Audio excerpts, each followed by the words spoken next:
Chapter 1. Flowerbird Island. A small isle nestled at the easternmost edge of the East Sea, experiences a perpetual spring, enveloped year-round by verdant trees. Its remoteness has rendered it somewhat isolated from the outside world. The original owner of Curus' current body hails from a homeland ravaged by war, which compelled him to flee by sea with his parents. Tragically, they encountered pirates along the way in a desperate bid to save him. His parents confined him within a chest and cast it into the ocean. By sheer chance, the chest drifted to this island. Perhaps due to overwhelming fright or relentless hunger, Kuro found that the body had already succumbed to its fate before he assumed control. Upon taking over, a surge of identity and memories flooded his mind, and he promptly lost consciousness. Later, he was rescued by the island's fishermen. When he awoke, he discovered himself upon a wooden bed, and before him sat an elderly man, smoking a pipe and gazing intently. "Hey, young lad, what's your name?" the old man inquired, puffing on his pipe. "My name is Reed D. Kuro," he replied. "Kuro, a fine name indeed. But how did you come to be adrift in a large chest?"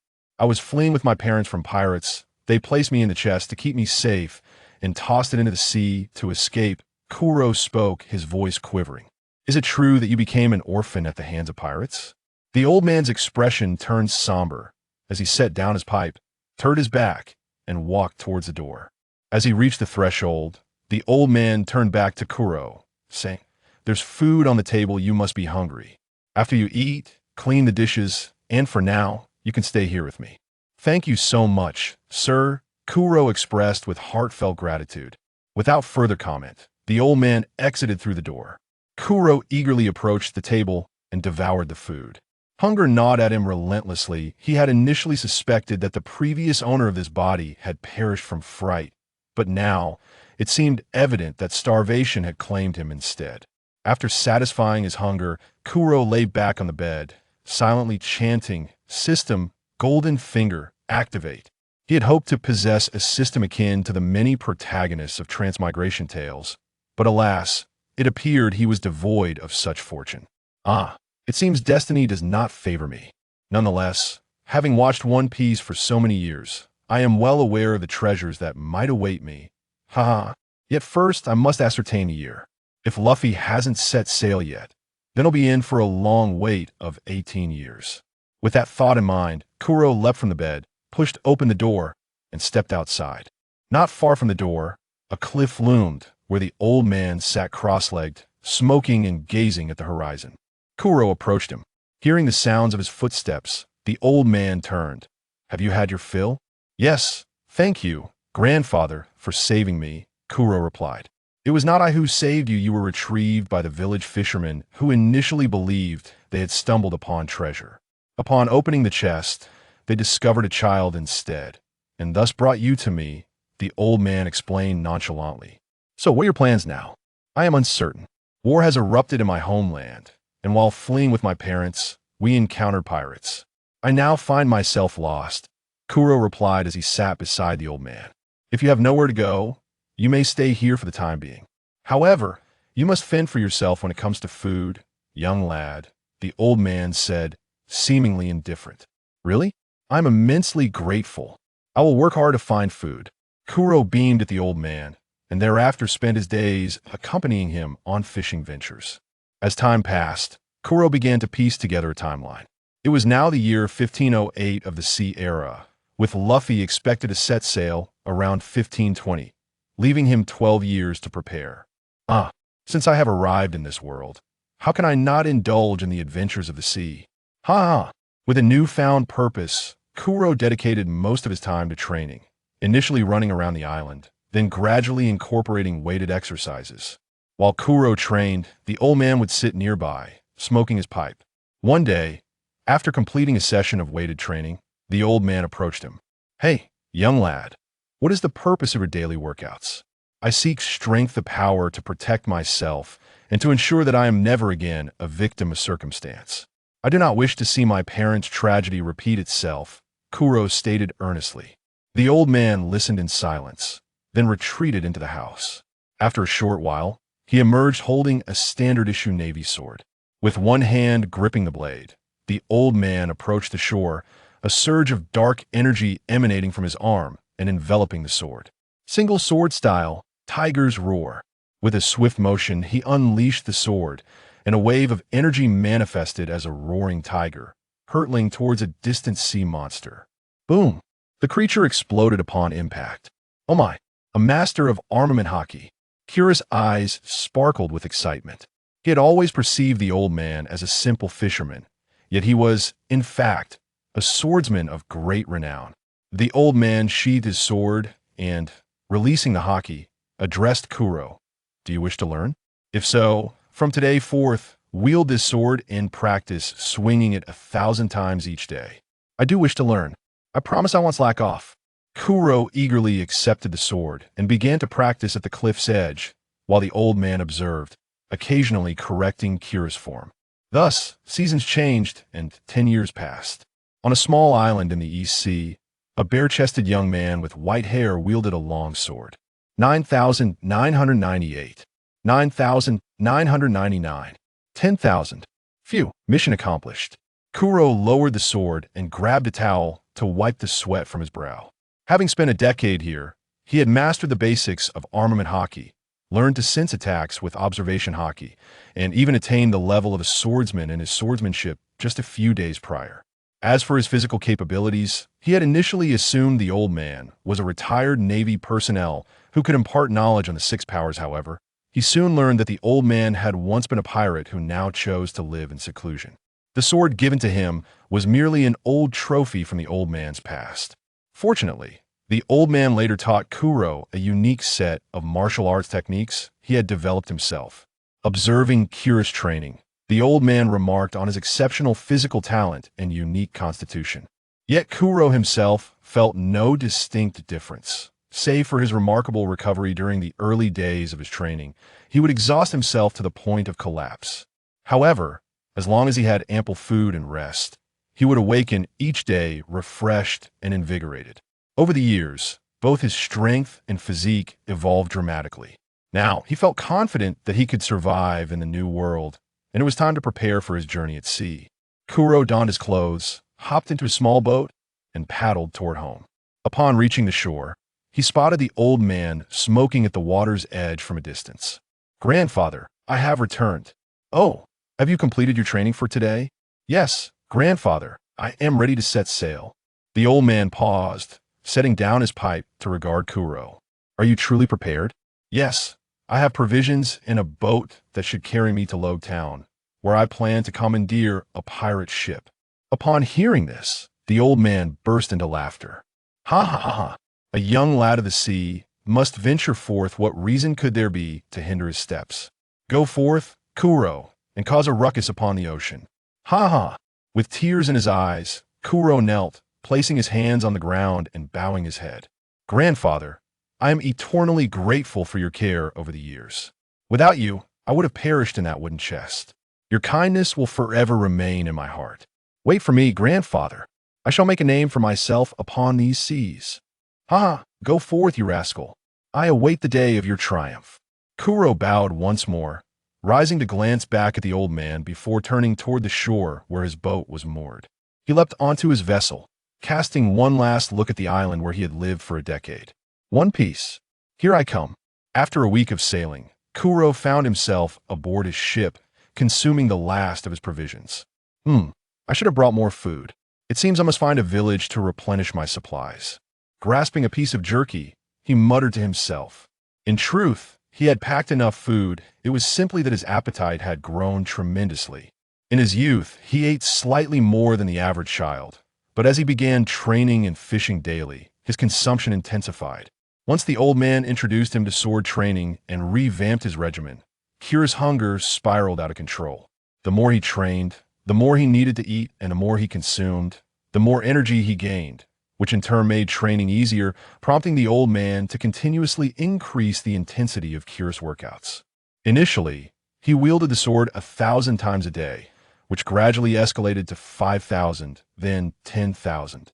His weighted training increased from 200 jin to a ton, eventually settling into a routine of 3 sets daily, leaving him with insufficient fish to satisfy his appetite.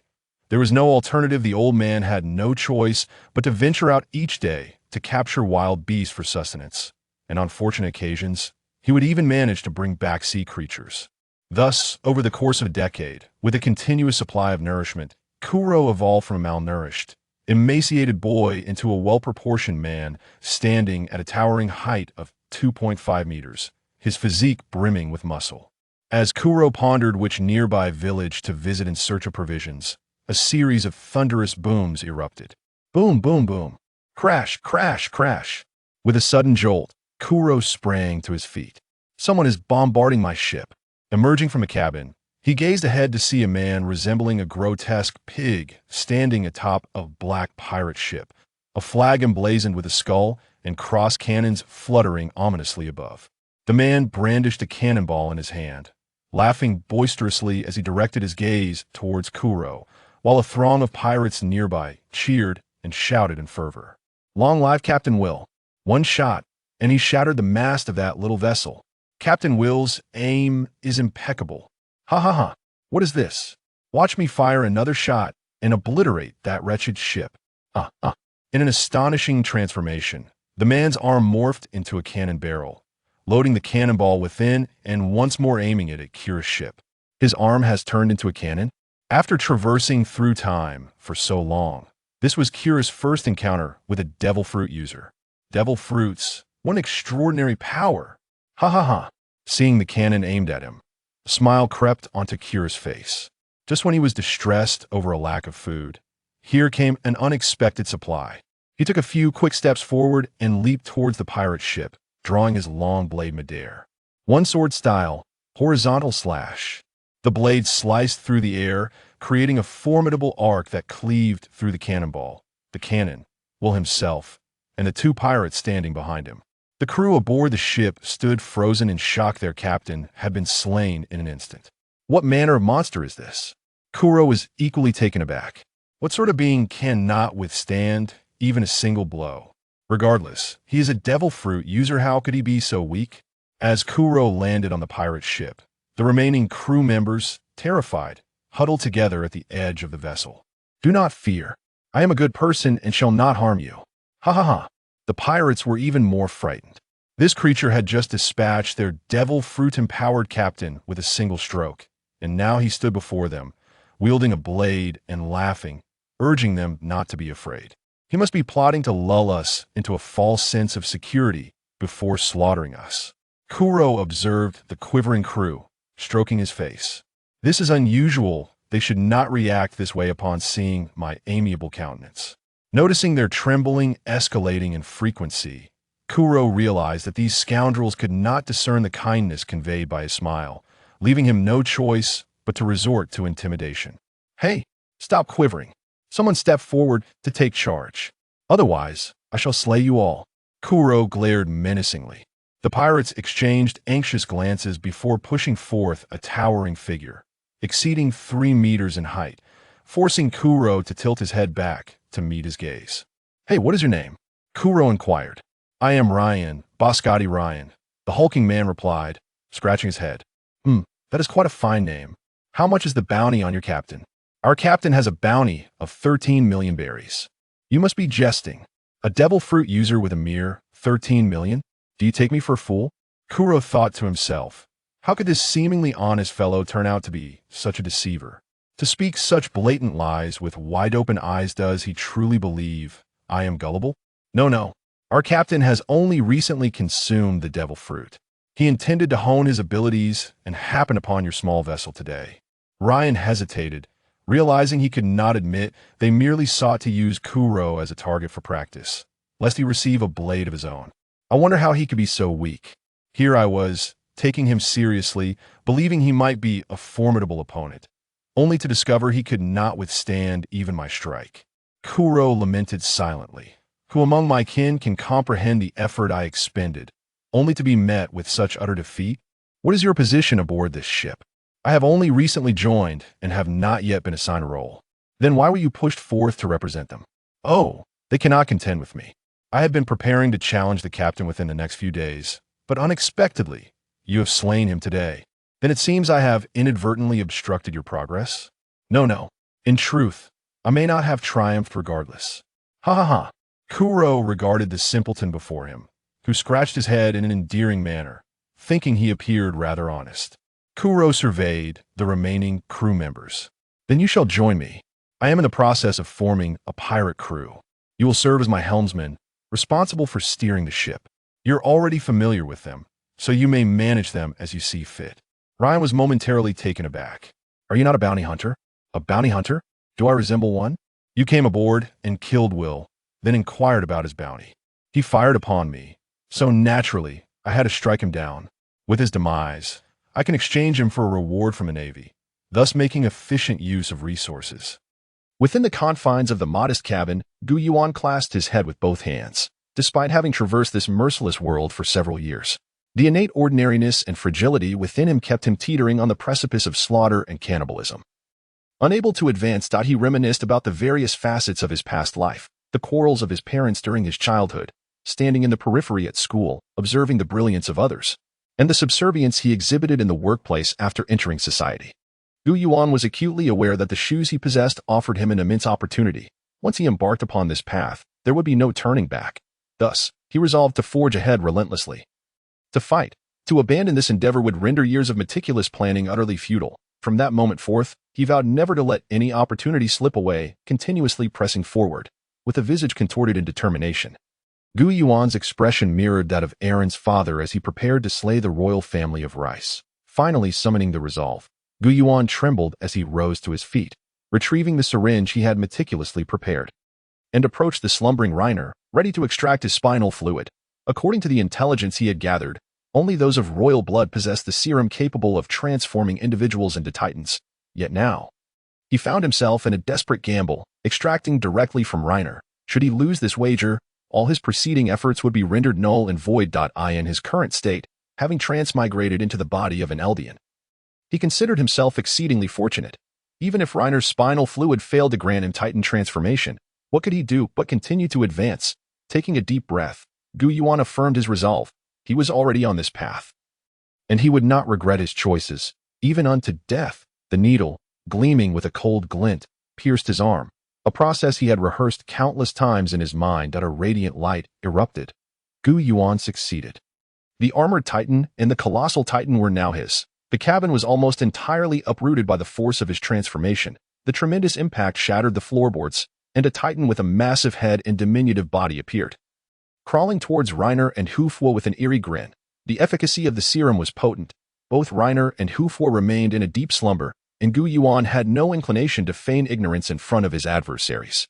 The jaw titan's enormous maw, resembling a giant claw, opened wide like a bulldozer's shovel, clamping down on Reiner and Hufwa. A torrent of blood sprayed forth like snowflakes, marking the painless conclusion of their journey. Reiner and Hufwa were, in truth, pitiable souls, mere instruments of humanity beyond the walls, victims of war. The Eldians had once wielded violent dominion over the world, inciting a chorus of rebellion. The 145th king of Eldia, recognizing the weight of his sins, sought to cease the cycle of slaughter and warfare by retreating to Parody Island, utilizing the power of titans to erect 3 colossal walls, thereby isolating themselves from the world. However, many Eldians remained stranded outside, treated as livestock by Marley and nations across the globe. Subjected to discrimination from a young age, they were brainwashed by the Marleyan military, becoming inheritors of Titan powers. Upon reaching the 3 walls, they believed they had exterminated the demons, only to discover that these so-called demons were, like themselves, innocently tragic figures. They were haunted by the sins they had wrought, yet, with families to reunite with, they were compelled to endure their suffering. In the future, Reiner would contemplate suicide countless times to escape it all. Yet, the world was inherently cruel. With precious few beautiful things. To become enraptured by the shallow layer of happiness in the world would lead to losing oneself and enduring a lifetime of pain. Having consumed Reiner and Hufwa, the Titan collapsed. Over time, its colossal form transformed into steam and dissipated, leaving only Yuan, clad in a shirt, unconscious on the ground. In the mist-laden morning, the air was damp and desolate, and a glimmer of dawn broke upon the distant eastern horizon. Slowly, Yuan opened his eyes, propping himself up. Those who undergo Titan transformation lose a fragment of their memories, a phenomenon that varies from individual to individual. Yuan was already aware of this information. He surveyed his surroundings, the shattered cabin, the bloodstains on the ground, and the vast pit. As his memories became clearer, he quickly deduced the current situation based on his environment. A smile crept across Gu Yuan's face. At last, he had succeeded. Yes, after years of toil, he had transformed from an ordinary office worker into a calculating, cautious man-eater, a being endowed with the formidable power of a titan. Thus, an ordinary individual had acquired extraordinary strength. The first phase of his mission had been accomplished, and now he would enter the second phase, to seize the powers of all titans and lift the curse of Ymir. Though the power of titans was immense, it came with a grave drawback. Upon acquiring titan abilities, one could only live for 12 years. This quandary was exceedingly dire. Gu Yuan possessed shoes that granted him access to a comic book world, opening up myriad possibilities. Over the years, these miraculous shoes had undergone a transformation, evolving from insubstantial transparency to a more tangible form, though others remained oblivious to their existence. However, Gu Yuan sensed that in a few months, he could return to his reality through these shoes. With infinite opportunities at his disposal, Gu Yuan was uncertain how much time he had to seek the chance for immortality. Thus, he endeavored to address the limitation of Titan Shifter's lifespan within this Titan-ridden world. If at all possible, the 12-year lifespan of Titan Shifters was a consequence of Ymir Fritz, the progenitor Titan, passing away 12 years after acquiring her powers. Yet, Gu Yuan speculated that this so-called curse was indeed a manipulation of the progenitor. She could easily dissolve this curse. Indeed, even after nearly 2 millennia, Ymir Fritz, this youthful girl, continued to exist, alive in a special way within a mysterious realm, fabricating bodies for the titans of reality. The titans in the real world were merely constructs of Ymir's imagination within that enigmatic space. However, encountering Ymir was not something Gu Yuan could achieve at will. It required royal blood or Ymir's own desire for a meeting. For now, the only opportunity lay in seizing the powers of all titans. As Gu Yuan contemplated his next steps, he had already donned the vertical maneuvering equipment and swiftly retreated along the predetermined route. Watching the sky brighten, he realized time was of the essence, and he needed to conceal himself promptly. Despite having obtained the powers of 2 titans, Gu Yuan understood that falling prey to an assault within the walls would pose significant challenges. He navigated through the vast forest. Although the space within the walls was limited, not every area was suitable for human habitation. Many regions remained uninhabited, comprising forests and grasslands. For instance, this new recruit training camp was not situated in a city but deep within the mountains, as only such a setting could replicate the conditions of a Titan battle in the wild, facilitating soldiers' training. However, at that moment, the forest served as an ideal cover for Gu Yuan's retreat, an ordinary individual in this Titan world. Gu Yuan remained exceedingly cautious, for it was a realm of harsh realities where everyone harbored their own intentions and thoughts. No one should be underestimated. By the time Gu Yuan reached the town, dawn had fully arrived, and the streets bustled with people. Armed with the credentials and statements he had prepared in advance, he entered the city without hindrance. Morning light pierced through layers of mist, illuminating the dormitory of the new recruit training camp. Eren awoke, startled by the blinding sunlight. He raised his hand to shield his eyes from the glare. What is going on? Is it already morning? He wondered, sensing that the sun had just begun to rise. The dormitory was now brightly lit. It was only then that Eren noticed the absence of the 2 beds that had belonged to Reiner and Hufwa, which had been adjacent to one another. Have those 2 already risen so early? Eren complained. One by one, the soldiers gathered together. Sir, 2 soldiers are missing. Shadi's face, though illuminated by sunlight, bore a shadow of concern. The fact that 2 soldiers were unaccounted for in his command was no trivial matter. With dark circles under his eyes, he pondered how to discipline these 2 lazy soldiers. Yet, he would never suspect that these 2 had already met their demise at the hands of a Titan, long since perished, nor would he fathom that they were soldiers of an enemy nation. Everyone, find those 2 soldiers immediately. Shadi's face turned ashen, resembling a large black pot. The soldiers sprang into action, searching frantically. Here, there, instructor. We haven't found Reiner and Hufwa. Shadi's face flickered between shades of blue and white, and at this moment, he could hardly remain oblivious to the gravity of the situation. It seemed that these 2 soldiers had encountered some unforeseen calamity. What circumstances could have led to the inexplicable disappearance of both soldiers? Shadi's mind raced with thoughts, yet his lips continued to issue commands without pause. Immediately search the surrounding forest and outposts. As the search area expanded to the forest training camp, the difficulty of the search escalated significantly. By midday, the recruits and instructors gathered around a dilapidated wooden cabin, which bore the marks of what appeared to be an explosive detonation. The earth beneath seemed as if it had been traversed by some colossal creature. Are you kidding me? Could it be that a Titan has breached our defenses? The soldiers clamored, all too aware that this was a phenomenon that defied conventional understanding. Shadi's expression fluctuated between anger and concern. Silence, foolish recruits. A 50-meter-high wall is not something a mindless giant can easily breach. He hastily intervened, noticing the escalating panic among the crowd.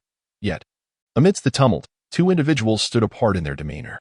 Annie's petite frame trembled slightly, her palms slick with perspiration, while others speculated. She was certain, as a wielder of Titan power, she possessed a deeper understanding of Titan intelligence than anyone present. The various signs around her swiftly unveiled a chilling truth. Someone had transformed within this wooden cabin. Moreover, it could not have been Reiner or Porco. Had it been either of them, such a small structure would have been reduced to mere splinters. Coupled with the bloodstains on the ground, Annie dared not ponder further. A profound dread enveloped her as she feared that Reiner and Porco were likely dead, their Titan powers usurped of the four intelligent Titans dispatched by Marley to the island. She was now the sole survivor. Despite her usual composure, Annie's mind was now in disarray. Could it be that the royal family from within the walls had intervened? Only a royal with the founding Titan could swiftly usurp the Titan powers of Reiner and Porco. Could they not? Annie's mind brimmed with questions. As the earliest to awaken among the trio from their homeland, she remained the most lucid, fully aware of the world's inherent cruelty, unlike Reiner, who had been molded by his upbringing to aspire for heroism and recognition. Annie had long contemplated surrender. If not for Reiner's insistence, she would have relinquished her fight upon the death of the armored Titan. She simply wished to escape. Now left alone, the battle for the founding Titan was no longer feasible. Retreat was her only option. As Annie's trembling subsided, she murmured, "Father, I will return." Meanwhile, amidst the gathering around the cabin, there was another presence. Emer, a fellow Titan shifter. She had once been a mindless Titan for approximately 60 years. Roaming outside the walls, by a twist of fate, she had consumed Marcel, the warrior of Marley who possessed the Jaw Titan, and regained her human form, acquiring Titan powers in the process. As another Titan power wielder, Emer too recognized the dire situation. Her back soaked with cold sweat, she felt an overwhelming tide of anxiety. How had Titans drawn so near? If a Titan were to suddenly appear, what would become of Historia? At that moment, Emer was not considering her own escape, but was instead preoccupied with Historia's safety. The countless shadows of her past, coupled with the harsh realities of life, had stripped Emer of her sense of purpose. But Historia's arrival had illuminated her path. As each person harbored their own thoughts, Eren had already begun wandering outside the walls, having foreseen that the female Titan might abandon her original objectives and head straight for Marley. Thus, Eren intended to observe from within the walls and ambush the female Titan, Annie, ultimately planning to consume her. Moreover, a critical aspect of Eren's strategy was to enhance his physical capabilities and combat skills. As an ordinary individual, he had never possessed such talents. He could not even rank among the top 10 in the training camp, and his maneuvering in the three-dimensional gear was merely average. Having previously focused on Titan powers, he had neglected the importance of physical prowess. In the world of Titans, humans possessed far superior physical attributes compared to those in reality. The three-dimensional maneuvering allowed individuals to soar into the sky, navigating through the air with agility that ordinary humans could never achieve without injury. Now, Eren needed to adapt to the demands of Titan powers and develop the ability to combat Titans. With the acquisition of Titan powers, Eren had grown bolder. Despite only having a lifespan of 12 years, the Titan's formidable regenerative abilities emboldened him, permitting him to engage Titans with newfound confidence. Should any peril arise, he could swiftly transform into a Titan and obliterate those monstrosities. In the presence of those endowed with Titan powers, the previous dangers outside the walls began to appear more manageable. Back in the training camp, Shadi scrutinized the 3 documents in his hands. What connection could there possibly be between Reiner Braun, Berthold Hoover, and the logistics soldier, Just Bryan, as the former commander of the Survey Corps, which wielded the most formidable power among humanity? Shadi's possessed an extensive network of contacts. Within a mere day, every detail concerning Reiner, Berthold, and Eren had been thoroughly unearthed. Reiner and Berthold hailed from a remote region, their prior life details scarce, and few individuals recognized them. They had entered with the refugees following the breach of Wall Maria. After the fall of Wall Maria, numerous unidentified individuals flooded in, and information within the walls was hardly disseminated. Many isolated and backward areas, along with numerous small villages, remained untouched by the chaos. Following the breach, many families and acquaintances had perished. Thus, the influx of unknown individuals was staggering. Consequently, the lack of information surrounding Reiner and Berthold was hardly surprising. And the identity of the bloodstains at the scene remained a mystery. As for Jess Bryan, he was the son of the prominent merchant Johnny Bryan from Walrose, though a wealthy merchant. The strong within the walls had never been merchants. Hence, the details of the Bryan family were swiftly uncovered. As a well-known family, they were native residents without any issues regarding their identity. However, the Bryan family had transferred their assets shortly before the breach of Wall Maria, raising suspicions of foreknowledge regarding the impending catastrophe. Every aspect of this situation was riddled with doubts. Shotties felt a throbbing headache. It had been a long time since he had experienced such distress since leaving the Survey Corps. In the training camp, the usually boisterous dining hall was silent, save for the clinking of spoons against plates, so quiet that one could hear a pin drop. An air of anxiety pervaded the camp. As most lacked the extraordinary thoughts and abilities of the central figures, the disappearance of 3 well-known individuals, presumed dead, left everyone uncertain about who might be next. Were it not for the officers, led by Shotties, maintaining order and suppressing panic, some would have fled the camp for home. Despite his naturally cheerful disposition, Connie found the atmosphere unbearable and stood up, exclaiming, "Hey, everyone, let us not be so tense. We must trust the officers. They will handle everything. As long as we unite, the culprit will not succeed."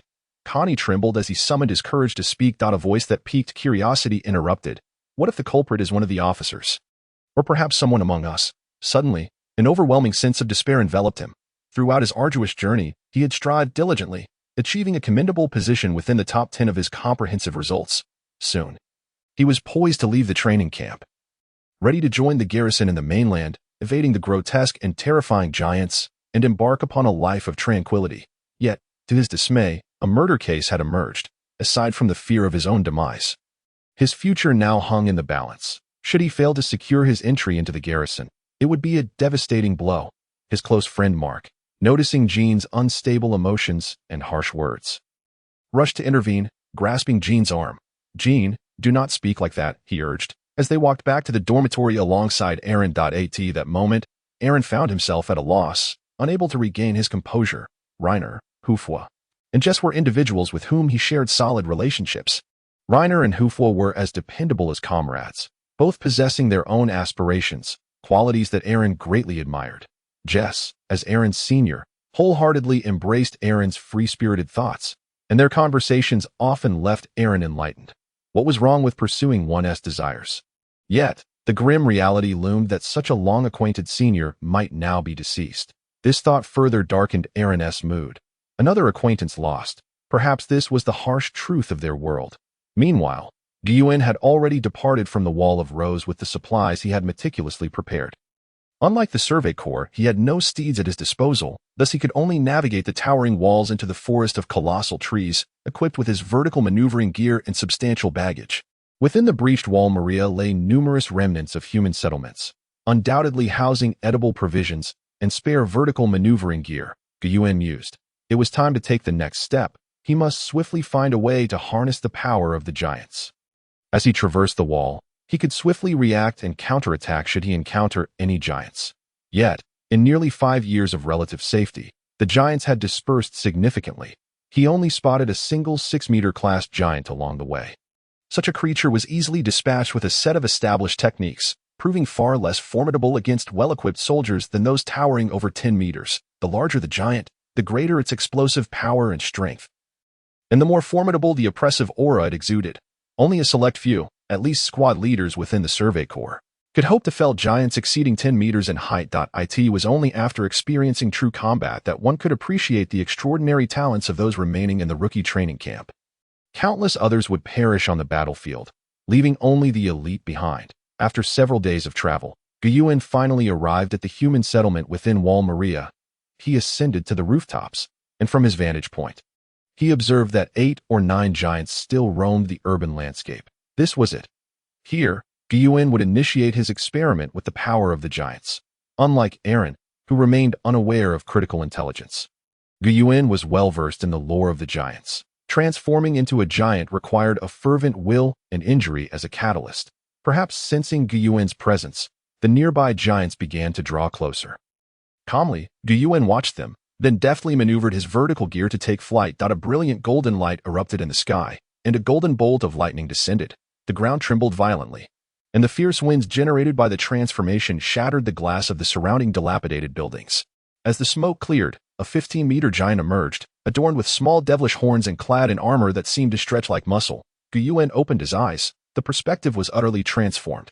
The once massive structures around him now appeared as mere toys, akin to the desks from his school days, solid, yet easily toppled with a forceful touch.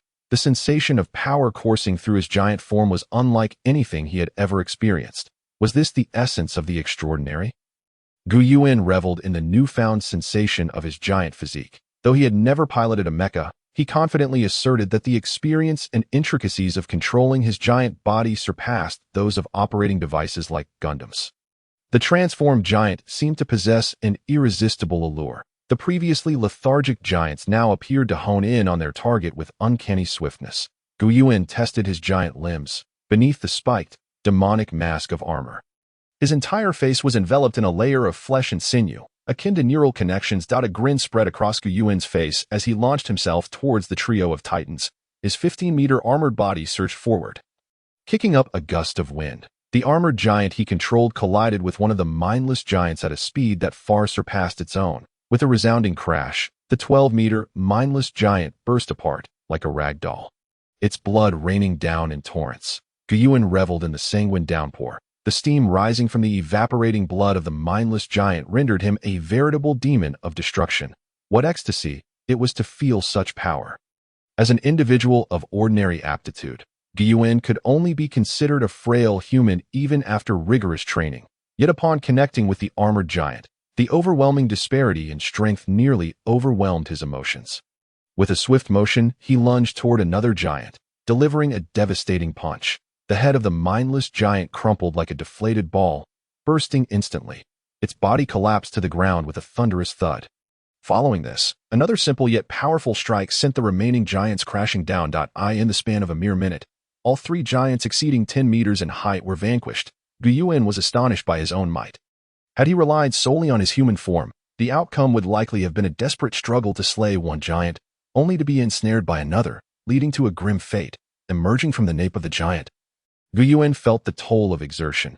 He resembled someone who had just completed a 3-kilometer run. Perched atop a building, he rested while contemplating the sensations of the giant's power. Before long, he rose again, ready for the trial of the colossal titan. This was a town, rich with cover and resources. Unlike the wilderness, where uncertainties abounded, the notion of leaving traces of his actions was of no concern. For in the plans of years past, Yuan had never intended to conceal his movements. He was preparing to depart the world of titans. Time was short. He must seize the opportunity to acquire more giant power and converse with the progenitor. Even though he had just expended considerable strength, there was little time for rest. After all, the port leading to Marley remained undiscovered, and he had no knowledge of whether Annie had managed to escape. In the vast sky, free-spirited birds soared among the ethereal clouds. Suddenly, a tremendous golden light erupted, transforming the entire sky into a resplendent hue. The startled birds flapped their wings, desperately fleeing into the distance. Following the light came a colossal explosion, a thunderous roar accompanied by a terrifying shockwave that surged outward like a ravenous beast. When Yuan opened his eyes, it felt as though the world had shrunk. The buildings beneath him appeared as mere toys, easily torn apart. He shifted his gaze, and the walls below were ablaze, the flames rising to the heavens. The remnants of structures lay in ruins, reduced to mere pillars. While the ground was charred to a crisp, observing the devastation, Yuan marveled at the destructive power of the colossal titan, the so-called god of destruction. Such force was unparalleled, not just in the steam-powered world of titans, but even in the realms of high-powered manga. It was a fearsome display of annihilation. The colossal titan, with its immense strength and superior defensive capabilities compared to the armored giant, demanded far more stamina to wield. Even a single sweep felt like a monumental exertion. Certain areas of my body move with considerable inconvenience. For instance, my head shifts at a sluggish pace, and my torso proves difficult to twist. However, giants of the 15-meter class, such as the armored titan, the colossal titan, the female titan, and the warhammer titan, can perform an array of intricate maneuvers. In contrast, the colossal titan presents quite the challenge. The ancient source possesses a wealth of intelligence regarding the titans, such as the steam eruption of the colossal titan, its rapid vaporization, incomplete transformations, and full power transformations. If one is unaware of these abilities, Extensive excavation may be required, but knowledge changes everything. The ancient source lies feebly on the 50-meter city wall, drained. The consumption of the colossal titan differs from that of the armored titan, after attempting various techniques. The ancient source ultimately reached his limit, devoid of energy and stamina, utterly exhausted. Yet, despite his fatigue, a smile graced his lips. Ha ha ha. In 5 years, an ordinary individual has transformed into a wielder of the powers of 2 formidable giants. No one knows the extent of the ancient source's efforts and trials. In a world fraught with peril, he had always been an easily killable commoner, yet now he has become an extraordinary being. In a lifeless desert, a thunderous crash resounds as a headless corpse of a pure titan collapses, exuding a vast amount of steam. The ancient source crushes the nape of this pure titan with his foot. Though devoid of intelligence, the pure titan possesses formidable regenerative abilities. Unless its nape is severed or shattered, it will continuously regenerate. Surrounding the towering armored titan are numerous corpses of giants emitting steam. This marks the 11th fallen titan. The ancient source muses. The deeper I venture into the desert, the more giants appear. It seems we are nearing the port, after more than a month of searching. The ancient source finally discerned the correct direction. Along the way, he has slain numerous giants, and his mastery of titan powers has matured significantly. Upon cresting a sand dune, a brilliant expanse of blue comes into view. Stirring emotions within the ancient source. He had lived in a coastal city on Earth. It had adhered strictly to societal norms, lacking both the ambition and means to witness the world's beauty.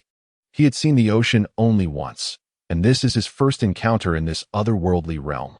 Gazing at the sea, countless memories flood back, grounding him in reality as he silently affirms, "I am on my way." Seated upon the viewing platform at the port, the ancient source finds it remarkably clean, devoid of soldiers or supplies. He yearns to know how his hometown trio will return to Marley, especially since there are no fixed vessels here. If they wish to return immediately, it may not be feasible. After all, even basic supplies are lacking, and without phones, how can the hometown trio make their way back? After much contemplation, the ancient source suddenly recalls the numerous giants nearby, likely resulting from the repeated deployments by the Marleyan military. This suggests that naval ships may occasionally arrive here, or that the Marleyan military has a fixed schedule for their visits.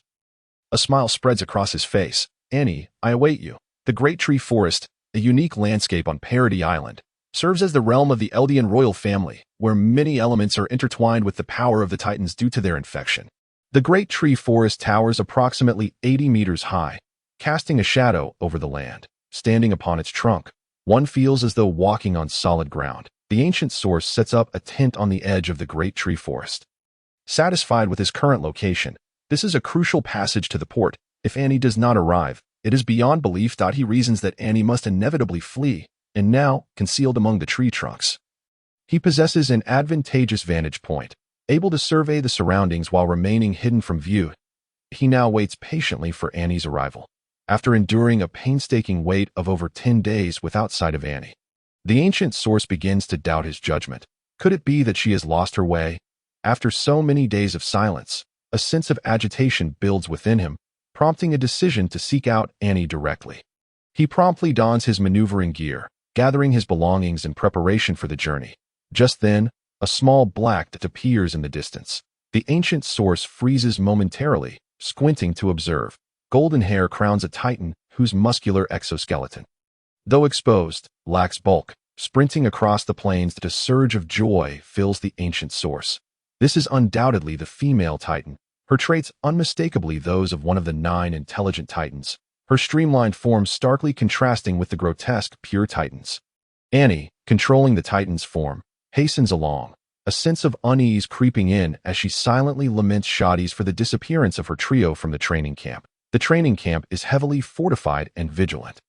Even if Annie wished to escape immediately, it would be impossible. After enduring a lengthy wait, the turmoil subsides, and assessments resume at the training camp, signaling the impending departure of the new recruits. As soon as the training concludes, Annie swiftly leaves the wall, activating her titan power to make haste. A thunderous roar erupts from the sky, startling Annie as a colossal figure races toward her, in the vast expanse of the plains. A thunderous sound reverberates. Annie widens her azure eyes, glancing toward the horizon where a titan, its head resembling a demonic mask, sprints at full speed toward her. After a brief moment of shock, recognition dawns upon her. This is the new armored titan. Though typically slow and cumbersome, its speed is astonishing, akin to a high-speed train. Annie halts abruptly, adopting a combat stance as the spikes of the armored titan's fists whip toward her like a rocket. With a steely gaze, she sidesteps the ancient source's heavy punch and retaliates with a swift kick aimed at his head.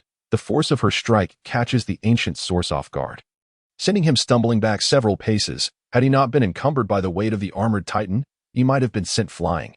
Annie gazes upon the demonic figure of the armored titan, her heart heavy with sorrow for Reiner and Bertholdt, acknowledging their failure. Though she harbors disdain for Reiner, she recognizes that becoming a Titan warrior for Marley was driven by personal struggles and aspirations. With comrades who have shared over 5 years of companionship now lost, even Annie, despite her hardened exterior, cannot help but feel a profound sense of grief. Meanwhile, the ancient source reflects on Annie's combat prowess. Realizing it far exceeds his own capabilities, her swift reactions to his ferocious assaults are impressive. The two stand in a tense standoff. The ancient source makes a move, stepping forward and unleashing a powerful punch aimed at Annie. She once again evades his attack, poised to counter. Just then, a fist appears before her, causing her pupils to constrict as she quickly raises both hands in defense. The ancient source's fist crashes heavily against Annie's forearm, her defensive posture sending her flying. A sense of dread fills her. Was that merely a feint? Indeed, the ancient source is no fool. He knows that to confront a swift adversary like the female titan, he cannot simply charge in as he would against a pure titan. Annie's arm, struck by the ancient source's forceful blow, emits steam. Although the armored titan is slow, its strength is formidable, causing significant damage with each attack. The female titan lunges forward, her body moving with the grace of a cheetah, her fists enveloped in a crystalline armor, aimed directly at the ancient source. He attempts to dodge, but it is futile. She is too swift. Unlike Eren, who Annie had previously refrained from killing, her intentions now are clear. During the battle in the forest, she had wished to capture him alive, and in the conflict within the walls, her focus had been solely on retreat. Thus, Annie's full combat potential had yet to be revealed. However, the ancient source now bears witness to the true might of the female titan, which possesses the ability to harden specific areas. Allowing her every strike to threaten the integrity of his armor, he finds himself relegated to a defensive stance, resembling an immovable boulder, while Annie employs her limbs as if each part of her body were a weapon of immense power. The female titan's fists rained down like a tempest. The armor encasing Yuan was shattered, scattering like paper debris in all directions. Within the colossal body of the armored titan, Yuan felt an upheaval akin to an earthquake. With a furious roar, he charged forward, bracing against Annie's fist. Annie swiftly dodged to the side, resembling a frenzied cat, scratching wildly yet retreating just before being struck. At that moment, Yuan's appearance was dismal. The once fearsome armor now lay in tatters. Both combatants were panting heavily after their intense struggle, locked in a tense standoff. Annie grappled with the realization that the armored titan's armor was far too robust. If this continued, her stamina might not suffice to defeat him. Meanwhile, Yuan felt a sense of relief, recognizing that although Annie possessed hardening abilities, her strength paled in comparison to Eren's. In the anime, Eren's later confrontations with the armored titan were characterized by overwhelming force, as a single hardened punch could shatter Reiner's facial armor. Just moments ago, Yuan had observed Annie's hardening with a sense of panic. Her speed was undeniably impressive, but her hardened strikes lacked the potency of Eren's. Had Eren, in his later form, unleashed a similar combination of attacks, Yuan feared he would be reduced to mere rags. Annie once more leapt into the fray, delivering a sweeping kick with her hardened leg, sending Yuan staggering. Did she intend to overwhelm me with sheer force? Yuan maintained his stance, feigning calm while assuming a defensive posture. Annie's relentless close-quarters assault persisted, yet he could sense her strength gradually waning. Suddenly, an eruption of steam burst forth from Yuan, a golden light flashing through the haze as a massive, crimson fist emerged, striking Annie with tremendous force. The 15-meter female titan was sent hurtling through the air like a discarded doll. In the wake of this chaos, a towering figure of a red titan, measuring an imposing 30 meters, emerged from where the armored titan had stood. This was a transformation into a colossal titan, a fearsome weapon of destruction. Unlike Bertholdt and Reiner, Yuan had frequently utilized the powers of titans, becoming well-versed in their capabilities. Even if his combat skills did not match Annie's, he was determined not to yield to her. The blown-away female Titan crashed to the ground, creating a sizable crater. Her body devoid of movement as if stripped of its bones, steam billowing from her form. Yuan, controlling the armored Titan, approached Annie slowly, fatigue evident from the continuous transformations. He flipped the female Titan over, tearing at the flesh at the nape of her neck, revealing Annie's form, her golden hair billowing in the wind, her pale face with eyes tightly shut. Yuan sighed in relief. Had she fainted? Being struck by the fist of a colossal Titan was no trifling matter. The immense heat and force had shattered her body, creating such tremors upon impact. If Annie emerged unscathed, she would truly be a superhuman. While the individuals in Attack on Titan possess greater physical resilience than those in reality, there are limits. Annie felt discomfort coursing through her body, unable to move. Her ears filled with the crackling sounds of burning wood and the distant calls of unknown insects in the forest. Struggling, she managed to open her eyes, the scene before her transitioning from blurry to clear. A familiar figure sat by the fire, her own limbs severed, slowly mending. Once again, we meet, Yuan spoke to Annie. Upon seeing him, Annie seemed to grasp the situation, her voice cold as she replied, "It's you, the logistics soldier from the training camp." "Indeed, it is I," Yuan affirmed. After uttering those words, Annie fell silent, lying there as if resigned to her fate. She had no strength left, her limbs still in the process of healing. It could be days before she was able to transform again. For now, she was at the mercy of this man before her. Her thoughts drifted back to her childhood, the cruel training enforced by her father, the moment she had kicked his leg, and his tearful plea for her to survive and return home. Annie closed her eyes, filled with remorse. "Father, I may never return." Observing the girl in such a wretched state, Yuan's vigilance lessened slightly, and he remarked with a smile, "Don't be so disheartened. I never said I would kill you." A glimmer of life returned to her vacant eyes as she regarded the man before her. It was only then that she truly assessed him, someone she had overlooked before. He had jet-black hair, seemingly of mixed Eastern descent, standing over 1.7 meters tall with an unremarkable physique. However, the fiery glint in his eyes betrayed an undeniable ambition. This ordinary-looking individual had managed to slay Reiner and Bertholdt, two seasoned warriors trained over many years. "Are you of royal blood?" Annie asked, voicing the question that had lingered in her mind. The only individuals privy to Titan intelligence in conducting Titan experiments were either high-ranking officials from Marley or the island's royalty. With a smile, Yuan replied, "Whether I am of royal lineage is inconsequential. What matters, Annie, is that your father still resides in Marley, does he not?" Annie's complexion drained at this revelation, yet she forced herself to assert, "What father? I'm an orphan raised by Marley. Your acting is rather poor. You wish to return home, don't you? Assist me with the task, and I shall spare your life, allowing you to return." Outside the walls of Rose, in the Tros district, a throng of citizens gathered at the city gates, watching as a new contingent of the Survey Corps prepared to set out. Are they embarking on another mission? One wondered aloud. I can't fathom the royal family's reasoning, spending my hard-earned money to support a bunch of useless soldiers. When they return, it will likely be a bloodbath. The crowd murmured their discontent, igniting anger among the hopeful new recruits of the Survey Corps. Eren tightened his grip on the reins, veins bulging on his forehead, while Armin hurried to dissuade him. "Don't be impulsive." Mikasa, too, was beside Eren, chattering incessantly. "Eren, once we go out, stay close to me, don't stray from my sight." Amidst the onlookers, two figures cloaked in dark capes lurked in the shadows. The target is among this crowd. Annie pondered, unable to fathom how the founding Titan could be so close by, nor why Yuan possessed such knowledge.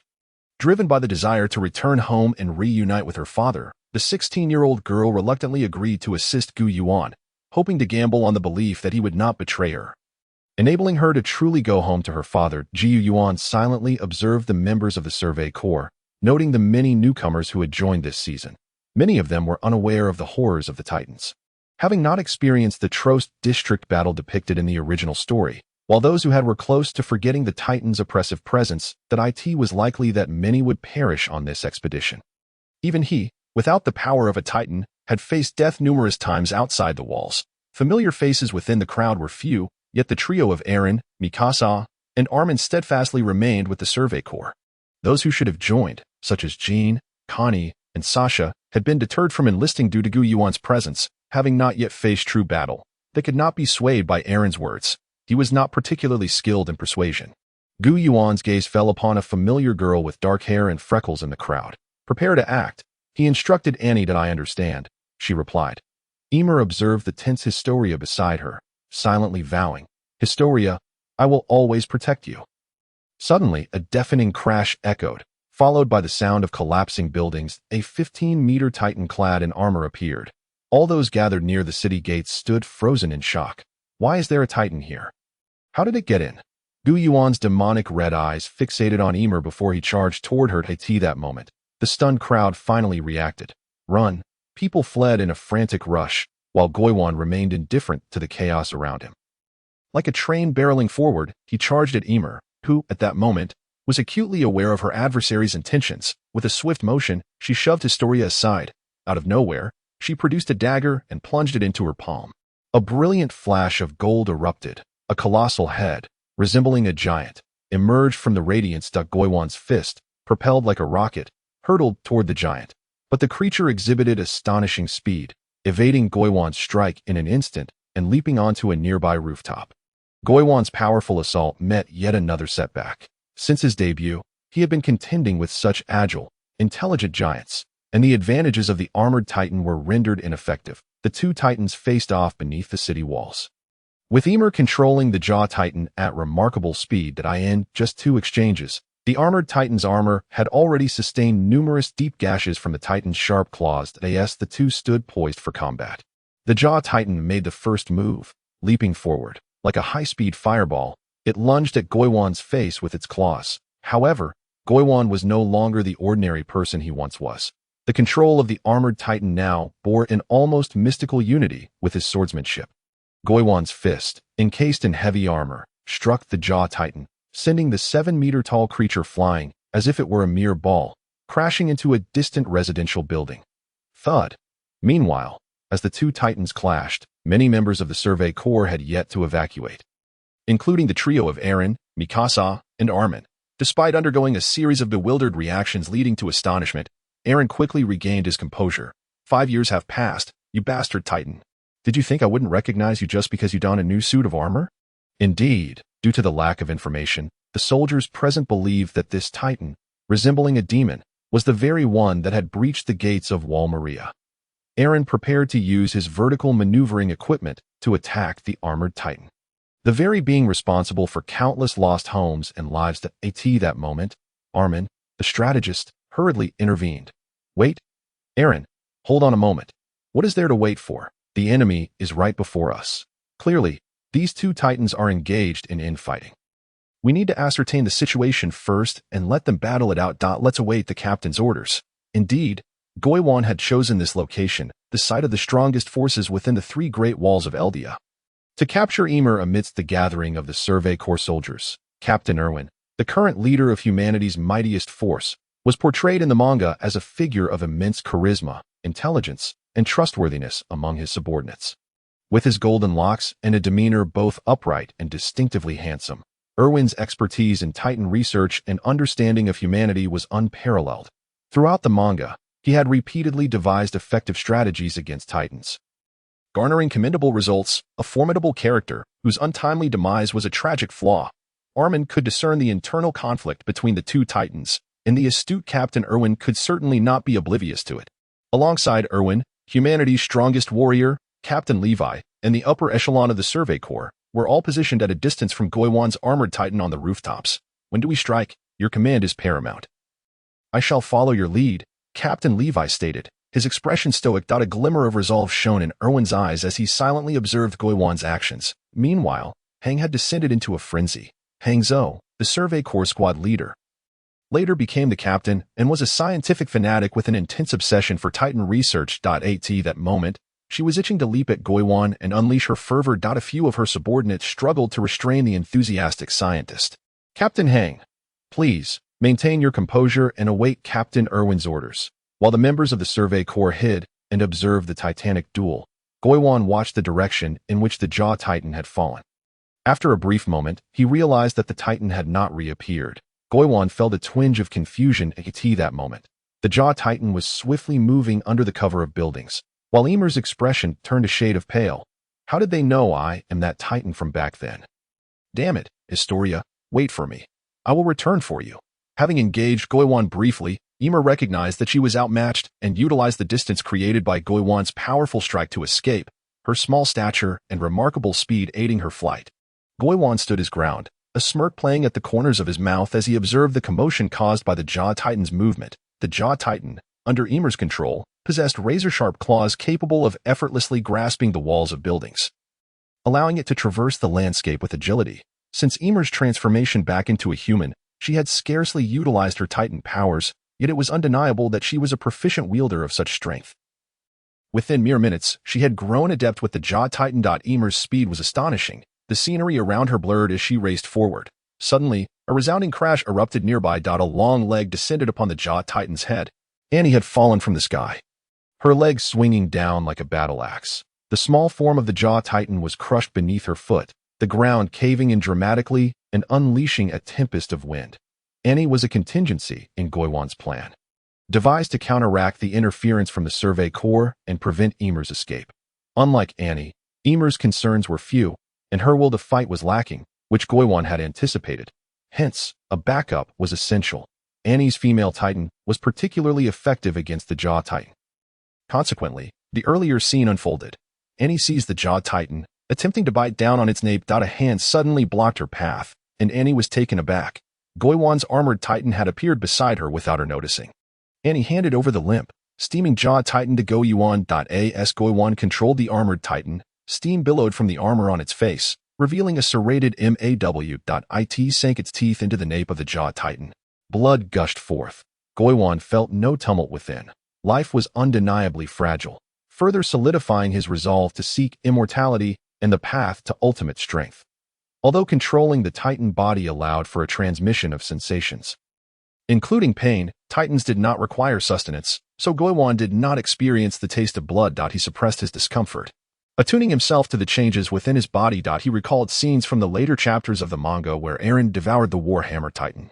Pain, as Pain from Naruto once stated, could only be truly understood through lived experience. Without experiencing despair and suffering firsthand, understanding among people would forever remain elusive. Few people relish the act of killing and consuming others. The feelings associated with such actions, driven by necessity, are undoubtedly distressing. Previously, when he had seized the armored and colossal Titans, he had been entirely unaware, devoid of consciousness regarding his feelings or actions at that time. However, the current sensation was entirely different.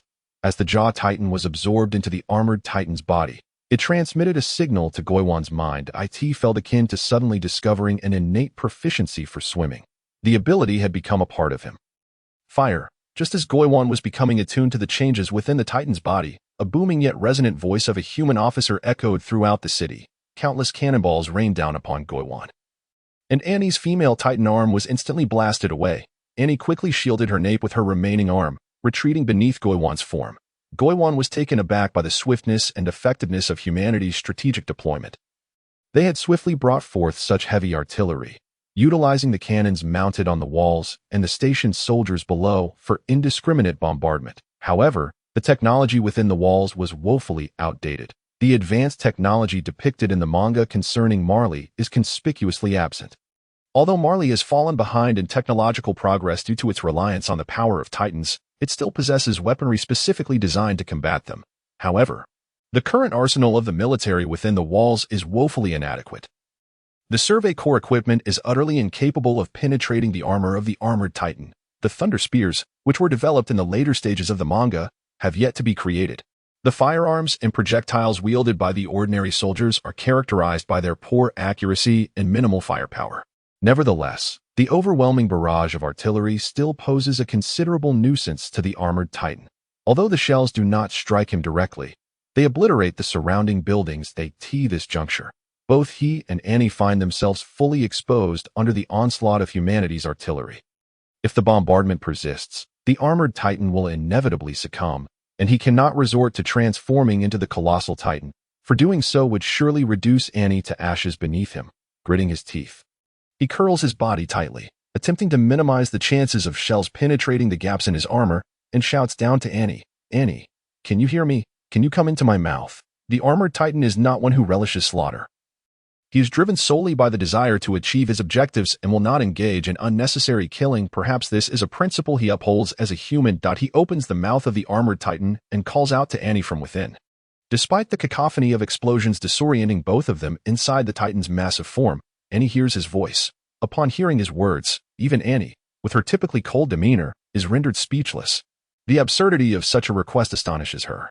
If he were to betray her trust and consume her instead, to whom could she appeal for justice? Torn by conflicting thoughts, Annie grapples with the reality that, while she possesses the power to awaken other titans and has the armored titan's formidable hardness, a counterfeit can never rival the original. Should she abandon the safety of the armored titan's embrace, she would likely be reduced to mere fragments in the current chaos. There is little time for contemplation on the battlefield. And the armored titan continues to call out insistently. Indeed, at present, aside from the mouth within the armor, all other parts are vulnerable to artillery fire. Gritting her teeth, Annie finally shouts, "I understand," hearing her voice. The armored titan breathes a sigh of relief. If you hadn't replied, I'd have been obliterated. Annie emerges from the nape of the female titan and wriggles into the mouth of the armored titan, adjusting her position as she informs him of her arrival. "I'm in. Let us move, now." Annie has no choice but to gamble, to trust that this titan will not retract his word and devour her.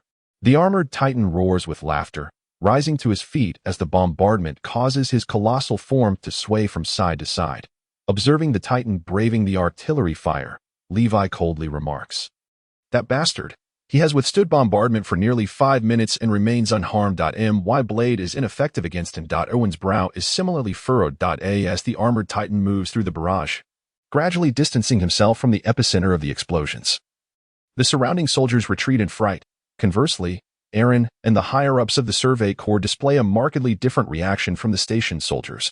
Eren, filled with urgency, exclaims, "Damn it, that titan is getting away." He gestures animatedly, wishing he could leap forward and kick the armored titan back into the bombardment zone. The higher-ups of the Survey Corps share his anxiety.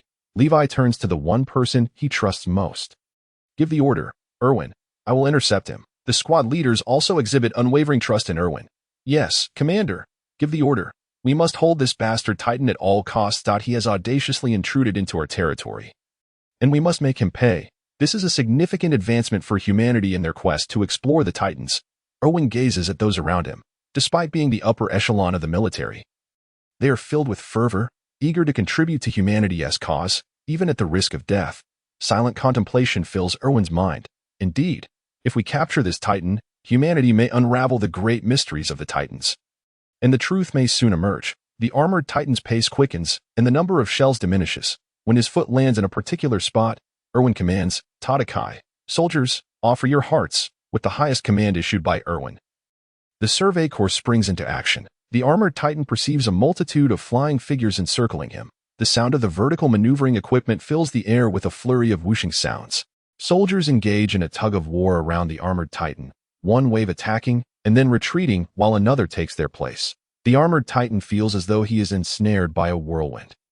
Hey, can you all please stop being so bothersome? Though the titan's armor has withstood a barrage of artillery, it remains impervious to blades. The armored titan accelerates, charging forward like a speeding train. "Damn it. You bastard titan, stop right now." The titan's speed renders it challenging for the majority of soldiers to mount effective attacks, forcing them to pursue him relentlessly. Levi, clutching his last blade, spits in frustration, "Shell of a turtle. You bastard." Erwin follows closely behind, observing the armored titan's actions, and he shouts to the frantic Hang ahead, "Have you noticed? Hang, this titan shows no interest in humanity. He only wishes to escape." Yes. This titan must possess consciousness. Just like that new recruit from the Survey Corps. He was once human. We must capture him. The titan is incredible, Hang exclaims with uncontainable excitement. Many in the Survey Corps witnessed Ymir's transformation, and after years of operation, they have never been closer to uncovering the truth. Everyone is invigorated as if they have been energized. The armored titan continues to march forward, oblivious to the soldiers attacking him. Unlike Annie, his armored form is impervious to harm, and he has no need to retaliate or fend off the soldiers' futile attempts. Attacking them would only slow him down. The armored titan is solely focused on escaping this tumultuous scene. Suddenly, a familiar voice cuts through the chaos. "Stop right now, you bastard titan." The armored titan turns to see a black-haired youth, filled with rage, charging towards his nape. It is Eren. Clang. Eren's furious strike accomplishes nothing. Damn it, the armor is too tough. Eren discards the broken remnants of his blade, relentlessly pursuing the rapidly moving armored titan. Meanwhile, Erwin and the others are closely monitoring the situation with a composed expression. Erwin's mind races like a well-oiled machine. The titan's hard shell, which has withstood artillery bombardment for several minutes without yielding, surpasses the hardness of rock and steel. The blade in their hands is utterly insufficient to breach it. The lack of intelligence has led to this predicament, as the Survey Corps is woefully underinformed about the intelligent titans. Had the armored titan been aware of the Survey Corps frustrations, he would undoubtedly have been pleased.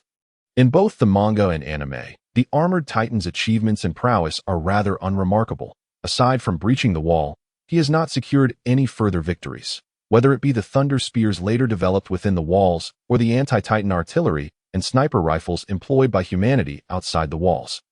They can easily shatter Reiner's armor. The hardness of the armored titan's armor still cannot withstand the might of artillery. The recent bombardment, characterized by poor accuracy, indiscriminately targeted the vicinity of the armored titan, resulting in only a few shells actually striking him.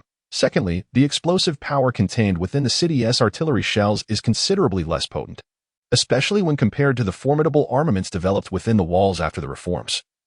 With a novel anti-giant equipment introduced from beyond the walls, ancient Yuan, possessing the powers of the armored titan alongside the strength of the colossal titan, exhibits a remarkable synergy between these two titan abilities, resulting in a skeletal fortitude and mass that significantly surpass that of Reiner's titan.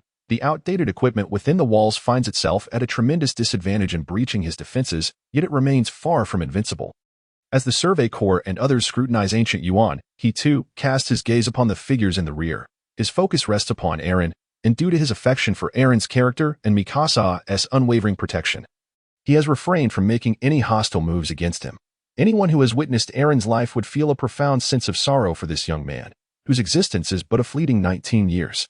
He has transformed from a passionate youth yearning for freedom into a silent boy burdened with the necessity to annihilate the world to save his comrades. Even ancient Yuan, who has spent 5 years navigating the intricacies of the Titan realm, now bears the age of over 20, which struggled to devise a viable solution to the complex relationship between the Eldians and the world, if placed in Eren's shoes. Moreover, Eren, despite wielding the power of the attack titan, is still merely a 19-year-old boy, unable to escape the harsh reality of his age. If ancient Yuan were merely an observer, he would genuinely wish for the tragic fate of Eren and Mikasa to lead a life of peace and freedom. However, the moment Eren inherited the power of the attack titan, he transcended the ordinary. Everything thereafter became involuntary. As ancient Yuan gradually regained his composure amidst the cacophony of the Survey Corps' furious exclamations. He couldn't help but smile wryly at the absurdity of his own situation. Here he was, a being struggling for his own survival, yet lamenting the fate of others. Mikasa, ever by Eren's side, intermittently attempted to exploit the gaps in ancient Yuan's armored form. In stark contrast to Eren's brutish, rage-fueled assaults, Mikasa danced through the air like an elegant sprite. Once she launched her attacks, she transformed from a gentle, poised fairy into a soaring hawk, sharp and lethal. Yet, in that moment, Mikasa appeared somewhat agitated, her mind clearly troubled. What could be the cause of her unease? The colossal figure before them suddenly halted, and time seemed to stand still as ancient Yuan's armored titan lunged forward like a ferocious beast. His massive hand loomed as if to eclipse the very sky. Eren was ensnared in that gigantic hand, akin to a mere figurine. The entire sequence transpired within mere seconds, leaving all spectators momentarily stunned. In that instant when ancient Yuan's grasp enveloped Eren, a peculiar sensation washed over him. His consciousness abruptly faded, and the scene before him was severed. He found himself in an endless desert, where the sky and earth glimmered in an eerie azure hue, dark and uncanny. In the distance, a colossal luminous tree soared skyward. Ancient Yuan's mind struggled to comprehend the disarray. As he shifted his gaze downward, he beheld a strange, silent little girl. The bizarre desert, the immense path, and the enigmatic girl coalesced into a surreal tableau. After a brief moment of astonishment, realization struck him. This was the path, the unique high-dimensional space where the consciousness of Ymir, the progenitor, resided after death. 2 millennia ago, a slave girl, pursued and exiled by her master for the escape of a pig from its pen, fortuitously encountered a primordial, grotesque worm just before her demise. Bestowing upon her powers akin to that of a deity, the founding titan's strength, enveloped by her overwhelming servitude, this slave girl ultimately became the concubine of the very king who had commanded her exile and pursued her, falling deeply in love with him. For 13 years, she fought valiantly for this malevolent ruler, and the terrifying might of her Titan powers rendered his kingdom the most formidable in the world at that time. Yet, despite 13 years of companionship, the slave girl never felt the king's affection. Although endowed with the extraordinary regenerative abilities of the Titan, she chose to embrace death. However, the physical demise of the slave girl did not signify her true end. Instead, she continued to fabricate Titans for the king's descendants within this peculiar high-dimensional realm. All Titans existing in the outside world, whether pure Titans or the 9 intelligent Titans capable of multiple transformations, were conjured from the endless sands by Ymir, the progenitor. In this enigmatic space. In this mysterious domain, Ymir not only created Titans for the Eldians but also awaited the attack Titan, which eluded her control, to provide her with an answer. Ymir, having waited for 2 millennia, was undoubtedly a pitiful figure, a mere puppet in this monotonous space, tirelessly crafting Titans for the Eldians. Ancient Yuan inhaled deeply. Lady Ymir, I am a descendant of your bloodline. The 2,000 years of waiting have come to an end. You are not a god, nor merely a Titan. You are human, and you are free. Ancient Yuan poured forth a torrent of words. His memories of Aaron's statements from 5 years ago now hazy, yet he retained a sense of their essence. The gust of wind swept through the tranquil desert, stirring the sand into wave-like patterns. The atmosphere grew notably awkward as the girl before him possessed eyes devoid of light, betraying none of the emotions one might expect from a character in a manga after being confronted by Aaron's words. Ancient Yuan fell silent, feeling a mix of helplessness upon abruptly entering this space and encountering Ymir so swiftly. Indeed, he was caught off guard. It was evident that Ancient Yuan lacked the persuasive power of words. He pondered whether only royal blood could elicit a response from Ymir. In his frustration, he implored, Lady Ymir, do you wish to see a different answer? Why have you waited so long in agony? Please, lend me your power. Yet, Ancient Yuan refused to relent, exploring every avenue to persuade Ymir. The girl before him, clad in a small grayish-white dress with golden hair, stood motionless. Resembling a statue. Ancient Yuan fixed his gaze upon her. He sensed Ymir observing him, as if contemplating his presence. For a moment, he found himself at a loss regarding how to engage with Ymir. Suddenly, the scene shifted. The eerie desert vanished, and in an instant, Ancient Yuan found himself bewildered. He remained in the act of grasping Aaron, while Mikasa, witnessing this, grew increasingly anxious. She maneuvered her vertical maneuvering equipment to strike at the arm of Ancient Yuan's armored Titan. Release Aaron. Let him go, she cried out, her blade slicing into the gaps of the armor on Ancient Yuan's arm. Possessing the Ackerman bloodline, Mikasa was unlike the others. It could be said that without the captain's intervention, no one present could rival her combat prowess. Ancient Yuan's gaze sharpened, while the armored Titan boasted formidable defenses. It was not impervious to harm. A warrior of Mikasa's caliber could certainly strike at the Titan's vulnerabilities. Even as it moved erratically at high speeds, the advanced human fighters had identified the connection points of Ancient Yuan's armor, indicating that these gaps represented the Titan's current weaknesses. In a matter of breaths, Mikasa disregarded the fuel consumption of her vertical maneuvering device and relentlessly targeted the gaps in Ancient Yuan's armor. Although the armored Titan, bolstered by the strength of the colossal Titan, possessed enhanced resilience compared to Reiner's original form, Mikasa's strikes could only inflict damage without disrupting Ancient Yuan's control over his arm's musculature. However, the onslaught from the Survey Corps felt akin to a swarm of flies buzzing around his head. While initially merely annoying, these flies now dared to bite, inflicting pain upon Ancient Yuan's face.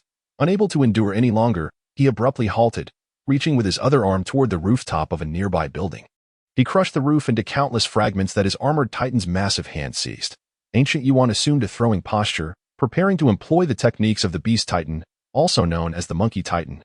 Elvin, observing Ancient Yuan's movements, urgently shouted, "Advance! Keep moving forward!" As the commanding officer swiftly relayed orders to the upper echelons of the Survey Corps, he witnessed Guren's sudden counterattack. Unlike an ordinary individual, Elvin did not call for a retreat. Instead, he pressed forward, commanding his subordinates to encircle Guren from all sides. Guren wielded the armored Titan, hurling fragments of stone and wood with ferocity. These debris rained down upon the pursuing Survey Corps. Though lacking the precision of the Beast Titan's throws, the countless shards nonetheless felled numerous members, obliterating nearby structures. Just as Guren prepared to retreat, having achieved considerable success, a silver flash zipped across the ground. At an astonishing speed, a smooth motion severed the muscle in the Titan's hind leg, causing its blood to erupt like a fountain. Yuan, taken aback, felt the acute pain transmitted through the Titan's mental connection, compelling him to respond swiftly. The figure that had swiftly cut his leg did not intend to relent. Like a formidable wheel, it returned once more, striking at the injured area. A successful hit. The resilient skin of Yuan's hind leg was breached. Tendon severed. In an instant, he lost control over his calf, and the Titan's massive body crashed to the ground. With a resounding thud, the earth was indented, and the violent tremors sent Annie, who was trapped within Yuan's mouth, rolling like a ball. Furious, she pounded the interior of the Titan's mouth with her tiny fists. Hey, let me out. Hurry up and recover. Meanwhile, upon witnessing the fall of Yuan's armored Titan, Elvin promptly led his comrades to assist the station troops with artillery. Quickly, we must not allow the Titan to recover. The human faction mobilized with urgency. The mouth of the armored Titan suddenly gaped open, and the Survey Corps members watched in tense anticipation. Drip, drip, sweat trickled from Armin's hand. Falling to the ground, his and Mikasa's focus had shifted from eliminating the armored Titan to the side of Eren, only a head visible, unconscious within the Titan's maw. What does that Titan intend to do by opening its mouth? The immense jaws, resembling a gaping portal into a dark abyss, suddenly ejected a rope. A small figure burst forth like a bird in flight. Upon seeing this figure, the trainees who had trained alongside Eren froze in shock. Is that Annie? Armin exclaimed, his palms slick with sweat. With a steely expression, Annie maneuvered her vertical maneuvering equipment towards the nearby buildings. It seems it's my turn to take the stage. In this chaotic battlefield, where artillery shells flew and elite members of the Survey Corps gathered, she remained vigilant, knowing that a moment's lapse could lead to capture, loss of freedom, or even death. The instant Annie appeared, elite soldiers like Mikasa and others lunged at her like fierce tigers. Before Annie could touch down, she was surrounded by several soldiers with expressions twisted in hunger. Damn it, perish. Even the battle-hardened members of the Survey Corps began to succumb to fear, losing control, observing her comrade's state. Mikasa furrowed her brow. Capturing this human alive was imperative, as the situation was dire. However, the battlefield afforded little time for Mikasa to react. A flash of golden light illuminated the scene as a bolt of golden lightning descended from above, revealing a live figure amidst the radiant glow. Several nearby Survey Corps soldiers were sent flying by the shockwave. Once again, the transformation of a Titan was witnessed. Golden hair danced in the wind, and the peculiar exoskeleton intertwined with muscle formed a perfect silhouette in the sunlight, akin to a Valkyrie. Yet, this was no Valkyrie, nor did she embody the merciful nature of a goddess. Annie, now in control of the female Titan, took swift strides, capturing several nearby Survey Corps grappling hooks, twirling them like a yo-yo in her hand. With a sudden pivot, she delivered a kick that sent one soldier flying, blood bursting forth like a crushed fruit, casting him aside like refuse. From her transformation to her series of attacks, a mere 2 minutes had elapsed, showcasing the female Titan's speed, far surpassing that of the armored Titan. The Survey Corps, witnessing this brutal scene, had their eyes reddened with rage. Stop, you cursed Titan! Amidst the chaos of battle, Elvin had already prepared the artillery. Fire! At his command, soldiers ignited the fuses, and shells rained down upon Yuan's armored form. Inside the armored Titan, Yuan observed the unfolding chaos outside, a smirk forming as he recalled how he had withheld his full strength to protect Annie. Now, behold the might of the god of destruction. The collapsed armored Titan emitted a blinding light, rapidly expanding like a luminous orb. Annie and the members of the Survey Corps instinctively halted to gaze at the radiant sphere emerging from Yuan's direction. Annie had seldom witnessed the transformation of a colossal Titan. During her time in the Marley military, she had seen it once, and then again during the wall breach. Now witnessing Yuan's transformation, and no matter how many times she beheld such terror, its overwhelming power was daunting. With a grave expression, Annie crouched behind a building. The orb swelled rapidly before bursting open, and the battlefield fell into an eerie silence. A colossal shockwave radiated outward from Yuan, igniting houses with intense heat, while the ensuing gale swept debris skyward, sending shattered structures raining down like meteors. The Tros district resembled a scene ravaged by a tempest, akin to a Hell's Cape. Armin felt as though he were adrift upon the surface of water. Unable to regain control, struggling fiercely, he sought to rise, only to feel himself plunging downward, the sensation of suffocation growing stronger. Suddenly, he opened his eyes wide, flailing his arms and shouting, "No!" The Tros district lay barren. The devastation wrought by Yuan's transformation had obliterated half the district, leaving behind only ruins and raging flames. As Armin gradually regained his senses, he surveyed his surroundings. witnessing the charred remnants of buildings and injured soldiers laid out on the ground. The air was filled with the agonized wails of his comrades. He seemed to forget the reason for this calamity, and upon touching his head, he felt the bandage soaked with blood. You were struck by debris and lost consciousness. A deep yet unexpectedly powerful voice echoed. Turning towards the source of the voice, he beheld a golden-haired figure in the air, tall and imposing, accompanied by a small, expressionless dark-haired officer. Captain Elvin, Armin exclaimed, struggling to rise. Elvin raised a hand to halt him. You are injured. There's no need to stand. Can you tell me why your companion Eren Yeager was taken by the armored titan and the female titan? Armin froze, his head snapping around in search of answers before suddenly stilling. Is it true? Eren has been captured. I don't know why. Clutching his head in despair, Armin reflected painfully on the events. TCH, I expected more insight. You're no better than that brat, Levi remarked discontentedly. Elvin and Levi then turned their attention to a nearby building, where a dark-haired girl huddled in the shadows, clutching her legs. Her gaze was vacant, as if her soul had departed. Prepare yourself, foolish child. The Survey Corps is gearing up to pursue the armored titan and rescue Eren Yeager. Upon hearing Levi's words, a flicker of hope ignited in Armin's pained and bewildered eyes. Is Eren still alive? Can we still rescue him? After a period of contemplation, Elvin finally spoke. Yes, although we currently know nothing of Eren's condition, he may hold the key to our answers. We will reclaim him, even if it costs us the lives of every soldier in the Survey Corps. Levi glanced at Erwin with a stoic expression, his mind a swirling abyss of unspoken thoughts. After the ancient source unleashed the formidable power of the colossal titan, he promptly followed the female titan as it scaled the 50-meter-high wall to evacuate the battlefield. Thud, thud, thud. The female titan, controlled by Annie, sprinted across the plain, her towering and agile form moving with a slight shift of her eyes. Annie cast a glance at the expressionless figure of Genshin, who was resting upon her shoulder. If one were to inquire about the whereabouts of the captured Eren, the current scene served as the most telling answer. Aside from Genshin and Annie, there was no other living soul to be found on the plain. Unlike Reiner and others from the manga who were tasked with a mission, Genshin's purpose was to acquire the Titan power, not to retrieve it for another's inheritance. The free-spirited youth, Eren, had departed this cruel world without anguish, while Genshin, shaped by the influences of the online realm, would never engage in the mindless villainy of rousing Eren only to let him drone on and squander their chance at victory. Genshin's decisiveness and ruthlessness kept Annie on high alert. Despite Genshin appearing weary, as if a mere twitch from Annie could crush him, she dared not make a move. The enigma surrounding Genshin restrained her from taking any rash actions. Perhaps this man, though seemingly out of breath, had every muscle taut, ready to transform into a nuclear bomb at any moment. Days later, as Annie traversed the plain, she sensed an unusual disturbance compared to her previous journeys, prompting her pace to slow. Observing Annie's actions, Genshin rose from her shoulder to gaze in the direction of her focus, where a green flare ascended in the distance. The Survey Corps had caught up. Due to supply issues, Genshin and Annie had to pause, consuming precious time. Despite enduring Genshin's nuclear bombardment, it seemed many from the Survey Corps still possessed significant combat strength. Additionally, the abruptness of the war had prevented the royal family from receiving immediate news, prompting Erwin and other high-ranking members of the Survey Corps to mobilize their forces following the Titan's trail. Though the distance was considerable, Genshin's gaze appeared to have locked onto Erwin's. Annie's expression darkened. She never anticipated that human steeds could match the speed of the Titans.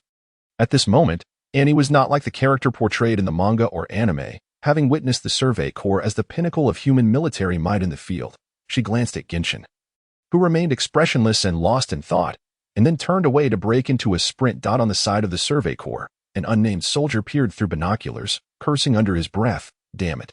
That Titan has accelerated. The initial excitement of catching up was slowly replaced by a sense of foreboding. Captain Erwin, his gaze sharp as a blade, surveyed the horizon, while the mood among the Survey Corps was far from optimistic. Soldiers who had witnessed the colossal Titan's power in Trost district trembled, contemplating their own fates. Among the ranks, a few individuals bore expressions that set them apart. Mikasa's eyes were resolute. Eren, hold on.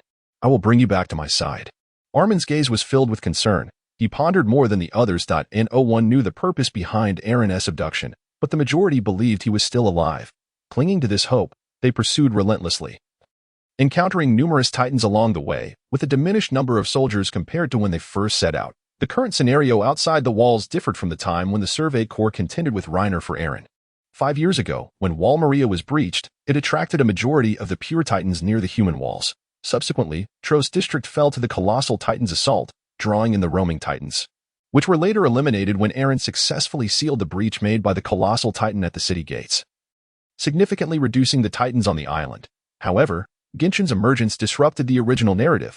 After the breach of Wall Maria, Hoover and his comrades did not proceed to breach the second wall, Rose Wall. Consequently, the multitude of Titans lingering outside Rose Wall remained unaddressed.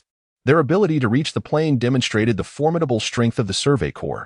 Had it been the inexperienced Marleyan forces, they would have undoubtedly suffered heavy losses. The two sides raced across the plain, with the female Titan sprinting at full tilt, her long legs whirling like a windmill, while the steeds of the Survey Corps struggled to close the gap. The exertion of rapid movement posed a significant test of endurance for both parties.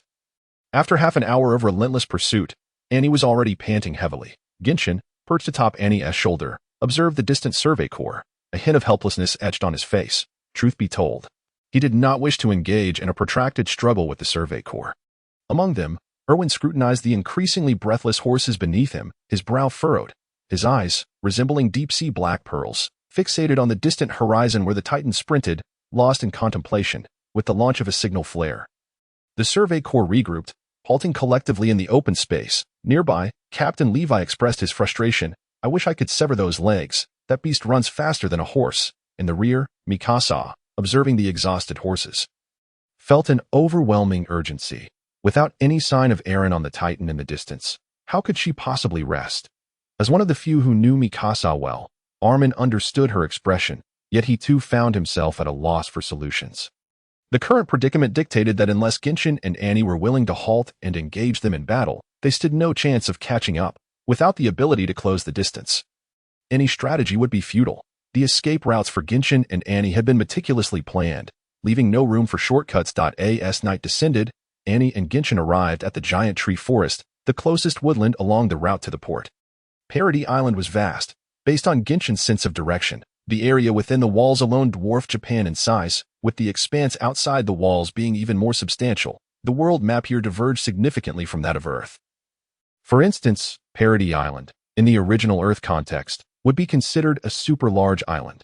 Previously, Genshin had wandered aimlessly for quite some time before reaching the port, but now, knowing the route allowed him to swiftly elude the Survey Corps and arrive at the giant tree forest.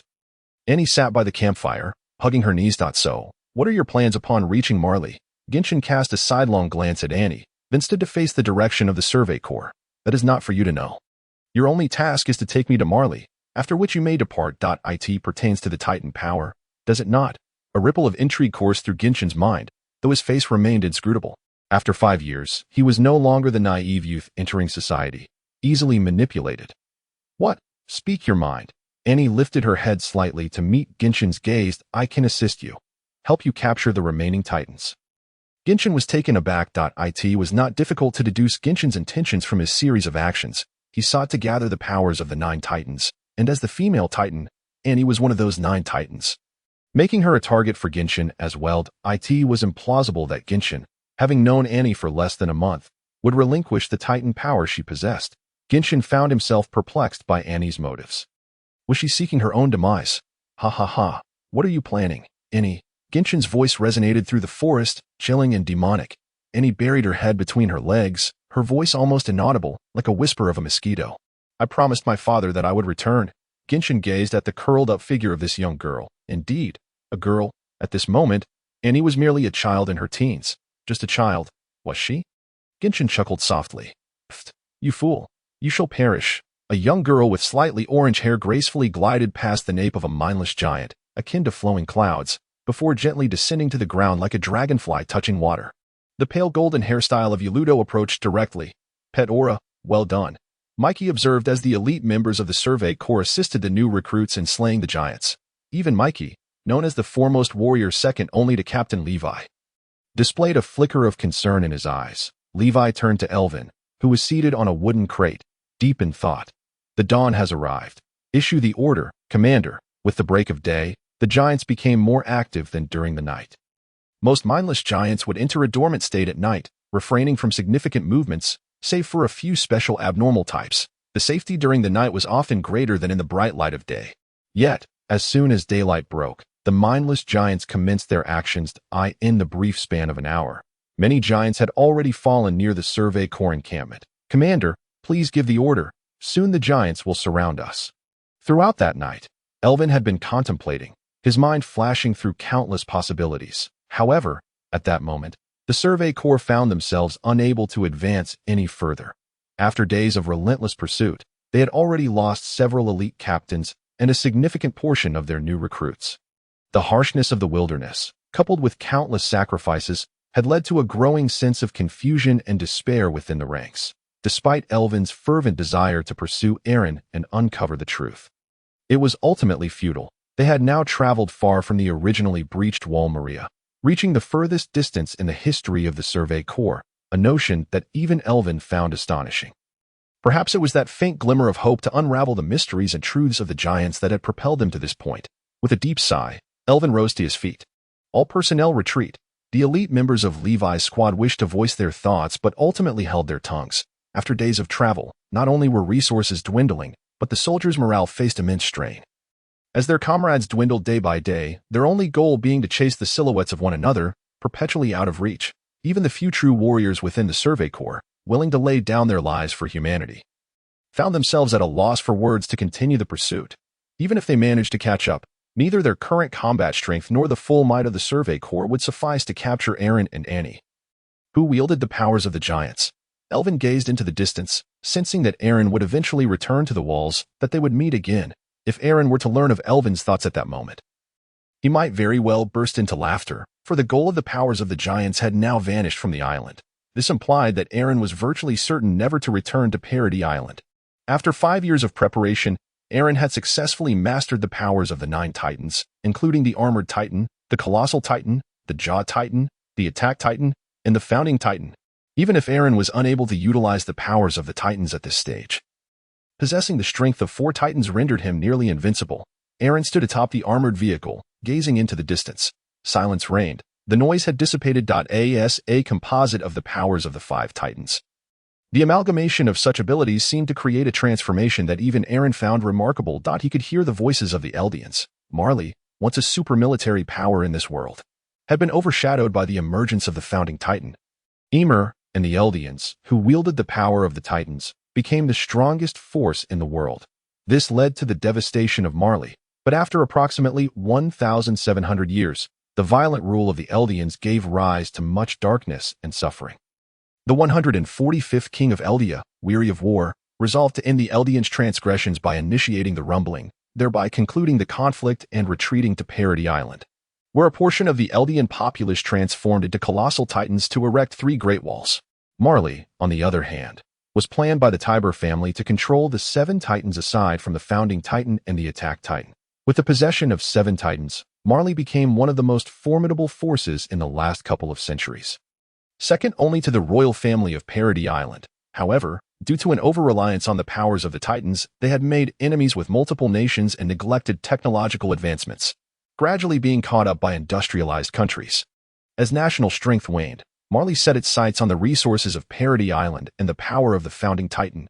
Thus, they dispatched 4 Titan shifters, Reiner, Annie, Bertholdt, and Zeke, to seize the Founding Titan's power. Unfortunately, these 4 were merely children, and faced with numerous difficulties, they proved too immature, resulting in the loss of one upon their arrival on the island. Sending Titan shifters to seize the Founding Titan was, in Eren's view, an act of profound ignorance. In the world of Attack on Titan, the only threat to the Founding Titan came from the Attack Titan, which was not under its control. All other Eldians were entirely subject to the power of the Founding Titan, and those of royal blood who possessed the Founding Titan could control and manipulate all Titans except the Attack Titan without even transforming. With Annie's assistance, Eren successfully boarded Marley's transport vessel, having numerous means to discreetly embark as a Titan shifter. Upon reaching Marley, Eren found himself reflecting. After over 5 years of living within the walls, enduring a lifestyle reminiscent of the Middle Ages, arriving in this Marley, akin to a modern city, evoked a sense of nostalgia for Earth within Eren. Now, with his gaze fixed upon the city adorned with European-style architecture, he squinted, pondering how to seize the remaining Titans.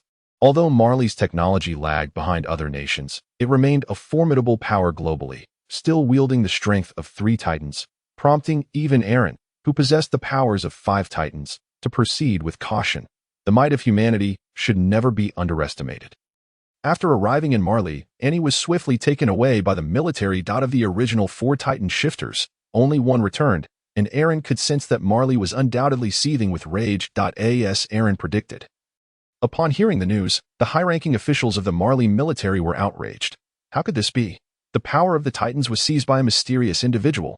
What a failure. Why did we raise you Eldian pigs for this? Annie observed the group surrounding her, interrogating her like a criminal, and a shadow of frustration crossed her face. Had it not been for the presence of the Beast Titan and the Cart Titan, Annie would have dearly liked to trample the Marley officials who regarded Eldians as less than human. In the following days, Eren sought the location of the Tiber family's residence. It must be said that the Tiber family held considerable esteem. Both Marleyans and Eldians showed them great respect, hinting at their elevated status. However, at this moment, that very prestige and notoriety became the Tiber family's weakness. Eren stood atop a high hill, half a district away from the Tiber residence, peering through binoculars as a large carriage approached to collect Willy Tiber. This Willy Tiber was the very man who declared war against Parody Island in the manga, only to be ambushed and crushed by Eren. At this moment, Willy appeared much younger than in the manga. His youthful visage bore the initial semblance of authority, suggesting he had recently assumed control of the Tiber family. Following him were 2 maids, and Eren's gaze lingered on one of them. She was a slender figure, though clad in a maid's attire. The unique brilliance in her cold yet lively eyes set her apart. Indeed, she was the inheritor of the Warhammer Titan, Lara Tiber. Eren was not fixated on the maid's figure. Rather, he recognized her for who she was. Compared to the manga, this maid appeared merely a child, despite her facade as a tool-like maid. She could not evade the perceptive gaze of someone privy to the plot. It seemed she had already inherited the power of the Warhammer Titan, Eren mused. Watching Willy and the others board the carriage, Eren tightened his collar, whispering an apology. Though you are still quite young, you have obstructed my path. Although Ani has been taken by the military, it seems no information regarding Gu Yuan has been disclosed. Gu Yuan has already been in the nation of Mali for several days, and even the base of the Deba family has been located. Yet, there appears to be no significant movement from Mali, as if they believe the enemy remains far away on Parody Island. Before an opulent European-style edifice, a dark-skinned officer with a closely cropped head, stubble, and wrinkles, his brow furrowed and eyes sharp, was waiting in the sunlight. At that moment, a carriage approached. Mr. Willy, you have arrived. Captain Magath, I have heard much about you. The officer waiting in the sunlight was Dio Magath, the commander of the Mali military's Titan Warrior Brigade in the later chapters of the manga, known for delivering multiple devastating blows to the Titans in the latter part of the story. Mr. Willy, 3 of the 7 Titans have already fallen into the hands of Parody Island. What should we do? Indeed, it is the first time in a century that we have sustained such significant losses in Titan power. As a true high-ranking official of Mali, Willy raised his hand, and the high-ranking officials present fell silent. Under normal circumstances, these powerful dignitaries might not have shown Willy such deference. However, given the gravity of the situation, everyone sought to arrive at a conclusion. Let us first dispatch a fleet of warships to Parody Island to investigate the situation, gentlemen. The discussion continued for quite some time, and Willy emerged from the administrative office of Mali's high command. Guarded by soldiers, Willy gazed at the sky. When he arrived, it had been blazing hot, but now the sun was setting, and the sky had been painted a rare crimson hue by dusk. Willy placed his hand on his forehead, deep in thought, and let out a long sigh. What a tumultuous autumn this is. At that moment, Magath also exited the conference room and caught sight of Willy, who appeared somewhat frazzled, stirring a flicker of empathy within him. 3 warriors from his unit had been lost upon reaching the island, and upon receiving the news, Magath had been in a gloomy mood. Now, seeing Willy in a similar state, he felt a sense of companionship. Just as Magath was about to call out to Willy, a thunderous roar resonated from the sky. A tremendous shockwave hurled Willy and the others before the building into the air. What is happening? What is this? Everyone was bewildered. Magath turned sharply to Willy, who was rubbing his backside while being assisted to his feet by 2 young maids. Willy and Magath exchanged bewildered glances, both momentarily disoriented. Just as they assumed it was an earthquake, they heard a soldier nearby stammering. That is, a massive plume of smoke rose not far away, and within the colossal cloud, something enormous seemed to be stirring. If Willy and the others had been able to look down from a height at that moment, they would have seen that all the buildings surrounding the smoke had been reduced to charred earth. Even in Mali, which had wielded the power of the 7 Titans for over a century, very few had actually witnessed a Titan transformation. The soldiers present were momentarily stunned, unable to recognize the Titan within the smoke.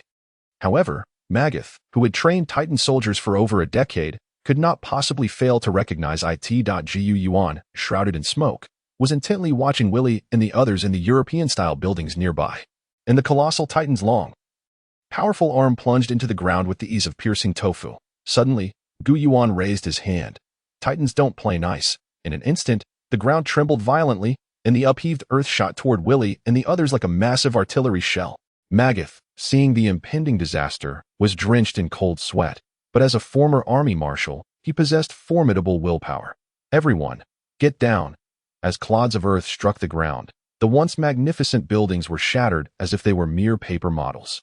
At this moment, Lara Deba, the inheritor of the War Hammer Titan, felt the earth shake violently, and the objects before her became obscured by the intense shockwave, leaving her disoriented. When her vision finally cleared, she realized that everything around her had turned to ruins, engulfed in flames, with massive stones embedded in the ground. Nervously scanning her surroundings, Lara quickly found Willy, but to her horror, he was left with only half of his body. His legs and right side of his abdomen completely gone. Rushing forward, Lara embraced Willy, a mere teenager caught in a whirlwind of panic. Miraculously, Willy, despite losing half his body, had not immediately succumbed to unconsciousness. His trembling pupils turned toward Lara but soon lost their luster. Willy was dead. Compared to his original fate of being trampled into mush by Eren in the manga, this outcome was far more favorable. At least he remained partially intact. Lara helplessly surveyed her surroundings, but all she could see was a wasteland. There was no trace of anyone standing. It dawned on her that she was inexplicably fortunate to have survived without being crushed by the massive stones. In the smoke-filled sky, a pair of red, thorn-covered hands emerged, reaching out toward Lara. She was grasped as if she were a mere figurine. Twisting her body, she gazed at the enormous Titan radiating overwhelming heat before her. Filled with rage, yet unable to draw her dagger for transformation. Yuan, amused by the sight of the small ant before him, suddenly saw a torrent of blood erupt from Lara, igniting her clothes in flames. Oh no, this is bad. For the first time, Gu Yuan merged all the Titan powers within him to transform. Though the colossal Titan retained its basic form, it exhibited many features of the armored Titan and the jaw Titan. The fusion of multiple powers astonished even Gu Yuan himself. Lara's body was seared by the intense heat emanating from Gu Yuan's Titan form. A vast amount of blood evaporated from the high temperature, and golden light burst forth from her eyes, mouth, and nose, transforming her into a small golden figure. A bolt of golden lightning struck Gu Yuan's hand. Lara escaped the grasp of the colossal Titan and landed on the ground. Brother, I will avenge you. At that moment, Lara was far from the calm demeanor she had in the manga. With a fierce expression, she commanded the War Hammer Titan to deliver a powerful punch to Gu Yuan's towering leg. Gu Yuan looked down at the War Hammer Titan, which appeared like a toy, bemused, several question marks floating above his head. The War Hammer Titan is throwing punches. However, upon reflection, it made sense. Lara had grown significantly over the years since the manga, and her transformation experience was incomparable. The Lara from the manga had already been somewhat inexperienced, yet she could still utilize the War Hammer's innate ability to freely create hardened constructs.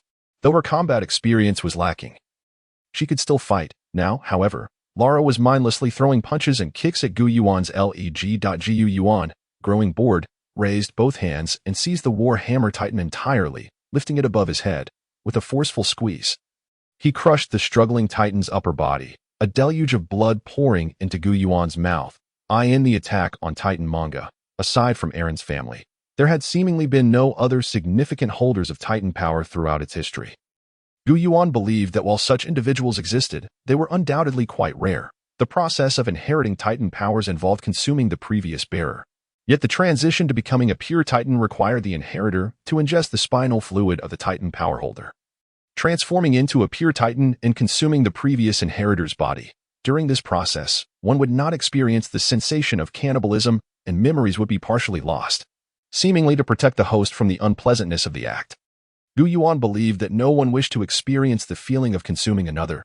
Although he had undergone this experience twice before, this was the third time, and he still found the sensation intolerable. Gu Yuan's transformation obliterated the surrounding structures, and within mere minutes, he dispatched the War Hammer Titan. However, Mali remained a highly industrialized nation, and the speed of information dissemination was rapid. In a brief moment, countless soldiers swarmed the area, and tanks began to roll in.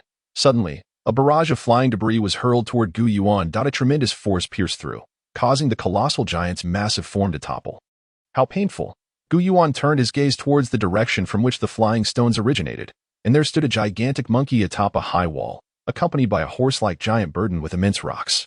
Goodness, this is terrifying. This creature, the beast titan, Zeke, though encased in the warmth of its titan body, elicited a chilling sensation that coursed through Gu Yuan, causing cold sweat to beat upon his brow. My boulders could easily shatter even the fleets of enemy ships. Yet they merely caused this giant to tilt. Despite the shock reverberating within him, his hands did not falter. His long-haired arms flung stones at Gu Yuan like windmills, forcing Gu Yuan to raise his hands in defense. Meanwhile, nearby tanks were primed, unleashing shells that rained down upon Gu Yuan like a torrent. How infuriating.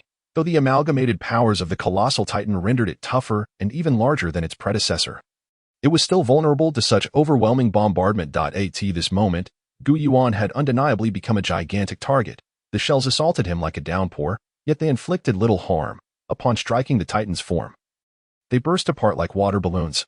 Ironically, the stones hurled by the beast titan seemed to possess greater potency, yet they still failed to breach his defenses. The towering giant stood at an imposing height of 70 meters. Gu Yuan felt as though he were standing atop the pinnacle, the vast titan's form granting him a perspective that made him feel as if he could pluck the moon from the sky. Is this the essence of power? What a delightful sensation. Is this what freedom feels like? With a newfound courage, having grasped the might of the Marleyan artillery, Gu Yuan stood still, relishing the thrill that accompanied his immense form and strength. Observing the ever-increasing throng of soldiers, artillery, and tanks around him, he shouted, "Hurry! Load the ammunition and eliminate this demon. Fire! Fire!" Gu Yuan felt it was time to cease this playful banter with the little ants. Suddenly, the 70-meter giant collapsed straight down, its massive weight causing the normally sturdy and aesthetically pleasing ground to tremble as if it were water. Chunks of pavement were upheaved, and the colossal shockwave sent nearby artillery and soldiers soaring into the air. "Get down! Quickly, take cover!" the soldiers cried out, scrambling for safety as the titan Gu Yuan controlled wreaked havoc akin to a natural disaster. As the soldiers regained their composure and turned to face Gu Yuan, they beheld the gargantuan crimson titan exuding vast amounts of steam, the intense heat warping the air around it, rendering the fallen giant akin to a massive fireball. Had that titan truly fallen? No, it was too hot to approach. The fallen giant rapidly evaporated, revealing only its skeletal structure. In the distance, Zeke scratched the back of his head like a monkey, casting a glance at the grotesque cart titan beside him. Peek, is that the one who took away Hoover and Reiner's lives? Indeed, I wonder what will transpire next. Perhaps the very surroundings had been utterly transformed by Gu Yuan's colossal titan. Zeke and Peek remained steadfast behind the Marleyan soldiers, observing the changes wrought by the towering titan on the battlefield. Unbeknownst to them, a presence akin to a swift arrow was hurtling towards them amidst the debris of the buildings. In an instant, Zeke sensed a distortion in his environment, something whizzing past him. He turned to see a titan clad in armor adorned with black and red crackling patterns materializing beneath the cart titan. A claw, shimmering with a silvery crystalline sheen, pierced through the cart titan's neck with alarming swiftness. The cart titan was skewered like a barbecue. Upon witnessing this, Zeke felt a cold sweat drench his back, the sudden shift nearly causing him to lose control of his bodily functions. Following this, the beast titan spun around and let forth a furious roar. Peek! Zeke hurled stones with all his might towards Gu Yuan. Regrettably, the once unfailing projectiles of Zeke seemed ineffective against Gu Yuan's enhanced jaw titan. Gu Yuan leaped with a grace that defied gravity, effortlessly evading Zeke's barrage. Then, Gu Yuan's jaw titan pressed its hands against the ground, causing the earth to convulse as if a dragon were awakening, rolling like waves. Suddenly, crystalline spikes erupted from the ground, impaling Zeke's furry titan form and suspending him in midair like a candied hawthorn. Damn it! I can't move. Curse it! Zeke struggled in vain, finding himself utterly immobilized. Gu Yuan's assault transpired within mere breaths. The surrounding soldiers soon noticed the anomaly behind them, turning their heads in alarm. What are those crystals? Have the powers of the War Hammer Titan been stolen? Observant officers within the ranks realized something was amiss. With the ability to wield the powers of multiple titans, Gu Yuan had already become a true master in their utilization. Having prior experience with other titan abilities, the moment he acquired the War Hammer Titan's power, he had nearly perfected its use. Once more, artillery shells rained down upon Gu Yuan. With another leap, he soared as if taking flight. As the soldiers witnessed Gu Yuan effortlessly evade the shells, they frantically unleashed their own projectiles without regard for their lives. In an instant, Gu Yuan was darting about with remarkable agility. The numbers around him were increasing, With the passage of time, the advantage of sheer numbers became evident as countless soldiers surrounded him. Even Yuan, endowed with Titan powers, could only continue to evade. After all, he was not the earth-shattering Eren of the past. In this era, Eren was an invincible force. If not for Eren granting the opportunity to the Savior Squad in the subsequent manga, nothing in this world could claim victory over the rumbling. A swift resolution was imperative. Where was Zeke, that monkey? As Yuan hurriedly evaded, he aimed to attack Zeke, only to realize that the beast titan he had previously impaled had evaporated, leaving only its skeletal remains. Yuan gazed into the distance, spotting a figure crawling away at a rapid pace, its rear end raised. He was momentarily stunned. Having just undergone a surprise attack, this titan could swiftly transform again. Truly, the cart titan was renowned for its endurance. Yuan clasped his hands together and struck the ground. Instantly, a colossal crystal wall erupted, effectively blocking the barrage of Marleyan artillery. The defensive capabilities of this crystal wall were formidable. Stop firing. Soldiers, quickly. Pursue. Peak, with Zeke in her grasp, dashed forward. Suddenly, she heard commotion from behind and turned to see Yuan's jaw titan approaching with astonishing speed, its diminutive legs seemingly equipped with springs. Each leap appeared as if it were gliding just above the ground, allowing Yuan to match Peak's speed. It was utterly unbelievable that this creature had caught up. Peak, accelerate. We can't let this guy overtake us. Zeke, partially exposed, witnessed Yuan's pursuit and cried out in terror. I know. I'm already at maximum speed. The two titans raced forward like high-speed trains. The artillery shells fired by the Marleyan soldiers struggled to keep pace with the two titans' velocity. Yuan's swiftness prevailed, and he quickly closed the distance to Peak's rear. As Yuan prepared to strike with his claws, Peak suddenly halted, bracing herself with her hands and pushing off with her hind legs. Yuan's armored face, resembling a demonic mask, collided with Peak's foot. The immense inertia and impact shattered Yuan's face, sending the jaw titan careening away. He crashed heavily to the ground, his mind swirling in confusion.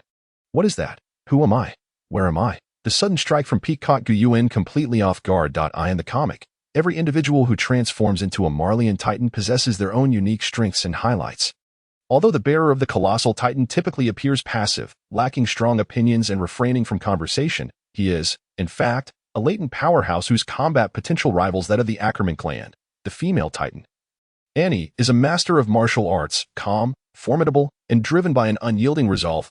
Reiner, the armored titan, despite a lackluster performance in the comic, demonstrates exceptional prowess that makes him a fitting embodiment of the armored titan. Zeke, the beast titan, harbors royal blood, transforming what was once a titan with minimal combat capability into one endowed with astonishing offensive strength, remarkable throwing skills, and the ability to control pure titans birthed from his spinal fluid. Peak, the cart titan, initially plays a supportive role in the early chapters of the comic, yet possesses immense endurance, capable of transforming into a titan hundreds of times. This long-standing perception of the cart titan led Yuan to underestimate Peak as a formidable warrior in his own right. Just as Yuan contemplated charging forward again, a thunderous noise erupted behind him, causing his heart to race as if a grave peril was imminent. Instinctively, he attempted to evade, but it was too late. A tremendous piercing force penetrated the nape of the titan he controlled. The right side of Yuan's body was obliterated, leaving only his legs intact. The overwhelming pain surged through him. He nearly succumbed to unconsciousness. Yet he mustered the strength to endure. Damn it, I was careless. Dangling from the nape of the titan, he glanced backward to see an astonishingly large artillery piece aimed directly at him, a stark contrast to ordinary human weaponry. This was the anti-titan cannon from the comic. To his disbelief, Marley had swiftly deployed such a device. Suddenly, Yuan froze. Recognizing a familiar figure atop the artillery, it was Magath. In the comic, Magath was once a field marshal and had served for years as the superior of the Titan warriors. Possessing exceptional marksmanship and extensive combat experience against Titans, he had delivered significant blows to Titans on multiple occasions. Initially, Yuan believed that no ordinary person could survive such a widespread attack when he ambushed the Warhammer Titan. Yet aside from the fortunate survival of Lara, due to Yuan's intentional miss, there was another lucky survivor. From a distance, he saw Magath preparing to fire the cannon again. Enduring the pain, Yuan propped up the remaining half of his body with one hand, preventing his internal organs from spilling forth. Should that happen, even the regenerative abilities granted by the Titan power would be insufficient to save him. Utilizing the connection of his lower half to the Titan, He commanded the Titan to charge towards a nearby building. A golden lightning bolt streaked across the sky. A lithe figure descended, golden hair billowing in the air. Everyone ceased firing. It was our female Titan. Annie executed a powerful kick that struck Yuan. The Titan instantly flew out in a V-shape, crashing through several residential structures before finally coming to a halt, with half of his body still suspended in the air. His injuries worsened, his form covered in dust and blood. Annie, you wretch, Yuan coughed violently, spewing blood as his vision began to blur. Was he truly destined to fall here? Annie, observing the Titan lying in ruins, gradually approached in a combat stance. Despite his pitiful condition, she showed no signs of leniency. After nearly 2 months of interaction, she understood that this man was no ordinary FOE. Was utterly misguided to view him through the lens of a normal person. If she had a choice, Annie would prefer to avoid returning to the battlefield. Although she bore grim news, the Marleyan military dared not act against her. Under their watchful eyes, she had finally reunited with her father. I'm sorry, though my days are numbered, I wish to spend a little more time with my father. I do not wish to die yet. With her head bowed, her gaze radiated determination. She absolutely refused to be devoured. She yearned to survive. Yuan, gazing at the slowly approaching Annie, noticed Magath intensely focused on him from a distance. While the cart Titan fled in panic even further away, he felt as though the world was decelerating. This operation had been fraught with errors. Engaging directly with the full might of Marley was overly ambitious. Was he once again incapable of seeing the plan through to completion? He still had one last trick up his sleeve. Gritting his teeth, Yuan summoned all his strength, striving to extract more energy from within himself. In an instant, a brilliant golden light erupted. Annie, witnessing the Titan crumpled in the debris suddenly radiate golden light, instinctively dove backward. Magath, seeing this, disregarded Annie's safety and unleashed a heavy cannon shot. For a fleeting moment, the world transformed into a blinding white, silencing all sound. A colossal mushroom cloud ascended from the earth. A gaunt, 70-meter Titan resembling a demon emerged from the smoke.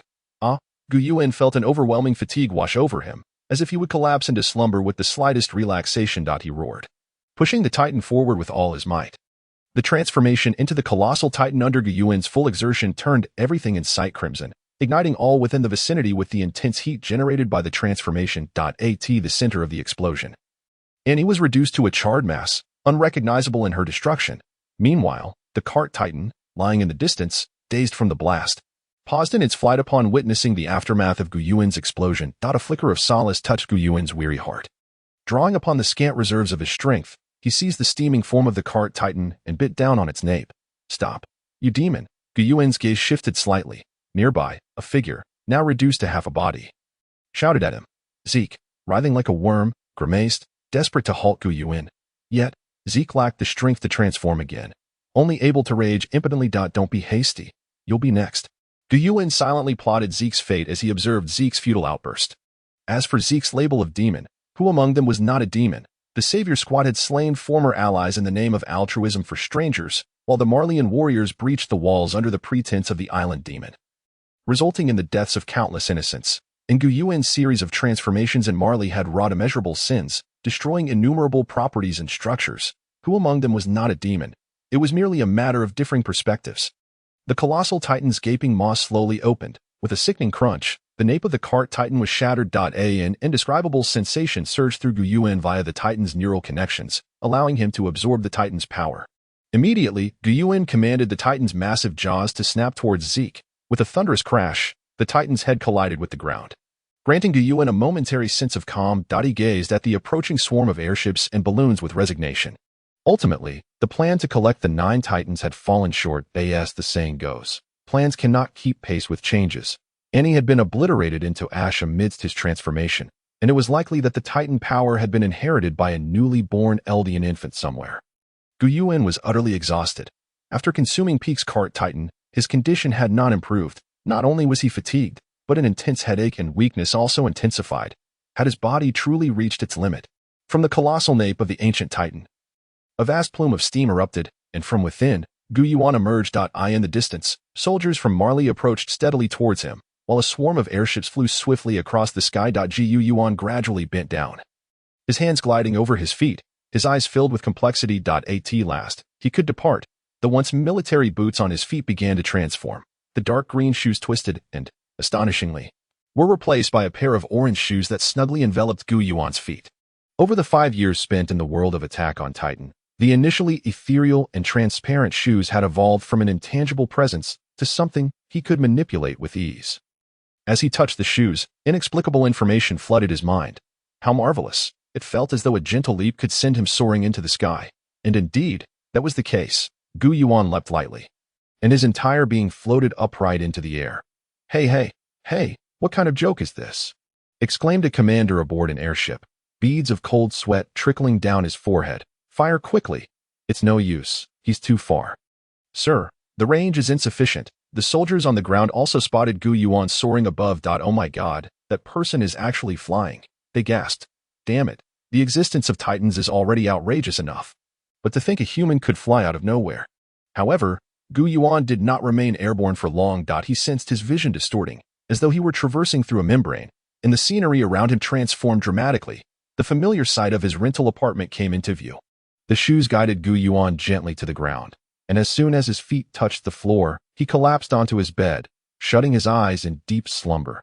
Time passed, though he could not discern how long. Until Gu Yuan awoke, propping himself up on his elbows. He quietly surveyed the layout of his apartment. Suddenly, he burst into laughter. How splendid! Absolutely splendid! After an intense journey spanning over 5 years, it had culminated in this moment. Reminiscent of Zhuangzhou's dream of a butterfly, glancing at his attire, Gu Yuan noted he was clad in the pajamas from his apartment, and still wore those peculiar shoes. He hurried into the bathroom.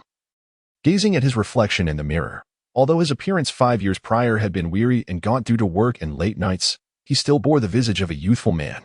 Yet, the figure staring back at him now was robust and rugged, exuding an aura of bloodied ferocity. Clearly Gu Yuan, 5 years after living in the world of Attack on Titan. How could this be? Gu Yuan pondered, gazing intently at his reflection. Upon entering the comic, he had assumed the identity of an existing character, but upon exiting, did that mean his body had simply materialized? Although 5 years of life had been sacrificed. He clenched his fists, standing firm. His strength had not vanished. The intense sensation unique to the power of Titans surged through his spine, igniting his excitement. As someone endowed with multiple Titan powers and extensive experience in transformation. This distinct signal shone brightly like a beacon in the night. After briefly assessing his physical condition, Gu Yuan turned his attention to the state of his rental apartment.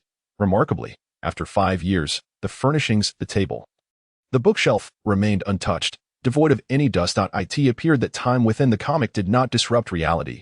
They belonged to two separate realms. Aside from himself, nothing else had changed. Gu Yuan drew back the curtains, allowing the blinding sunlight to flood in. His rental apartment, situated in an urban village, offered no glimpse of the sky. A suffocating scent wafted in from outside, and Gu Yuan frowned. This city aroma was familiar, yet far from pleasant. The environment of Parody Island in Attack on Titan had been remarkably pristine, despite the constant trepidation he had faced over those 5 years.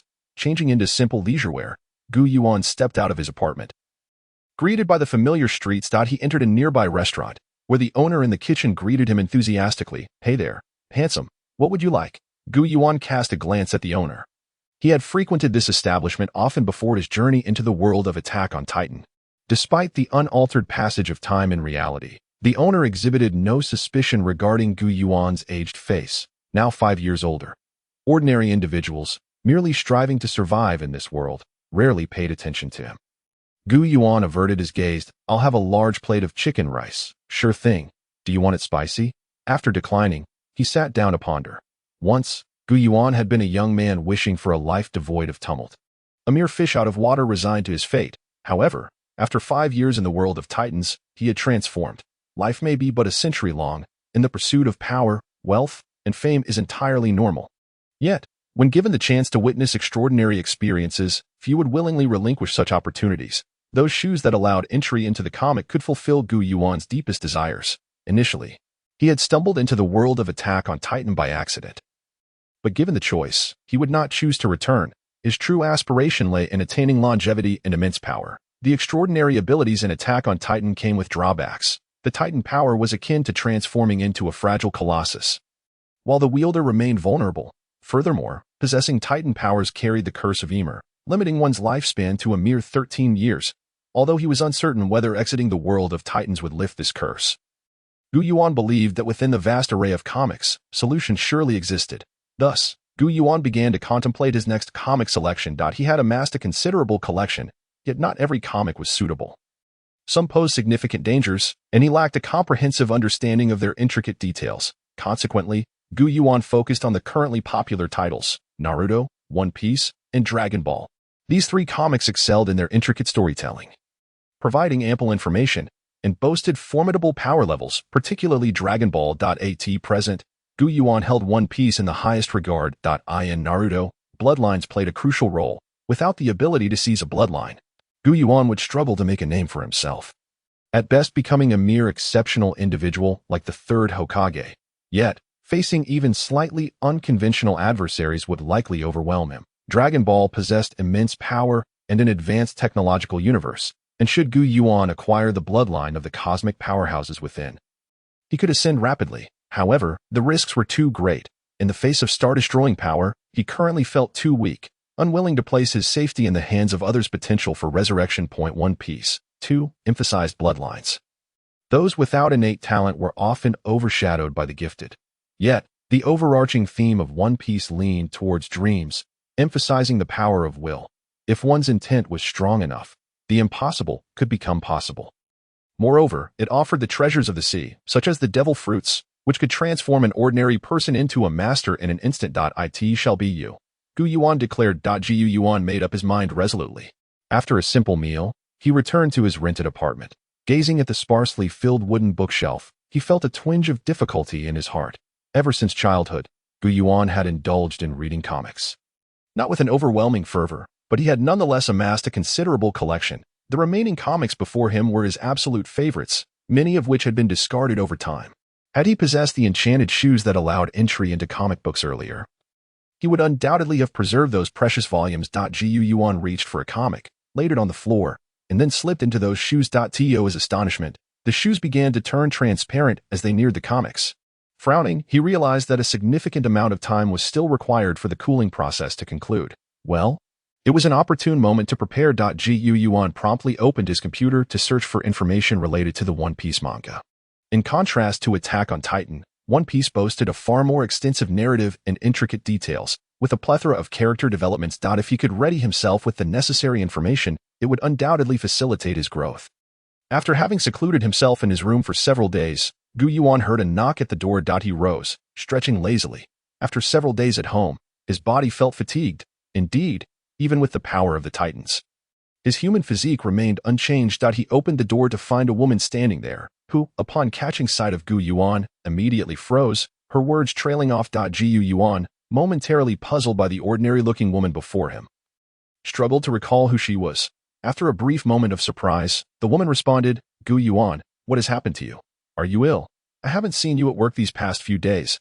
Her words gradually unlocked Gu Yuan's memories, which had been sealed for 5 years. It dawned on him that he had indeed been scheduled to work. 5 years had passed. He mused quietly. The woman before him was Yan Yujing, his university classmate, and they now happened to be working at the same company, likely having found him through the information he had left behind. "Yes, I fell gravely ill a few days ago, and have been quite haggard since. Is there something you need?" Yan Yujing observed the expressionless man leaning against the door. Is it wrong to check on an old friend? Why didn't you take a leave of absence from work? Can I come in for a bit? Gu Yuan hesitated before releasing the grip on the doorknob. "Please, come in." Yan Yujing stepped into the rented room, surveying her surroundings, although the overall cleanliness was pleasant. The multitude of comic books cluttering the table sparked a flicker of disappointment in her eyes. This was not what she had hoped to find. Gu Yuan retreated to the kitchen to retrieve some drinks. All the while discreetly observing Yan Yujing as she Saturday, there existed a history between them. During his early university days, Gu Yuan had once shown an inclination to pursue Yan Yujing.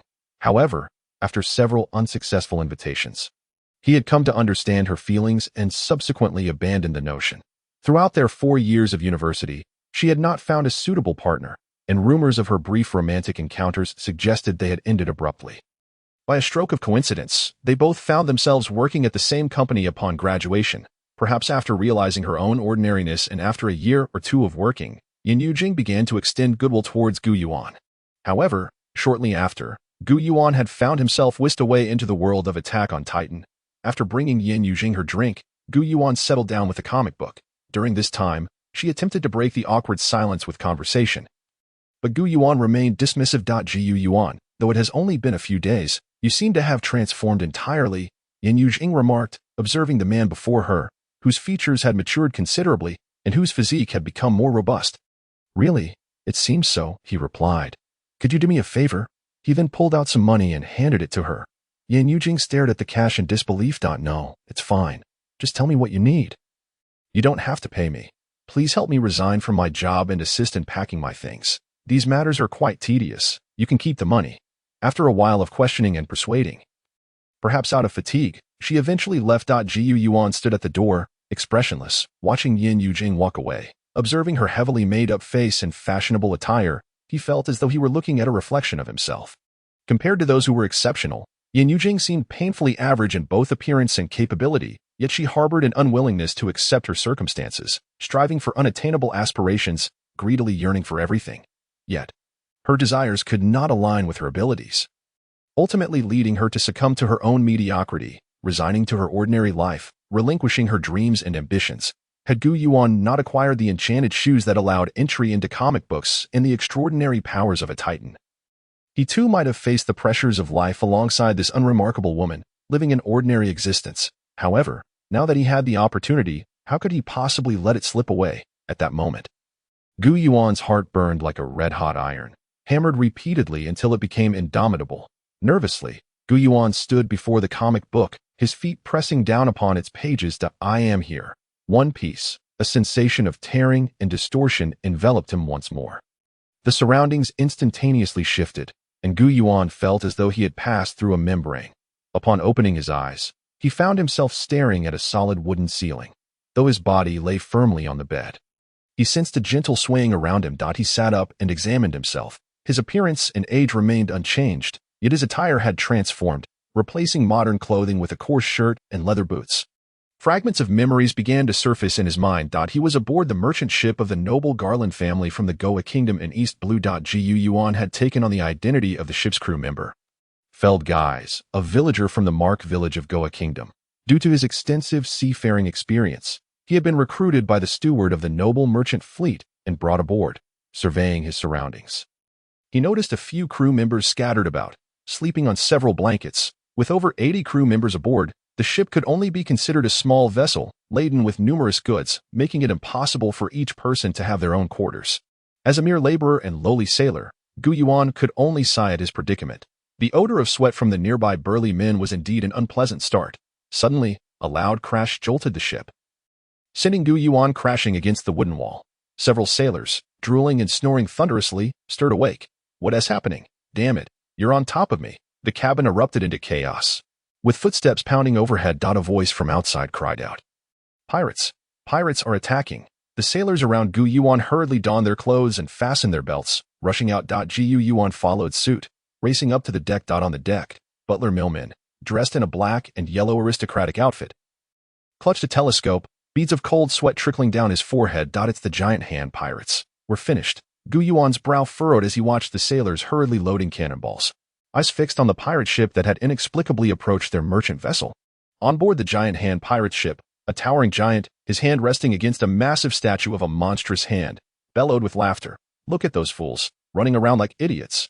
Ha ha ha. Of course, our captain, Lord Hawk, is a notorious pirate with a bounty of 11 million berries. The giant's booming laughter echoed across the ship. All right, lads, let us board and seize their treasures. The crew aboard the merchant vessel swayed violently under the relentless bombardment of cannonballs from the pirates, with several sailors being flung overboard by the surging waves. Gu Yuan's expression darkened, revealing the formidable skill of the enemy gunners. Numerous cannonballs narrowly grazed the ship, neither sinking it outright nor allowing for a counterattack. The pirate ship advanced swiftly, firing its cannons as it closed in. Thud. The giant hand pirate crew was one of the few pirate bands in the East Sea with bounties exceeding 10 million. And their equipment was far from that of amateur pirates. The custom-built pirate ship collided with the merchant vessel, causing it to tilt precariously, creaking ominously as a significant dent was made in its hull. As a vessel belonging to the nobility of the Goya Kingdom in the East Sea, it was armed, and the sailors hastily drew their old-fashioned gunpowder firearms, firing in panic at the pirates who boarded their ship. Observing the chaos, Yuan silently retreated behind the butler. His strength was primarily derived from the power of giants, and transforming aboard the ship could lead to catastrophic consequences given his immense weight and the noise of transformation, potentially resulting in the destruction of the vessel and loss of life. That Yuan had no intention of engaging in battle. Should conflict arise, it would likely spell doom for everyone aboard at that moment. The butler's face was fraught with anxiety as he shouted frantically, "Shoot! Kill these pirates! If the cargo aboard this transport ship is seized, my future is ruined. Damn those pirates!" Unfortunately, the battle-hardened sailors were no match for the fierce, agile, and fearless pirates. Before long, several of the ship's crew had been felled by the pirates. "Clear the way, you worthless scum!" The captain of the Giant Hand pirate crew made his entrance. Giant Hand Hog charged forward like a raging bull, swatting the sailors aside as if they were mere rags. The butler, Millman, gazed at the monstrous hog, abandoning thoughts of cargo and future, and shouted desperately, "Stop! Stop, great Giant Hand! We surrender!" He fell to his knees before the pirates, pleading for mercy. "Ha ha ha! What a change of tune from your earlier bravado!" A lowly pirate sneered as he approached, disregarding the butler's pleas and tugging at his hair. "Spare us, great ones. We'll give you everything on this ship." Seeing the crew surrendering, Hog erupted in laughter. "Ha ha ha! You nobles surrender so quickly. What a disappointment." Soon, the pirates began to loot the cargo and treasures from the ship. At that moment, a pirate sporting a gentleman's had approached the boisterous Hog, who was drinking heartily. "Captain, it's time for the training. Is it? Ha! Gather round, lads. Let the festivities begin." Within moments, the sailors of the merchant ship were herded together, trembling in fear, uncertain of what was to come. Yuan stood among them, frowning. What further mischief were these pirates plotting? It turned out that the Giant Hand pirate crew harbored grand ambitions. After capturing a fleet and slaves, they intended to use their bodies for brutal shooting practice to enhance the strength of their own crew. Witnessing the sailors being herded into a makeshift holding area, the raucous pirates lifted their guns, preparing to shoot. No. God, save me. Spare me, great ones. I have a mother and children back home. Several sailors had already wet themselves in terror. The sight of their humiliation only served to heighten the pirates' raucous laughter. Even Yuan, witnessing the scene before him, felt a surge of anger. Once, twice, and again. Yuan approached Hog with an unyielding demeanor. A pirate laughed. "Don't dodge, or I might miss my shot." Suddenly, a deafening crash echoed, and a golden light burst behind him. A massive armored hand descended upon Hog. The experienced pirate reacted swiftly, but the might of a giant was beyond his capacity to withstand. In an instant, Hog was sent flying, blood spewing from his mouth as he crashed into the sea, creating a towering geyser. Yuan stood on the deck like a spear, a colossal hand still connected to him. "Partial giant transformation," he declared, raising the giant arm high. He brought it down upon the deck, causing crystalline formations, as hard as steel yet colder than ice, to erupt from the ground. The crystals pierced through the pirates, killing them instantly, while the merchant ship itself could no longer bear the pressure and broke apart. The remaining pirates were suddenly paralyzed with fear. A monster, they gasped, their weapons forgotten in their shock as Yuan swung the giant arm once more, sending pirates flying. Cough. Is this the legendary treasure of the sea, the devil fruit? At that moment, a massive hand grasped the edge of the ship and climbed aboard. Hog, bloodied and with one arm hanging limply, had clearly been incapacitated. Yuan regarded this foe, who had ascended with only one hand, shaking his head. Had Hog not overstepped by ruthlessly slaughtering the sailors and even threatening Yuan, he might not have intervened. Due to the mistakes of the Giant Hand, the once mighty crew that had roamed the East Sea for years was now destined for destruction. Hog struggled to regain his footing, charging at Yuan with all his might. A massive crystalline spike erupted from the deck, impaling Hog from below. Yuan remained expressionless. Since arriving in this world, he had quickly discerned its stark differences from reality. Ordinary individuals were exceedingly commonplace, yet the inhumane monsters were terrifyingly formidable. Before him stood Giant Hand Hog, over 2 meters tall, with immense arms and strength that far surpassed that of ordinary humans. His bounty of millions was indeed well-deserved. Hog's power was non-human. However, although Yuan's inherent combat prowess might not have been extraordinary, once he transformed into a giant, the situation was entirely different. Yuan reclined on a comfortable soft bed. After slaying Giant Hand Hog, the merchant vessel could no longer withstand the pressure and was rendered incapable of sailing. Yuan and his companions boarded the pirate ship. With Hog dead, Yuan's displayed strength allowed him to command the remaining sailors aboard. He promptly ordered one of the 2 private cabins on the ship to be vacated for his own use. Suddenly, a loud shout echoed from outside. "Everyone, we've arrived at Rog Town." Yuan opened his eyes and stepped out of his room. In the distance, a bustling port came into view, with numerous ships docked along the shore, revealing the prosperity of Rog Town. The sailors, witnessing Yuan emerge, looked at their former crewmate with newfound respect. Fearful of speaking to him, the butler approached, rubbing his hands together. "My lord guys, we've arrived at Rog Town. Do you have any further instructions?" he asked, attempting to curry favor. Yuan cast a sidelong glance at him. "Have the sailors collect the bodies of the pirates and take them for the bounty." "Of course, my lord guys.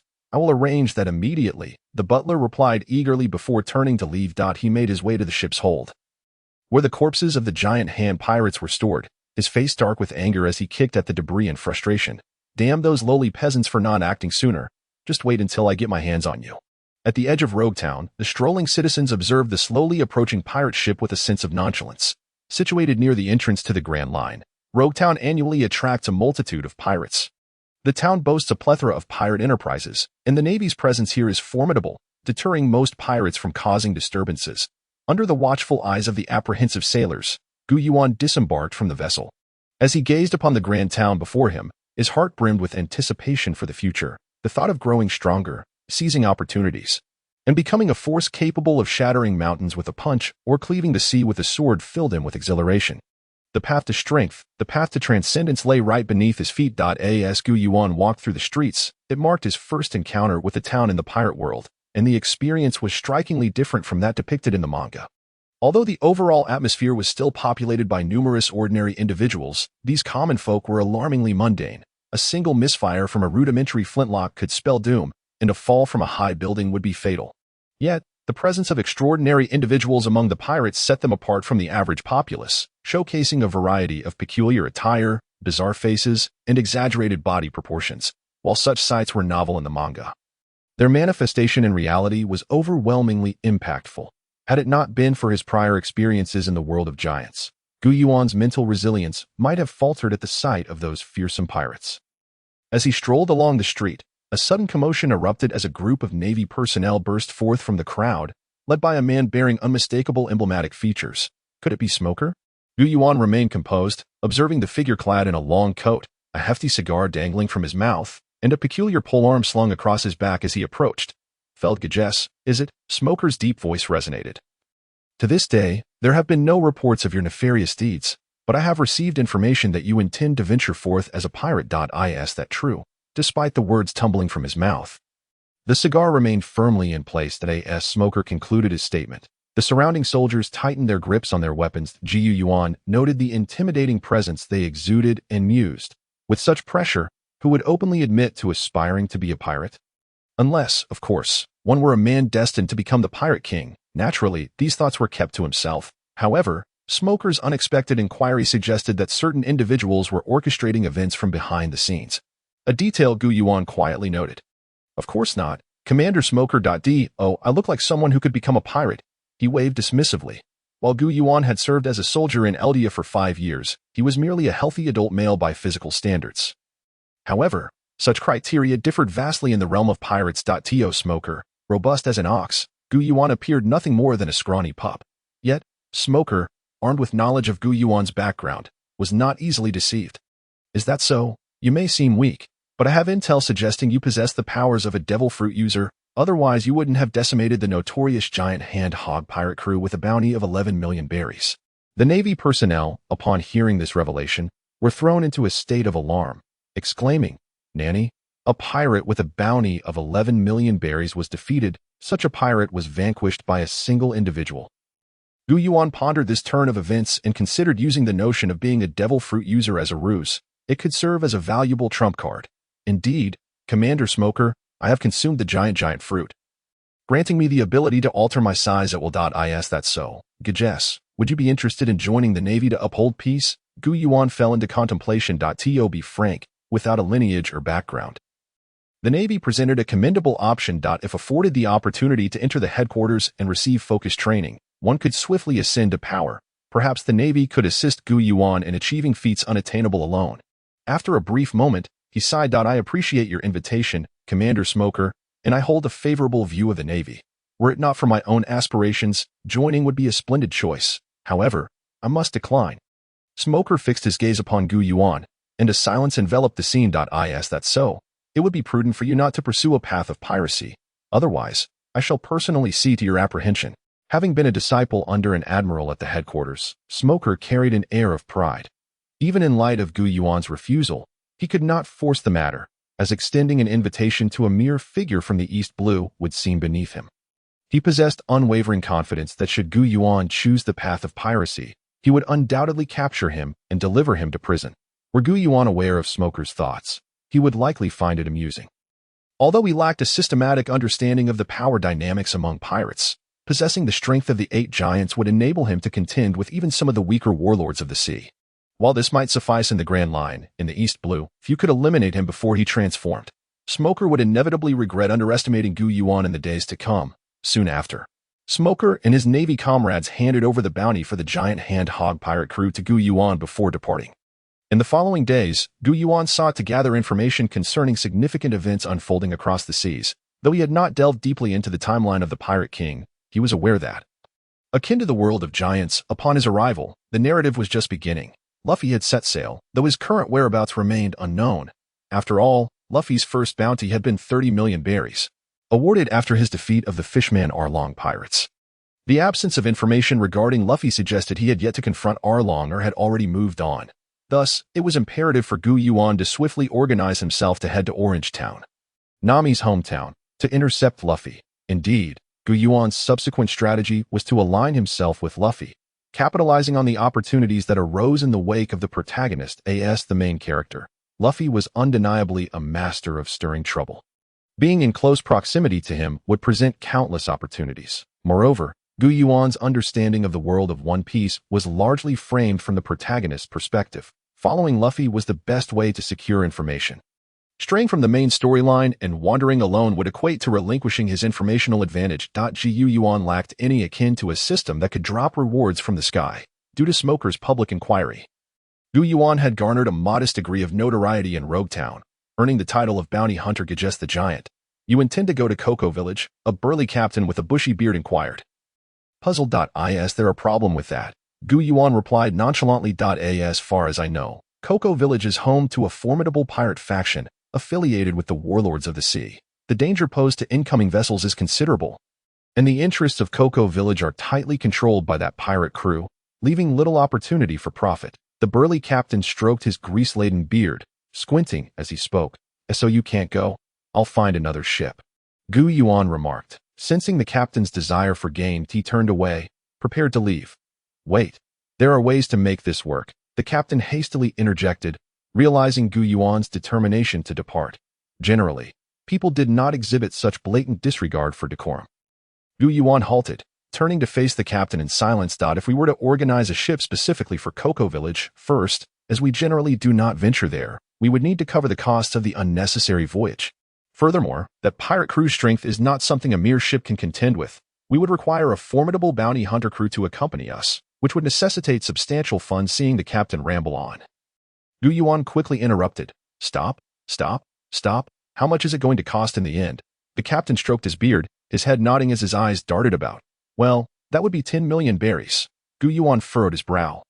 Realizing the price was indeed steep. He had just dispatched a pirate with a bounty of 11 million berries, and now he was expected to part with 10 million for this venture, which was contrary to his original plan. However, in business, haggling is a necessary ordeal. 5 million. 5 million berries.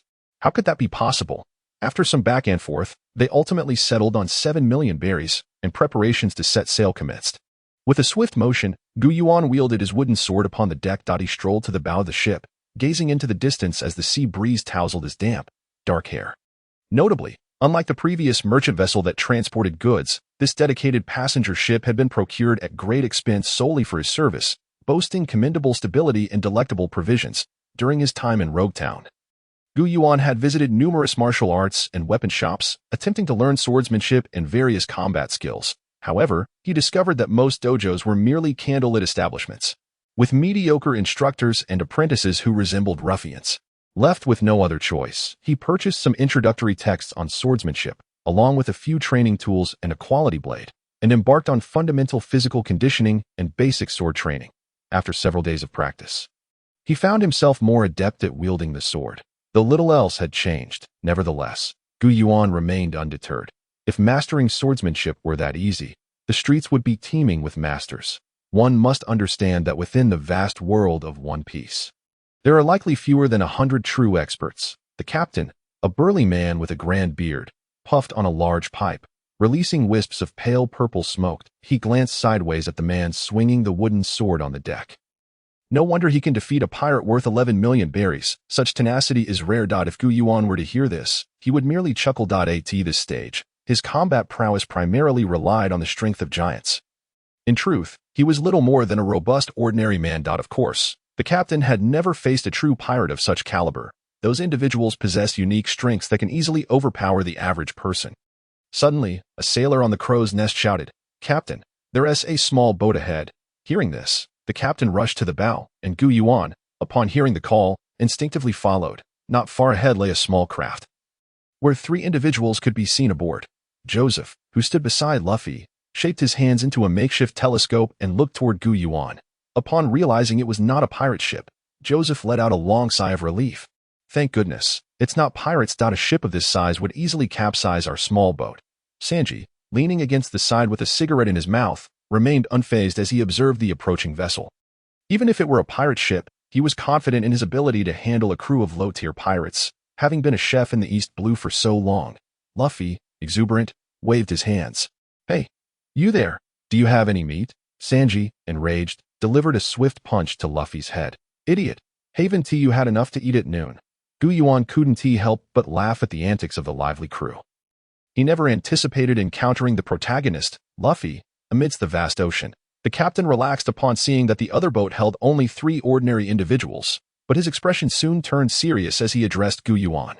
"Jesse, we are now very close to Kokoyasi village, where we may easily encounter the Arlong pirates." Yuan stroked his chin thoughtfully and then spoke to the captain.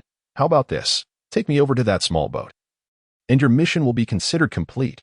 The captain, recognizing the practicality of the proposal, readily agreed, for as a ship's captain, he bore the responsibility for many lives. Suddenly, a massive red palace collapsed with a thunderous roar, as a colossal demonic figure trampled through the ruins. Arlong, clutching his chest, felt torrents of blood gushing from his jagged maw. Cough. What kind of monster is this? A giant suddenly appears.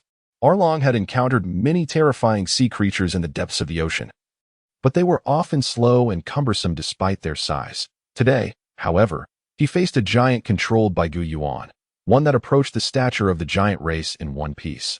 Among the colossal beings, the giants were the true kings. Yet, Arlong, as a frog in a well, had likely never seen a giant on land. Struggling to his feet with a massive serrated blade as support, Arlong glared at Yuan, who had just sent a fishman minion flying with a single kick. "Stop, you bastard.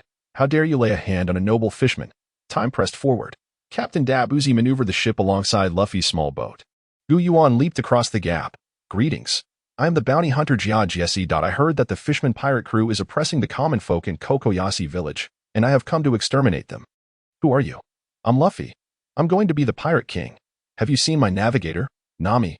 Upon hearing Yuan mention Kokoyasi village, Luffy eagerly inquired about his companion. "Hey, Luffy, don't let your guard down so easily. We don't even know if this guy is telling the truth," warned Sanji, his eyes sharp with suspicion. "Please, don't be alarmed, kind sir. I bear no ill intentions. As for the name Nami, I have received some information regarding her." Upon hearing this, Luffy became restless, seizing Yuan's shoulders and shaking him vigorously, while Sanji and Joseph perked up, ears attentive. Although Joseph was aware of the Arlong pirates, the rest of them were oblivious to Nami's connection to the crew. "Luffy, stop shaking. I'm going to be sick."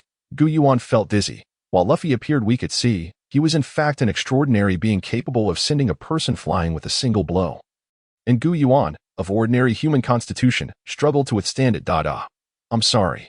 Luffy's mouth widened, creating quite the alarming sight. "Here's the deal. My crew is hired by me, and we're very close to the territory of the Arlong pirates. For their safety, I cannot allow them to proceed further. May I board your vessel and explain in detail?" Yuan continued.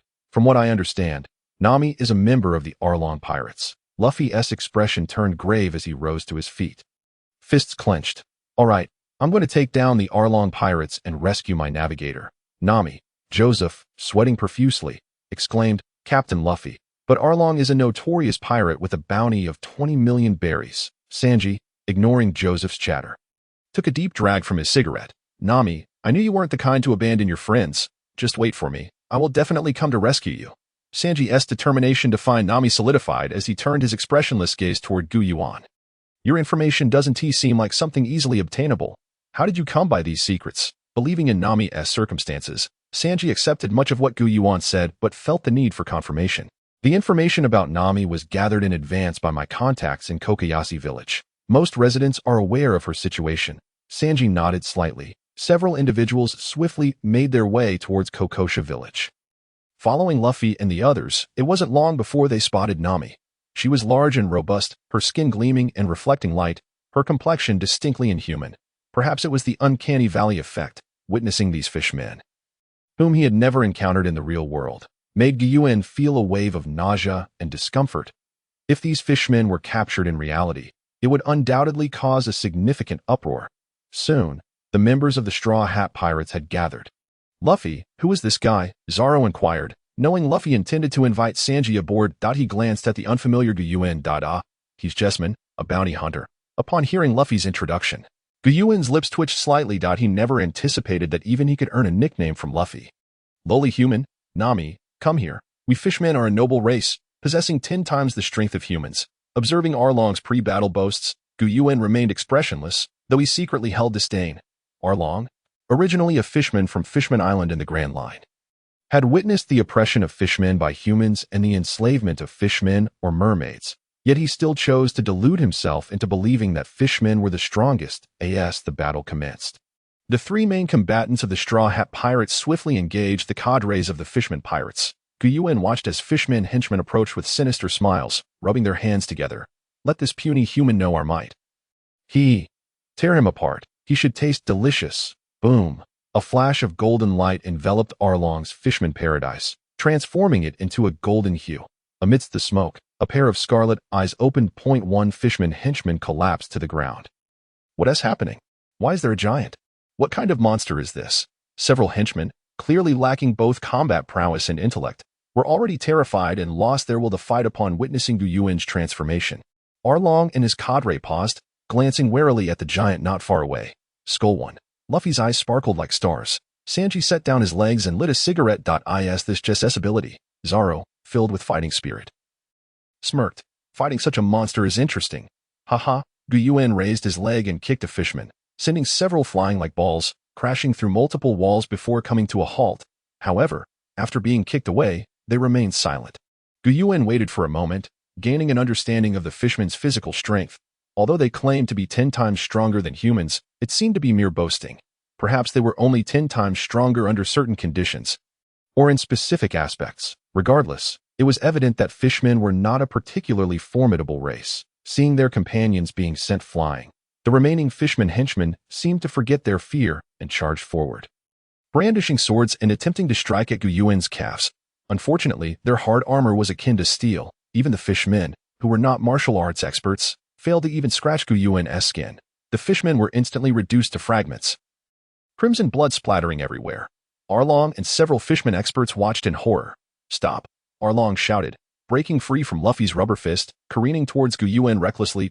In the next moment, his serrated sword was kicked in half, and Arlong was sent flying. Yuan kicked one fishman after another, his fist smashing through buildings. What a delight! Yuan relished the fight. Transforming into a giant was truly invigorating, with boundless strength coursing through him, entirely different from his original form. Arlong clutched his chest, which had caved in from the kick, blood spilling from his mouth as he struggled to rise. Despite the unique physiology of fishmen, capable of navigating the deep sea, it was rare for anyone to survive a giant's kick without encountering death in the early plot of One Piece. Gritting his serrated teeth, Arlong summoned all his strength to charge at Yuan. You hurt my navigator. Don't run. Rubber rocket launcher. Luffy, seeing Arlong disregarding him to seek trouble elsewhere, charged forward. In his heavily injured state, Arlong stood no chance against Luffy's punch. With a faint crack, Arlong was sent flying in a V-shape. The Grand Fishman Palace was left with a massive crater where Arlong crashed. His eyes rolled back as he fell unconscious. The cadres, confronting the three main forces of the Straw Hat Pirates, gazed in disbelief at Arlong's defeat. The invincible Captain Arlong has been taken down. Damn it, Captain Arlong. 3,000 worlds. Zoro dashed past Octopus Little 8. Swiftly severing the blades from the octopus's arms, burning shoulder, another fishman cadre was sent flying like a rag doll by Sanji's tempestuous kicks. Yuan looked down at the scattered fishman minions and the devastated fishman paradise around him. The Arlong pirates have been vanquished. When Nami beheld Yuan's armored giant form, she was taken aback. After all, a near-sea king in the East Blue was already fearsome, let alone a giant, a species known to roam the Grand Line. Of course, Yuan was not a native giant of the pirate world. As Yuan emerged from the back of the armored giant, Luffy and the others exclaimed in surprise, "Hey, Jess, your giant isn't actually you?" "Ah, Jess, your giant is disappearing. Jessman, I want to become a giant too. Teach me." Luffy's eyes sparkled, his hands wrapping around Yuan like ropes. With everyone chiming in, Yuan sighed and explained his giant. "This is my ability. I can summon giants to fight, but it's akin to controlling a physical mech. I haven't actually grown in size. Also, Luffy, you're a rubber man, so enlarging shouldn't be a problem for you. Right?" Luffy's head was filled with question marks. To me, he pondered. Then, with a loud shout, he declared, "Everyone, let us have a feast." Thus, Luffy and the others, hosted by the villagers of Kokosha, celebrated for 3 days as they danced and sang around the bonfire. Yuan sat alone, sipping his drink, contemplating a matter. Years ago, Big Mom, during a fit of rage, had devoured her companions as if they were desserts, including the nun with the soul fruit ability, who was likely consumed as well. This implied that in the world of One Piece, it was possible to inherit abilities even after being consumed by an ability user. However, this theory had not been confirmed, and it was also possible that the nun had manipulated something regarding Big Mom. For Yuan, who had devoured several giants with abilities, consuming others was merely a commonplace affair. Yet, the question of whom to consume posed a significant dilemma. In One Piece, the number of fruit users was quite limited. While many powerful fruits existed, not all were within Yuan's reach. Currently, his best-case scenario involved following Luffy's crew, selecting fruit abilities from Luffy's defeated opponents. For instance, the San fruit from Crocodile and Alabasta, the Rumble fruit from Enel and Skypiea, and the Float fruit from Shiki, the Golden Lion, were all early bosses that the Straw Hat crew had tackled solo, making them relatively easier to seize. Even in the later Marineford War, if executed properly, he might even scheme to acquire the Tremor fruit, the Fish fruit, Azure Dragon form, wielded by Kaido, and Big Mom's Soul fruit were not entirely out of the question either. Subsequently, Yuan shook his head. The notion of consuming ability users to inherit their powers had yet to be substantiated at this juncture. Yuan had officially joined the Straw Hat Pirates. For Luffy, his sole focus was on his friends and the title of Pirate King. Everything else was inconsequential, and he would not meddle. Although Zoro and the others sensed Yuan's ulterior motives, they begrudgingly accepted his joining the crew. "Aren't you going to join us in singing?" Yuan was taken aback as Nami unexpectedly found herself beside him. "Oh, I'm just pondering a few things. I'm not quite accustomed to this." Yuan chuckled awkwardly. "Arigato," Nami said, leaving Yuan momentarily puzzled. Unsure why she was thanking him.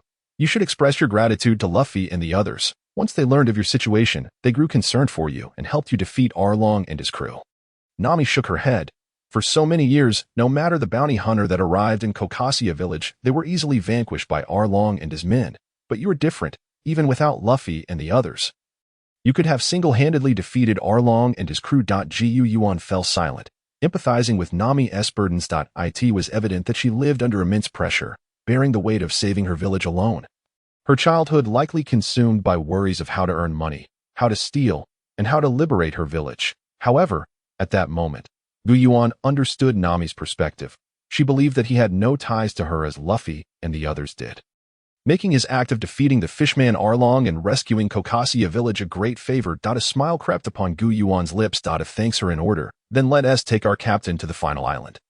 Nami-chan. Nami beamed, feeling an unprecedented sense of relaxation. Of course. For a moment, Yuan was taken aback.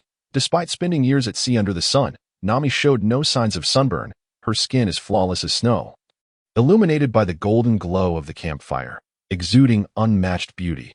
Noticing Yuan's dazed expression, Nami playfully scampered away, fully aware of her allure and feeling a sense of pride that Yuan was affected by her charm. Soon, Gu Yuan regained his composure, wryly smiling to himself. It was no surprise. Having led an ordinary life for over 20 years, he had little opportunity to encounter beautiful women, let alone indulge in such thoughts while struggling to make ends meet. After arriving in the world of Attack on Titan, his anxiety only heightened, making thoughts of beauty seem trivial. Nami, take care of yourself. Straw Hat Crew, please look after Nami-chan. He implored after a tumultuous incident involving Nami's thievery. As the villagers bid her a concerned farewell, Luffy, seated atop the figurehead of the Mary, shouted exuberantly, "Grand Line, here I come." On the deck, a bare-chested man swung a wooden sword, the blade slicing the air with a whoosh. After several days at sea, they finally arrived at Logia-type. As the ship docked, Luffy was brimming with excitement, eager to visit the execution site of the Pirate King, Roger, while Nami, Sanji, and the others headed into town for supplies, leaving Gu Yuan aboard. Having visited Logia previously, Gu Yuan found nothing remarkable about it, and chose to practice swordplay alone on the ship. During their voyage, Zoro expressed surprise when Gu Yuan sought his guidance on swordsmanship. "I have no intention of taking on a disciple. That would be too troublesome. However, if you're keen to learn the sword arts, I can teach you the techniques from Frost Moon Village," Zoro joked. The fundamental sword techniques taught at the Frost Moon Dojo were hardly secretive. The apprentices learned no profound skills, and Zoro's abilities were the result of years of diligent training. Watching Gu Yuan immediately begin his training on the deck, Zoro closed his eyes and reminisced about the past. Suddenly, as Gu Yuan trained on the ship, he felt the sky darken. He set down his wooden sword and looked up. A raindrop landed on his face, followed swiftly by a torrential downpour, causing Gu Yuan's expression to turn grave. Just moments ago, the sky had been clear, and now a deluge descended. Such terrifying power could only belong to Luffy's father. The Revolutionary Dragon. Revolutionary Dragon, the father of Luffy in the world of One Piece, was once a member of the Navy. After witnessing the heinous crimes of the Celestial Dragons, he felt the world was ill and thus left the Navy to establish the Revolutionary Army, aiming to overthrow the Celestial Dragon's rule, becoming the greatest enemy of the world government. As the leader of the revolutionaries, Monkey D. Dragon was immensely powerful, rumored to possess control over the weather and winds, with the capacity to easily reshape the landscape, akin to an admiral of the Navy. Realizing such a formidable figure was nearby, Gu Yuan tightened his grip on the wooden sword. Indeed, manga possesses boundless excitement. The greater the disparity, the more intriguing it will be when I overcome these obstacles and surpass them all.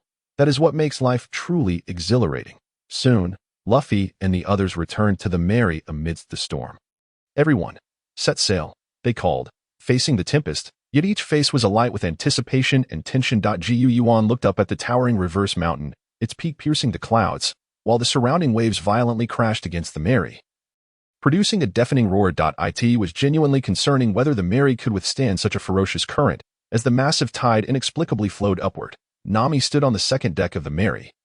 Showcasing the prowess of an exceptional navigator, the Mary steadily navigated the passage between the peaks of Reverse Mountain. "Waha, impressive," Luffy exclaimed, perched atop the ship's figurehead. Usopp trembled, his legs shaking, as he hid behind the ship's railing.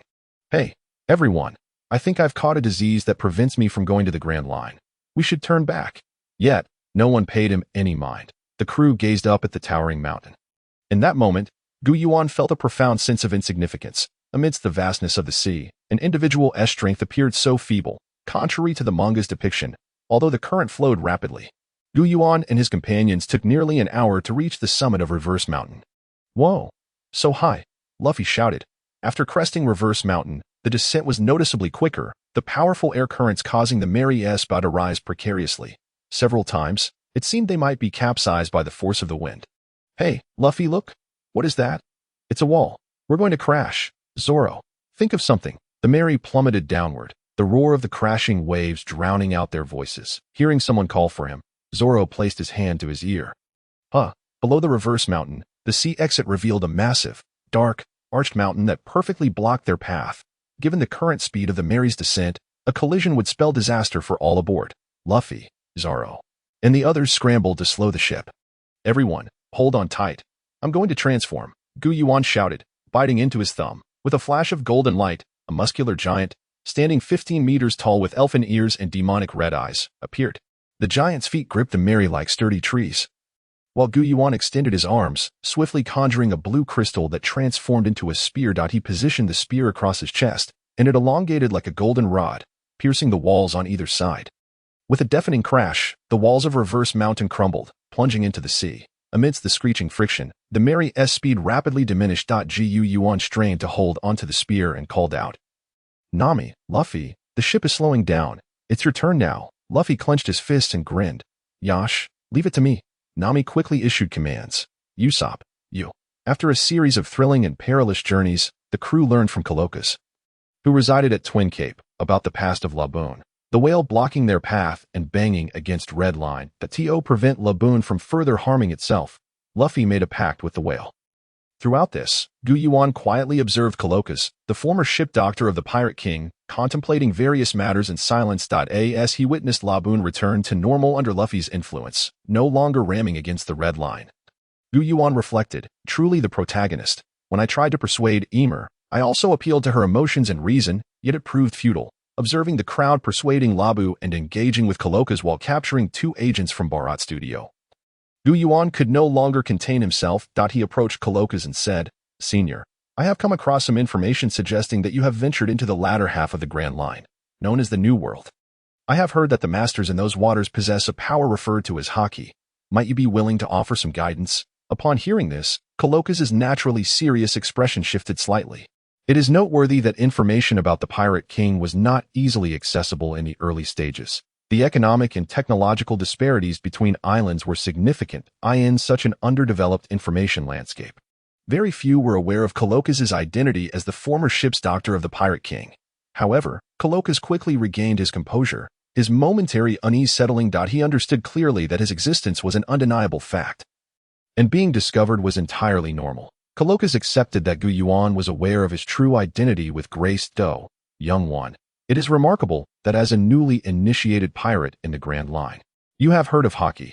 However, this power is not something you are yet prepared to grasp, Coloccus replied calmly. The term Haki, previously unknown to Luffy, Zoro, and others, piqued their interest. Haki? What is that? Luffy scratched his head.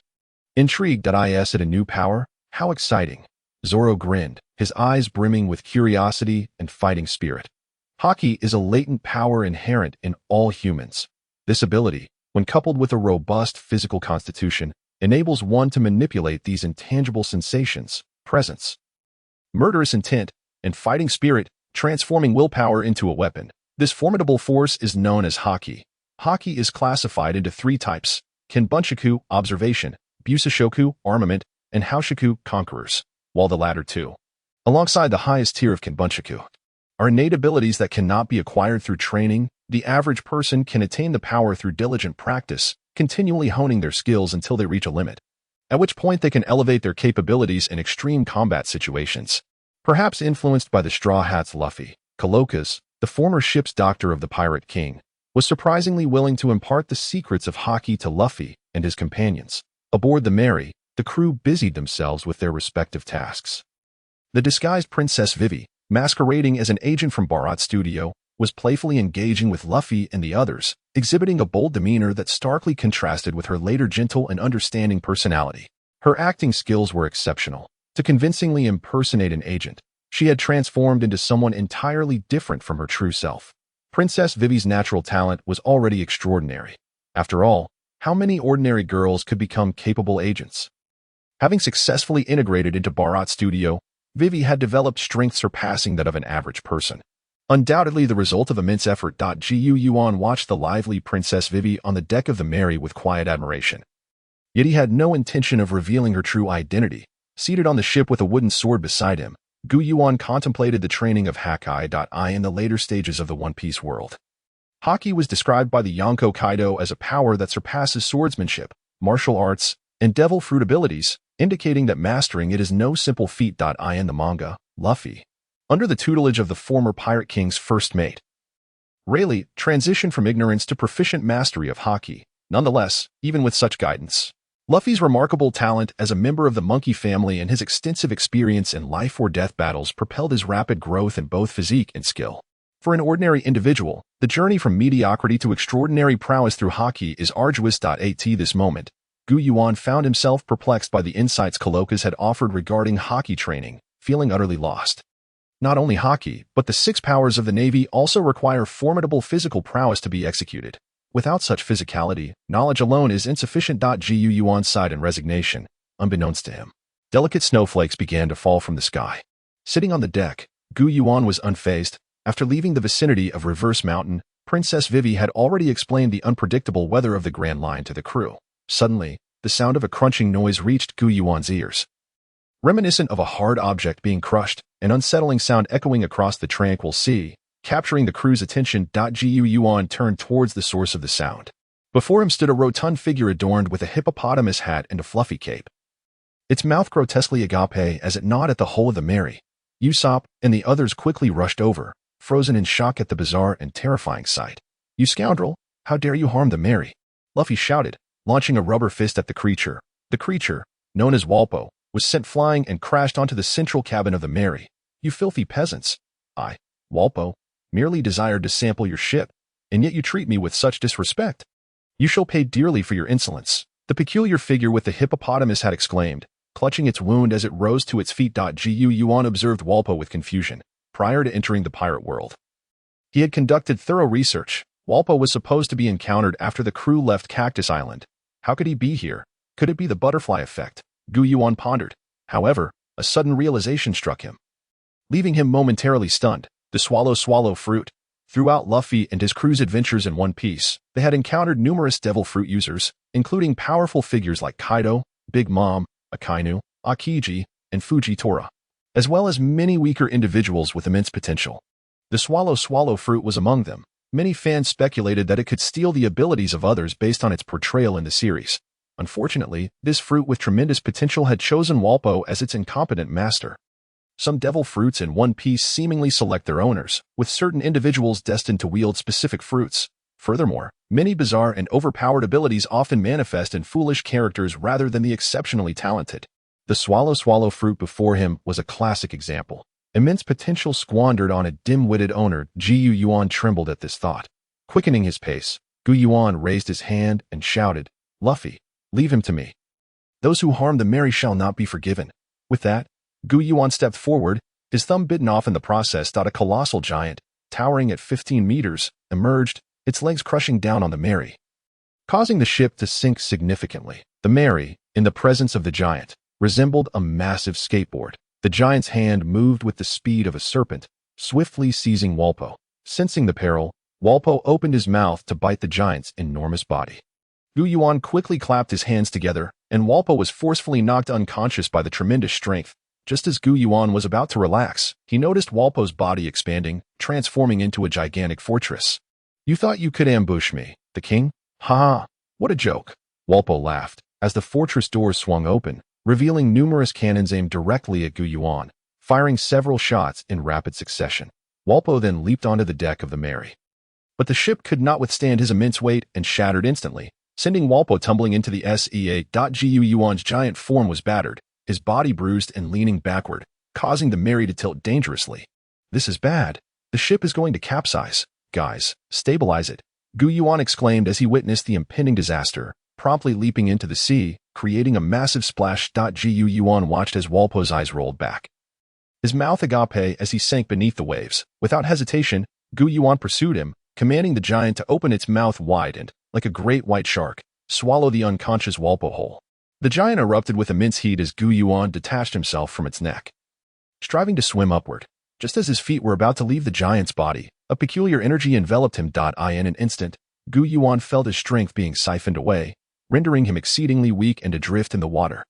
In a daze, he glimpsed a green-haired figure swimming towards him through the depths. "Guys, what is happening?" He is a wielder of a devil fruit ability, having submerged into the depths of the ocean, which caused him to lose consciousness. But he should be fine. Gu Yuan, his awareness somewhat hazy, began to awaken upon hearing the voices of Nami and Zoro. He turned to his side and propped himself up in bed. Upon noticing this, Nami hurried to the bedside, her expression filled with indignation as she exclaimed, "You are a wielder. Guys, how could you act so recklessly?" Although Gu Yuan felt physically drained, he was significantly more alert. "I apologize, Nami-san. Next time I won't transform on the ship," he quickly responded, not wishing to experience the wrath of Luffy's formidable fist that could easily overpower a Yonko. "Leave such foes to us." The strength of giants would undoubtedly be greater on land, remarked Zoro, standing straight like a spear, arms crossed, casually laughing. Gauge S. Came a loud shout from outside the cabin. Bang! The door burst open as Luffy reached in with his long arms, wrapping them around Yuan like a snake. Guys, are you all right?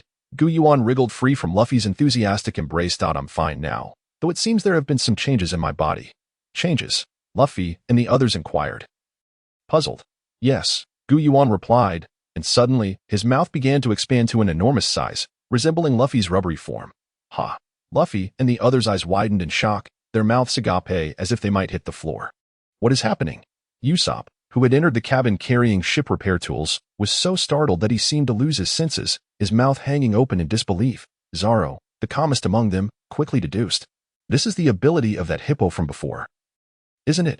The scene of Walbo's wide-open mouth devouring the Mary was fresh in their minds. Then guys, does that mean you now possess 2 devil fruit abilities? Luffy, Zoro, and Sanji, all driven by their pursuit of power.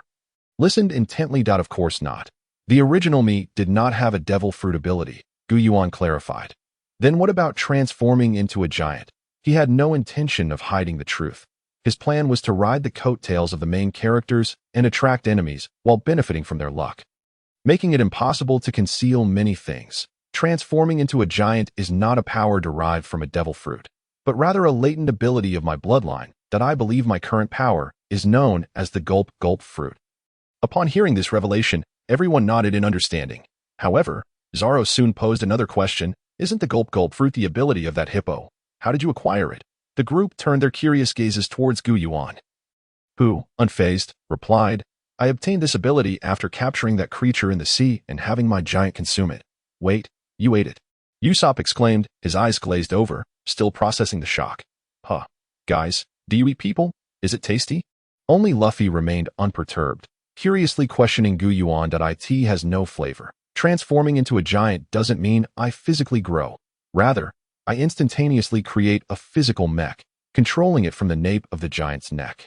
The giants I summon lack the complete organs of a normal human. They possess none of the typical human capabilities. I never anticipated that consuming the ability user would grant me their powers. Luffy scratched his chin, his expression contemplative, as if wrestling with a difficult thought. Suddenly, he struck his left palm with his right fist, as if struck by a revelation. Guys, your giant doesn't have golden eggs. The serious atmosphere in the cabin dissipated instantly, as everyone collapsed in laughter at Luffy's absurd observation. That you're just realizing that now. Nami appeared above Luffy's head in an instant, delivering a punch that left a sizable bump on his forehead. Luffy, what on earth are you focusing on? After exchanging a few words and seeing that Yuan was largely unharmed, the crew ceased their inquiries. Yuan silently acknowledged this realization. This was the benefit of being part of the main character group. The crew members each had their own aspirations, pride, and beliefs, sparing Yuan from the treachery and darkness of their world, as long as he did not harm his comrades. At this moment, Yuan's primary thought was to grow stronger and witness more extraordinary events. Having just arrived in this world, the information he understood best was the adventures of the main character group. Not following them would be foolish. Yuan was acutely aware that he lacked a system that bestows fortunes. The resources he needed had to be fought for. Joining the main character group, blessed with good fortune, was the most suitable choice for him. Even the Marines were inferior in comparison to the main characters. After all, they would never willingly share cultivation secrets with Yuan and might even swallow him whole. Due to his relative weakness, Yuan disposed of a massive amount of leftover food into the sea. The enormous fish bone sinking instantly. He clenched his fists, his arm muscles bulging. After acquiring the Gulp Gulp fruit, his appetite had even surpassed Luffy's. A vast quantity of food transformed into colossal energy, enabling Yuan to enhance his physique, especially while training alongside Zoro on the ship, resulting in rapid growth over the past few days, initially unable to keep pace with Zoro's training intensity. After all, Zoro had possessed immense strength even as a child and had exerted extraordinary effort to surpass his peers. Yuan had transformed from a somewhat frail figure into someone robust within just a few days, nearing Zoro's own physical prowess, causing Zoro's eye to twitch. While the Gulp Gulp fruit had limited potential in combat, it was challenging to develop powerful offensive forms with conventional thinking. The power of devil fruits was notoriously dominant. They represented one of the most mysterious forces in these seas. A single devil fruit could not elevate a person to greatness overnight. According to Yuan's analysis, anyone below the level of the 7 warlords could be swiftly surpassed by powerful devil fruits. However, those above the level of the 7 warlords could not be easily surpassed. Such individuals were well-rounded experts whose strength could not be outmatched by merely possessing a devil fruit. The 7 warlords were all skilled specialists or hexagonal warriors who surpassed the norm. The admirals and Yonko far surpassed ordinary individuals, akin to natural disasters. It took Luffy merely 2 years to contend with the Yonko, while the other prodigies required decades of accumulation and immense talent to even approach that level. Yet, Yuan's understanding of the gulp fruit extended beyond this, as it also had the enviable ability to seize the powers of other devil fruits. However, this necessitated genuine practice to confirm. The journey at sea was brief, and soon the Mary arrived at the first island of the Grand Line, Whiskey Peak. Princess Vivi and her partner, both lively and playful, jumped off the ship and dashed away, prompting a chuckle from Yuan. Ah ha ha ha, it's pirates. Hail to the adventurers. Upon entering the realm of Whiskey Peak, one could readily observe the island's inhabitants fervently welcoming the arrival of the Mary, adorned with straw hats. Guyan, remaining unperturbed, gazed at these theatrical figures on the shore, reflecting on the darkness of the world. Had he been a naive greenhorn, he might have been easily deceived by the islanders, leaving him with naught but his undergarments. The enthusiastic reception by the villagers elicited joyful responses from Luffy, Sanji, Usopp, and the others aboard the ship. To their surprise, such warm hospitality indicated a lack of imminent danger. Usopp wiped the sweat from his brow.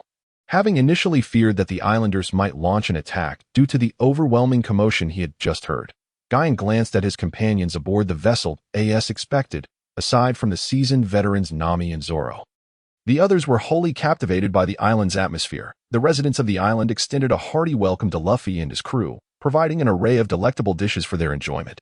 Bang, bang, bang. Master Barbette, look, these 2 gluttons are insatiable. Luffy and Guyan gaped like bottomless pits, ravenously devouring the food. Barbette, donning a small canvas hat and a black noble's cloak, observed the 2 famished figures from above. His expression darkening. "2 devil fruit users, are they? Eat as much as you like. Soon enough, you shall regurgitate it all." Barbette clenched his short gun menacingly. Is the specialized prison for devil fruit users ready? Upon hearing Barbette's query, a nearby guard promptly nodded in affirmation. All set. Master Barbette. As Guyan continued to stuff food into his mouth, he discreetly activated his devil fruit ability, transforming the food into energy for storage. The gulp fruit possessed the capacity for storage and internal modification, granting Guyan absolute control over what entered his body. The nuances of the food were as transparent as air to him.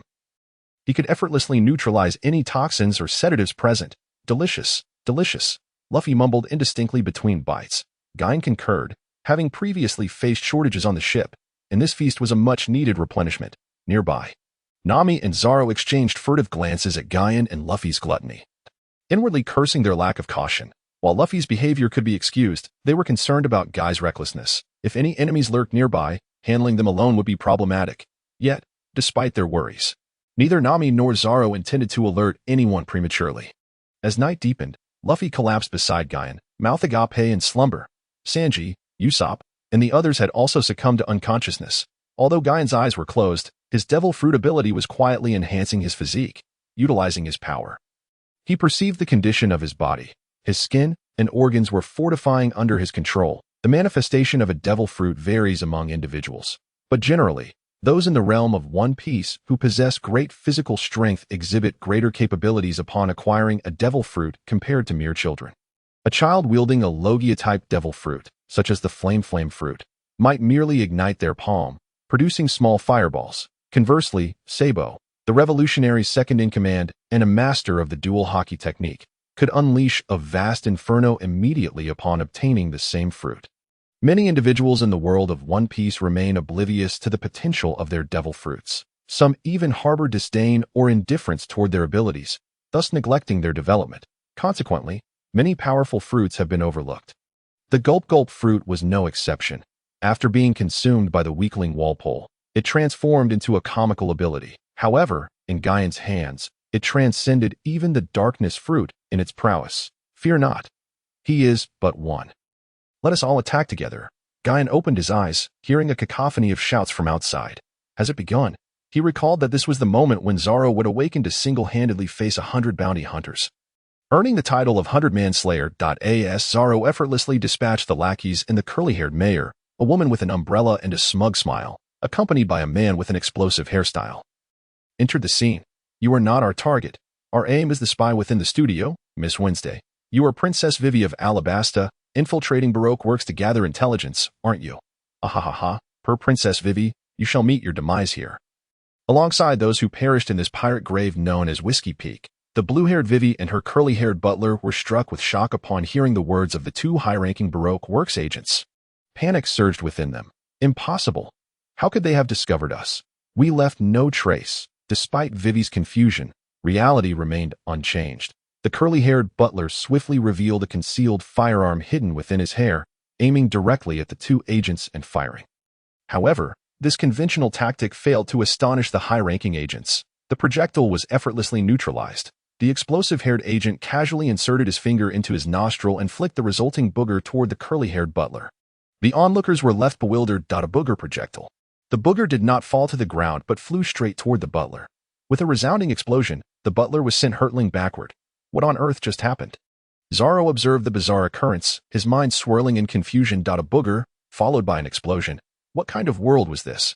He suspected the agent to be a devil fruit user, perhaps with explosive capabilities. Guyan stood atop a rooftop, surveying the chaotic scene below. Upon recognizing Guyan, Zoro smirked. I thought you might be as foolish as Luffy. Guyan paid no heed to Zoro's remarks, fixating instead on Mr. Five and Miss Valentine, the two elite agents of Baroque works. That he recalled the content of the manga. In the early arcs of One Piece, the strength of the characters was largely centered around their devil fruits. As such, the enemies encountered by Luffy during his adventures were predominantly various devil fruit users, possessing an array of peculiar abilities. The two agents before him were formidable devil fruit users. With a surge of excitement, Guyan thought to himself, what fortune! I am eager to test whether the gulp-gulp fruit truly possesses the ability to steal the powers of others. Indeed, they are worthy adversaries, if he were to sail alone on the seas. Encountering a devil fruit user would be a rare occurrence. Leave this one to me, Zoro-san, Guyan declared, leaping high into the air as if propelled by unseen forces, landing heavily before Mr. Five. That you are not our target. Do not interfere, you scoundrel. Mr. Five's veins bulged in anger as he attempted to prevent Guyan from confronting the spy within the studio.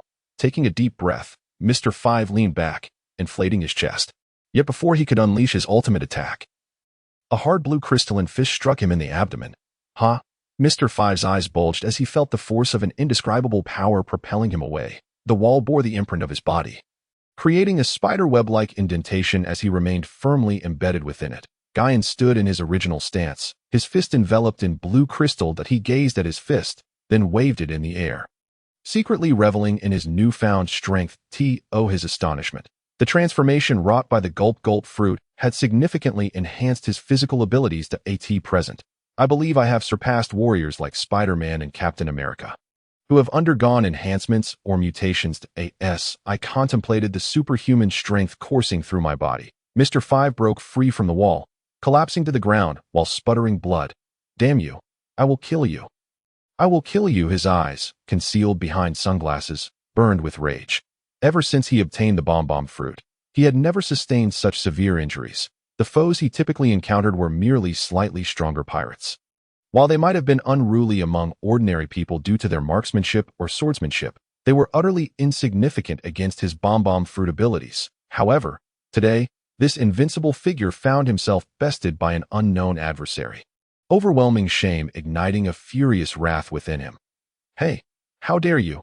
Before he could finish his words, a colossal fist struck his face, resulting in a thunderous crash as the already precarious wall crumbled under the impact, leaving the unconscious Mr. Five sprawled on the ground. There were countless individuals in this world like Mr. Five who, upon acquiring a devil fruit, felt themselves superior to all. If Mr. Five had faced an opponent unaware of his capabilities, he might have caught them off guard and claimed their life. Unfortunately for him, he encountered Yuan. For someone like Mr. Five, with a low level of mastery over his fruit and average physical strength, once the enemy discerned the secret of his fruit, he would be unable to unleash his skills and would be swiftly dealt with. Mr. Five's devil fruit was known as the bomb fruit, reminiscent of the bomb fruit wielded by one of the Shichibukai, Don Quixote Doflamingo's subordinate, in later arcs. However, in the world of One Piece, it is impossible for identical devil fruits to exist. Hence there are distinctions between the two. Doflamingo's subordinate's bomb fruit focuses on explosive destruction, while Mr. Five's bomb fruit is more about producing gunpowder and generating bombs. Regardless of the fruit, both possess tremendous destructive potential, marking them as fruits of great promise. Yuan wore a faint smile, though internally, he was exceedingly anxious. After consuming the gulp fruit, he had already become a user of a devil fruit, but now he was about to consume another. No one knew whether the two devil fruits would clash, potentially leading to his demise. Approaching the unconscious Mr. Five, who lay with his eyes rolled back, Yuan took a deep breath, calming himself, and without hesitation, his mouth stretched like rubber, allowing him to swallow the entire Mr. Five whole. Meanwhile, Zoro witnessed Yuan's bold action against Mr. Five and shouted, "Hey, guys, you're being reckless. Don't provoke enemies for Luffy." While he chastised Yuan, Zoro gripped his swords, Snow Walk and Demon Sword Kahaitai, his gaze fixed on the arrogant Miss Valentine. Filled with excitement and battle intent, Zoro, Luffy, panting heavily with his belly full of food, called out loudly. Zoro turned to see Luffy had awakened and, seeing so many island residents felled by blades, mistakenly assumed Zoro had harmed his benefactor. Rushing over in a fury to confront him. What are you talking about?" The two faced each other closely, ready to brawl. That moment, Nami appeared before them, her fists raised, swiftly sending the two formidable members of the Straw Hat crew flying. After Nami clarified the misunderstanding, Luffy realized the truth. Meanwhile, Miss Valentine, left in a furious rage, floated into the air using her parasol, her long legs descending like steel needles upon the group. Her petite figure pierced the ground like a javelin, prompting Luffy and the others to leap aside. "Too dangerous. I didn't expect such power." Zoro observed the contemptuous woman with a serious expression. "Yaha. I am a weight human, having consumed a heavy light fruit, capable of crushing you effortlessly." Miss Valentine laughed heartily, covering her mouth. Minutes later, Miss Valentine lay unconscious amidst the rubble. "What a chaotic woman," Zoro remarked, removing his sword from his mouth, surveying the massive craters left by her attacks. Nami gave Zoro a thumbs up, praising, "You're quite capable, Zoro." Thanks to Yuan and Zoro dispatching the two agents, the originally intended sacrifice of the curly-haired butler was averted. Instead, witnessing Luffy and Zoro's formidable strength, they sought assistance from Luffy's crew. Yuan approached, his excitement still palpable. Observing the fallen Miss Valentine and the group, he noted that Nami and Usopp preferred to avoid trouble, deeming it unnecessary to become embroiled in conflicts involving the Shichibukai. However, Zoro and Sanji felt that since they had already engaged with Baroque works, there was no turning back. After deliberation, they ultimately decided to allow Princess Vivi to hitch a ride, ensuring her safe return to Alabasta. As they conferred, they set sail from Whiskey Peak aboard the Going Merry, the Straw Hat Kid with a bounty of 30 million, right? A cold, alluring female voice broke the silence. The crew was startled, turning to the source of the voice to find a beautiful, mature woman in high boots and a cowboy hat had inexplicably appeared on their ship. "Nanny, when did she get here?" The crew reacted quickly, launching an attack against the mysterious woman. However, Sanji and Usopp, who moved closer, were instantly repelled. The scene froze, with the Straw Hat crew hesitant to make a move. "Who are you? What do you want?" Sanji demanded. His voice raised an inquiry. Yuan stood alert behind them, ready to act at any moment, while secretly observing the woman. This woman was Nico Robin, a future member of Luffy's crew and the archaeologist of the Straw Hats, possessing the ability to decipher ancient texts, making her a crucial key to Luffy's quest to become the Pirate King. However, at this moment, Robin was merely intrigued by the Straw Hat crew and had no intentions of joining them. Subsequently, Robin provided the Straw Hats with 2 pointers, one leading safely to Alabasta, presumably pointing in an unknown direction. However, Luffy, claiming that the other party could not dictate the Straw Hat crew's course, crushed the pointer leading to Alabasta. Thus, the Straw Hat's next destination became Little Garden. Yuan exercised at the stern of the Going Merry, swinging enormous steel dumbbells, sweat cascading down like raindrops, his mind racing with thoughts. Little Garden is one of the many bizarre islands in the One Piece world, home to prehistoric creatures, colossal beasts, and even 2 giants. There are numerous opportunities to be seized on Little Garden. Not only could one encounter the candle fruit, which rivals the Munch Munch fruit, but the prehistoric creatures on the island could also enhance my strength through the power of the Gulp Gulp fruit. Compared to the destructive capabilities of the ice fruit, thunder fruit, and magma fruit, the candle fruit, as a special paramecia-type fruit, may lack in raw power, yet its effectiveness ultimately hinges on the user's strength. Today, Yuan's prowess has undergone a seismic transformation compared to when he first arrived in the One Piece world. The enhancements from the Gulp Gulp fruit, along with the subsequent acquisition of the Bomb Bomb fruit and the Heavy Light fruit, have bestowed upon Yuan an unwavering confidence that he can reap significant rewards on Little Garden. Indeed, Yuan has seized the powers of the Bomb Bomb fruit and the Float Float fruit. However, such a seizure is more aptly described as a temporary borrowing. Anything consumed by Yuan using the Swallow Swallow fruit, be it a person or an object, is placed into a realm where time stands still, and the consciousness of the swallowed individual is suspended. In this space, both the individuals and objects appear akin to a collection of components, capable of being reassembled at will or integrated into Yuan's own form. Yet, the devil fruits are distinct. They represent a unique power that, under normal circumstances, cannot coexist within a single body. Thus, Yuan's strategy is to borrow. The abilities of the swallowed devil fruit users remain preserved within Yuan, who utilizes them as intermediaries, modifying the physical structure of the user to incorporate a fragment of their abilities, thereby allowing the use of multiple powers. However, this arrangement carries a drawback. The presence of the original user within Yuan's body is permanent and cannot be discarded without losing the ability. Leaning against the ship's railing at the stern, Yuan gazes out at the boundless ocean, his eyes brimming with anticipation for the unknown ahead. Doraemon-san, here are some chilled beverages, Sanji announces as he emerges from the cabin. Holding a tray of drinks, which he then sends swirling towards Nami in a whirlwind of hearts. The loved drinks have arrived, Nami exclaims, observing the joyful atmosphere among the crew. Princess Vivi, her azure hair dancing in the sea breeze, smiles, her earlier tension considerably eased. A tall, robust butler approaches, producing a cloak from seemingly nowhere and draping it over Vivi. Your Highness, the sea breeze is quite strong. Please take care. Vivi looks at the butler, feeling warmth in her heart. Icolum. After all, I was once Miss Wednesday of the Baroque works. How could I be undone by a mere sea breeze? Not long into their voyage, an island appears on the horizon. Oi, everyone, come quickly. I see a small island. Usopp shouts from the mast of the Going Merry, urging the crew. Upon disembarking, they assign tasks and begin to explore the island separately. Yuan traverses the forest. Gazing up at the extraordinarily tall trees, the biodiversity of Little Garden Island is astounding, with animals visible every few steps. Shortly after leaving the ship, Yuan encounters a colossal saber-toothed tiger. What a massive tiger. I wonder what kind of rewards it might bring me, Yuan muses, licking his lips. The saber-toothed tiger growls menacingly, circling Yuan, though its intelligence is limited. It senses the extraordinary danger concealed within the man's diminutive frame. After a tense standoff, the tiger, overcoming an inexplicable fear, lunges at Yuan, its formidable body soaring through the air.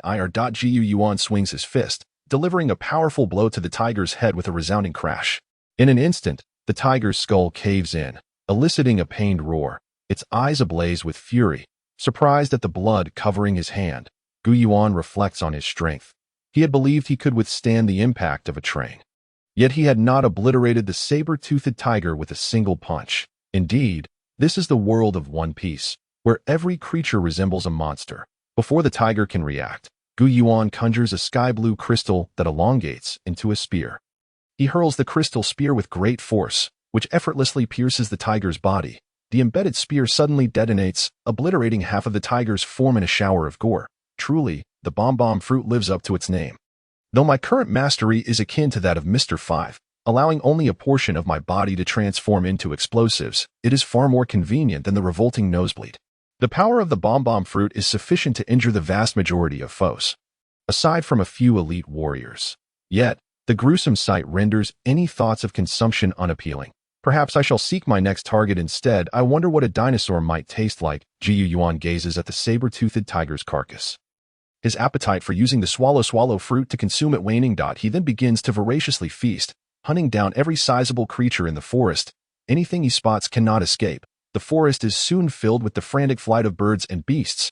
Meanwhile, Mr. 3 of Baroque works, with his peculiar hairstyle, grows increasingly impatient. Golden Week. What are Mr. 5 and Miss Valentine doing? Why haven't they arrived yet? Mr. 3 had received word to collaborate with Mr. 5 and Miss Valentine to capture and eliminate Princess Vivi and the Straw Hat crew on this Little Garden Island. However, after waiting for what feels like an eternity without any sign of them, doubts about their whereabouts begin to creep into his mind. Never mind. I shall report back to the boss. These two are taking far too long to arrive. Regardless, the invincible me, the mightiest Mr. 3, can easily capture them all alone. I shall bask in the boss's praise alone. Ha ha ha. Mr. 3 cackles triumphantly as he leaves Baroque Works' hideout, with Golden Week hastily packing up her art supplies to follow. A giant? What a colossal giant! Even larger than the giants of Jaggers. How terrifying. Back on the ship, the timid duo Nami and Usopp are discovered by Broggy, a giant who was once a member of the giant pirate crew and is well acquainted with ordinary humans. He enthusiastically invites them. Having already encountered Gu Yuan's giants, Nami and Usopp's fear of gigantic beings has diminished. However, Gu Yuan's giants resemble mechanized constructs, while the giant before them is more akin to a monster. When he leans in close, both are left trembling in fright. Standing amidst a field of scorched earth, a man surveys his surroundings, where trees appear to have been ravaged by a bombardment, with flames and explosive remnants scattered about. Gu Yuan stretches his arms wide, feeling an overwhelming surge of power coursing through him. In a brief span, he utilizes the float fruit to navigate the forest at breakneck speed, hunting down over a dozen ancient large creatures. Their life energy devoured by the swallow fruit's domain. With my current stamina, I could undoubtedly unleash the nuclear assault of a supergiant transformation 10 times over, and I have nearly mastered both the bomb and float fruits. Gu Yuan clenches his fist, exerting a slight force, causing his muscles to swell and radiate an aura of terror. Boom! The distant volcano erupts with a thunderous roar, billowing clouds of smoke, even from the opposite side of the island. Gu Yuan observes clearly. Is it time to commence? The duel with Mr. 3 approaches. It seems my moment to take the stage has arrived. While the other members of the Straw Hat crew may be oblivious to the significance of the volcanic eruption, Gu Yuan, having read the script, understands its implications well. On this little garden island dwell two giants, each towering over 20 meters, whose lifespans extend beyond 300 years. These giants have engaged in a rivalry for over a century, often concluding in stalemates, but they have agreed to duel whenever the volcano erupts. This confrontation, however, differs from the past due to the arrival of Mr. 3, as both giants have been ensnared in a trap. And the Straw Hat crew will also find themselves entangled. Gu Yuan promptly sets off in the direction of the volcano, believing he may locate them there. On the side of the Straw Hat crew, Zoro, Nami, Princess Vivi, and the curly-haired butler Icolum found themselves ensnared by a colossal candelabrum crafted by Mr. 3. Just as Zoro contemplated severing his own leg to escape, Luffy, Usopp, and a large duck charged forth. Clearly, even in the absence of the original manga's Mr. 5 and Miss Valentine, Luffy and his companions were at a disadvantage against Mr. 3. Despite Mr. 3's later portrayal as a mere underling, cowardly and treacherous, his mastery of his devil fruit power was among the most formidable in the world. With their current strength lacking the might of a warlord of the sea, ordinary opponents found it nearly impossible to contend with Mr. 3. The wax fruit, in Mr. 3's hands, exhibited effects akin to those of a Logia-type user, showcasing its remarkable potential. Zoro, I'm coming to rescue you, Luffy shouted, only to be met with the sight of a young girl wielding a paintbrush and canvas, who flung a peculiar talisman mid-air, ensnaring Luffy and compelling him to partake in tea with her. Usopp, observing the scene, called out in confusion, Luffy, stop drinking tea and focus on rescuing everyone first. Upon witnessing that nearly everyone in the Straw Hat crew, save for Usopp, had been subdued, Mr. 3 erupted into a hearty laugh. Ha ha, the Straw Hat crew is so weak. Just then, Gin burst forth from the jungle and caught sight of Mr. 3's gleeful demeanor, his gaze sharpening as he conjured a crystalline spear and hurled it with precision. Mr. 3, being a seasoned agent, quickly stifled his laughter and scrambled to utilize his powers. Streams of wax flowed from his hands, forming a wall to shield himself. However, to his astonishment, the pliable wax solidified into a barrier as resilient as steel. Fording Gu Yuan's spear. As Mr. 3 attempted to mock his opponent, the spear unexpectedly detonated, sending him sprawling in disarray. Mr. 3 hastily regained his footing, dismissing his earlier contempt for Gu Yuan, and unleashed a torrent of wax.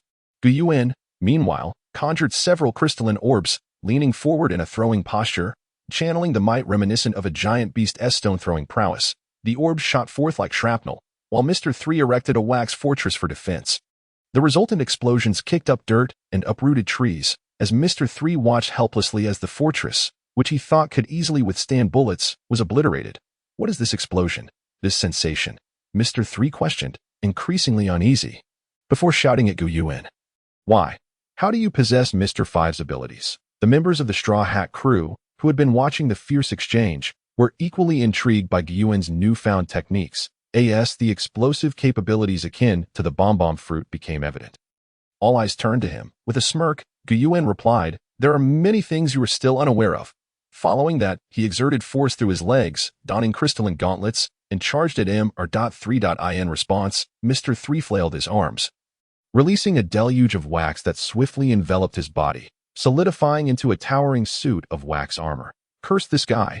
What is his true identity? Mr. 3 thought, drenched in cold sweat. Had he known he would face such an unfathomable opponent, he would never have recklessly brought Golden Week into battle against the Straw Hats. The clash of crystal fists against wax armor produced a thunderous impact, enveloping both in a fiery explosion. Mr. Point 3 spat blood as his damaged armor staggered backward. That hurts. Yuan gritted his teeth, aware that the bomb fruit allowed him to transform into a bomb, yet the explosion was accompanied by the pain of his body disintegrating. This was the inherent drawback of the bomb fruit. Many devil fruits in the world of One Piece were not without their flaws. Whitebeard, one of the 4 emperors and the strongest man in the world, experienced significant side effects when using his Trimmer fruit. Similarly, Magellan, the warden of Impel Down and a user of the poison fruit, was nearly invincible within the confines of the prison, yet suffered daily from debilitating stomach issues. The bomb fruit shared similar limitations. While it possessed immense destructive power, its user faced restrictions. The former Mr. 5, due to his frail physique and underdeveloped powers, had never dared to use his body as a bomb against formidable foes. With Mr. 3 gravely injured, he leaned on his wax armor, gasping for breath. Yuan's explosive remnants gradually coalesced into a fine powder. "Hey, guys, help me, Nami," Yuan called out, finally noticing Usopp, who was frozen in shock. "Usopp, wax is vulnerable to fire. Surely you have a solution?" Usopp, momentarily stunned, quickly nodded in affirmation. "No problem. Leave it to me." His eyes filled with determination as he retrieved an unknown spherical object from his bag. Special, Firebird Star. Flames erupted fiercely as Mr. 3's candelabrum was rapidly consumed, allowing Nami, Zoro, and the others to break free. "At last, I can stretch my limbs," Zoro exclaimed. "You wax fiend, prepare for a thorough lesson." Mr. 3, filled with dread, cursed internally. "Curse it, I can't muster any strength.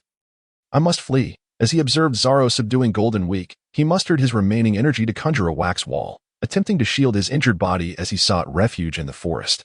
Rubber siege cannon. Luffy's thunderous roar echoed through the forest as Mr. 3 dared not look back. Luffy's elongated fist struck Mr. 3's back with tremendous force. With a crack, Mr. 3 spiraled through the air, crashing into countless trees before finally coming to a stop. By the time the others gathered around him, Mr. 3 had lost consciousness. His eyes rolled back. "We won." Luffy shouted jubilantly. Zoro, Nami, and the others sighed in relief, turning to Yuan, with Zoro unable to restrain his curiosity. "Guys, what was that explosive ability just now?" Realizing he could no longer keep it a secret, Yuan smiled and explained, "That was the ability of the swallow fruit. I absorbed the 2 agents earlier. With this power, I can utilize their abilities." His explanation was succinct. Nami's expression shifted dramatically. "Wait, guys, you didn't TE people again, did you?" Usopp trembled in fear, while even Luffy wore a serious expression. Although the Straw Hat crew portrayed themselves as adventurous pirates, the notion of taking lives was a heavy burden, and they were no longer children. They understood that in the world beyond the sea, one must sometimes kill or be killed. Yet, the brutal act of seizing another's life to gain strength was something Luffy, Nami, and the others struggled to accept. Yuan understood their sentiments. "The abilities of those I consumed are not lost. They remain confined within me, their consciousness and bodies immobilized that I can release them at any moment." With that, he opened his mouth wide, like a gaping maw, expelling 2 figures, the explosive-haired Mr. 5 and the golden-haired Miss Valentine, both unconscious on the ground. "Aha! You just vomited them out," Usopp cried, covering his mouth in horror. Luffy's serious demeanor instantly transformed into a broad grin. "My apologies, guys. I thought you were a heartless monster." "Ha!" He chuckled, scratching the back of his head. Zoro, arms crossed, maintained a grave expression. What a terrifying ability, to wield the powers of others. After sailing the seas for a considerable duration, Zoro has encountered numerous devil fruits. Although he remains unwaveringly committed to his swordsmanship, he has nevertheless witnessed many formidable devil fruits. The individual before him, capable of usurping the abilities of others, is certain to wreak havoc upon this world. As he gazes at the crowd, Zoro feels an unprecedented anticipation for the future of the Straw Hat Pirates. Yuan, with his hands spread wide, gestures toward the fallen Mr. 3 and states, "Thus, I may consume this fellow as a senior operative of Baroque works. He has undoubtedly committed countless nefarious acts. I shall devour him and allow him to slumber indefinitely." Once Yuan elucidated his intentions, the crew had no objections, for as one of the 4 powerhouses aboard, his strength was undoubtedly an asset. Yuan swiftly swallowed Mr. 3, Miss Valentine, and Mr. 5. The wax that had ensnared the giant Broggy shattered into pieces. Allowing him to finally rise, he sat in solitude, realizing that despite having vanquished another giant, Dory, he felt neither joy nor elation, but rather confusion and sorrow. This was not only due to Mr. 3's machinations rendering their confrontation unfair, but also because he was on the verge of losing a century-old rival. Seeing Broggy's mournful silence, the Straw Hat crew prepared to console him when suddenly, Dory, lying in a pool of blood, stirred slightly and attempted to prop himself up. Broggy, witnessing this, was overjoyed, while Luffy enthusiastically extended his arms, exclaiming in delight. The burden weighing heavily on the crew's hearts began to lift. In the following days, the Straw Hats did not immediately depart from Little Garden, opting instead to gather ample supplies. After all, they were bound for a desert island, where the absence of fresh water and food would be untenable. Seizing the opportunity, Yuan transformed into a black hole, voraciously consuming everything in sight. The crew hurriedly prepared to set sail for Alabasta, while the curly-haired butler Akaram and Princess Vivi grew increasingly anxious. Princess Vivi was deeply concerned about the political turmoil in her homeland, having heard that the rebel forces were steadily gaining strength. Even the presence of the cheerful Straw Hat crew did little to alleviate her worries. Just as the Mary set sail from Little Garden, Nami fell ill with a persistent fever, causing Sanji, Luffy, and the others to gather around her bedside. "Luffy, we still don't have a ship's doctor. Nami cannot continue like this." Yuan felt a pang of urgency, uncertain of the extent of the butterfly effect resulting from his involvement, leading to unpredictable outcomes. At this juncture, Princess Vivi proposed, "I have heard that Drum Kingdom is renowned for its medical prowess, boasting numerous esteemed doctors. If we go there, surely we will find a remedy." The impatient Akaram interjected, "Your Highness, time is of the essence. While I understand, I cannot simply abandon Nami, who has aided us so greatly." Vivi promptly interrupted Akaram. "I apologize. I was being short-sighted." Akaram bowed his head in regret. Upon hearing Vivi's words, the Straw Hats silently felt a surge of agreement, their commitment to the rescue mission in Alabasta intensifying. Nami's condition continued to deteriorate. Once able to whisper softly, she now struggled to even open her eyes. "Nami, hold on. We will find a doctor for you soon." "Look, a funny face," Luffy exclaimed, attempting to elicit a smile from Nami with his antics. "Hey, Luffy, do you think that's helpful?" Zoro remarked, stroking his chin. "It's obvious it won't work, you fool." Vivi sighed, exasperated by the antics of her comrades. The Mary promptly accelerated toward Drum Kingdom, while Gin stood atop the lookout, admiring the distant scenery. The bounty from Little Garden exceeded his expectations. The prehistoric beasts and dinosaurs on the island provided him with an abundance of life energy. Most of this energy was utilized to directly enhance his physical strength. A stark contrast to Walpole's mere sustenance. The life energy derived from the consumed flesh and food through his abilities was fundamentally different from traditional exercise that involved muscle tearing and subsequent energy replenishment. The life energy generated by his power endowed him with remarkable vitality, rapidly augmenting his physical strength upon absorption. With a slight flex of his arm, the muscles beneath his fair skin bulged, each fiber pulsating as if independent, responding to his command. Ha ha ha. This damn sense of security. Yuan reveled in the transformation of his body, from an ordinary individual to one possessing immense power, capable of obliterating towns with the mere flick of a wrist. The exhilaration brought forth by his newfound strength was intoxicating. No wonder so many sought the path of empowerment. The pleasure derived from it was rivaled only by the most entertaining of earthly pursuits. As the Mary continued its swift journey, the outline of the distant island soon came into view. Luffy, perched at the bow of the ship, suddenly shouted, beckoning his companions to join him. "Toimina, everyone, come quick. It's an island. We've arrived." Vivi breathed a sigh of relief as she recognized the Mary's course toward Drum Island. "Wonderful. Nami will be saved." The unpredictable weather of the Grand Line persisted without pause. the snow above intensified, transforming from a gentle flurry into a raging blizzard. Even Zoro, with his robust physique, felt a chill. What a tremendous snowfall. Such a nuisance, Zoro grumbled. Yuan contemplated the snowstorm. Due to Walpole's prior appearance, it seemed unlikely that they would encounter him in their journey to Drum Island. This voyage marked the Straw Hats' third island since entering the Grand Line. Belonging to the earlier segments of the narrative, a detail Yuan recalled vividly. He was reluctant to witness any alteration in the storyline. He still considered himself relatively weak, unable to contend with the formidable adversaries of the sea or the hidden threats lurking in the shadows, such as tsunamis, natural disasters he could not withstand. If the ocean were to unleash its wrath, he could very well perish, just as the legendary flying pirate, the Golden Lion, had succumbed to the elements.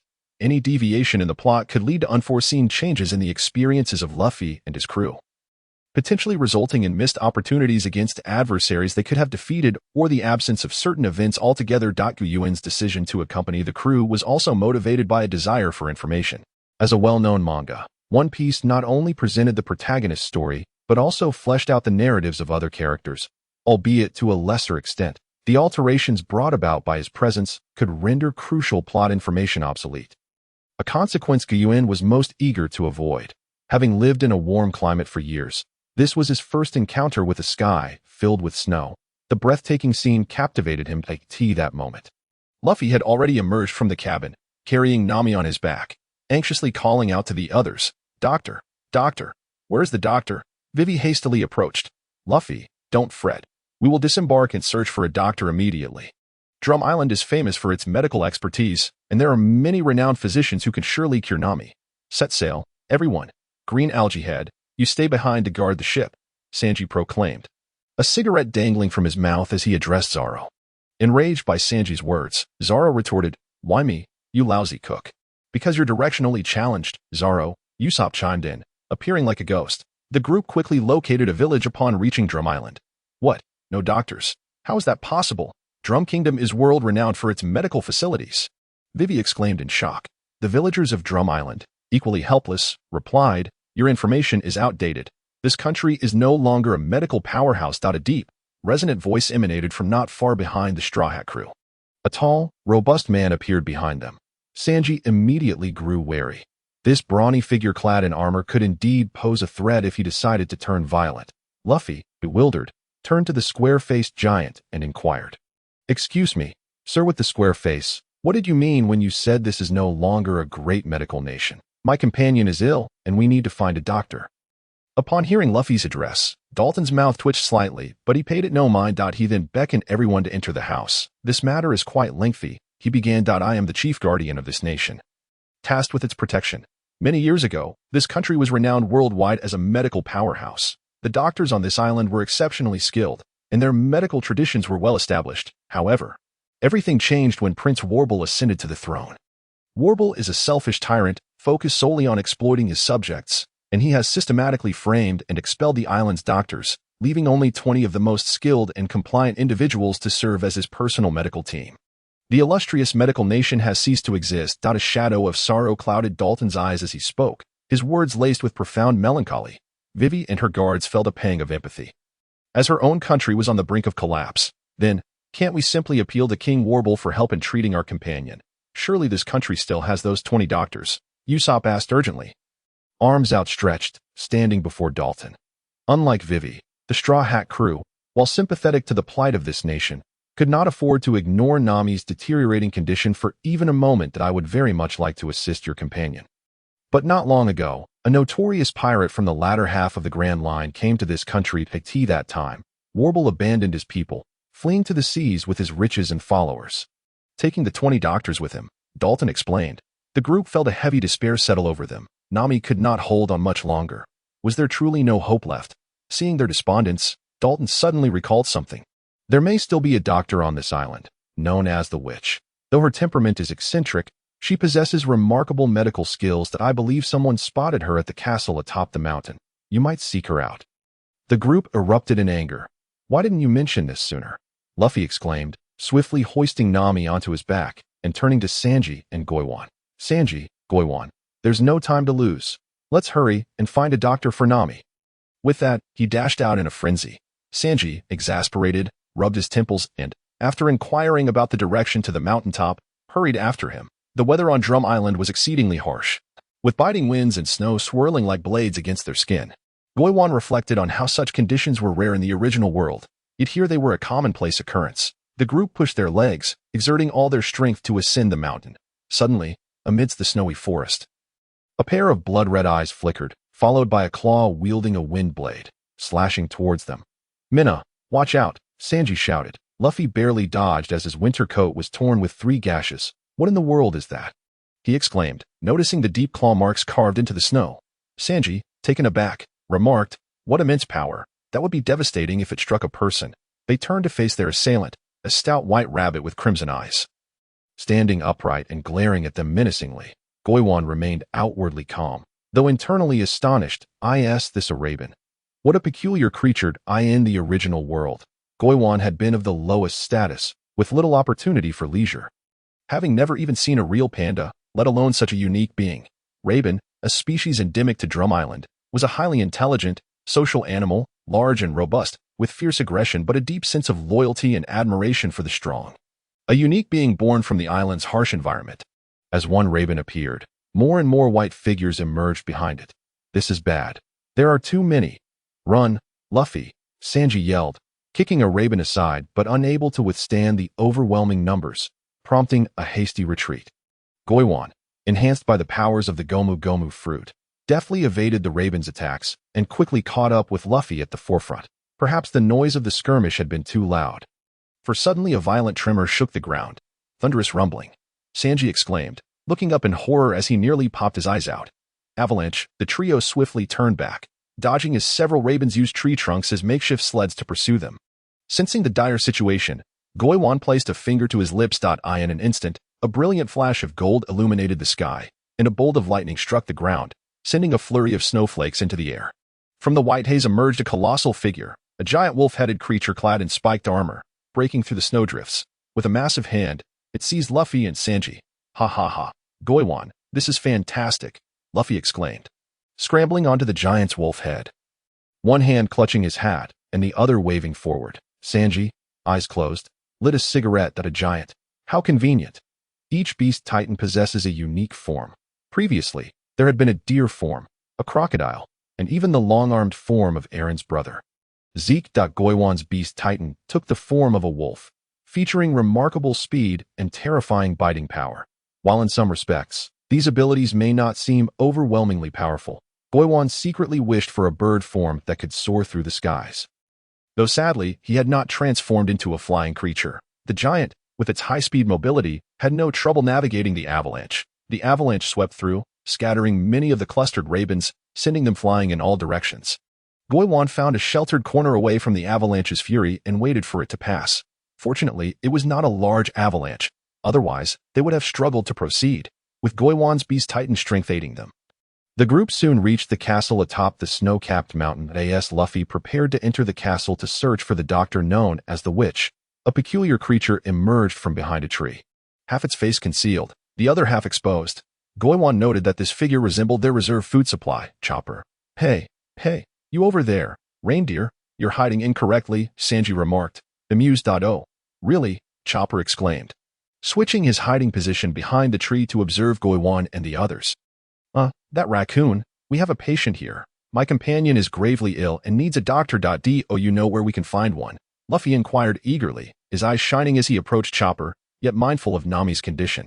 Upon hearing Luffy's words, Sanji swiftly sidestepped and delivered a punch that left a sizable bump on Luffy's head. "You fool, how can you utter such curses against the beautiful Nami-chan?" Doctor, quickly, come with me." Upon hearing that there was a patient, Chopper, who initially appeared timid and apprehensive, became suddenly tense and beckoned several individuals to follow him towards the castle. Doriel, the healer. Doriel. Although the group was initially taken aback by the exorbitant consultation fee of the witch Kureha, they soon realized that such wealth paled in comparison to what Nami possessed. "You are fortunate. Your companion has contracted an ancient virus that has been extinct for centuries. Even I only learned of this virus by chance. Were it any other doctor, hope for survival would be grim within 5 days." A stylishly dressed, tall woman with sunglasses addressed Luffy and the others to "So, is there hope for Nami?" Sanji voiced the concern that weighed heavily on everyone's hearts. The witch Kureha took a generous swig from her bottle. Instantly, the tension in the air escalated. Fear not. Under my care, recovery is assured within 3 days. Ha ha ha.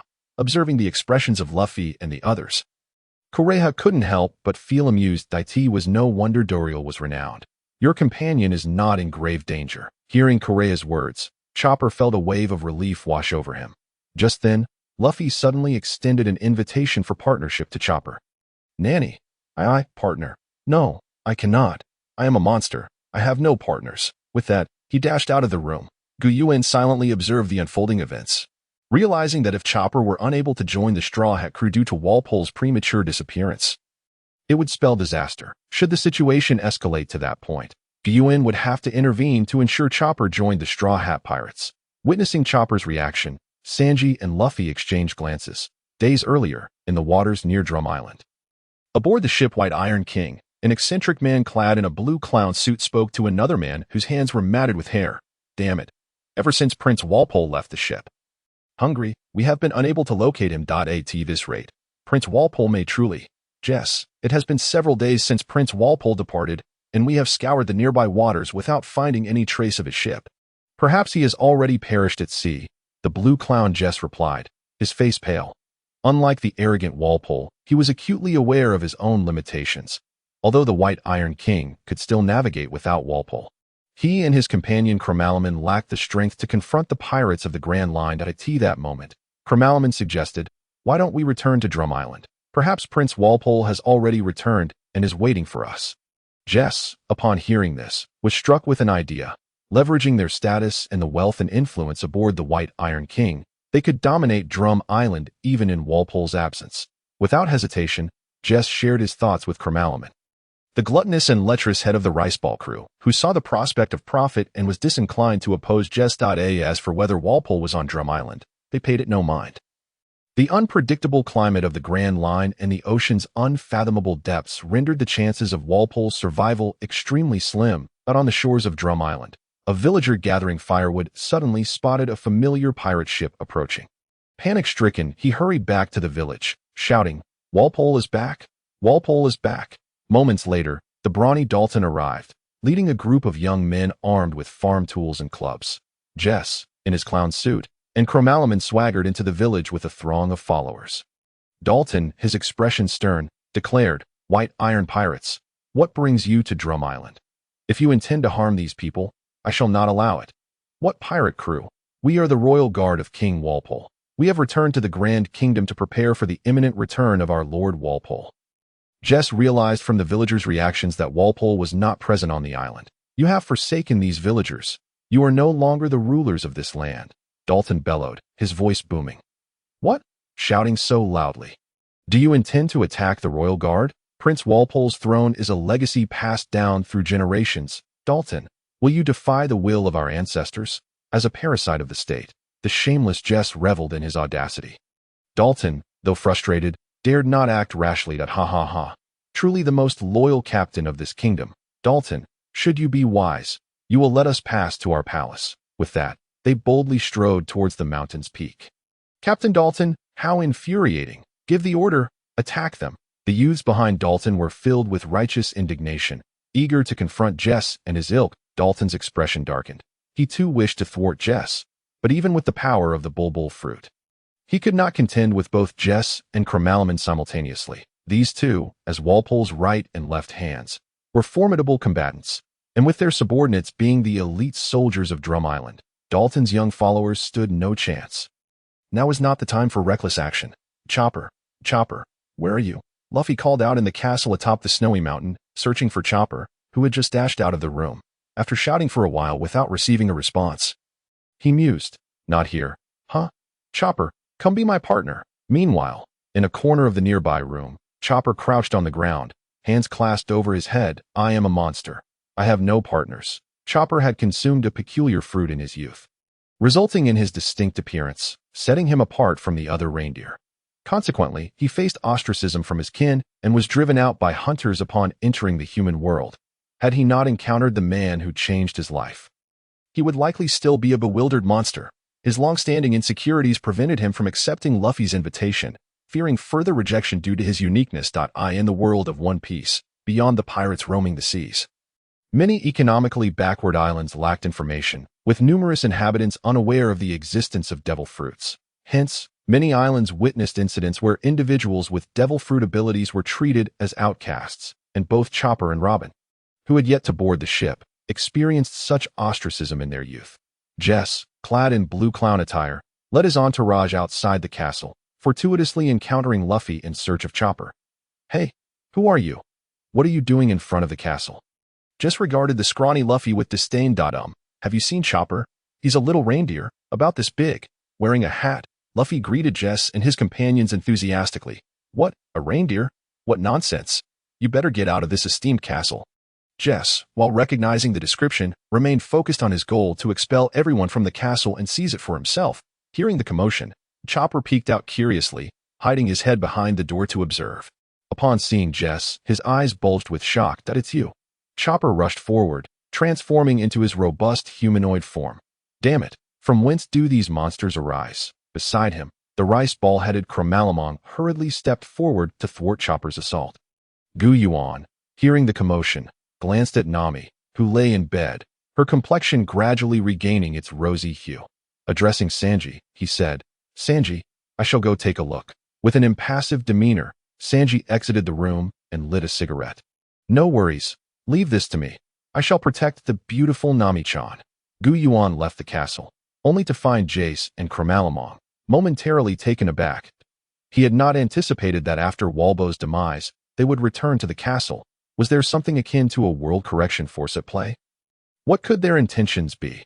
Even if Yuan chose to merely observe the unfolding events, with both Luffy and Chopper joining forces, it was inconceivable that these two, mere subordinates of Walbo, could withstand a confrontation.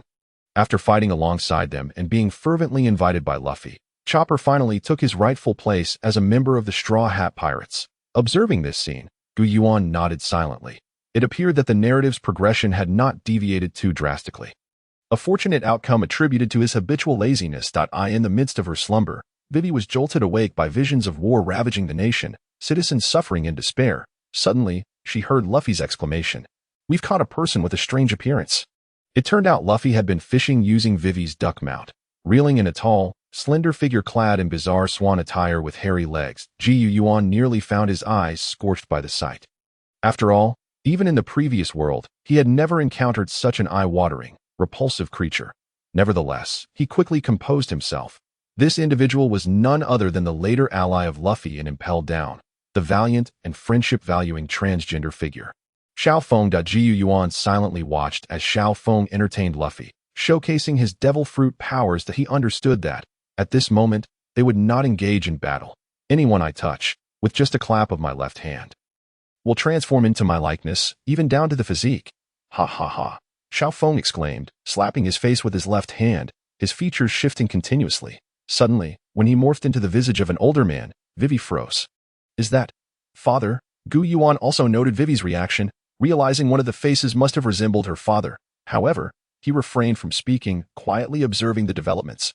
Soon, a ship with a pink bow, adorned with a swan, approached. Seeing this, Xiao Feng bid farewell to the Straw Hats, for he had a mission to fulfill, and failure to arrive on time would result in dire consequences from his superior. Yuan watched as Xiao Feng warmly said his goodbyes before leaping onto his own vessel and departing. He could have intervened to detain Xiao Feng, yet refrained. While eliminating him early would reduce future adversaries, it would also significantly alter the storyline. At this moment, Xiao Feng was en route to Alabasta, intending to impersonate the king and issue false orders. If he did not arrive punctually, it could disrupt Crocodile's original plans, potentially triggering a series of butterfly effects. This was Yuan's rationale for abstaining from action. Even if Xiao Feng would later play a crucial role in Impel Down, capturing him on the spot would alter the course of events. After all, despite being dubbed a true man by netizens due to the Impel Down incident, Xiao Feng's transgressions in Alabasta were equally unforgivable, having impersonated the king and caused a war that left countless people displaced. Furthermore, in the anime, he would deliberately set fire, resulting in the deaths and injuries of innocent civilians. Overall, he was a character that required a rational perspective, both good and bad. If he obstructed their path, he would need to be dealt with, The journey of Luffy and his crew was relatively brief. As the myriad islands of the One Piece world lay close together, soon, the Straw Hats arrived at Alabasta. The scorching desert could indeed be dubbed a realm of death. One could hardly fathom how to survive on this island without a water source.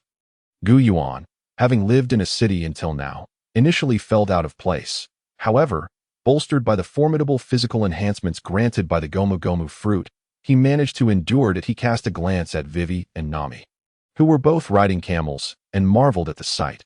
Vivi, accustomed to the desert, possessed fair, delicate skin and a long, graceful figure, more enchanting, even, than the somewhat youthful Nami beside her. That it was no surprise, considering she was a descendant of the 20 kings. One's genes are not easily altered by environment. That my throat is parched, Sanji grumbled. This is all your fault for letting those pesky seagulls steal our precious water and food, the kind-hearted Vivi quickly interjected. We are about to reach the rebel army's headquarters, Yuba. Just hold on a little longer. Usopp's notorious seasickness began to rear its ugly head. But is it really all right? What if they all look like ferocious beasts?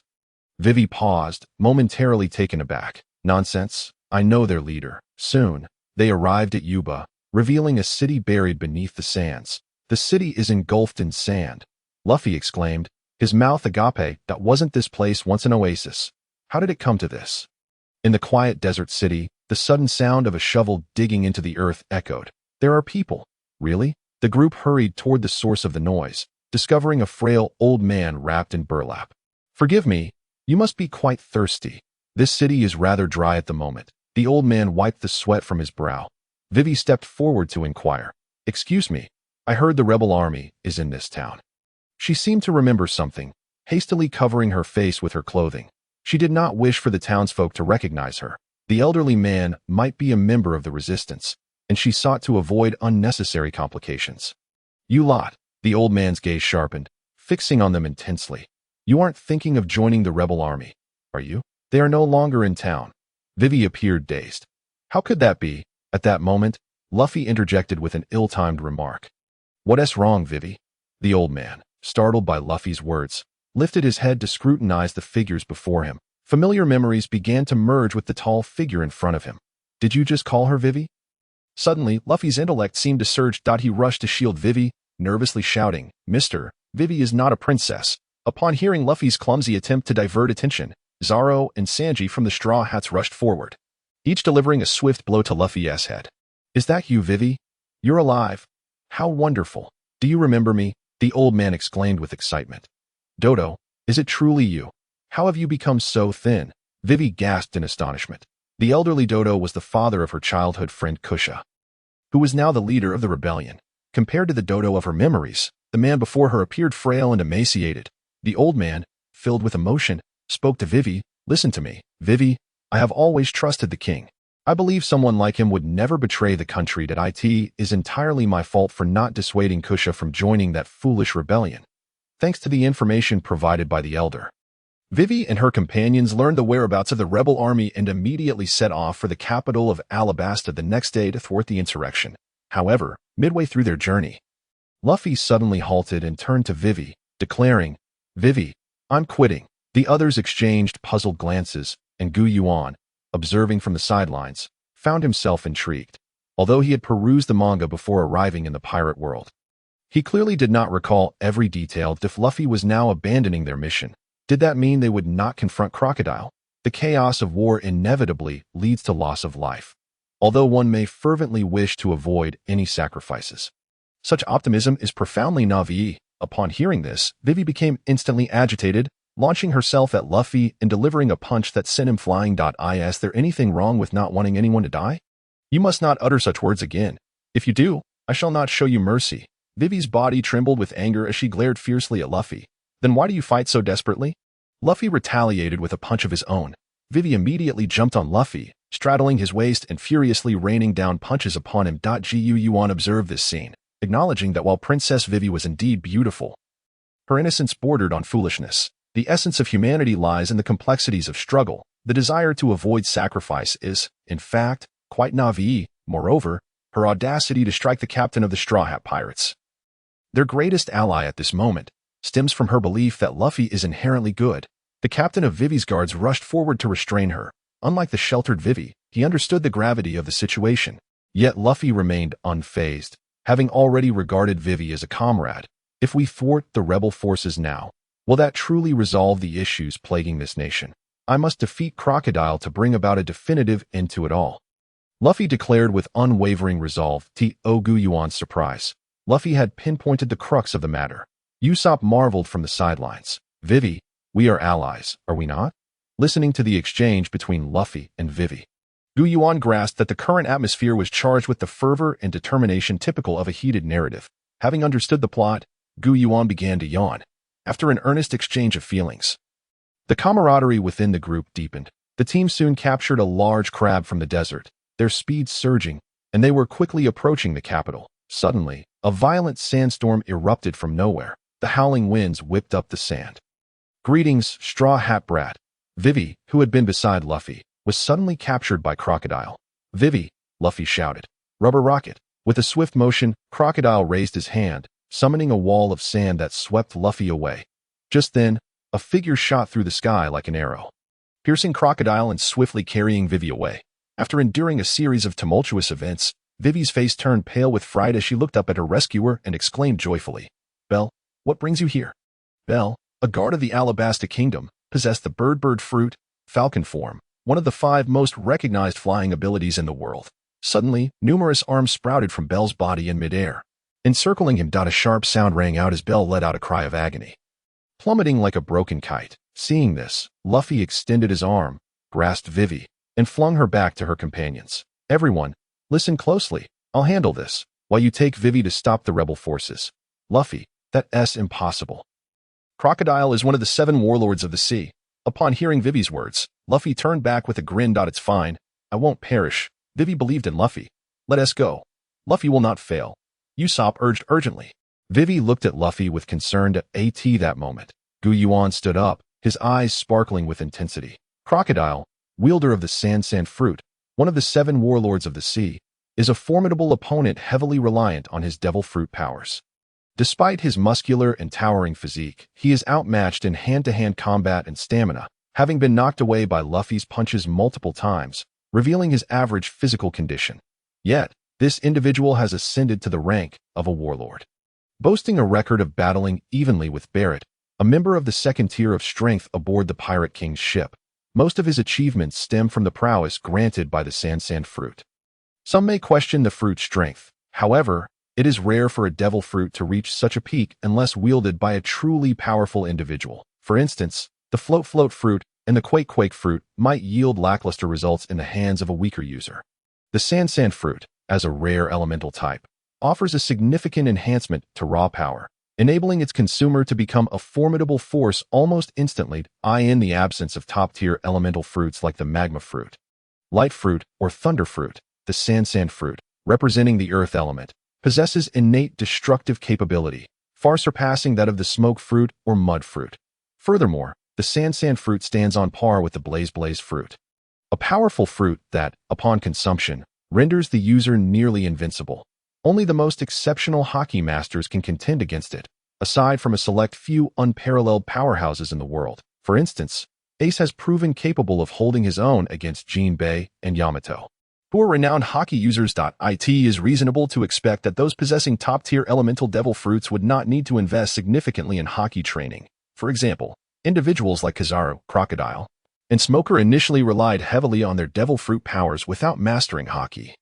If not for the narrative necessity of the protagonist's victory, one would not encounter such absurdities as sand being vulnerable to water. However, these concerns are not particularly substantial. The users themselves are susceptible to water, rendering this weakness negligible in Yuan's eyes, indicating that this is a fruit capable of elevating its user to greatness even with minimal development.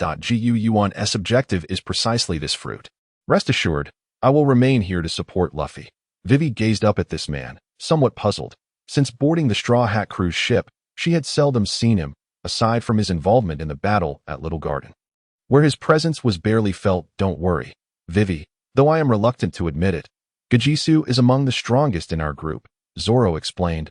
Observing Vivi's reaction, Zoro's gaze flickered, while Gajisu seemed somewhat detached from the crew. His mysterious aura left Zoro unable to fully comprehend him. Yet, He could sense that this individual was continuously growing stronger, his physique resembling an unfathomable abyss. Forget it. It's a pity that someone like him doesn't dedicate himself to swordsmanship. Meanwhile, Luffy engaged Crocodile in combat, and within mere minutes, Luffy found himself gradually sinking into the quicksand Crocodile had set. Am I about to fail? No, I refuse. I am destined to be the Pirate King. As moisture evaporated from his body, Luffy's consciousness began to fade. Suddenly, a hand, as large as a candle, emerged from the desert floor, grasping Luffy. Then, Yuan's figure emerged from the candle, opening his mouth wide to pour water from a small wooden bucket into Luffy's mouth. Drawn from the transformative space of the swallow fruit, Luffy eagerly latched onto the bucket like a leech. Revived. Upon drinking the water, Luffy's body miraculously returned to its original state. Hearing a commotion behind him, Crocodile turned to see. Well, another rat has come to play.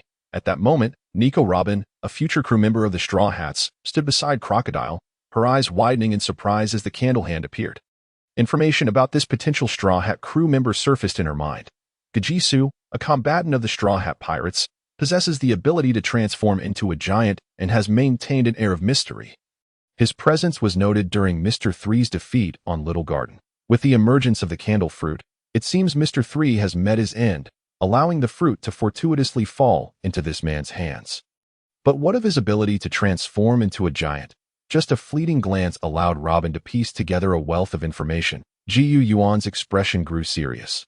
Could the fruit be developed to the point of absorbing human moisture? What a formidable fruit ability it is! The more I contemplate the fiery intensity at the depths of the ancient source, the more fervent it becomes. Luffy, Crocodile wields the sand fruit, a natural type devil fruit. And the nemesis of sand is watered. As long as there is water on my fist, I can make contact with him. I will feign an attack in front. You seize the opportunity to strike Crocodile. All right, I comprehend. Luffy, with his fists colliding, eagerly anticipates the second round of battle. In an instant, the ancient source propels forward like an arrow released from a bowstring. His right fist bursts forth with wax, adhering to his arm to form a colossal wax drill. Bang! The wax drill of the ancient source collides violently with Crocodile's golden hook, producing a resounding thud. The two engage in a frenzied exchange of weaponry.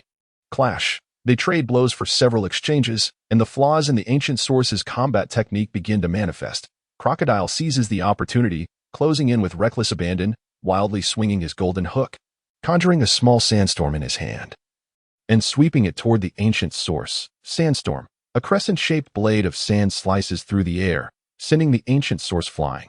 Ha! Is that all a mere rat can muster? The sand crocodile boasts with arrogance. The ancient source is flung several meters away, erupting with wax, which coalesces into a massive hand that grasps the ground, finally halting his momentum. Indeed, he is a top-tier powerhouse of the sea. He is not someone I can casually pursue. The ancient source slaps both hands down on the ground, causing a torrent of wax to surge forth, forming a wax dragon head towering at a height of 4 meters. Wax escape. Wax dragon bullet. The wax dragon head instantly unleashes a barrage of wax bullets like a machine gun. Yet, what power can such small wax possess? The sand crocodile scoffs. Desert treasure blade. A long blade of sand coalesces and swings down, attempting to intercept the ancient source's wax bullets. The moment of contact, the wax bullets suddenly explode. Upon colliding with Crocodile's desert treasure blade, the wax detonates like a powder keg. The wax dragon head sprays wax bullets incessantly, overwhelming Crocodile with a deluge of firepower that tears him apart. The shockwave from the explosion sends Robin, who was watching from the sidelines, tumbling away.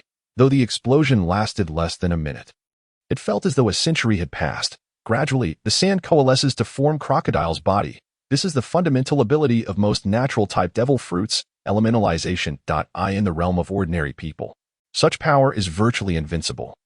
And it is precisely due to this capability that natural types reigned supreme in the era before the emergence of Haki. That was close. I nearly found myself in peril.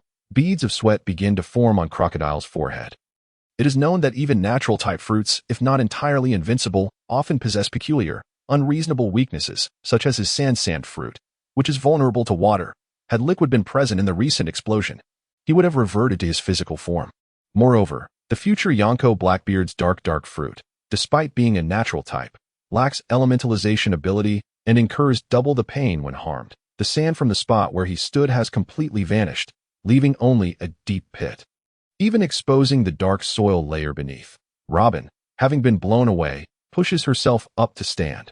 The recent explosion has only left her with minor injuries, yet her expression is one of bewilderment, with her vast experience and keen intellect.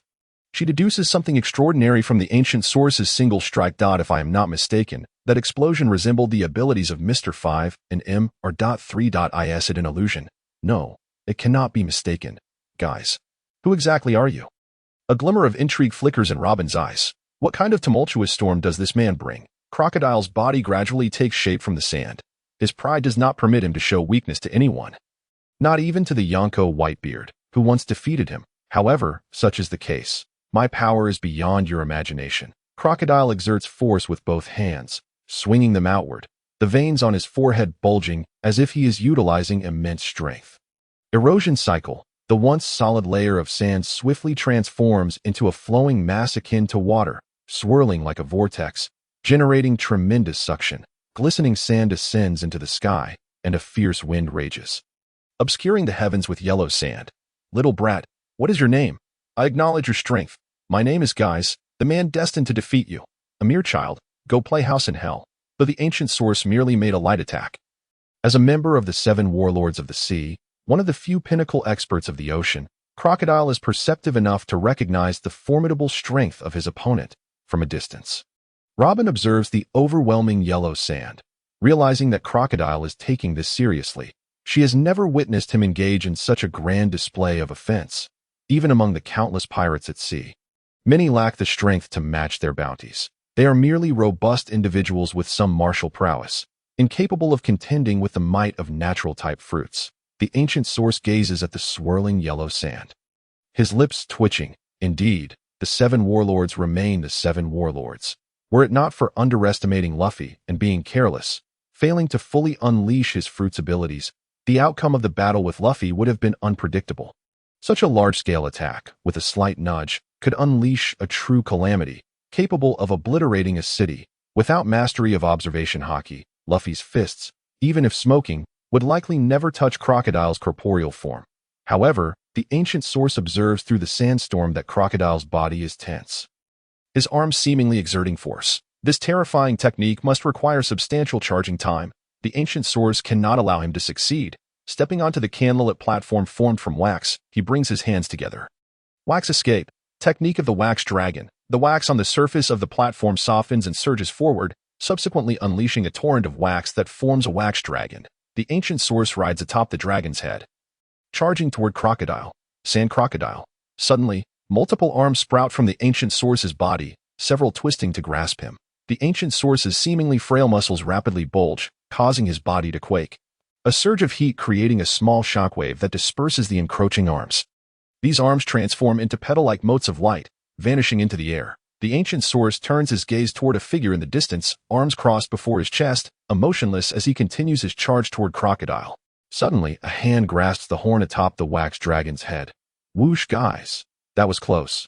I almost got blown away. Luffy, covered in sand, leaps onto the dragon's head. All right, next, I will send Crocodile flying. Luffy exclaims, brimming with determination. The ancient source, witnessing this, cannot help but chuckle. Truly, Luffy is remarkable. Let us charge forth. The wax dragon carries the 2 toward Crocodile, who is undoubtedly aware of their approach. To brats like you, I cannot fathom how many I have seen. Crocodile slices the air with his hands like blades directed at the ancient source, causing the surrounding winds and sands to coalesce into terrifying wind blades, launching toward the wax dragon. The dreadful wind and sand, imbued with an ominous corrosive force, swiftly reduced the wax dragon to a mere candlestick. Before engulfing it within the tempest, Crocodile's eyes bulge with fury as he exerts his arms upward. Mimicking a table-flipping gesture, the yellow sand surges as countless grains rush forth to cover the position where the ancient source's wax dragon once stood, as if the entire desert is being upheaved. Soon, a massive sand dune rises, formed by Crocodile's power. That I have not been idle all these years. Crocodile gasps heavily. He straightens, lighting a cigar. In the end, it is just this. A mere brat will always be a brat. Just as he turns to leave, the sand dune behind him begins to glow, its interior turning crimson, resembling a sun. Not good.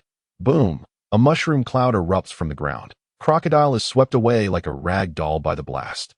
Blood trickles from the corner of Crocodile's mouth. Damn it, what was that explosion? The body transformed into flying sand, struggling to stand upright on the ground. In that fleeting moment, he had already sustained injuries from the explosion, and his stamina was insufficient to support further elemental transformations. Crocodile. Suddenly, a fist made of sand surged forth before Crocodile, propelling him away.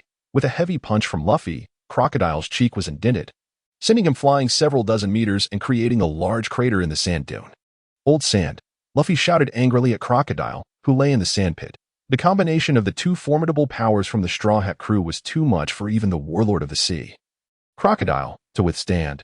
It was remarkable that he had not lost consciousness. Given he lacked the innate monstrous physique, Crocodile struggled to prop himself up, trembling, only to be thwarted repeatedly by the shifting sand beneath him. His meticulously styled slickback hair now lay in disarray, akin to that of a beggar. Ha, cough, cough, cough. Hop, ha, ha. I never imagined that one day I, Crocodile, would be defeated by such rookie brats. Ha, ha, ha. Just as Crocodile attempted to speak, he coughed up a mouthful of thick blood. Yuan approached alongside Luffy, arriving at the disheveled Crocodile's side. Sand Crocodile, for your own desires and ambitions, you sought to incite war and overturn a nation. You are far too dangerous and must be suppressed, Yuan solemnly accused, for throughout history, victors have always splattered their enemies with mud to emphasize the righteousness of their own actions. Although Crocodile's malevolence required no embellishment, it was still quite satisfying to deliver such a tirade. Yuan admired Crocodile's actions, recognizing him as a figure akin to a tyrant. Despite lacking innate talent, he had ascended to this position through sheer will. Utilizing powerful external forces such as ancient weapons was not surprising. Had Luffy and the others not intervened, he might have succeeded, perhaps even securing a place for himself in this world. However, he had underestimated Nico Robin's unwillingness to assist him in acquiring ancient weapons. Compounded by the interference of the destined child, Straw Hat Luffy. As Yuan continued his verbal assault, Luffy, standing nearby, was taken aback before he too spoke seriously. Old Sand, you have gone too far. You have caused wars throughout Vivi's kingdom. Now, let us see how you will handle this, Luffy declared. I will devour Old Sand. Soga, good. Luffy crossed his arms, nodding. Luffy placed immense trust and recognition in those he deemed his allies, and Crocodile was certainly no saint. Luffy may be carefree, but he is by no means foolishly benevolent. This was evident during the Impel Down incident. For the sake of his brother Ace, Luffy was willing to disregard whether the villains within Impel Down would be released. If it were within his power to save others, Luffy would undoubtedly not refuse. Yet nothing was more important than his friends and family. Yuan's mouth stretched like rubber as he swallowed the disoriented Old Sand. Within the confines of the Suna realm, surrounded by an abyss of darkness, Crocodile opened his eyes to find himself amidst a void, save for a few floating morsels of flesh. Fear flooded Crocodile's heart. Suddenly, it felt as though invisible hands were disassembling his body. He watched in horror as his hands, feet, and internal organs floated away from him. No. At last, only his fiercely beating heart remained, surrounded by tiny grains of yellow sand, seemingly harboring a lurking demon within. Hey, Jax, what does Old Sand taste like? Fool. There is no taste when the Suna fruit's ability is activated. As Luffy and Yuan frolicked in the desert, it was as if the recent battle had never occurred. Yet the scars of conflict surrounding them testified that the events were no mere dream. The curtain was about to fall on this tyrant-like figure. As Luffy and Yuan prepared to head towards the capital of Alabasta, Robin, who had been hiding at a distance, hurriedly approached and blocked their path. An enemy? Seeing Robin emerge, Luffy's expression sharpened, stepping forward to adopt a defensive posture against her. No need to be tense. Crocodile has been defeated, and Baroque Works has crumbled. Perhaps we are no longer enemies, Robin smiled, waving her hands in reassurance. Soga, Luffy smacked his forehead in realization and burst into laughter. Yuan watched this scene with a mix of exasperation. While he had sensed Luffy's innocence, he found this level of naivety astonishing. Indeed, we are no longer enemies, and I can assist you in exposing Crocodile's misdeeds. That's wonderful. Let us hasten to catch up with Nami and Vivi. Luffy and Robin exchanged enthusiastic agreement, and without further ado, Luffy prepared to set off. Observing their interaction, Yuan contemplated the narrative. In this desert, Luffy had faced defeat against Crocodile, only to later receive Robin's aid and survive, laying the groundwork for Luffy's eventual trust in Robin. It was unexpected that even without Robin saving Luffy, the two could still coexist peacefully. Protagonists in fervent anime often possess a similar ability to sense whether a person's heart is good or evil, which perhaps explains the current situation. As Luffy and Robin prepared to dash off, Yuan quickly stopped them. "Wait, Luffy, let me test my new ability." With that, Yuan closed his eyes, his mind seemingly processing something. After a moment, he raised his right hand slightly. The tranquil desert suddenly roiled like a vast ocean. The sand beneath the feet of the three began to rise, coalescing into the shape of an eagle. "Sand Eagle, activate." "Wahahaha. This is so cool. A pine tree plus Jax," Luffy exclaimed excitedly, leaping into the air. Robin's eyes narrowed. "Indeed, this is the power of the devil fruit. It is truly astonishing, an unprecedented event. What manner of man is this? He is merely a fighter within the Straw Hat Pirates, yet wields such terrifying abilities." Having sailed the seas for nearly 20 years, Robin's perspective surpassed that of ordinary people. She understood the immense potential this man possessed, one that could very well upheave the world. "Now, brace yourselves." The sand sculpture flapped its wings and soared into the sky. Standing upon its back, the landscape below unfolded in its entirety. Yuan spread his arms wide.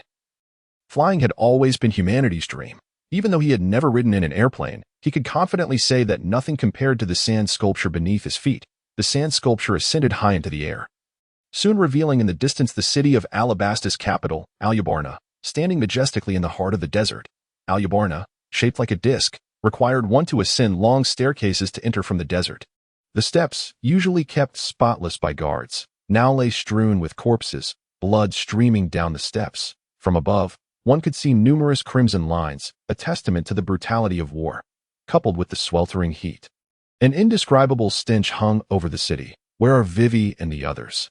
Luffy leaned over the head of the sand sculpture, scanning the surroundings. Yuan also searched the ground intently. Suddenly, Luffy burst into laughter, calling out to Yuan, "Jax, look, there's a bird carrying a large black ball over there." Yuan followed Luffy's gaze, familiar memories flooding back. "Not good. Retreat." Yuan commanded the sand sculpture to swiftly descend. A blinding white light erupted overhead. For a moment, it felt as though the very heavens had turned white. After the intense light faded, a deafening sound followed suit. Boom! The powerful shockwave sent Yuan, Luffy, and Robin hurtling away. The enormous light wave was several times larger than the capital of Alabasta, which could accommodate over 100,000 people. Wow! Alas! The ancient source transformed its legs into sand, soaring towards the two individuals, grasping one in each hand, and rescuing them. Is this for real? Such overwhelming power? In both manga and anime, the magnitude of this explosion pales in comparison to the terror of witnessing it firsthand. This bomb was meticulously set by Crocodile to threaten and control Alabasta.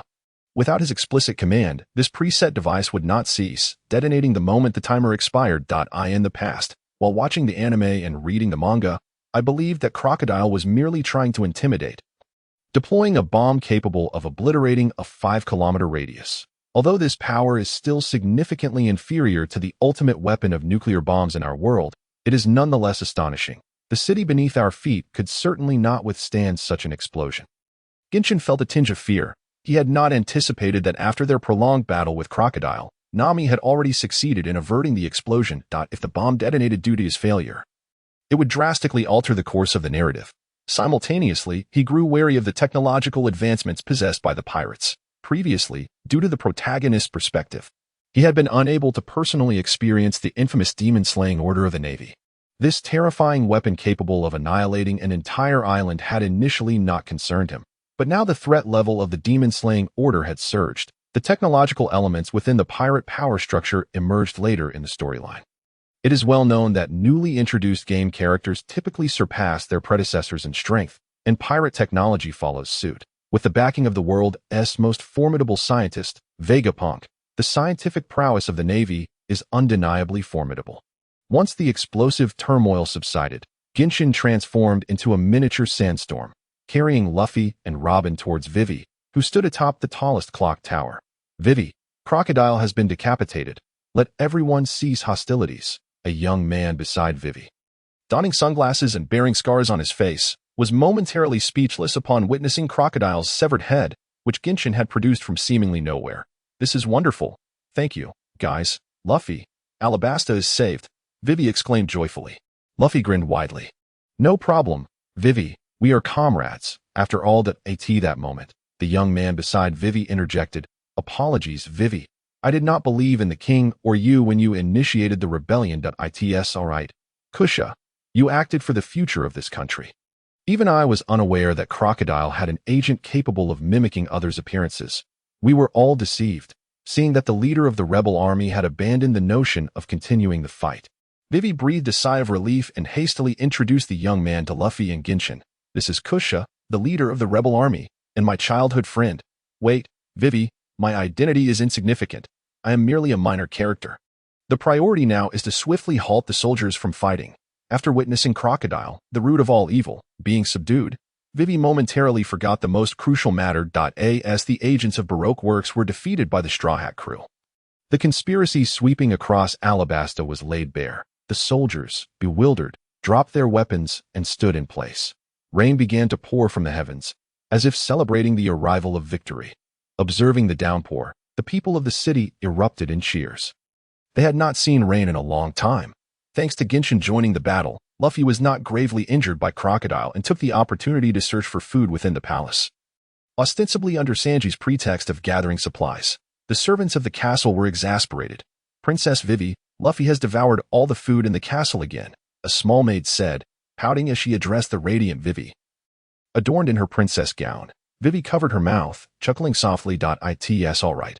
Luffy is the man who saved this country. Even if there were 10 times more food, it would still not suffice." Her eyes betrayed a profound reluctance and a difficult choice. Genshin observed, taking in Vivi's expression. In the original manga, Vivi did not join the Straw Hat crew, and Genshin had no intention of bringing her into their ranks. The primary reason was Genshin's desire to keep the narrative on track. After all, he was not the owner of a system and lacked the means to acquire various abilities freely. Thus, information remained his greatest advantage, which he did not wish to jeopardize. Furthermore, Vivi had no designated role within the elite team of the Straw Hats. The only position she could potentially fill was that of a combatant, despite possessing the bloodline of one of the 20 kings from 800 years ago, granting her superior physical attributes. She could only contend with minor adversaries and was wholly unprepared for the high-stakes battles the Straw Hat crew frequently engaged in. If one were to define her role, it would simply be that of a princess buff, visually appealing, serving as the crew's beauty. From Vivi's perspective, although her time with the Straw Hats was brief, a deep camaraderie had already formed. However, unlike the Straw Hats, her aspirations and dreams revolved around ensuring her citizens lived in peace and prosperity. With a stable nation, her dreams could not be realized alongside Luffy and the others, who sought adventure upon the seas. Each member of the Straw Hat crew had differing goals, yet all could work together towards their collective objectives, whereas Vivi could not, making their paths destined to diverge. After the rebellion in Alabasta concluded, the world government promptly announced the revocation of Crocodile's title as a warlord of the sea. The Navy arrived in the capital, Alyabarna, the day following the conflict. Smoker led a contingent of Navy personnel into the palace. "Esteemed Navy officers, it is unfortunate that the war has already concluded." Vivi's father, the former king, approached to greet them. Vivi regarded the Navy with disdain. To her, they were merely a group of rigid and compliant individuals. She had once sought their assistance in secret but was dismissed due to insufficient evidence. Now, with the troubles resolved by Luffy and his crew, they had come to claim the fruits of victory. After processing the information, Smoker and his officers departed the palace. The Smoker's expression darkened. The cigarettes in his mouth had lost their appeal. He was acutely aware of the royal family's attitude. An aide following Smoker remarked, "The Alabasta royal family has no intention of reporting the truth to our Navy. They have tried to deceive us with false information." Silence. This situation was indeed a mistake on our part. The safety of an entire nation was resolved by a band of pirates. Smoker's mind conjured the image of a man donning a straw hat, calmly declaring to his comrades that even in death, he would proclaim his dreams. "Straw Hat Luffy, I will capture you with my own hands." Yet, an unsettling feeling nagged at him, as though he had forgotten someone of great importance. Daz Bones, standing behind Smoker, adjusted his glasses and gazed toward the palace. "Roronoa Zaro, are you there?" In a hidden corner, unseen by the Navy, Zaro was drinking from a large barrel of sake, his expression devoid of emotion, quite perceptive. "Daz," he remarked. Usopp, upon noticing, dashed toward his companions. "Everyone, the Navy is leaving. We can set sail." Luffy, who had been stuffing his face with meat, suddenly paused, his expression turning serious as he stretched out his arms. "Then, let us embark." "Ah, wait. Everyone, Vivi has not boarded the ship yet." Luffy cried, leaning over the ship's edge, watching Alabasta recede into the distance as tears streamed down his face. Genshin could only watch, his lips twitching in response. Zoro crossed his arms, declaring, "It's futile. Luffy, Vivi is a princess. She won't sail with us." Sanji, holding drinks, transformed his legs into propellers, rushing to confront Zoro. "What are you talking about, Mosshead? The lovely Vivi-chan would never leave us behind." "Huh?" Zoro and Sanji, the two arch-rivals, appeared ready to clash at the slightest provocation. Nami anxiously gazed towards the shore, fervently praying for Vivi's arrival. Noticing Guggen leaning against the side of the ship, her curiosity got the better of her. "Jax, do you think Vivi will come?" Guggen looked up at the orange-haired beauty, already knowing the answer in his heart, yet he took a moment to ponder. Perhaps she will come to bid farewell. Just as he finished speaking, Luffy's voice rang out that it's Vivi. "Everyone, stop. Vivi hasn't boarded yet." Luffy grinned widely, waving his hands and calling out to Vivi. "Vivi, wait. We'll be right there." On the shore, Vivi, dressed in formal attire, was panting as if she had just arrived in haste. "Luffy, I'm here to say goodbye." Luffy's smile instantly faltered. "Huh? I have truly enjoyed the time spent with you all, but I cannot abandon this country and its people." Luffy, feeling despondent, slumped onto the deck. Usopp, witnessing this, felt unsure of how to console him. "Hey, Luffy, even though we're parting ways with Vivi, we're still crewmates." Usopp's words were cut short by Sanji's call from below deck. "Dinner's ready, Mina-san." The lethargic Luffy sprang up and dashed into the kitchen, devouring the food on the table like a ravenous beast. Usopp's eyes bulged in astonishment at Luffy's transformation. "Oh, so he was just hungry. I thought he was upset about Vivi." After finishing his meal, Chopper rushed onto the deck, fiddling with various items. "It's too hot. I wish I could shed my fur." He wiped the sweat from his brow. "I can help you take off your fur." A mature, intelligent voice chimed in, yet Chopper remained oblivious to anything unusual. "No way. My fur can't come off." Suddenly, he froze, turning to see a woman with long black hair sitting under the ship's umbrella. "Ah, you're not an agent of Baroque Works, are you?" Chopper immediately scuttled to the side, adopting a defensive stance, ready to transform and attack at any sign of movement from Robin. "Rest assured, I harbor no ill intentions. Perhaps we could even become allies," Robin said with a slight smile. The crew members inside the cabin, hearing Chopper's exclamation, rushed out. Upon seeing Robin, everyone went on high alert. Zoro slowly drew his sword, his voice low and menacing. "What is your true purpose?" Repeatedly infiltrating the Going Merry. Even Sanji, usually the epitome of chivalry towards women, remained silent, smoking a cigarette with his right leg slightly raised. Just then, Luffy emerged, scratching his head. "Nanny, what is going on?" Nami promptly delivered a swift blow to Luffy's head. "Idiot, can't you see there's an enemy on our ship? What happens if an enemy boards?" Luffy still seemed puzzled. Guggen interjected. "If an enemy infiltrates, they could poison or ambush us when we're off guard." Luffy turned to Robin and asked, "Would you ambush us?" Robin quickly responded. No. Luffy's eyes sparkled with delight, instantly beaming with pride. See, the crew, witnessing Luffy's antics, collapsed in disbelief. However, Luffy's interruption lightened the atmosphere aboard the ship. Although he often seemed careless, Zoro and the others understood that Luffy was not truly foolish. Since Luffy had given no orders, they chose to trust their captain's judgment. Guggen observed the trio of the most timid members, Usopp, Chopper, and Nami, who were quaking in fear. After all, aside from the three of them, the rest of the crew were formidable and imposing figures. Guggen shifted her gaze to the distant sky, where the azure expanse held the powerful natural lightning fruit. "Enel, what do you have to counter me, who possesses the sand fruit?" After leaving Alabasta, the Straw Hat crew encountered Robin, who had stealthily boarded the ship. Though the plot points of Luffy being saved by Robin and Robin betraying Crocodile were absent, Luffy, typically scatterbrained, displayed an unusual sensitivity at this critical moment. Recognizing that Robin bore no malice and sincerely wished to remain on the Merry, with the captain's approval, the other members found it much easier to accept Robin. Zoro had always placed immense trust in Luffy, thus he had no objections. Truly, he was an exceptional first mate, flawless in every regard except for his tendency to get lost. As for Nami, when Robin produced a bag of diamonds, she had no further complaints and cheerfully hurried back to the cabin to count her treasure. Guggen felt relieved at this scene and turned to head back to the cabin for a drink. Robin, finding Nami's avaricious nature endearing, tilted her head and smiled at Guggen. The crew is quite kawaii. After several days at sea, Chopper and Usopp, the two timid souls, had mostly lowered their guard around Robin. They discovered that this former subordinate of Crocodile was not so difficult to get along with. She was gentle and fond of reading, though she often sought to engage Guggen in conversation. Robin, of course, aimed to learn more about the crew of the Straw Hat Pirates. The members of the crew were generally boisterous and carefree, yet Robin, with nearly 2 decades of experience sailing the seas, could discern their personalities. However, Guggen struck her as different. Though ruggedly handsome and sharply featured, he was unlike the brutish pirates. No, why was she even thinking about such things? Robin attempted to dismiss these thoughts. It was not strange for her to notice Guggen's appearance. He belonged to the Southeast Asian ethnic group from the original world, while the majority of people in the pirate world were predominantly of Western descent. Now, having consumed the Suna fruit, his physical form had undergone a remarkable transformation, making his unusual appearance stand out even more. Of course, bizarre appearances were not uncommon among pirates. Long noses, big noses, and long limbs were all considered normal.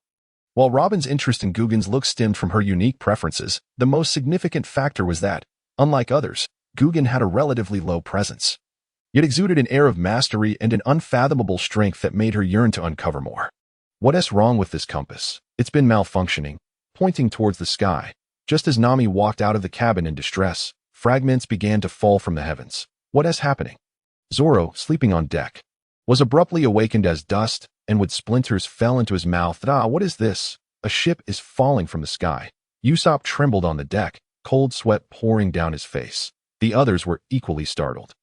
A decrepit pirate ship, broken and old, slowly descended from the sky, crashing into the sea and sending towering waves that nearly capsized the Going Merry. It was then that Nami suddenly realized a ship in the sky? Could it be? Is the compass accurate? Sky Island. Is this real? This is incredible!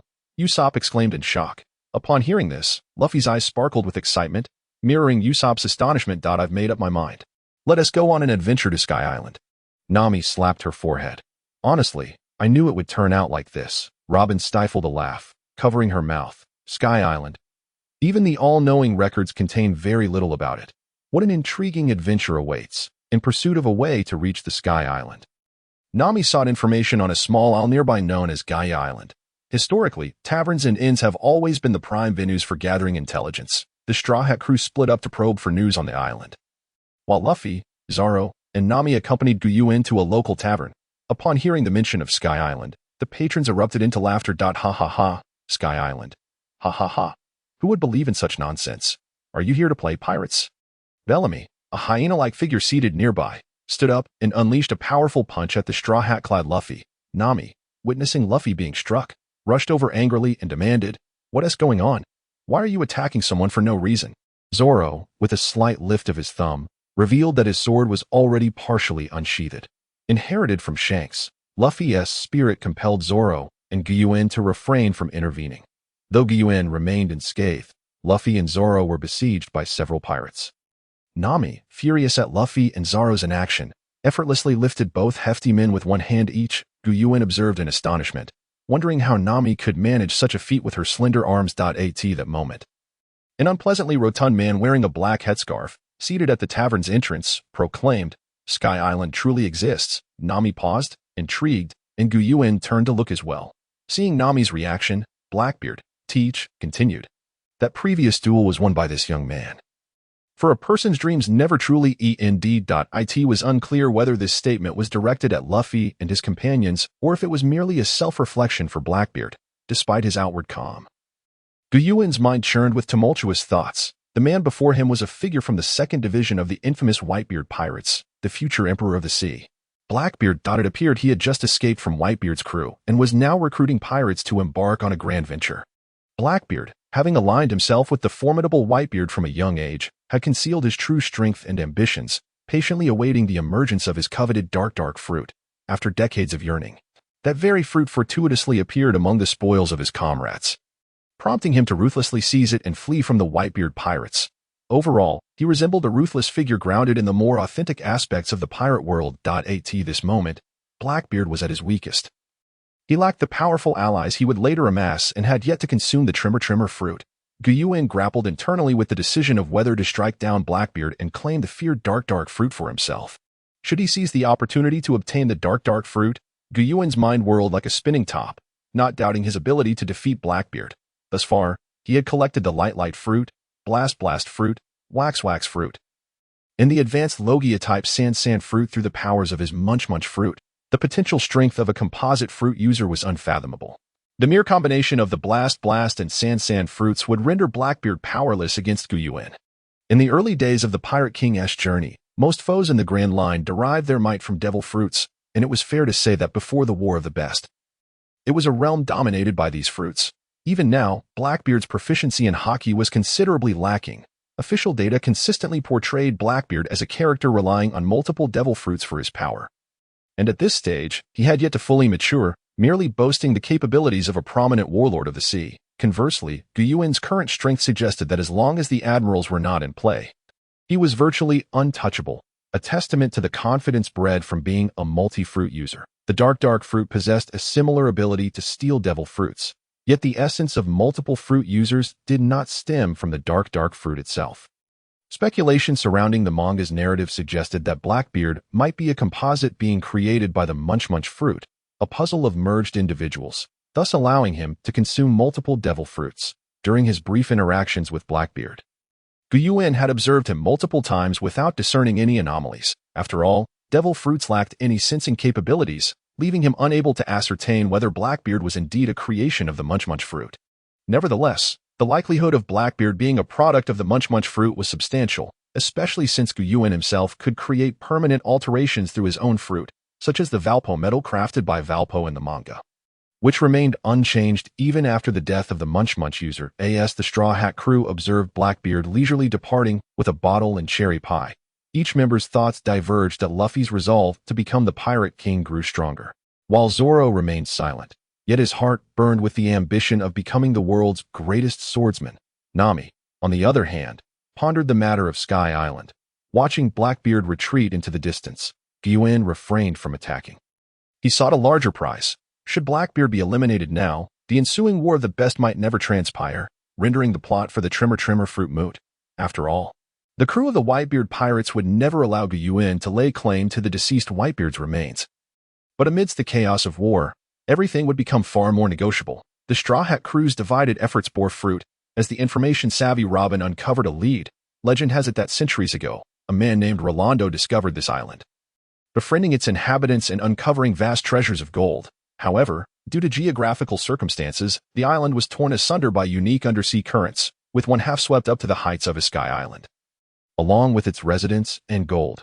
News of this treasure reached Rolando's kingdom, prompting them to dispatch ships in search of the gold, only to find the island vanished. Consequently, Rolando was vilified as a deceiver.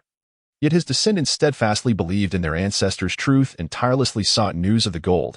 Among them was Bran Kulik, Rolando's descendant, who, after generations of searching, had unearthed numerous clues. He often glimpsed enormous, peculiar silhouettes cast upon the clouds and frequently discovered gold beneath the waters surrounding the island.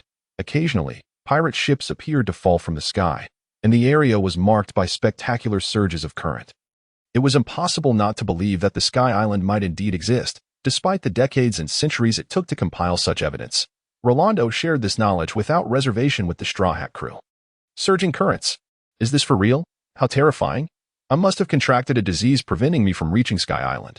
Ah, Nanny. Usopp, are you sick? I'll cure you. Hold on. The crew was incredulous at the notion of ascending to Sky Island via these tumultuous currents. However, the Straw Hat crew had always been fearless. Luffy pressed his hat down slightly and declared solemnly, "Set sail, Mina. We embark for Sky Island to seek the Golden Bell and assist Uncle Diamond in verifying the existence of Sky Island." True to their spirit of fearlessness, the crew promptly began preparations for their ascent to Sky Island. Kulik, hearing Luffy refer to him as Uncle Diamond, couldn't he help but feel a tad exasperated. He never expected his dashing hairstyle would be a subject of ridicule. Yet, a smile crept onto his face, filled with anticipation. He realized that if not for Luffy and his companions, he would soon be risking his life to brave the surging currents and ascend to a height of 10,000 meters to see if Sky Island truly existed. The Mary quietly rested upon the sea. Luffy leaned over the railing, gazing at the calm expanse of ocean. Nami, is it ready yet? That surging current. Suddenly, the surface of the sea quivered slightly, and Luffy's eyes widened. Mina, it's coming. As the tremors intensified, the waters surrounding the Mary began to swell, gradually lifting the ship aloft. Usopp swallowed hard. hiding behind the mast alongside Chopper and Nami, the three of them trembling in fear. Suddenly, a colossal spiral column of water surged skyward, and in an instant, the Mary was thrust into the clouds by the tremendous force. The powerful rush of water roared like a dragon, echoing through the air. Gensho slapped the deck, causing countless ice blue crystals to spread forth, arming the Mary and transforming into massive hands that grasped Nami, Sanji, and the other Straw Hat crew members. So cool, Gensho, the Crystal Mary has been born, exclaimed Luffy and Usopp, their eyes sparkling with excitement. Among the Straw Hat crew, it was Usopp and Luffy who held the deepest affection for the Mary, and they were overjoyed to see her fortified by Gensho's crystals. Gensho smiled in return. While he had felt little emotion over the deaths of Ace or Whitebeard, the Mary was the sole loss that had truly saddened him. Protecting the Mary felt like a way to amend that sorrow. Though the Mary ascended rapidly, the altitude of 10,000 meters was insurmountable. After soaring for what felt like ages, they were still surrounded by nothing but blue skies and white clouds, with no sign of the Sky Island in sight.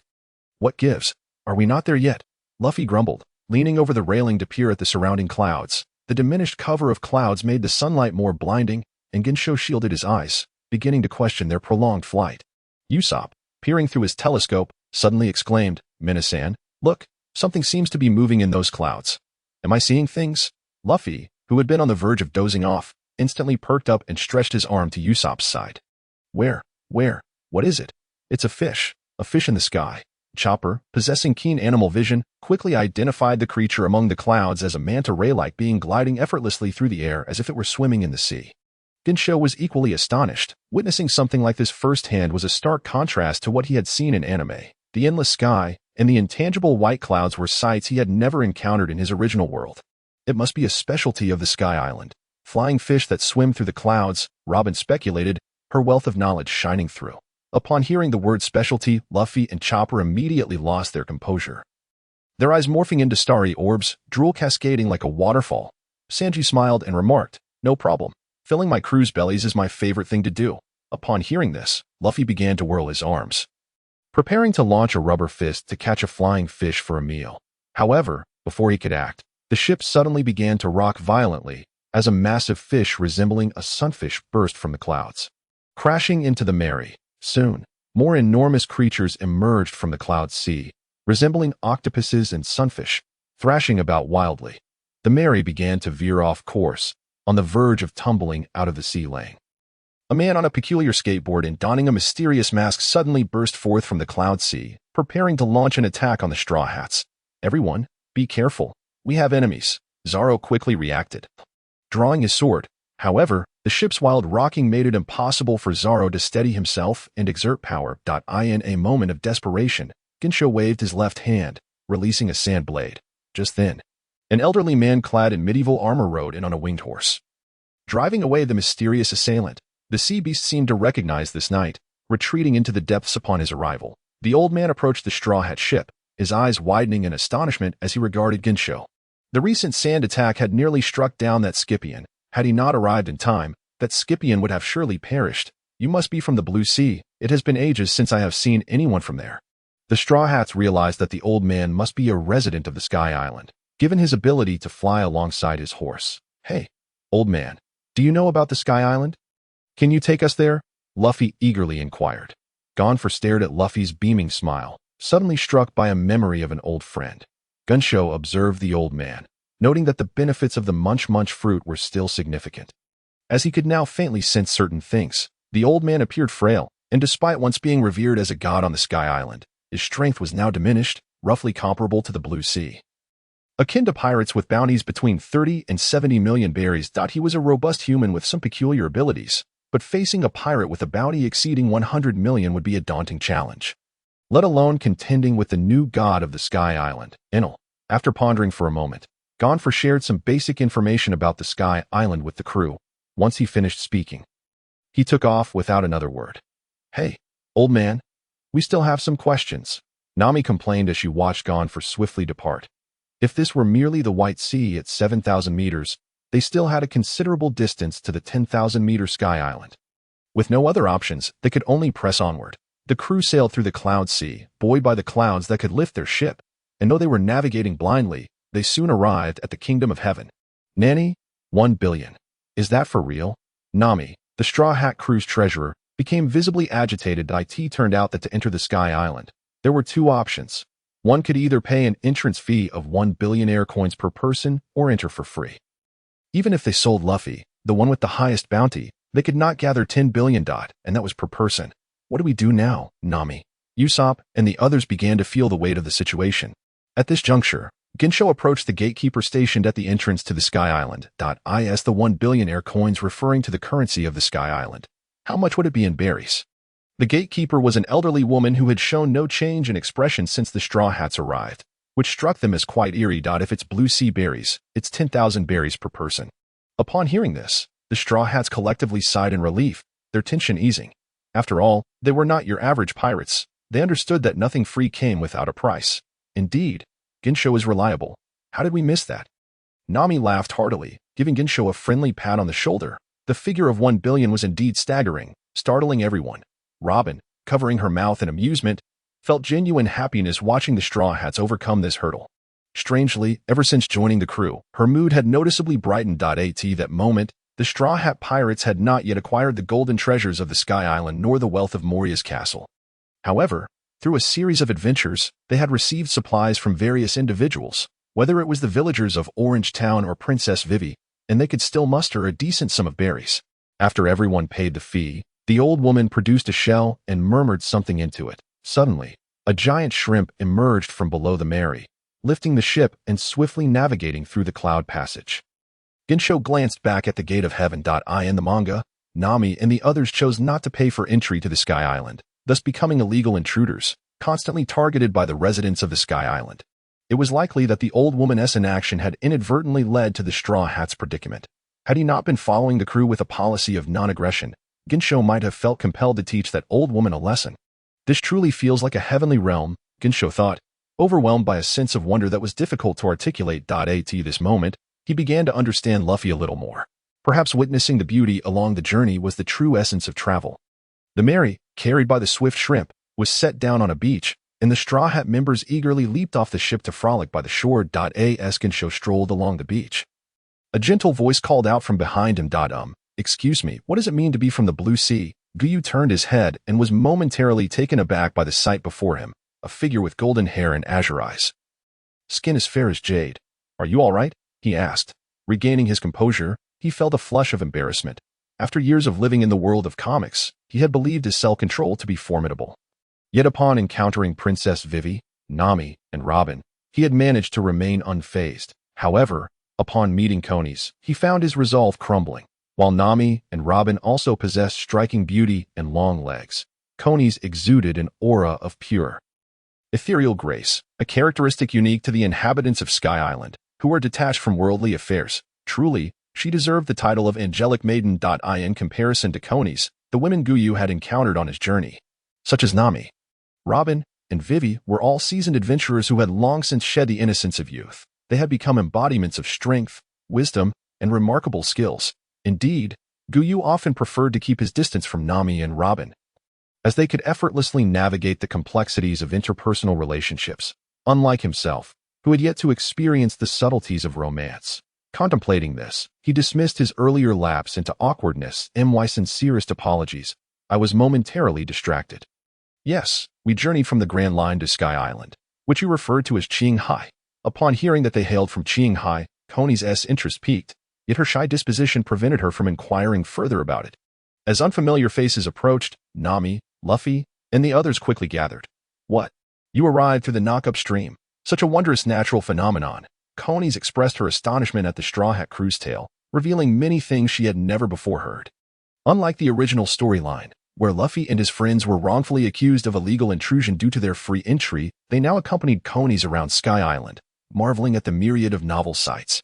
The winged inhabitants of the island appeared startled and surprised at the arrival of the Straw Hats, but after observing them for a while, they realized they posed no threat and resumed their normal demeanor.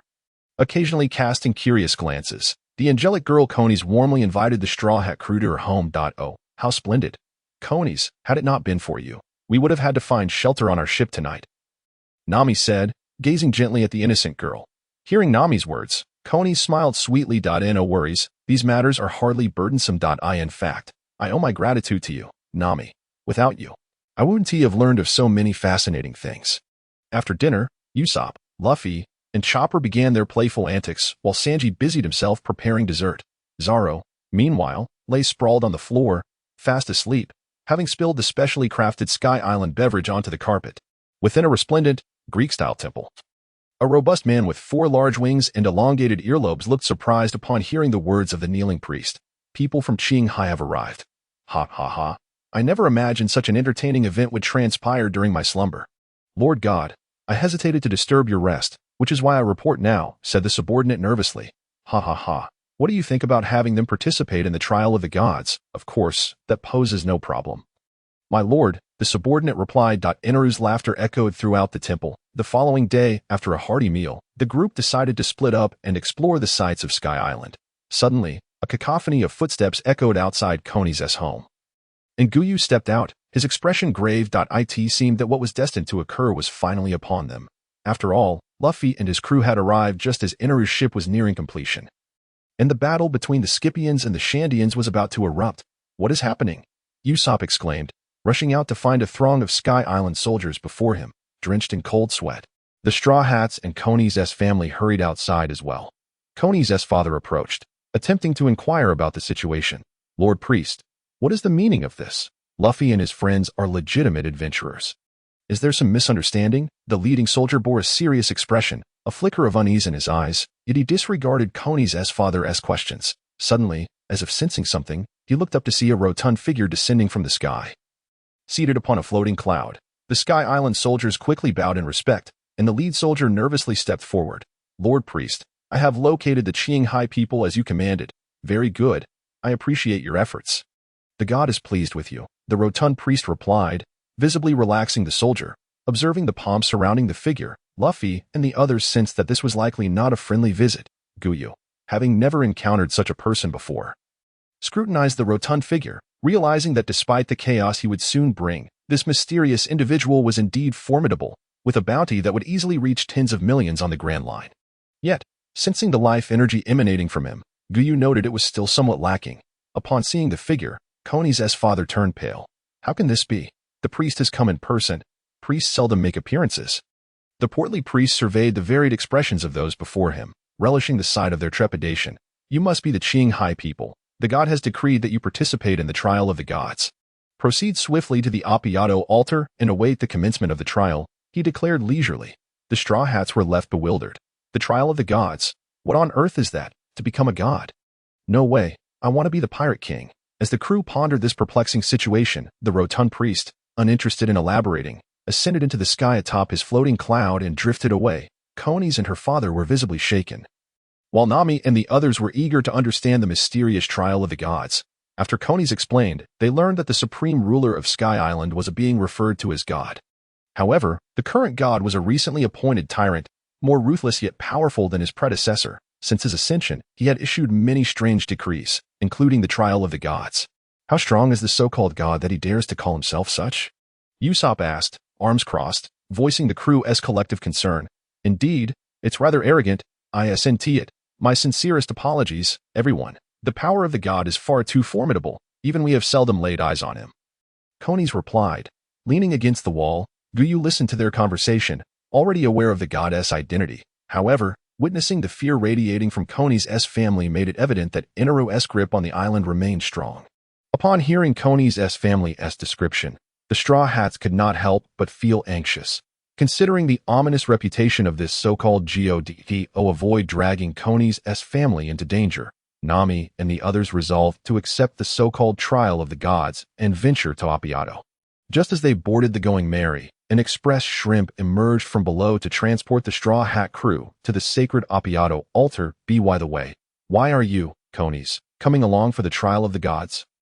Yuan, somewhat perplexed, inquired. It turned out that Koni's had been harboring deep self-reproach. As a friend of the Straw Hat crew, she felt utterly powerless at such a critical juncture. Thus, she resolved to face the trials of the gods alongside her companions. Yuan secretly admired the girl before him, who, despite her palpable fear of Enel, the wielder of thunderous power, was willing to go to such lengths for a friend she had only recently met. Like Nami and Robin, Koni's possessed a remarkable inner strength. The speed of the flying fish was astonishing, swiftly ferrying them toward their destination. observing the moss-covered stone altar, which was astonishingly devoid of life. The atmosphere among the group relaxed. Yuan pondered the narrative of the manga, where Luffy and his companions had been pursued by the soldiers of Sky Island for failing to pay their entrance fees, thus being forced into the trials of the gods. Nami, Robin, and others with lesser combat abilities had been abducted and brought to the altar, awaiting rescue after Luffy and his friends vanquished the four priests. However, now everyone had been brought to the altar at once. Was my presence the catalyst for this unusual occurrence? Nevertheless, it mattered little. The overarching trajectory indicated that the Straw Hat Pirates had indeed come face to face with the god Enel. Within the temple, the four priests gathered, while Enel lounged with one leg crossed over the other, his right hand propping up his head. Lord God, the people from the blue planet have arrived at the altar. Shall we proceed with the trials? Ha ha ha, there's no rush. The protagonists have yet to arrive. Enel chuckled heartily, scheming his plans for the day. They are coming. Ha! Prepare to greet our little ants. Suddenly, all five within the temple sensed a large group approaching. The priests, including Enel, were adept masters of the mind network, capable of monitoring the island's every movement even without surveillance. This ability, known as Kinbunchika Haki in the world of One Piece, granted them the power to foresee enemy actions and sense movements from afar. To master this form of Haki was to be considered a formidable expert. Meanwhile, a considerable throng of people, clad in primitive tribal attire and armed to the teeth, navigated the cloud sea on their unique mode of transportation known as Weepa. Weepa, are we truly going to challenge Enel? Of course. The struggle that has persisted for centuries must come to a definitive end with our generation. I shall reclaim the land of Sandia and fulfill the wishes of our ancestors. Everyone, accelerate forward. Weepa, a tall man with a muscular physique gleaming like steel, exuded an aura of ferocity. Just wait, Enel, I have discovered your weakness. Ah, when will they arrive? How dreadfully boring, Luffy lamented. Sprawled atop the altar, his crew could hardly contain their impatience. This shouldn't be. If this is the trial of the gods, why is there no one here? Konis questioned, perplexed. Robin, closing her book and rising to her feet, addressed Yuan, who was deep in thought. I plan to explore the vicinity. Perhaps I might uncover some clues about the truth of this island. Would you care to join me, Mr. Guys? After a moment of contemplation, Yuan acquiesced. Certainly, I'll accompany you. Luffy, we shall leave this in your hands. Then let us search for the location of the treasure. The others eagerly expressed their desire to discover the secrets of the mysterious forest above. Following Robin, Yuan arrived at a site of ruin. Surrounded by crumbling debris that bore the marks of violent upheaval, observing the traces, it was evident that a considerable time had passed since the destruction occurred. Indeed, although the area is filled with ruins, we have managed to find numerous inscriptions. Robin, typically chatty with Yuan, was now silent, intently deciphering the text on the stone walls. Chopper, standing nearby, was startled by the sounds of clashing weapons and the furious shouts of soldiers, causing him to drop the medicinal herbs he was holding. What is happening? What's going on? Both Chopper and Sanji, who remained on the ship, were taken aback. They hurried to investigate the commotion when suddenly a blinding light enveloped the ground, and a bolt of lightning struck down. No, it was more akin to a pillar of lightning. In an instant, Sanji was struck, and the electric surge did not dissipate. Instead, it cascaded like a waterfall, relentlessly pounding down. Chopper, paralyzed by fear, momentarily lost his composure. Forgetting even to sweat. He could not fathom why the clear sky had suddenly unleashed such terrifying lightning. As the lightning faded, the merry-go was pierced right through the middle, and a charred Sanji was rendered unrecognizable, his body clad in nothing but a singed pair of underpants, the scent of cooked flesh wafting through the air. Sanji, swaying unsteadily, found himself amidst the gaping hole in the merry-go, supported by a piece of charred wood that had somehow withstood the electric onslaught. However, the wood could not hold indefinitely. The unconscious Sanji plummeted into the water with a resounding splash. Chopper immediately transformed into his robust form and leaped into the sea to rescue him, only to find himself rapidly losing strength upon hitting the water. This is bad. I'm losing my strength. A swift figure darted across the water's surface, grasping Chopper and lifting him out. Regaining his senses once above water, Chopper clutched Sanji tightly. Kureha? He looked up to see the knight who had rescued the Straw Hats in the Cloud Sea. It's you, old man. How did you end up here? Gonfal remained fixated on the horizon, as if facing a formidable foe. Now is not the time for reminiscing, raccoon boy. Enraged, Chopper retorted, Raccoon, I'm a reindeer. You old fool. However, he soon calmed, noticing Gonfal's gaze fixed on a man lounging atop the cabin of the merry-go. Isn't that the former god? Are you here to stop me from punishing the Blue Planet intruders? Before Gonfall could respond, Chopper shouted, "We are not intruders. We are merely here for an adventure. We even paid the entrance fee, yet we are inexplicably thrust into this trial of the gods. What is your true objective? Just a mere creature dares to speak to a god in such a manner." Enel's veins bulged with rage. Raising a hand, he conjured a bolt of lightning bright enough to illuminate the entire forest. In an instant, the lightning transformed into a blue beam, striking directly at Chopper, who was suspended in midair. Gonfall attempted to evade, but there was no escaping the speed of the lightning. In a flash, Gonfall, his mount, and Chopper were all reduced to charred remains, plummeting onto the deck of the merry-go, their fates uncertain. Poor Sanji had only become even more charred, thanks to Chopper's Zoan-type devil fruit. He had not lost consciousness immediately. Lightning, it's you," Enel observed disdainfully as Chopper struggled on the ground. Trash is just trash, daring to show disrespect to a god. With that, he transformed into lightning and vanished into thin air. Meanwhile, Nami, Usopp, Luffy, and the others searching for treasure were embroiled in the battle between the Sandians and Enel's soldiers. What the hell is happening? Why did it suddenly turn into a brawl? There are people everywhere. Luffy exclaimed. "You ask me? I have no idea. Let us hurry back to the merry-go. I hope Chopper is all right," Nami replied as they rushed back. The sight that greeted them left everyone in shock. The merry-go lay half-submerged, pierced through the middle, resting against the roots of a great tree, with charred remnants scattered everywhere from the electric assault. Usopp, who held the deepest affection for the merry-go, was filled with fury, his eyes brimming with tears. The merry-go. Luffy extended his arm, swiftly carrying everyone aboard, where they found several charred bodies lying on the deck. Is that Sanji? Chopper, too, seeing his two comrades reduced to charred figures. Barely clinging to life, Luffy erupted with rage, his eyes ablaze as he scooped up Chopper. Chopper, are you all right? Wake up." As Chopper, on the brink of unconsciousness, managed to squeeze out a flicker of awareness, he murmured. Sanji, save his concern for Sanji, who had been struck by lightning twice, overshadowed his worries about the enemy. Usopp and Nami frantically carried Chopper and Sanji into a room in search of medicine, while Luffy, adjusting his hat, slowly rose to his feet. "Anyone who harms my companions shall not be forgiven," he declared before rushing out with fervor. Meanwhile, Yuan and Robin encountered the formidable Enel, who was hunting down the Sandia warriors. "So, it is you who defied my divine orders and left the altar." Enel laughed uproariously, as if he regarded no one with respect, yet his gaze suddenly sharpened. "Since you have disobeyed the rules of the god, prepare to perish." With that, he raised his hand, unleashing a colossal lightning bolt, 2 or 3 meters wide, directly towards Yuan and Robin.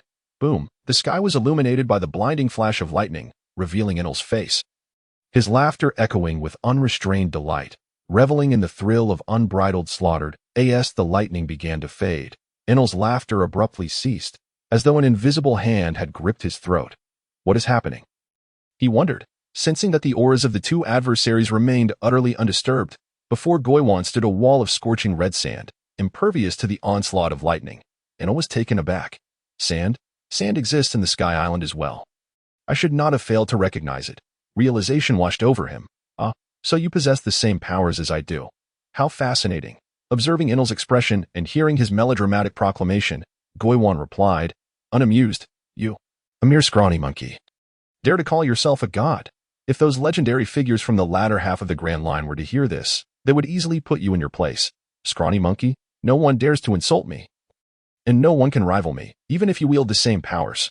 Enel retorted defiantly. Yuan pressed a hand to the ground, extracting moisture from the earth, transforming it into sand. Desert Blade Unlimited. Countless blades of sand shot forth towards Enel. In response, Enel struck the 4 great drums behind him with his golden staff. 10 million volts. Thunderbird.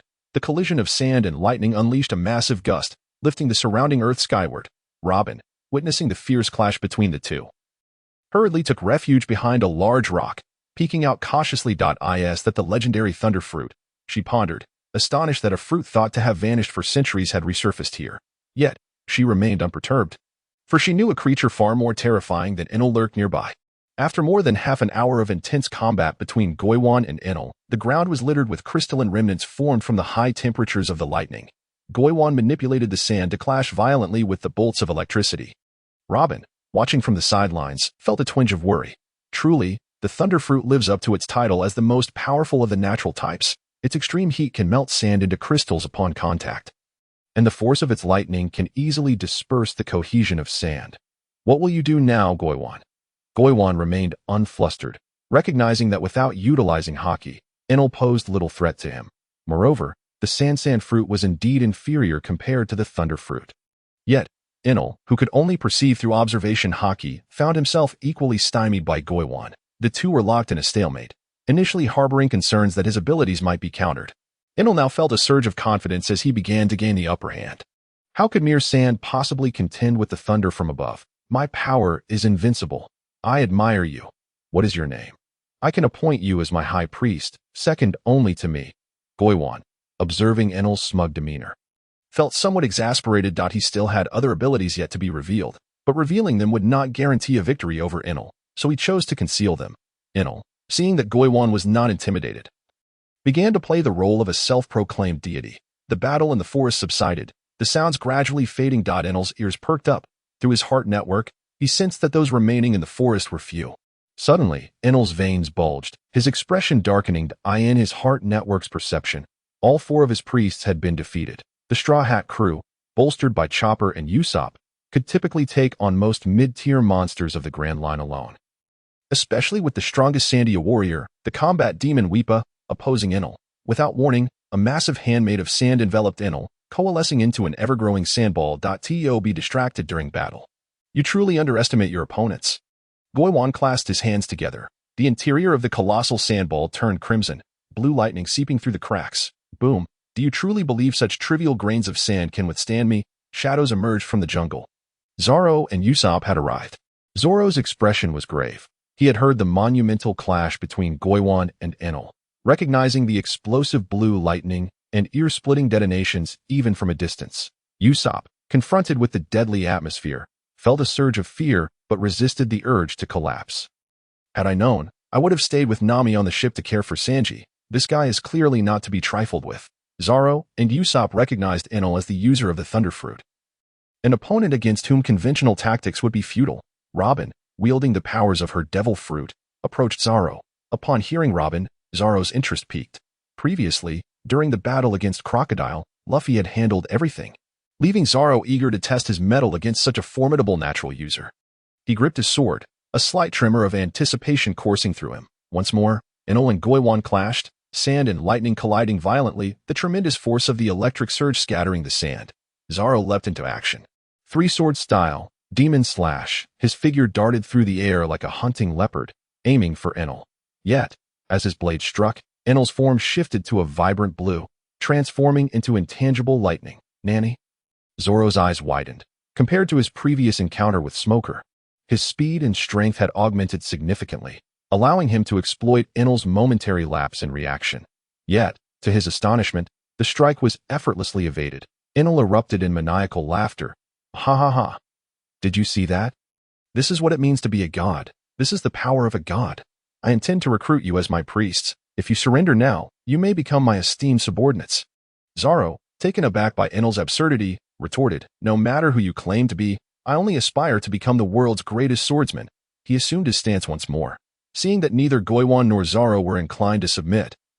Enel's eyes turned cold. That I once held admiration for you, but now you have only death as your option. 30 million volts. Multi-thunder beasts. For fearsome lightning beasts charged towards everyone present, their speed rendering them unable to react in time.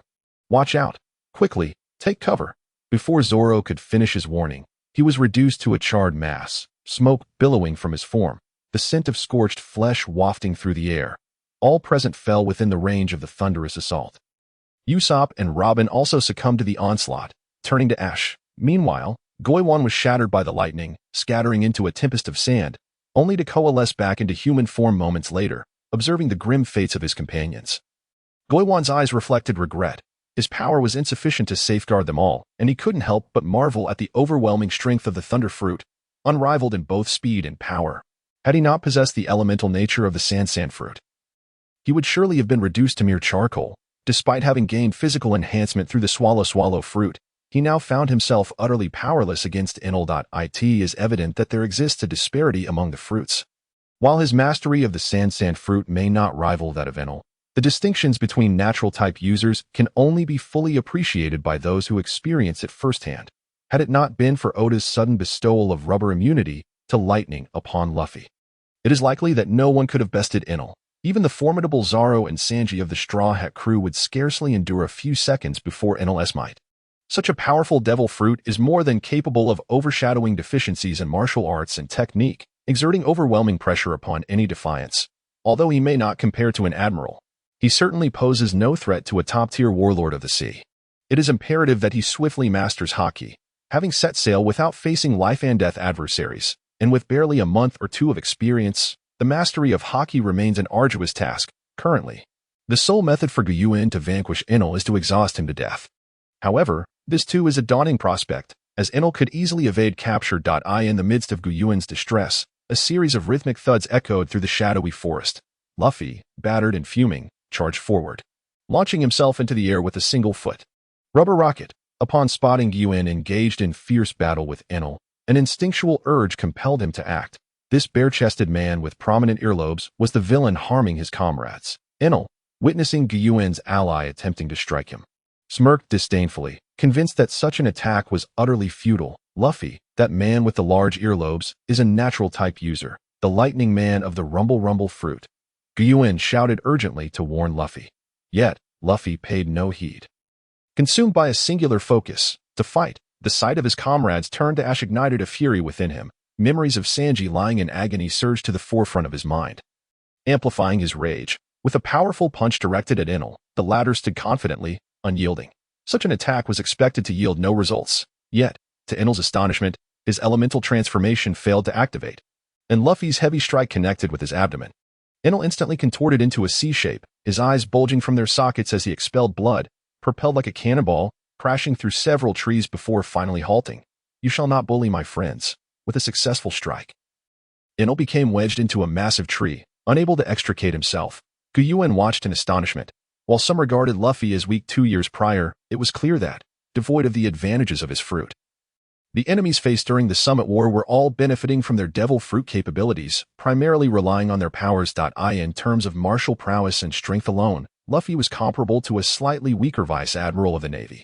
Most adversaries encountered in the first half of the Grand Line fell before Luffy once he identified the weaknesses of their fruits, easily succumbing in hand-to-hand combat.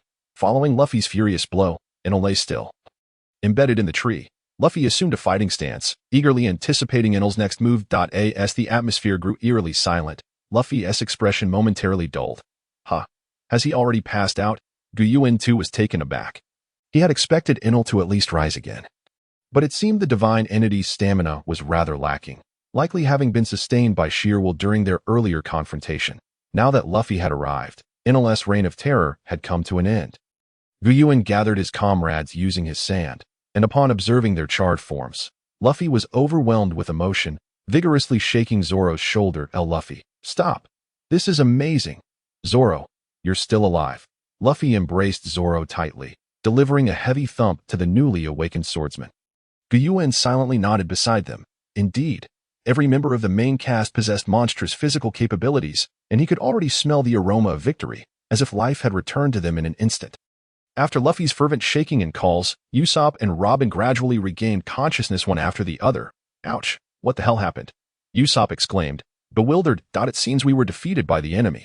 Yuan had fashioned a watery prison from candle wax, ensnaring Enel in the seawater, rendering him powerless even upon regaining consciousness. A splendid idea, indeed. This way, we need not fear this monster causing further havoc. Usopp wiped the cold sweat from his brow.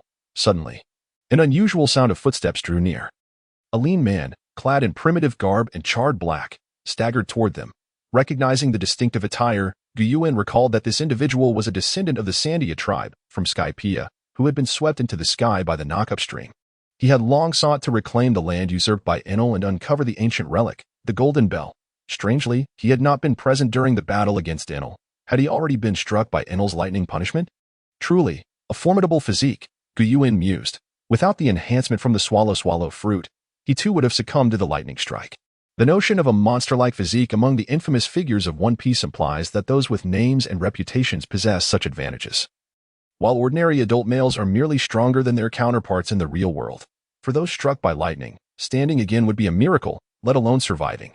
Thus, it was evident that the strongest warrior of Sandia Wiper possessed considerable strength, at least somewhat comparable to the main cast. Upon witnessing Enel ensnared by seawater, Wiper's eyes widened in shock. He had faced Enel multiple times. The terrifying, divine-like lightning had left a profound impression on him. Such a monstrous being. Had it not been for his discovery of Enel's weakness, sea stone from the blue sea, he would never have dared to mount this assault. You are blue sea dwellers, are you not?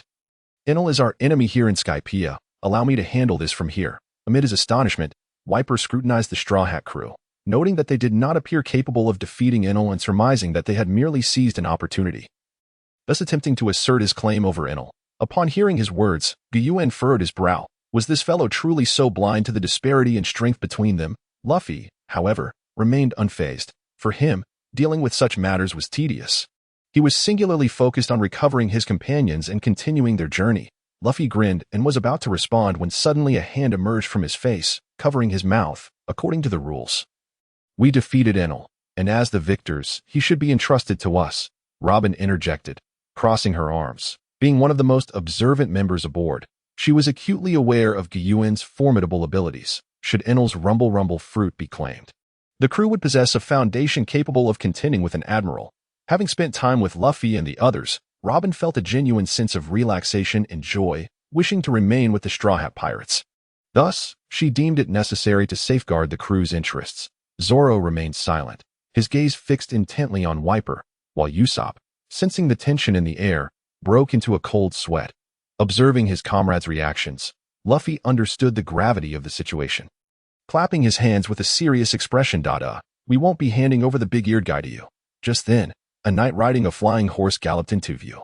Upon seeing Enel imprisoned in seawater, Gonfall was rendered speechless, fully aware of Enel's terror and utterly flabbergasted that these blue sea dwellers could defeat such a monster. Hey, old man, Wiper remarked upon spotting Gonfall, although he was not fond of the elder. He preferred to collaborate with Gonfall, the former god of Skypiea, rather than the unfamiliar Straw Hat crew, in their quest to seize Enel.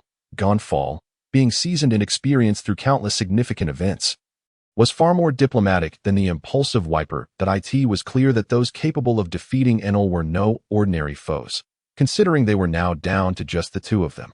Even with the surviving soldiers from the recent battle and the Sandia warriors, victory remained elusive. So, Luffy, what do you plan to do with Enel? Gonfall pondered for a moment before posing a question. Luffy scratched the back of his head, momentarily stumped by the inquiry. He would not return to Skypiea. Yuan, standing nearby, crossed his arms and remarked. The companions remained silent, for within the Straw Hat crew, unity reigned supreme. Upon hearing this, Luffy nodded and said, yes, that's how we should handle it. Vipa and Gonfall felt a sense of relief at this, as they too wished to avoid further conflict. However, the terror instilled by Enel was profound. Should such a being still exist, the people of Skypiea would continue to suffer, and the dreams of the Sandia tribe would remain unfulfilled. Following negotiations, Enel's fate was ultimately decided, and Vipa dared not take action. In the dimly lit dungeon, Enel awakened, discovering himself imprisoned in a water cell. He immediately erupted in curses, spewing nonsensical invectives. Enel, your journey ends here. I in the blind spot of Enel's vision. Yuan squatted in the corner. Contrary to expectations, Enel's strength was indeed formidable. Yet as long as the constraints of lightning were shattered, and he was not instantaneously obliterated, defeat was the only outcome awaiting him. After all, any one of the Straw Hat crew's three major powerhouses could easily vanquish him. I initially thought this battle would drag on for 300 rounds, but it seems the so-called god of Skypiea is merely a candle in the wind, impressive in appearance but utterly ineffective. Defeated in an instant. Yuan's mouth stretched like rubber, and he swallowed Enel along with the water cell in one gulp. The once arrogant Enel was now consumed by fear as he entered Yuan's devouring space. That evening, the Straw Hat crew hosted a party at Koni's home. Since Enel had been defeated prematurely, the Arc Maxim had not been unleashed to rain destruction upon the island, and thus Luffy and his friends were not hailed as saviors by the people of Skypiea. Consequently, a grand celebration did not ensue. Luffy-san, Gages, we owe you our gratitude, Koni said as she poured drinks for everyone. As she approached Gages, she appeared bashful, unable to meet Yuan's gaze. Her cheeks flushed as she hurried away. Yuan, perplexed, wondered if the girl had developed feelings for him. This thought left him somewhat embarrassed. In his student days, he had mustered the courage to pursue several girls but had always been rejected due to his ordinary appearance and timid disposition, leading him to abandon any romantic notions. Koni's had stirred up feelings within Yuan that had lain dormant for so long, What am I thinking? Conies will remain in Skypiea, while we must continue our journey. Yuan steadied his thoughts. At that moment, Gonfuer entered, clad in a robe characteristic of Skypiea, accompanied by an elder dressed in primitive tribal attire. Luffy-san, are you hosting a party? Yes, please join us. The food is delicious, Luffy exclaimed, stuffing his mouth with meat. It was then revealed that the original inhabitants of Skypiea, led by Gonfuer, had long been reluctant to relinquish their claim over the soil of Gaia Island, resulting in centuries of conflict between the Sandia tribe and the gods of Skypiea. It was only after Enel's defeat of the old god Gonfuer that a violent dominion over Skypiea and the Sandia tribe had been established. With Enel's downfall, both factions began to reach a consensus and decided to coexist peacefully. Now, Gonfuer had resolved to assist the Sandia tribe in fulfilling their ancestors' wishes by locating the lost Golden Bell. During it for the first time in centuries. Previously, I explored numerous locations within the confines of Gaia Island, yet found nothing resembling the Golden Bell, Robin recalled thoughtfully. The Sandia tribe had searched for hundreds of years, and now they intended to mobilize the entire Skypiea to find the bell. The elder accompanying Gonfuer spoke slowly, determination evident in his gaze. Listening to the conversation, Yuan grasped the developments. The Golden Bell lay atop Skypiea, and even Enel's observation hockey, capable of enveloping the entire island, could not reveal its location, since Enel had not yet managed to utilize the Arc Maxim, an airship constructed with gold and ancient schematics. Powered by the Rumble fruit, no one on Skypiea could locate the Golden Bell. In truth, I already know where the Golden Bell is, Yuan stated calmly. What? The crowd gasped in astonishment, the elder of the Sandia tribe particularly agitated. I have inherited Enel's abilities. My mind's network can now cover the entirety of Skypiea, and I know the location of the Golden Bell. The term mind's network was unique to Skypiea. It referred to the observation hockey from the second half of the Grand Line. Possessing astonishing auxiliary powers such as foresight and long-distance perception, Luffy and his companions, having battled Enel and his subordinates, were not surprised by Yuan's remark. Having seized Enel's body, Yuan naturally acquired the mind's network, or observation hockey. Although the power of the Rumble fruit allowed Yuan's hockey to slightly cover Skypiea, it still could not perceive the Golden Bell at the very top of the island. However, since Yuan was familiar with the script, he could fabricate the details. Nevertheless, let us enjoy the festivities for now. We can set off together tomorrow, as the Golden Bell will not be fleeing. Then we shall depart for the location of the Golden Bell tomorrow. In the dead of night, Usopp, in the midst of slumber, seemed to hear a sound. Tap, tap, tapped. It resembled the sound of a hammer striking. Usopp sat up, rubbing his eyes. What is that noise? He ventured out of his room and gazed toward the beach, where the Mary was tilted upon the shore, a massive charred pit in the center of the vessel, even the darkness failing to conceal its alarming presence. Is anyone there? Blue light appeared to emanate from the pit of the Mary, accompanied by a muffled sound. Usopp approached and, horrified, cried out, cold sweat pouring down his face, his mouth agape as if witnessing something extraordinary. There stood a hooded child, glowing with blue light, facing away from Usopp, hammering at the pit with a small blue mallet, seemingly attempting to repair the ship. Tears streamed down Usopp's cheeks. He instinctively felt that this child was the spirit of the Mary. The others, alerted by the commotion, rushed outside. What is happening? Are we under attack? Upon seeing the blue light emanating from the child, they were all left speechless. Everyone, I'm sorry. I can no longer accompany you on your adventures. I truly wish I could remain with you forever. The ethereal voice of the Mary echoed in their ears. Luffy bit his lip, then broke into tears, leaping onto the Mary and embracing it. Mary, I apologize for my constant blunders. I have inadvertently broken your mast and damaged your head. Mary, I, too, share a profound bond with Nami, Luffy, Usopp, and Zoro, the old crew members who have spent the most time with Mary. All of us are deeply affected. With the first three breaking down in tears, the current state of Mary is evident to everyone. The ship has sustained a significant gash, and had it not been for fortunate circumstances that left it stranded on the shore, it might have plunged through the clouds into the depths of the Grand Line. A staggering 10,000 meters below. It is utterly impossible to continue sailing with the crew aboard. The blue ship spirit is encircled by the crew. Though its expression remains hidden, one can sense it is also conveying sorrow, Yuan silently observes, appearing stern on the surface, yet internally he is already overwhelmed with tears throughout the saga of One Piece. He has remained unmoved even by the deaths of Ace and Whitebeard, but the departure of Mary has profoundly impacted him. Unexpectedly, due to his presence, the narrative has shifted. Originally, Mary was meant to endure until the conclusion of the Enies Lobby arc before fully retiring. Yet now, due to Enel, the ship has been breached. He had thought that with his hardened abilities from the giant S-hammer, he could adequately protect Mary, which might have prevented the birth of the Thousand Sunny. It appears the butterfly effect is indeed quite potent. Both Mary and Sunny, with their ship spirits, are irreplaceable companions, making this a truly difficult choice. By the way, when will Jaji's return? I am quite bored. Luffy is racing about on his Wiba, the Sky Island version of a small motorcycle, capable of traversing both land and the clouds. Luffy, if you fall into the sea again, I want to come to your rescue. Nami exclaims, exasperated, as she gazes up at the sky. This morning, Yuan informed everyone. My heartnet has detected Enel's golden ship in the Sky Island. Perhaps I can bring it here and use it to transport Mary to the Grand Line in search of a renowned shipwright who might revive her. With that, he transformed into lightning and vanished. Yet, he has yet to return. Gonfuer stands beside the elder of the Sandia tribe. Suddenly, the sky darkens, as if a cloud has descended upon them. What is this? The group looks up to see a colossal ship, indifferent to the Newton that has emerged from the coffin, slowly floating in the air. The ship, constructed from unknown timber, exudes an ancient aura, with golden human effigies adorning the deck and several massive wooden oars rising and falling on either side. There truly is gold. Ticula. Incredible. Upon seeing the golden visage, even Nami cannot help but join Luffy and the others in wide-eyed amazement. Is this Enel's ship? It's enormous. It should be no trouble to set aside Mary. Usopp remains more concerned about Mary's fate, as Yuan had previously spoken of rescuing her. Thus, even as the group boards the new vessel, no disputes over abandoning Mary arise. Jaji's, let me sit on this throne for just a moment.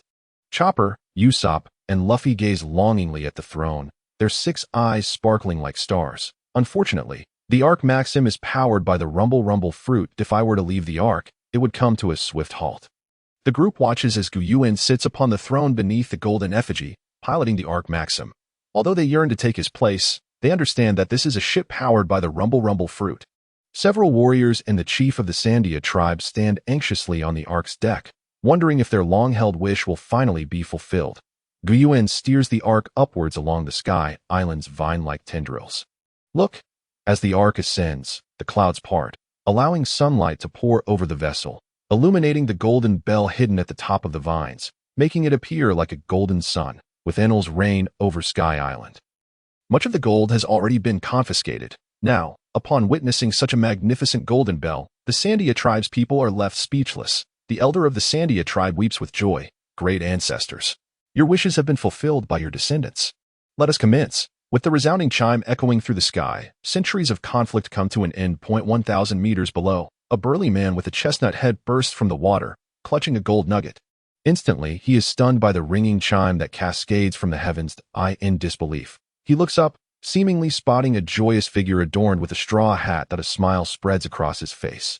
Enel's ship is indeed quite convenient. The Straw Hat crew learns about the historical significance beneath the golden bell through Robin's translation. After spending a day on Sky Island gathering supplies, they place Mary upon the deck of the Arc Maxim and set sail back to the Grand Line. Now, the next task is to seek out a master craftsman to repair Mary. Upon hearing this, Robin recalls an excellent location. Water 7 is a splendid choice. It is home to many exceptional shipwrights on the Grand Line. Legend has it that the Pirate King Roger's ship was also built in Water 7. Upon hearing this, Luffy and the others' eyes light up. That's the place, as Yuan navigates the Arc Maxim. He reminisces about the related events in Water 7. Water 7 marks the beginning of the Enies Lobby arc, where Robin, having just joined the Straw Hat Pirates, is captured by agents of CP9 under the world government, leading to a confrontation with Luffy and the others. This location also signifies a pivotal moment for the crew, as they develop new abilities and unite as one. However, at present, it is not of utmost importance. After all, even the formidable CP9, which posed a significant challenge in the original manga, is not a major concern now. Thanks to Yuan's intervention, Luffy and Zoro have already acquired knowledge about Haki and trained in advance, allowing them to confront CP9 with greater ease. The most crucial factor is the unpredictable variable that is Yuan. However, Yuan is currently troubled, having consumed the bomb fruit, float fruit, wax fruit, sand fruit, and rumble fruit. He feels increasingly fatigued. Ever since he ingested the rumble fruit from Enel days prior, he has been drained, as his body struggles to sustain the consumption of 5 abilities. It seems I must relinquish some powers. He muses, much like a single-player game. If too many plugins are installed simultaneously, the computer will lag and fail to function properly. Now, with the Gulp Gulp fruit exploiting a bug in the pirate world. Calculating the powers of other fruits has become extraordinarily formidable. It is entirely normal to be unable to wield multiple abilities at once. With this thought, Yuan feels somewhat relieved. Water 7. A city that looms like a mountain in the ocean comes into view. The golden floating ship piloted by Yuan causes quite a stir as it approaches the shore, for as a renowned shipbuilding hub, no one has yet constructed a vessel capable of sustained flight. On the coast, a shipwright with a pigeon perched on his shoulder glances at the Straw Hat crew, his gaze sharpening upon seeing a woman with long, straight black hair. Set sail. Let us embark on an adventure. I want to eat. Sanji is having eel rice tonight. Understood, Captain. The Straw Hat crew begins to disperse, with Yuan steering the Ark Maxim toward the largest concentration of shipyards. What? How can this be? Usopp cannot believe the reality before him. This ship is beyond salvation. No matter how much it is repaired, it is riddled with holes and cannot be sustained. With reddened eyes, Usopp rushes forward and grabs the shipwright by the collar. How can this be, Mary? She is our companion. Yuan watches Usopp's fervent display and the shipwrights surrounding them, ultimately resorting to a bolt of lightning to stun Usopp. I apologize. My companion has become rather agitated. The leading shipwright adjusted his collar. Indifferent to the situation at hand, it mattered little. Having worked here for decades, he had encountered all manner of individuals. This vessel was beyond salvation, yet should a new ship be constructed? We possess a plethora of shipbuilding plans and the finest materials. Yuan remained expressionless, contemplating how best to address the predicament concerning Mary. Ultimately, the Mary was merely a small craft, constructed from rather ordinary materials. Had it not been for Luffy and his crew being the protagonists, it is likely that the ship spirit would never have come to be. After enduring countless perilous oceanic voyages, it was entirely natural for the ship to falter. Yet to speak of abandonment seemed premature. Usopp squatted by the shore, reflecting on their journey, overwhelmed with tears as he recalled how the Mary had carried them to myriad destinations. Yuan, observing from the side, found it difficult to comprehend the emotional outpouring of these individuals. No, this is bad, Chopper exclaimed, rushing over with his little legs, panting heavily. Robin is missing. Can you find her, guys? Although Yuan had anticipated this outcome, he feigned shocked. He then activated his heart network, and with its vast range and the intelligence he had previously acquired, he quickly located the CP9 agents. Chopper, hurry and summon the crew. It appears our adversaries are agents of the world government, and they are formidable foes. For precautionary measures, Yuan called upon the entire Straw Hat crew. These CP9 agents had undergone specialized training since childhood, and it was possible they possessed techniques that could counter his Thunder Fruit abilities. Guys, where is Robin? Soon, even the disoriented Zoro managed to regroup at the dock with the assistance of his comrades. These opponents seemed to be CP9 agents from the world government. Are we all prepared? Upon hearing this, Usopp's face turned pale, collapsing to the ground like a specter. I'm already dead. Help. Usopp, don't die. I'll give you an antidote, Chopper exclaimed, producing an oversized syringe from seemingly nowhere. Usopp sprang up upon seeing it. I am alive again. Zoro, upon hearing CP9, wore a grave expression. CP9, indeed a terrifying adversary. Zoro, what kind of force could possibly have taken Robin? Luffy scratched his head in confusion. It turned out that Zoro had encountered CP9 agents during his time as a bounty hunter in East Blue. These agents were assassins trained by the world government, scattered across the globe, leaving traces wherever they went. Furthermore, they were immensely powerful, and ordinary pirates stood little chance against them. Well, although I still don't fully understand. We must rescue Robin, no matter how formidable the enemy, Luffy said earnestly, slightly lowering his hat. The members of the Straw Hat Pirates fell silent, yet their eyes brimmed with determination. Yuan felt a stirring within him at this sight. If I were captured, would these individuals come to my aid at the cost of their lives? The beauty of manga and anime lies in their inherent limitations. Once a character's personality is established, it seldom changes. If an individual is portrayed as virtuous, they will consistently reveal that admirable facet to the audience. Conversely, humanity is inherently complex and unpredictable. Even a loving couple who have spent decades together may turn against each other due to a single ill-chosen word. Though this reality is astonishing, it exemplifies the diversity of the world and the intricacies of human nature. In contrast, manga and anime present a one-dimensional portrayal. Upon entering the world of manga, Yuan could distinctly perceive each character as a vivid, multifaceted individual, rather than as static puppets. Each person possesses their merits as well as minor flaws, yet fundamentally, they embody kindness, possibly owing to the unique nature of the Straw Hat crew. Within a bar, several members of CP9 gathered, an uncommon occurrence. "Where is Nico Robin?" one inquired. "She has been secured and is in communication with higher-ups. She will soon be transported to Eni's lobby," the one known as the strongest of CP9. Lucci leaned against the wall, feeding pigeons, seemingly unconcerned with the discussions at hand. "I have already found the lead on that thing. The infiltration mission is nearing completion," just as they exchanged intelligence. The tavern door was forcefully flung open. Yuan, Luffy, Zoro, and the others stood at the forefront, exuding an intimidating presence. "Hey, who are you?" Gabra growled, stepping forward, his towering frame imposing a formidable aura. "Luffy, Zoro. Those are the CP9 agents who captured Robin." "All right, understood. Guys, you go rescue Robin." "I will hold them off here," Luffy declared, clapping his hands, ready to engage in battle. Upon hearing Yuan's words, the agents present were taken aback. Their concealment had been so effective over the years that they had nearly forgotten their own identities as agents. "I was initially inclined to spare you, but now that is no longer an option. Prepare to die." Finger Pistol, Kaku, donning a hat and possessing a long nose, charged forward to attack. As Luffy and the others clashed with the agents, Yuan swiftly propelled himself towards Robin's location. Lucci, noticing this, attempted to intervene, only to be met with a fist that sent him flying. "Your opponent is me," Luffy shouted, grinning.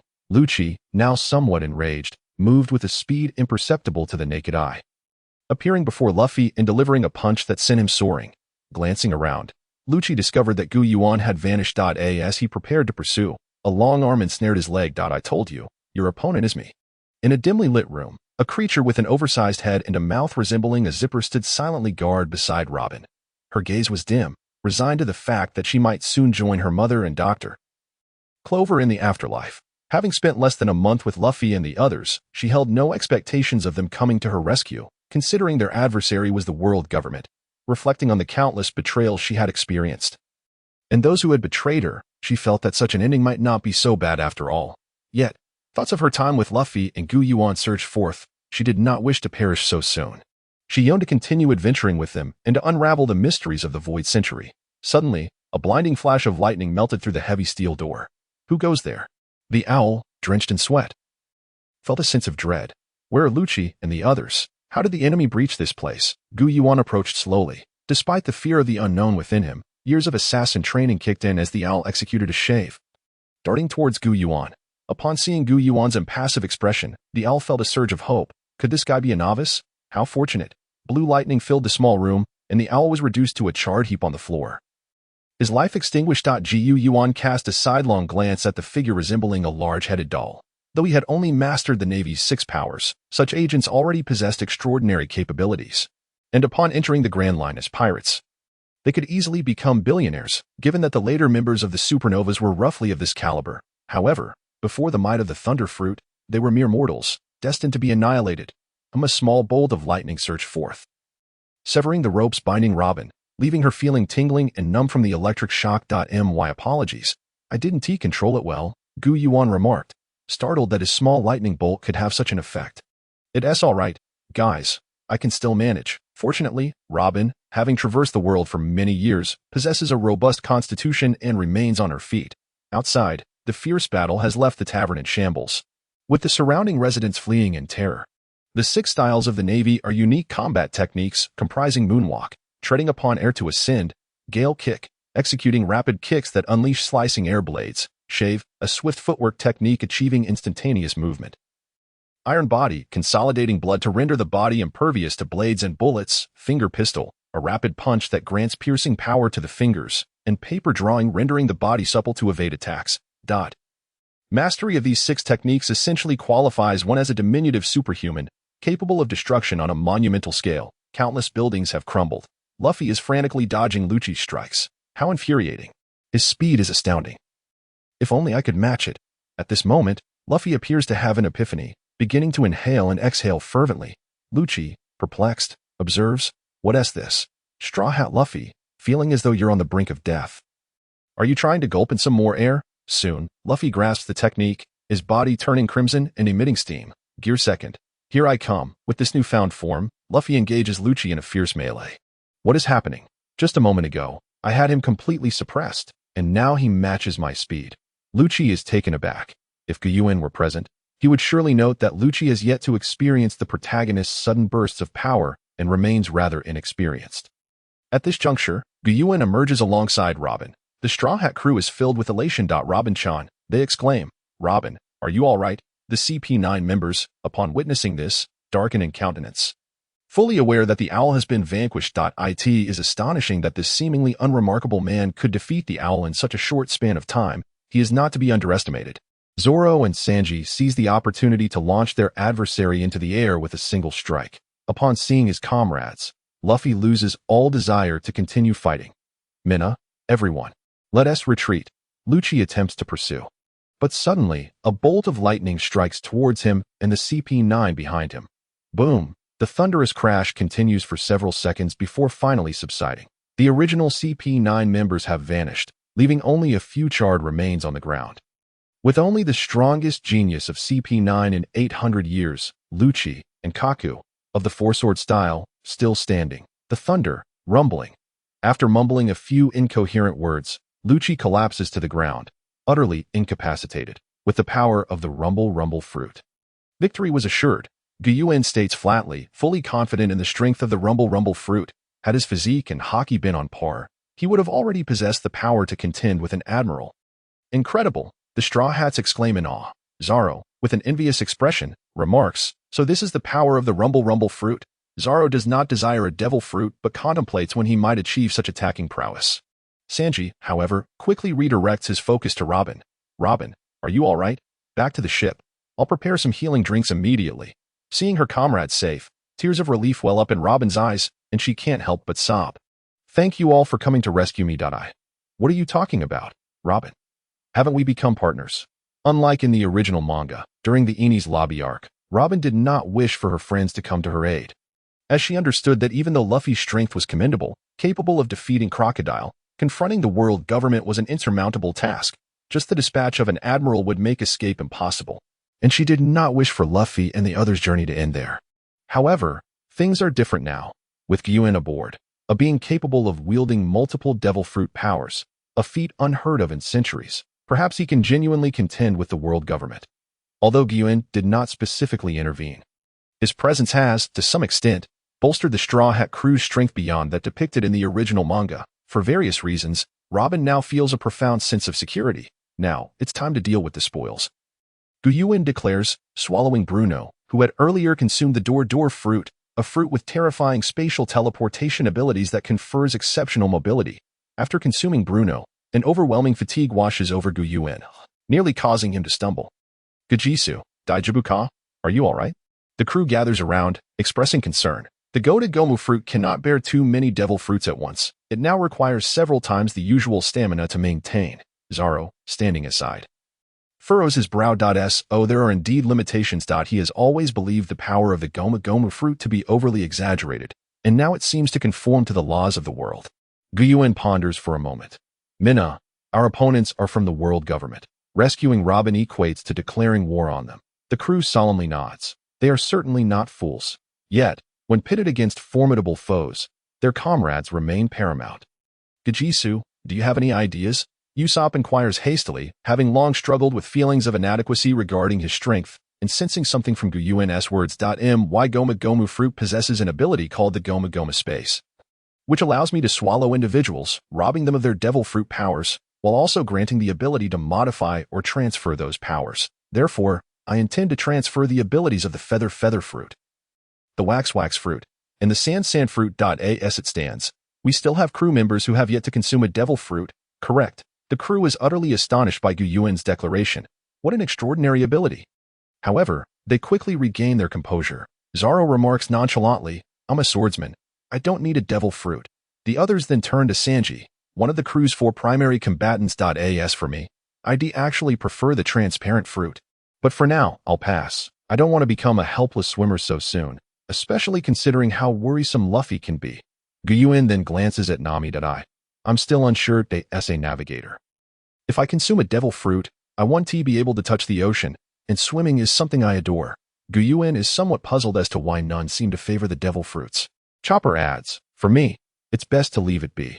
If I were to swap my current fruit, I might lose my ability to speak. Yuan smiles and nods, seemingly pleased with Chopper's contentment with his human form. Usopp lowers his head in contemplation, summoning the courage to step forward. Gajisu, I wish to acquire the power of a devil fruit. All along, I've been the weakest on this ship, never able to contribute much. And I want to assist everyone. Usopp, what are you saying? We could never think poorly of you. We are partners, after all. Even Luffy, who had previously shown little interest in other devil fruits and was nearly dozing off, suddenly perks up at Usopp's words, rushing forward to shout, "That's right. Usopp, we've seen your efforts. Indeed, Usopp, you must believe in yourself." Nami and Chopper chime in. Usopp gazes at his companions, though Sanji and Zoro remain silent. Their expressions convey their sentiments. Usopp bites his lip, tears streaming down his cheeks uncontrollably. "Arigato. Thank you, Minasan. Everyone. Captain. Arigato." In this moment, Usopp finally comprehends his comrades' hearts, wholeheartedly acknowledging Luffy as his captain. Next, our adversaries will be the world government and the Navy's main forces. Thus, it is indeed prudent to consume a devil fruit. Robin calmly analyzed the situation from the sidelines. The others nodded in agreement, recognizing that their strengths indeed required enhancement.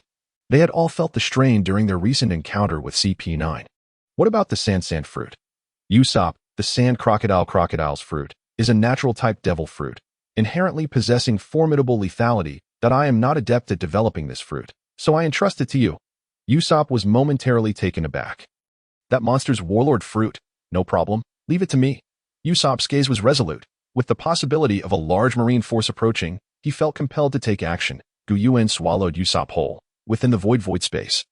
All of Usopp's secrets were laid bare. Oh, it's so small, not even a tenth of what I have with my readers. Soon, the transfer of the fruit was completed, and Yuan opened his mouth wide. Releasing Usopp, the Straw Hat crew sighed in relief upon seeing Usopp emerge safely. "Usopp, how do you feel?" Usopp slowly opened his eyes, his headscarf and the hair by his ears fluttering as if caught by an unseen wind. His legs transforming into sand, his entire being morphing into a miniature sandstorm. It feels magnificent. It's as if these sands are a part of me, an extension of my body. Observing this, Yuan nodded in approval. Even the previously weakest member of the crew, Usopp, had now enhanced his combat capabilities. Yuan then turned his gaze towards Robin. "Robin, do you wish to exchange your flower fruit?" "Arigato, thank you. But the flower fruit has accompanied me for many years. It feels more suited to me." Yuan wholeheartedly agreed with Robin's sentiment. After all, a devil fruit chooses its master, and often the chosen one finds the fruit without fully understanding the process, with Usopp now possessing the sand fruit. The Straw Hat crew's strength was undoubtedly on the rise. Initially, Yuan had refrained from interfering with the crew's growth, remaining in the shadows to assist. However, due to Yuan's interventions, the storyline was diverging significantly. And it seemed unlikely that the subsequent incident at Judicial Island involving the destruction by the demon-slaying order would occur. Meanwhile, several members of CP9 had been turned to ash under Yuan's lightning strikes. It was regrettable that a genius like Lucci had met his demise, as he was destined to awaken the potential of ordinary Zoan-type fruits. Nevertheless, Yuan was well aware that with his miraculous shoes, he would encounter many more individuals and talents in the future. If everyone showed mercy, chaos would surely ensue. Upon returning to the Ark Maxim, the crew gazed mournfully at the wreckage of the Going Merry. The shipwrights here believed that the vessel was beyond salvation. Yuan pondered deeply. Without the battle at Judicial Island, Luffy and his crew had yet to encounter Frankie, the shipwright destined for the Straw Hat crew.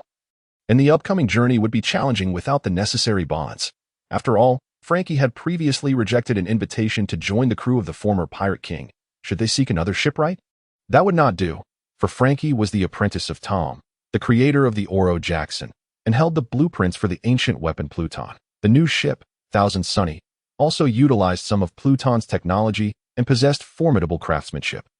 Making Frankie a reliable ally, Yuan found himself in a quandary. Perhaps we should split up. As a world-renowned shipyard, this city may still harbor some untapped talents. Sanji lit a cigarette. That works. I've already eliminated the CP9 agents, and the world government won't receive any information for a while. However, they will undoubtedly send people to the island in search of clues, so everyone must be cautious. Yuan nodded, having thoroughly erased all traces of their presence. At Marine headquarters, Marineford. In Sangoku's office, he was troubled. It's all Roger's fault. The number of pirates is increasing exponentially. with several supernovas boasting bounties exceeding 100 million. Sitting on the sofa, Garp munched on some rice crackers. Isn't that a good thing? The youth are full of vigor. The waves of the Yangtze River push the ones in front.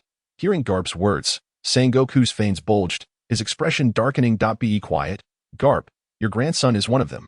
Do you think you are a hero of the Navy? Sengoku's desk was cluttered with bounty posters, one of which featured Monkey D. Luffy, with a bounty of 100 million berries. Luffy, huh? Where is that kid now? I'll personally capture him. With that, he strode out of the office. Sengoku quickly calmed himself. Every time he encountered that rascal Garp, he felt agitated, having long wanted to give him a beating. That scoundrel is fast. As for Garp's claims of personally capturing Luffy, Sengoku didn't believe a word of it. Just then, the transponder snail on the desk rang. Pft, pft. Sengoku, think carefully. There are not many transponder snails that can directly connect to this office. Could it be? Moshi Moshi, this is Fleet Admiral Sengoku.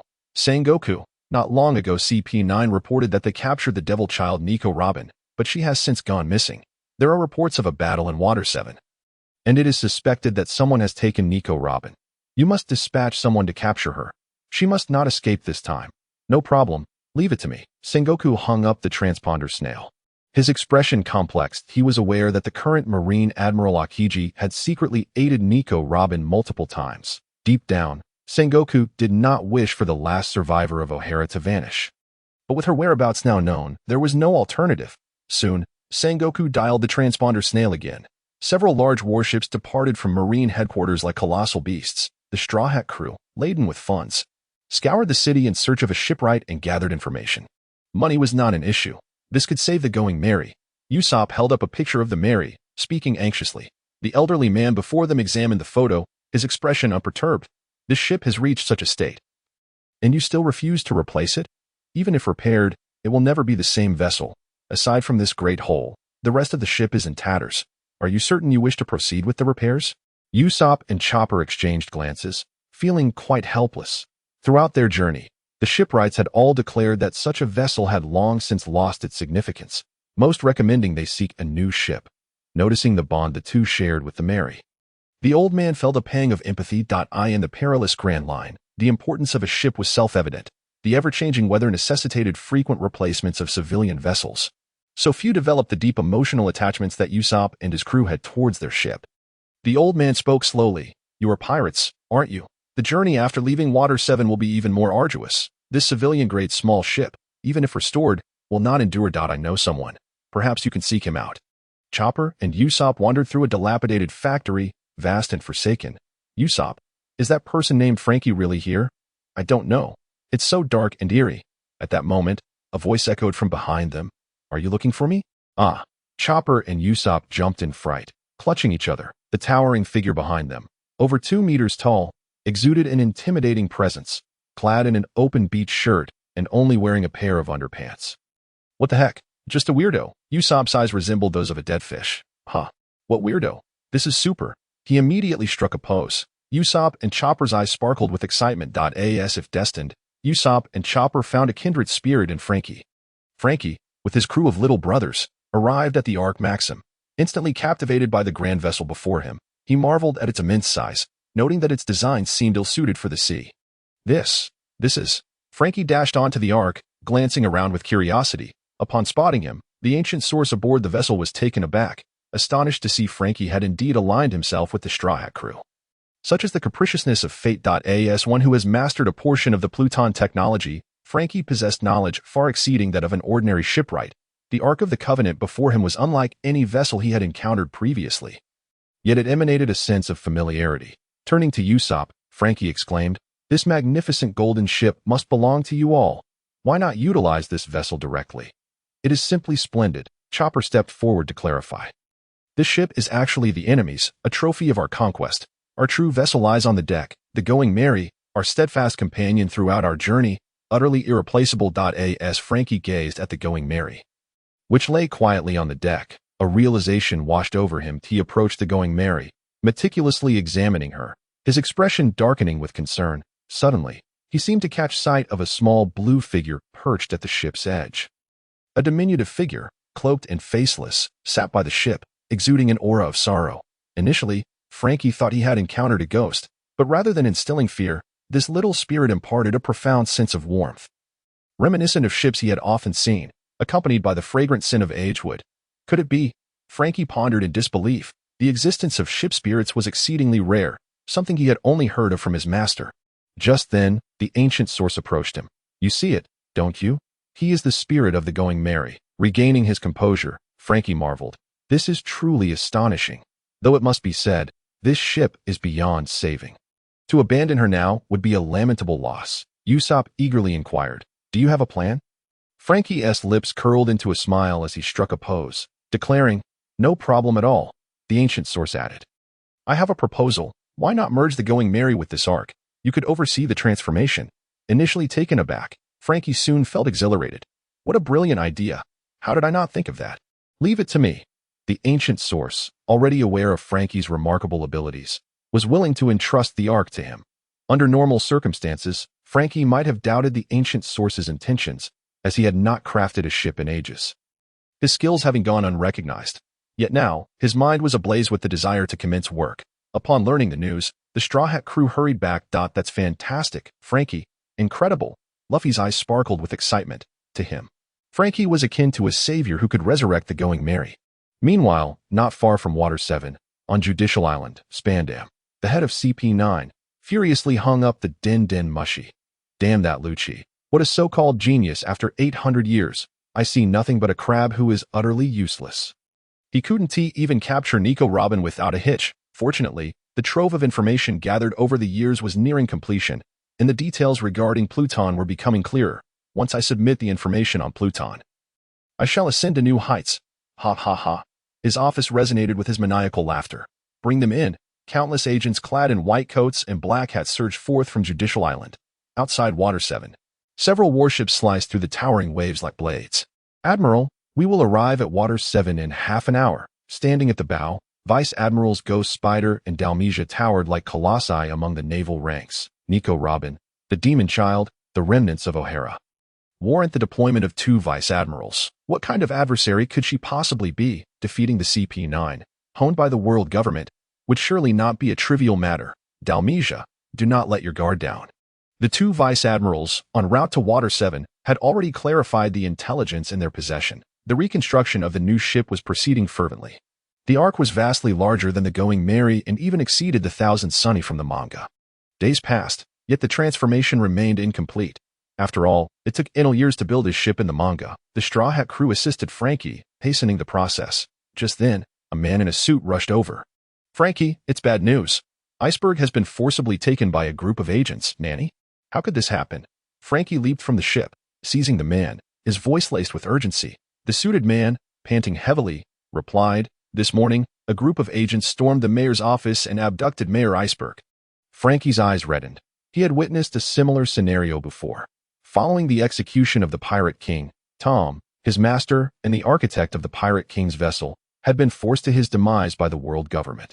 Now, once again, the world government had seized Iceberg, making it nearly impossible for him to remain calm. Damn it. I must save him. Usopp interjected, blocking Frankie's path. Hold on. Frankie, stay calm. We can help. Frankie took a moment to collect himself. In the days spent with the Straw Hat crew, he felt an inexplicable bond with them, as if they were destined companions. Now, he sought to rescue his mentor, Iceberg, taken by the agents of the world government. And involving them felt excessive. This is not your concern. Step aside. Robin calmly analyzed. Those individuals are agents of the world government. You alone cannot accomplish anything. Exactly. We are friends. Let's rescue him together. Luffy asserted earnestly. Frankie was taken aback by Luffy's serious demeanor, which radiated a commanding presence. Surrounded by his crewmates, Frankie, who had previously only had 2 subordinates, felt tears welling up in his eyes. Then let us set off together. At that moment, a cacophony of footsteps approached as a throng of Navy personnel encircled them. You won't be going anywhere. Nico Robin and the Straw Hat Pirates, 2 imposing Vice Admirals, emerged from the ranks of the Navy. Robin gasped. It's the Marine Headquarters Vice Admirals, Ghost Spider and Dalmesia. The ancient source sighed in relief. Thankfully, they were not Marine Admirals. At present, he might not even be a match for an admiral, given that they were monsters in terms of physical prowess, Haki, and Devil Fruit abilities. His current strength primarily derived from his Devil Fruit, making him somewhat specialized and his recent consumption of the Sarasaro no Mi had yet to yield a transformative result. Zoro scoffed disdainfully. What? I thought they were admirals. The Straw Hat crew had yet to experience the torment of an admiral, leaving them unaware of the vast gulf between their abilities. Zoro began to boast brazenly. Ghost Spider's veins bulged in anger. What an arrogant brat. Even a vice admiral is not to be dismissed by you wretched pirates. In truth, he was correct. Vice admirals were skilled in the use of the marine six styles, with some possessing formidable mastery of both forms of Hakai. In the absence of an admiral, most pirates who encountered a vice admiral would find themselves facing imprisonment and impelled down. Open fire. Countless bullets and cannonballs rained down upon the Straw Hat crew. A wall of sand rose between them. Usopp, with his slingshot, prepared to unleash his attack. Don't underestimate the Straw Hat pirates. Nami and the others, initially startled by the intense barrage, felt a surge of encouragement upon witnessing Usopp's determination. Usopp, well done. Frankie, too, regarded them with newfound respect. Their strength was indeed formidable, capable of withstanding such a hail of fire. Dalmesia expressed surprise. How did Crocodile's Suna no Mi end up in your hands? To my astonishment, just as Crocodile was vanquished, the Shasha fruit emerged, fortuitously in the hands of the Straw Hat crew. The two vice admirals remained unfazed, for they were both adept masters of Haki, no longer intimidated by the natural type. Yuan transformed into a bolt of thunder and charged towards Dalmesia, while Zoro similarly leaped to confront the ghost spider. Luffy, leave this to us. You go save the others, Zoro shouted, drawing Yuan's attention. This fellow spoke while still gripping a blade in his mouth. Noticing Yuan's distraction, Dalmesia, seething with fury, morphed into a half-beast, launching a fist imbued with dark, armed Haki towards him. How dare you lose focus in battle? Yuan intercepted him with his control over lightning. Soon, Luffy and the others tore through the encirclement of the navy and broke free. Dalmesia found himself increasingly beleaguered. Damn that thunderfruit. Their lack of fear towards natural-type devil fruits stemmed primarily from their indifference to low-attack variants like the snow fruit, mud fruit, or smoke fruit. However, when facing top-tier natural types such as the thunder fruit or lava fruit, if their armed Haki was not sufficiently strong, they could only barely hold their ground. How infuriating it was that what used to be a versatile armed Haki now proved nearly ineffective. On the other hand, the ghost spider maintained a firm upper hand over Zoro, but victory would still require considerable time.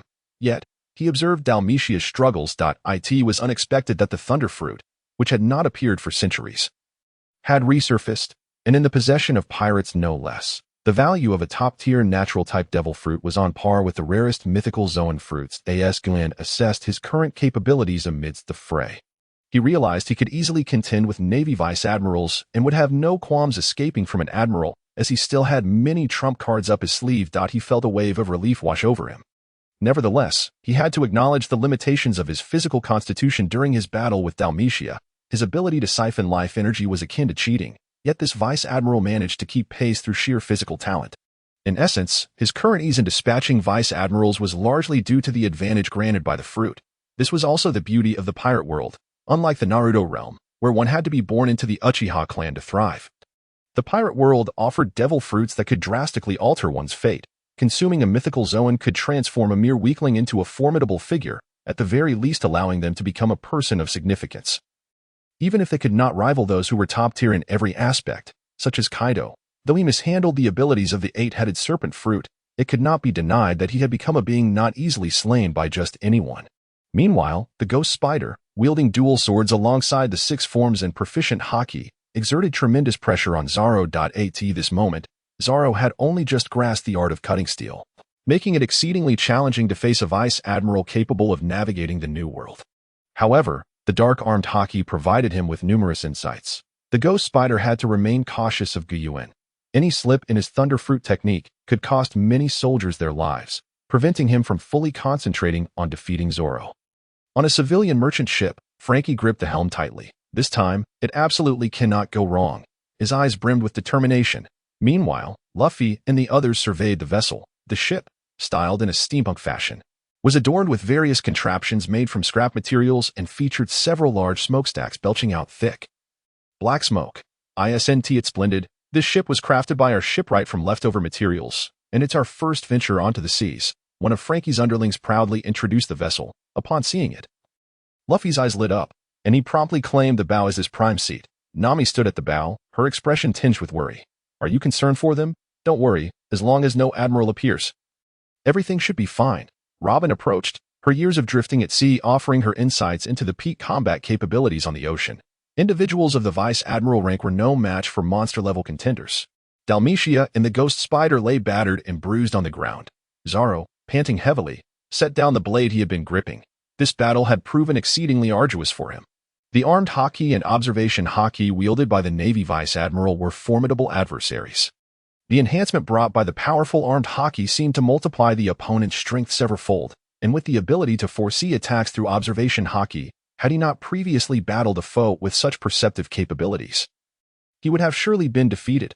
Then, Zoro glanced at Yuan, who stood atop the ruins. That man, despite not having mastered advanced Haki like himself, had easily bested 2 vice admirals. Was it truly that I am too weak? Zoro clenched his teeth in frustration. If Yuan could hear Zoro's inner thoughts, he would surely retort that he too faced significant challenges.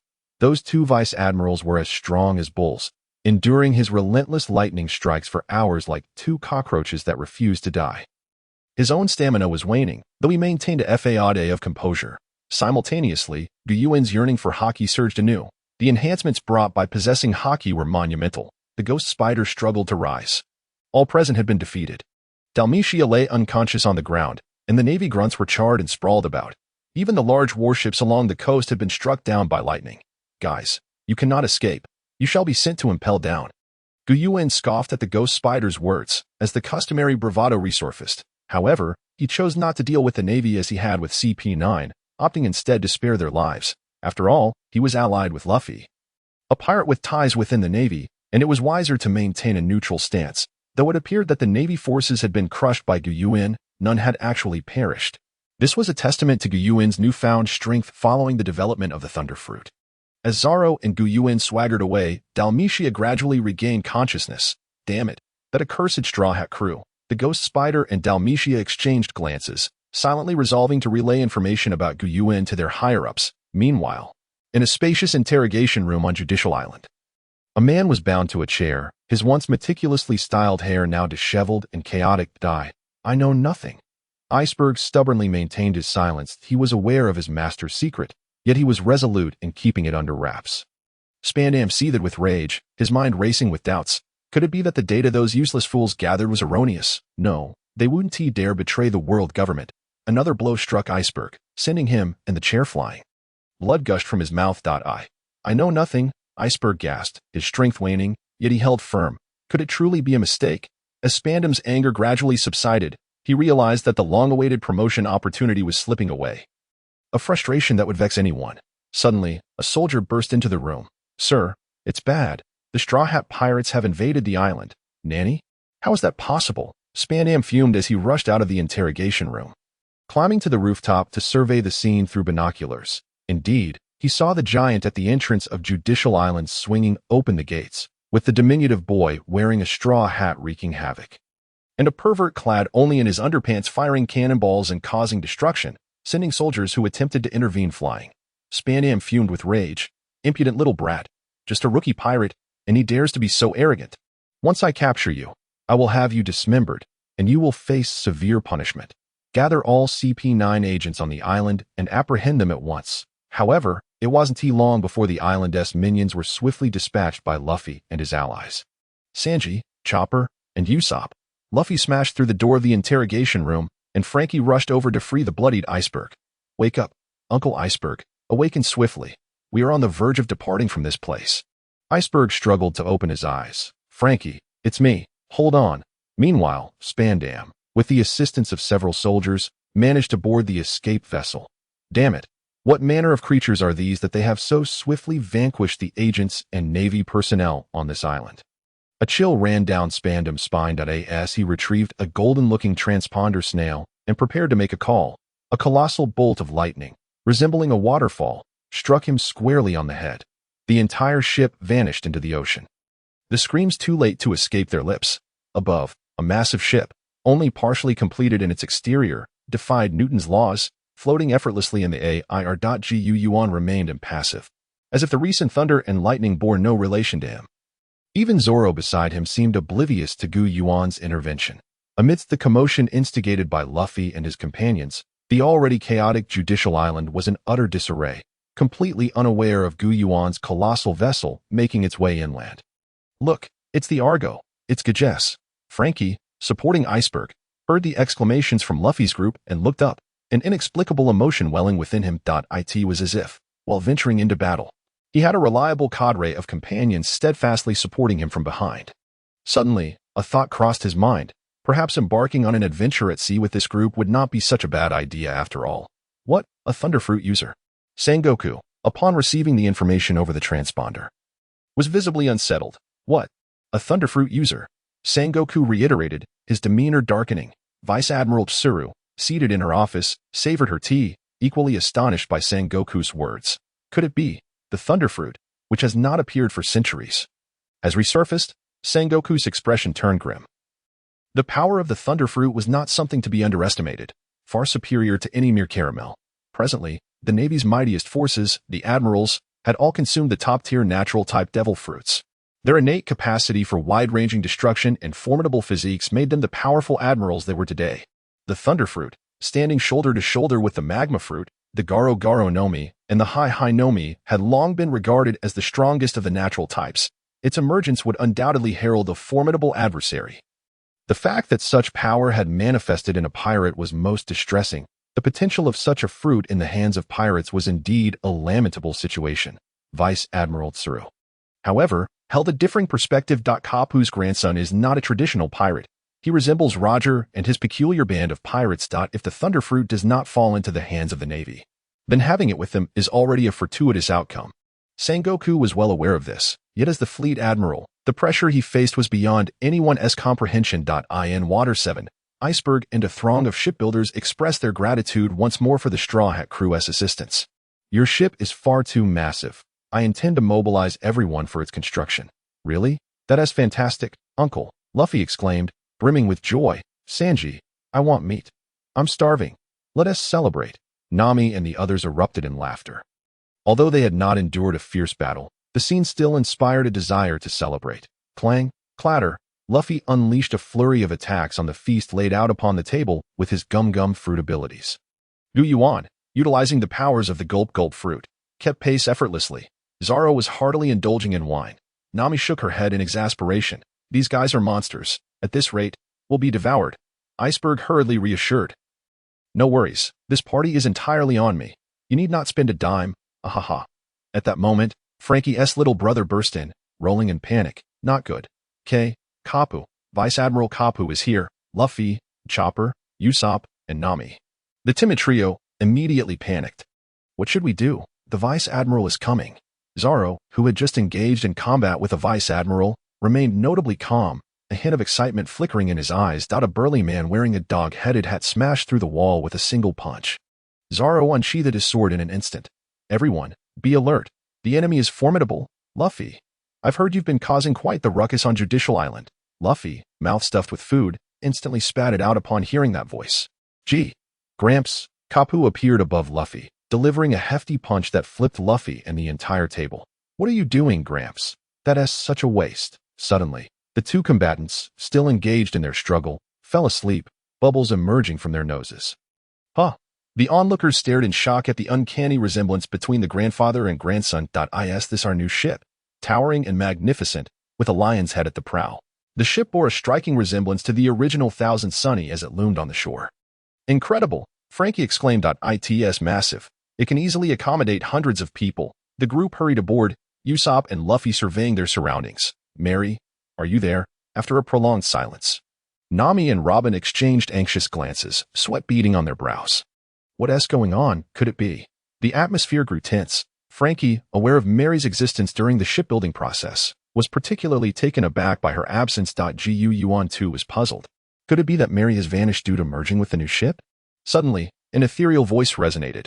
"Everyone, we're setting sail." Instantly, relief washed over the group, and Luffy grinned widely. "Join me as my shipwright, Frankie." Invited by Luffy, the proud Frankie could not resist the allure of joining the crew.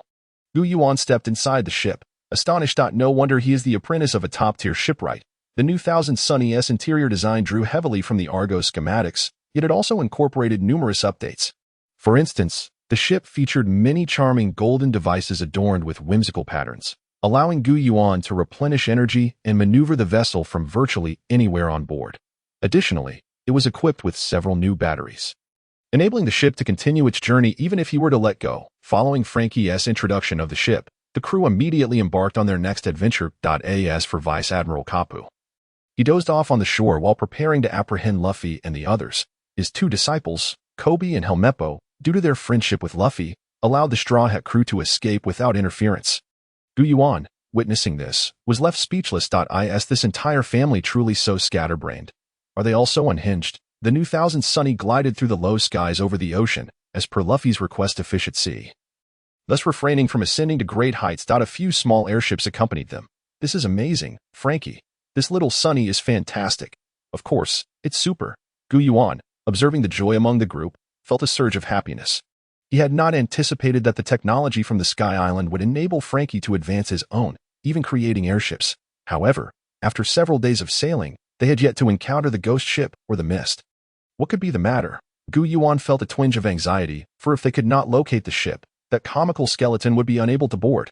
Consequently, they would miss the opportunity to encounter the weakest of the 7 warlords, Moonlight Moria, and thus fail to acquire the elusive Shadow Fruit. The Shadow Fruit, with its peculiar and formidable powers, offers ample room for development, alongside Sanji's beloved transparent fruit, which may also make an appearance here. Most importantly, there exists the bug fruit, the ghost fruit. This fruit allows the summoning of malevolent little specters. These apparitions cannot be touched by the living, yet should one be traversed by these phantoms, they would lose their will to fight, instantly transforming into a mere specter of negativity. It is a classic case of a divine fruit bestowed upon a mediocre individual. The truly formidable fruits seldom fall into the hands of the skilled.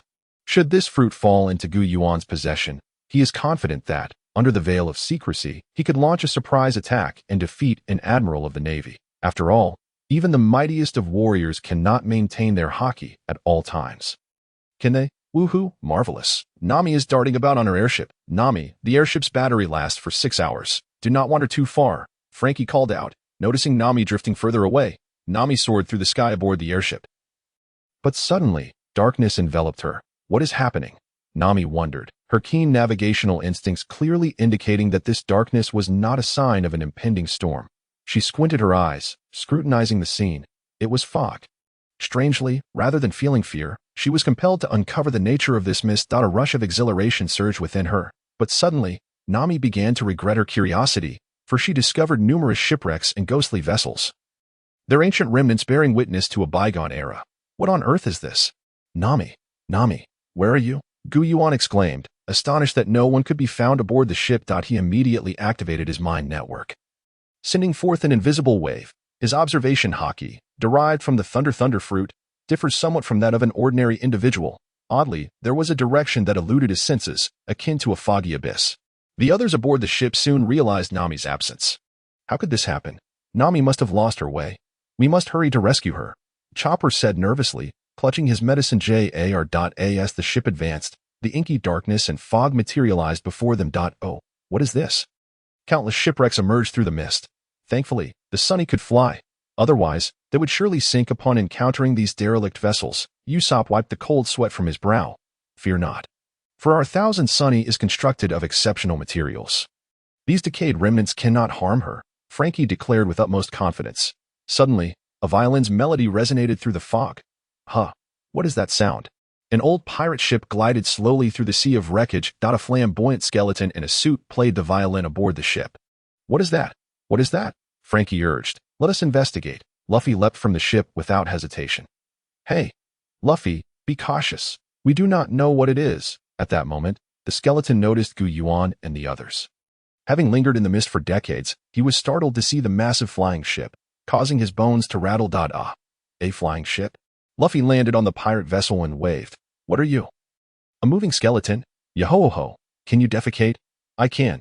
Luffy enthusiastically invited the skeleton aboard for a meal. It turned out this skeleton was named Brook, a former crew member of a pirate crew that had perished in battle with a formidable enemy. He alone survived, having consumed the Paramecia-type revive fruit, allowing his soul to return from the afterlife and inhabit the skeletal remains. Yuan gazed at the skeleton, marveling at the wonders of the sea.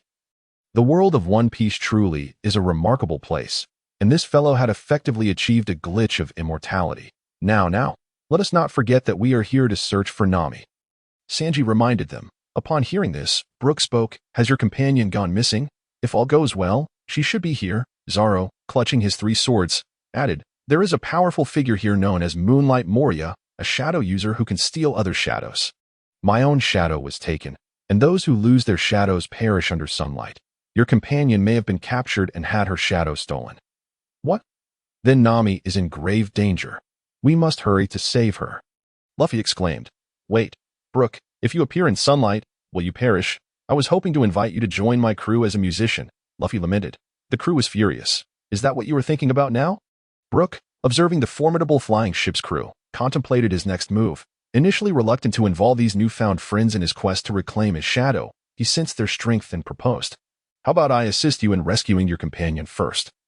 And then I will pursue my own shadow." The group readily agreed. As Moonlight Moria's ship was a floating island. While it was technically a ship, it functioned as an island, allowing Moria's subordinates to manipulate the currents and ensnare them. However, Yuan and his companions, being aboard a flying ship, had yet to encounter Moria's territory. Fortunately, Brook would guide them. Before long, they beheld an imposing ghost island. What is this unfolding? What an ominous atmosphere. At that moment, Yuan's mind network sensed Nami's voice. "Minna, everyone, Tasakit, help me." Yuan's expression shifted dramatically. Could it be that the scoundrel with the transparent fruit had captured Nami? "I have located Nami. Luffy, we shall split up. I will rescue Nami, and you all will confront Moria to reclaim the shadow." Yash. With that, Yuan transformed into a bolt of lightning, streaking through the sky. Half an hour prior, Nami had been exploring the fog. "Oh no, I should not have ventured in here. Now I cannot find my way back." Suddenly, she felt a chill behind her. Turning around, she beheld a transparent little ghost. Ah, a ghost! The little ghost was startled by Nami's scream and swiftly darted past her, passing through Nami's body. Nami's eyes rolled back, and she lost consciousness. When Nami awoke, she found herself in an empty room, where a massive lion-headed figure was tinkering with something.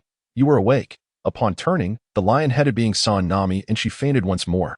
The lion-headed figure glanced at the wedding dress in his hands, having intended to dress this beautiful girl in it upon her awakening. After all, marrying such a lovely lady would suit his refined status perfectly. Suddenly, the door trembled violently as a gigantic pink zombie hippo burst in.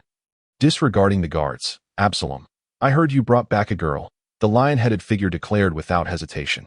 "Indeed, I intend to marry her. I shall not be with you." The pink hippo became enraged and prepared to confront the lion-headed being. A thunderous roar echoed through the sky, illuminating the dark heavens with brilliant blue lightning. Yuan had arrived behind the hippo and the lion-headed figure. "What did you say about marriage?" The lion-headed being and the hippo turned to face Yuan, who radiated a terrifying aura akin to that of a demon. "What did you say about marriage?" The ominous aura emanating from Yuan utterly terrified the 2 towering monsters, each standing over 2 to 3 meters tall. Nami, startled awake by the commotion caused by the hippo, dared not utter a sound, feigning unconsciousness. Upon witnessing Yuan's arrival, she immediately cried out for help. "Jajis, save me!" Absalom, hearing the plea for rescue, instantly transformed his gaze into one of fierce determination. "Nami is my wife. No one shall take her from me." The hippo, too, became enraged, declaring, "This little mistress can only be slain by me. Everyone else, step aside."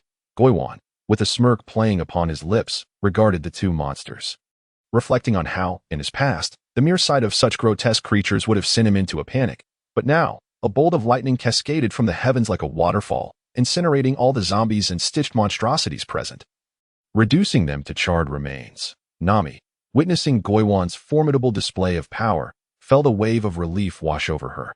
The ability to wield the thunder fruit surely indicated he was no mere illusion or puppet. Meanwhile, within the distant Mariah castle, a colossal figure nearing 7 meters in height was startled by the thunderous sound. "What is happening?" inquired Perona, to which Mariah responded with a moment of confusion followed by unrestrained joy. He produced a stack of bounty notices. The top 3 notices bore the names of Yuan, Luffy, and Zoro. Jajis, a combatant of the Straw Hat Pirates with a bounty of 350 million berries, a user of the long-lost Thunder Fruit, Straw Hat Luffy, captain of the Straw Hat Pirates, with a bounty of 400 million berries. Zoro, the first mate of the Straw Hat Pirates, with a bounty of 230 million. I have underestimated these rookie pirates. They have garnered such high bounties before even reaching the New World. Surely, their names have spread like wildfire across the seas, Mariah mused, reflecting on an era where pirates with bounties exceeding 100 million were considered elite. These youngsters possess such lofty bounties. Has the Navy lost its sight? Yet, this is fortuitous. Their shadows will undoubtedly enhance my power. Soon, Kaido, I shall defeat you with my own hands. If Goiwan were present, he would be astonished at the high bounties. As Luffy's notoriety had stemmed from his tumultuous escapade at Judicial Island, where he declared war on the world government, resulting in a bounty of 300 million berries, which had now risen to 400 million. The increase in bounties for the Straw Hat crew also reflected their growing reputation. It was worth pondering that if the wielder of the strongest Logia fruit was merely a combatant in this crew, how formidable must the captain be? It was evident that the crew posed a significant threat. Meanwhile, as Luffy and his companions landed the Sunny on the island, they began their adventure. However, they soon encountered Perona's negative ghosts, which incapacitated everyone but Usopp. Helpless against these gloomy specters, the crew was fortunate that, despite their controlling effects, they could not hinder the Straw Hat Pirates' advance. Following Brook's lead, they swiftly arrived at the foot of Mariah's castle. Mariah, Luffy bellowed beneath the castle, returned Brook's shadow, and Nami, Zoro and Sanji promptly delivered a punch to Luffy's head.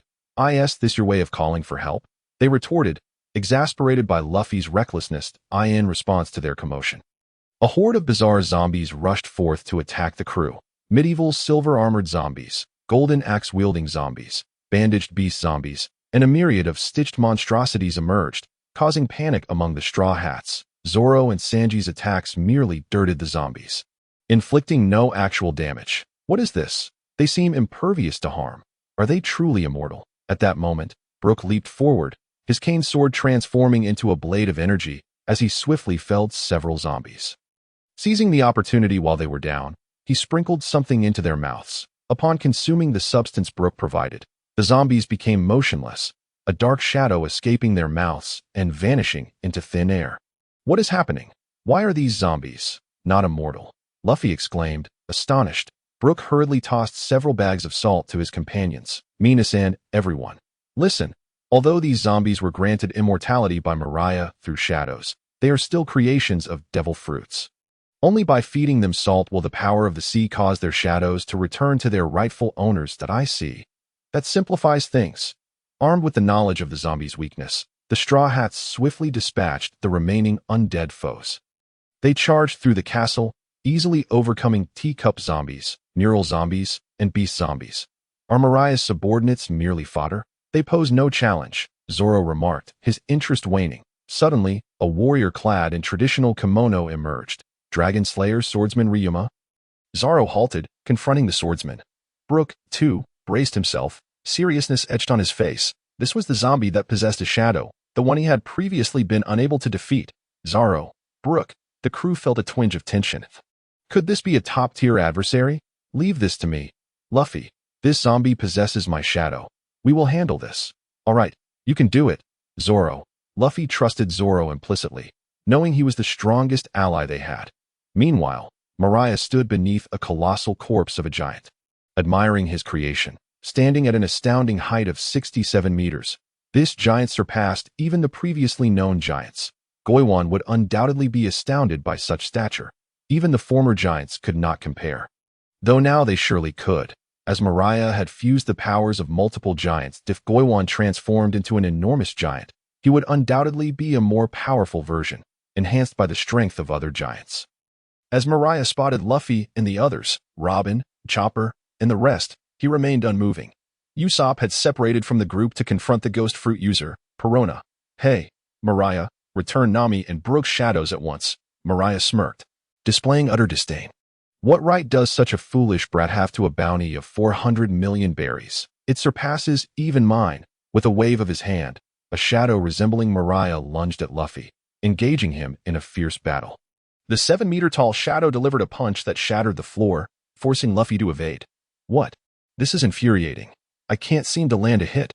His rubber fists, capable of shattering boulders, barely affected the shadowy Mariah. Ha ha ha, just a mere rookie pirate.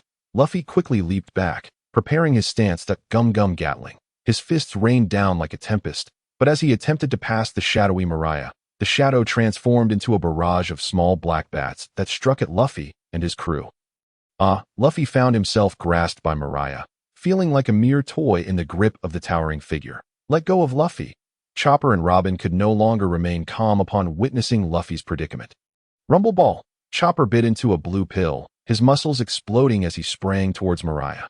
Yet, these attacks were akin to mere tickles before the shadow, and in the blink of an eye, Robin, Chopper, and Luffy were all captured. Mariah then produced a pair of large scissors. Ha!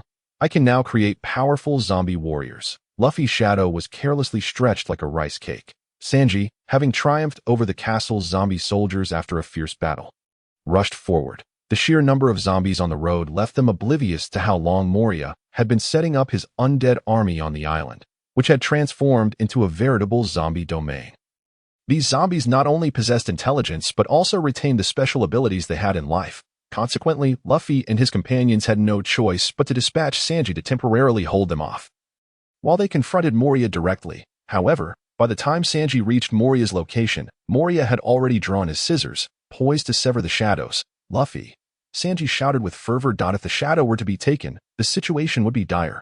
Suddenly, a bolt of lightning descended from the heavens, striking Moria. Having not utilized his haki for many years, Moria had long since lost his former vigilance and experience, leaving him unable to evade the lightning strike. Oh, what is this? Moria cried out in agony. The lightning in the sky gradually transformed into a humanoid figure. Upon seeing Gyuan and Sanji, Luffy exhaled in relief and immediately leaped to carry him away. Who are you? Gyuan asked, astonished. It was the first time he had witnessed someone endure a lightning strike and remain standing. Moria, scorched and weakened, knelt on the ground, gasping for breath, his eyes bloodshot. You must be guys? The shadow of the thunder fruit surely creates even more formidable zombie puppets. Gyuan observed Moria with a calm demeanor. Setting aside the question of whether he could defeat him, he was not about to concede verbally. Was this Moria's true nature? Moria clenched his fists, channeling his strength, causing the entire ghost island to tremble slightly as countless shadows began to coalesce and flow into his body to Moria's height, originally 7 meters. Surged dramatically, transforming him into a grotesquely corpulent figure. Behold, this is my ultimate form, Moria boasted arrogantly. Gyuan, recognizing Moria's exceptional development of his powers, acknowledged the terrifying potential of the shadow fruit, which allowed him to absorb others' shadows, thus gaining their abilities and physiques. However, this was not a sustainable state. Those with weaker physiques could not endure too many shadows, risking being overwhelmed. In the manga, Luffy had also experimented with merging multiple shadows, transforming into a nightmarish form, a state second only to his gear. It was indeed a promising capability. Moria's colossal hand swept toward Gyuan and his companions. Gyuan swiftly evaded, and the others effortlessly escaped Moria's grasp. The giant hand crashed to the ground, sending a multitude of debris soaring into the air as the floor was obliterated. Moria seethed with anger at having missed his target, but upon witnessing the destruction wrought by his palm, he felt a sense of reassurance. Gyuan observed Moria's condition with a discerning eye. Although his power had significantly increased and his attack area expanded, he had sacrificed speed in the process. Just moments ago, the entire Straw Hat crew had easily dodged his attack, and his palm lacked haki. In this form, Moria would have no rival among the lower-tier pirates of the Grand Line, but he stood no chance against peak-level opponents. Moria, in a frenzy, swung his massive hand, the thick shadows lashing out like whips, wreaking havoc all around, as if a tempest had swept through. While the attacks occasionally grazed the Straw Hat crew, they largely fell short. Moria paused to catch his breath. Enraged, Luffy leaped and struck Moria's bulging belly. Moria was taken aback, his bloodshot eyes wide, as a torrent of shadows erupted from his mouth, despite his efforts to restrain himself. It seemed he could no longer contain the overwhelming shadows. Damn it, have I truly become this weak? Moria lamented. For years, he had envisioned his zombie army as a means to avenge his fallen comrades at the hands of Kaido, the Emperor. Yet, as time passed, he found himself increasingly powerless. What once had been an effortless command over shadow aggregates now felt insurmountable. Thunder Kirin, Rubber Battle Axe. with the combination technique of Luffy and Yuan. Moria, stiffened by the shadows within him, was sent hurtling away as he flew, countless shadows scattered from his form. Meanwhile, after the Dragon Swordmaster Ryuma was defeated by Zoro, his shadow returned to Brook, overjoyed at the restoration of his shadow. Brook exclaimed, "How incredible! Ryuma-san, you frightened me to the point of sweating." However, as a skeleton, he couldn't sweat. Yo ho ho ho. Zoro, satisfied with the autumn water Ryuma had entrusted to him before his spirit departed, felt a sense of fulfillment. Usopp, with legs transformed into sand, floated over.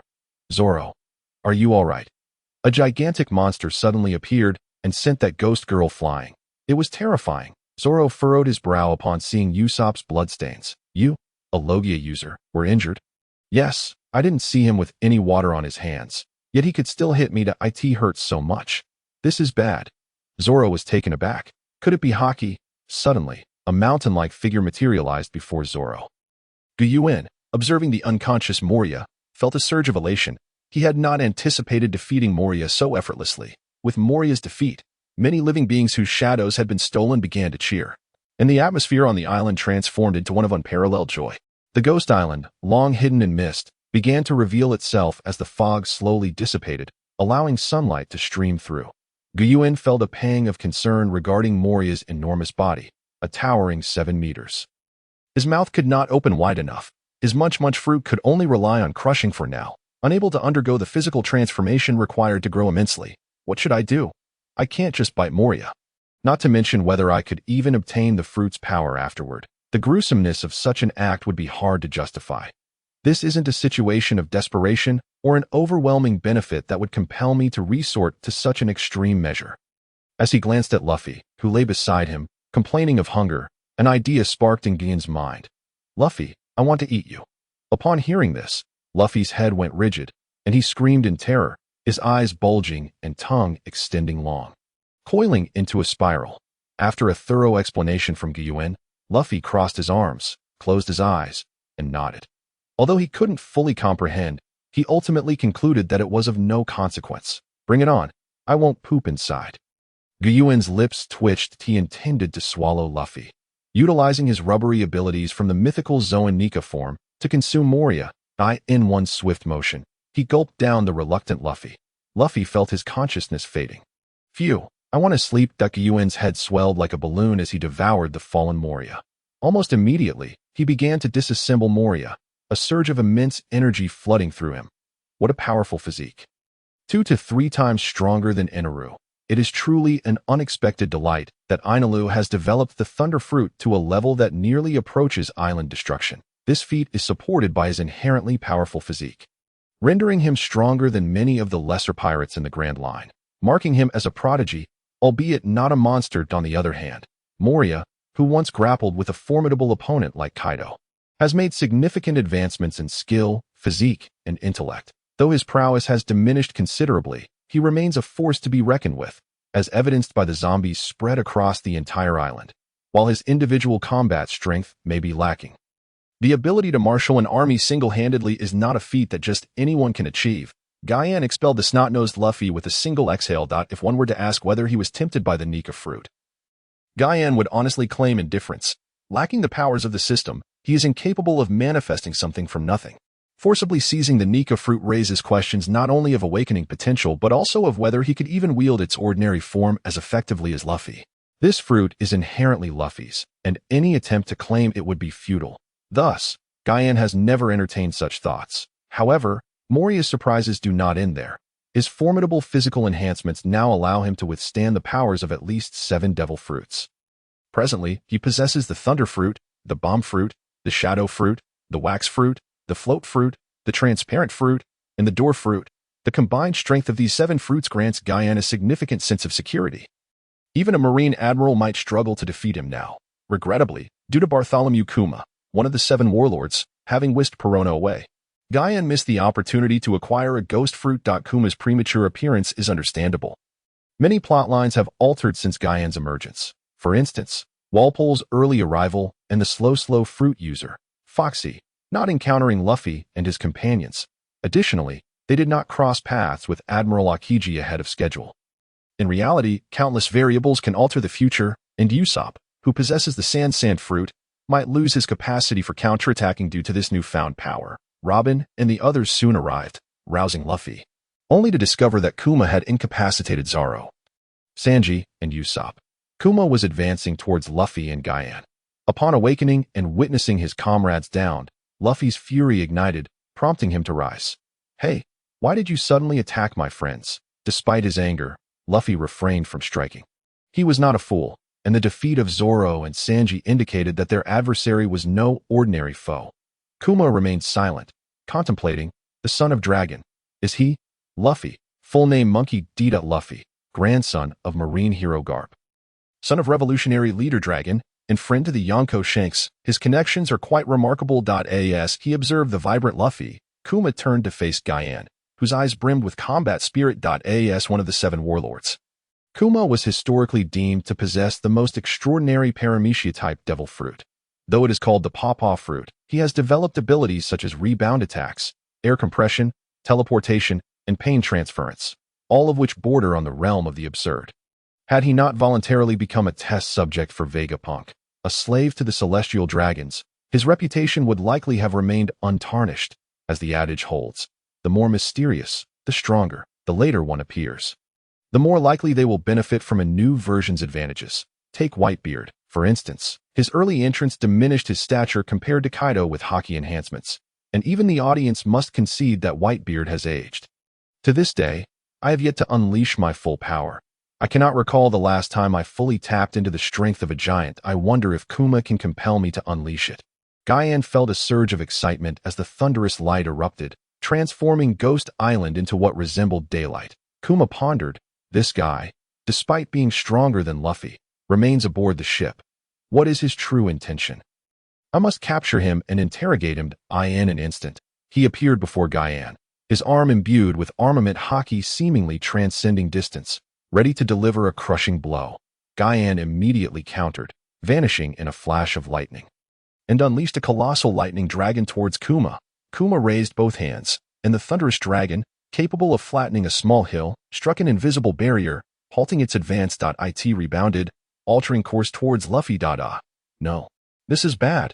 Luffy quickly dodged, and the lightning dragon detonated upon contact with the ground, sending a tremendous shockwave that propelled Luffy far away. Guyan was not surprised by the dragon's failure. After all, his adversary was a being of absurd capabilities. Kuma, sensing the dragon's might, felt his gaze growing serious beneath his sunglasses. Air compression. A massive transparent paw was compressed into a tiny light particle, and Kuma instantly teleported above Guyan, striking him down with a single blow. Guyan plummeted to the ground like a kite severed from its string, the floor shattering like soft biscuits, and countless dry tree trunks were uprooted. Kuma surveyed the smoke-filled crater left by his paw print, feeling a sense of pride despite the modesty of his triumph. As a cadre of the Revolutionary Army, he had always ranked among the strongest. Damn it. Gum Jet Stamp. Luffy, witnessing Guyan's defeat, instinctively rushed to assist.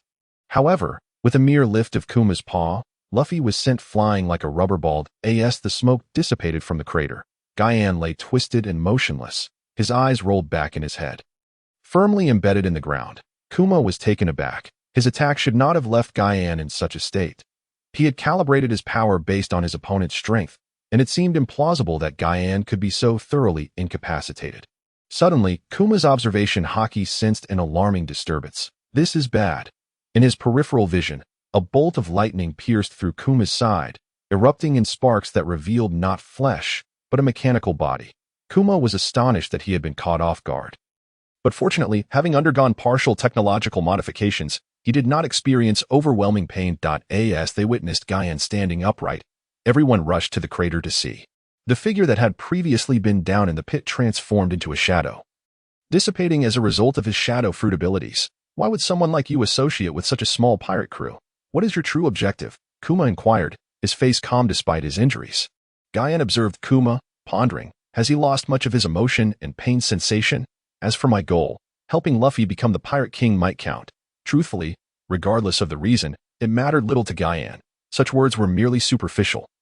A dance of truth and deception. One cannot fully trust what others say. After hearing Guyan's words, Kuma fell silent for a moment before slowly turning to depart. The crew, bewildered by the giant Kuma, could not comprehend why he had come to assault them, and then simply left. The Straw Hat Pirates assisted their fallen comrades in recovering. Sanji, Zoro, are you all right? As Guyan observed Zoro rising, he realized that without that iconic moment, nothing significant could occur. Amidst the cheers of liberated people, Luffy leaped into the air. It's time for the feast. Later that evening, Luffy suddenly felt a peculiar sensation from his straw hat. After rummaging through it, he pulled out a piece of white paper that ignited without flame. Upon seeing it, Luffy exclaimed, "Ace life card." Robin, Nami, and the others turned to look. This situation indicated that the life card's owner was in grave danger. Likely in a critical state, Luffy gazed at the life card, lost in thought, his round eyes reflecting a complex mix of emotions. Guyan observed the life card, realizing that the war at Marineford was imminent. Ace had been defeated by Blackbeard, and opportunities were ripe for the taking. The more chaotic the situation, the greater the potential benefits. "Luffy, let us go save your brother," Nami, Robin, and the others remarked, for Ace had initially left a profoundly positive impression on them. He was indeed an exceptional brother. Sanji lit a cigarette, while Zoro closed his eyes and stated, "You are the captain. Give the command." Luffy gently adjusted his straw hat and replied, "There's no need for that. Ace has his own journey, and we have ours. As long as we confirm he is not in mortal danger, that is sufficient." The group nodded in agreement, for the life card was merely burning. It could signify that Ace was temporarily injured. Perhaps they were overly sensitive. After all, Luffy's brother was a pirate capable of obliterating several ships with a single punch. It would not be so easy to defeat him. At the Navy headquarters, countless soldiers sat on the ground, silently gazing at the sky, where an awe-inspiring sight unfolded before them. Dozens of warships floated in the air, defying Newton's laws, resembling a multitude of meteors suspended in the heavens. A profound sense of despair weighed heavily on their hearts. A colossal ship, shaped like an island, approached through the sky. What on earth was this? Was the world on the brink of destruction? Sengoku and Garp, the two pillars of strength, stood atop the symbol of justice. Survivors from the era of the Pirate King, Gold. Roger, where had they been hiding for the past 20 years? First defeated by the Pirate King Roger, then captured by the Navy, a man who willingly broke his own legs to escape his shackles, Shiki the Golden Lion. The Navy commanders below quickly recalled events from decades past. They had thought he would quietly enjoy retirement after years of silence, only to emerge again to stir up chaos. The ability to annihilate the world, such power had reappeared upon the seas. Shiki floated in the air, his demeanor wild and untamed, as the overwhelming aura of Conqueror's haki radiated from him, his voice resonating throughout the sky. "This is a warning." The vessels in the air suddenly lost their buoyancy and began to plummet. The Navy personnel, sensing the impending doom, hastily fled, while the Vice Admiral sprang into action to intercept the falling ships. Subsequently, Shiki piloted the enormous island ship, the Golden Lion, soaring higher, completely disregarding the cannon fire from below. Sengoku and Garp lacked the capacity for prolonged flight and could only watch helplessly as Shiki departed. At their level, there was no one who could impede such an escape. The next day, a newsbird scattered papers from the sky without charge, broadcasting that the Golden Lion had returned and intended to devastate the East Blue. In Sengoku's office at the Navy headquarters, he slammed his fist onto the table in fury, exclaiming, "That rascal Smoker thrives on chaos." Vice Admiral Tsuru, seated across from him, pondered the magnitude of the turmoil Shiki would unleash. Meanwhile, Garp had already set off for the East Blue. After all, that was his homeland, and he would not permit anyone to wreak havoc there. Aboard the red-haired pirate's ship, Shanks, just emerging from a tavern, immediately stifled his playful demeanor upon seeing the multitude of newspapers overhead. His expression grew serious. He understood all too well what the newsbird's action signified. Such occurrences typically indicated a monumental event was unfolding on Onigashima. A frantic voice called out, "Captain Kaido, it's bad. The Golden Lion has returned." In the dark cavern, Kaido chugged from an enormous jug that stood twice his height. "Ha! How amusing. Has the remnants of the old era resurfaced?" In the land of Wano, Doflamingo roared with laughter within his castle. "Destroying the East Blue? How delightful." As information spread, powerful figures across the world began to pay attention to the developments, for Shiki was a character who had once contended with the Pirate King. Roger, the Straw Hat crew sailed through the Grand Line. After everyone had evacuated from Moria's territory, Brook, moved by the bonds within the crew and his promise to Laboon, was once again invited aboard by Luffy. The Straw Hats prepared to set sail for Sabeti Archipelago. Suddenly, a newspaper was unceremoniously dropped from the sky. How peculiar, Nami remarked, puzzled by the lack of a fee. However, upon reading the headline, her pupils dilated in shock. The Straw Hats gathered together, astonished at the news. To destroy the East Blue. How terrifying. Opposite the Thousand Sunny, an even larger island-shaped vessel approached. Master Shiki, we spotted a ship flying in the air ahead. Shiki's face was a canvas of confusion. Who else besides him possessed the ability to make a ship soar? Interesting. The Straw Hats watched as a man landed from the sky, his feet piercing the air with swords. Luffy's reaction was exaggerated, his eyes bulging wide. Uncle, how did you fly up there? Due to the incorporation of the Arc Maxim, the Thousand Sunny had become capable of flight. Thus, the Straw Hats were no longer astonished by Shiki's airborne vessel. Instead, it was Shiki himself who captured their attention. Why can your ship fly? Shiki inquired, stroking his chin. Frankie rushed forward, declaring, it's because of Sky Island technology. We can make the ship fly by charging it. Frankie proudly introduced his masterpiece yet refrained from revealing the secrets of the Thousand Sunny. I am Shiki the Golden Lion, captain of the flying pirate crew, possessing the ability to make islands soar. Your ship is impressive. Would you care to join my fleet? Upon hearing Shiki's proposition, Luffy responded without a hint of hesitation. No, I aim to become the Pirate King. I won't serve under anyone else. Moreover, I intend to return to the East Blue. Usopp's excitement erupted. What? Are we not continuing our journey? Luffy pondered for a moment and replied, traveling is fine no matter how many times we do it. But the East Blue is my homeland. I must return. Luffy adjusted his hat earnestly. Zoro nodded. Have you made your decision? Nami grinned. I can't help but be exasperated with you. As a navigator, I'll take you anywhere. The group conversed with abandon, oblivious to Shiki's increasingly dark expression. Yet, Urge remained ever vigilant. So, my apologies, Uncle, but we have our own journey. We can hold a banquet another time. Huh? Luffy laughed heartily. Is that so? Just remember, I am a pirate. Suddenly, Shiki bent down and slammed his hand onto the Thousand Sunny, causing it to lose control and float upward. The crew aboard was thrown into disarray. In that instant, Urge transformed into lightning and charged at Shiki. A fearsome thunder dragon racing towards him. Shiki, suspended in the air, pointed a finger, and the surrounding air seemed to be grasped by invisible hands, coalescing. Countless wind blades collided with the thunder dragon. Luffy and his crew, along with the Thousand Sunny, were swept up to Shiki's floating island. Usopp, terrified, cried out, help! I can't fly. But then he remembered. Wait, I have the Sand Fruit ability. I can fly. Usopp quickly realized, his legs transforming into swirling sand, propelling him through the air. Sand Handstar. He extended multiple long arms from behind him, catching each of his airborne companions one by one before safely landing them. Phew, thank goodness for you. Usopp, you were exceptionally reliable today.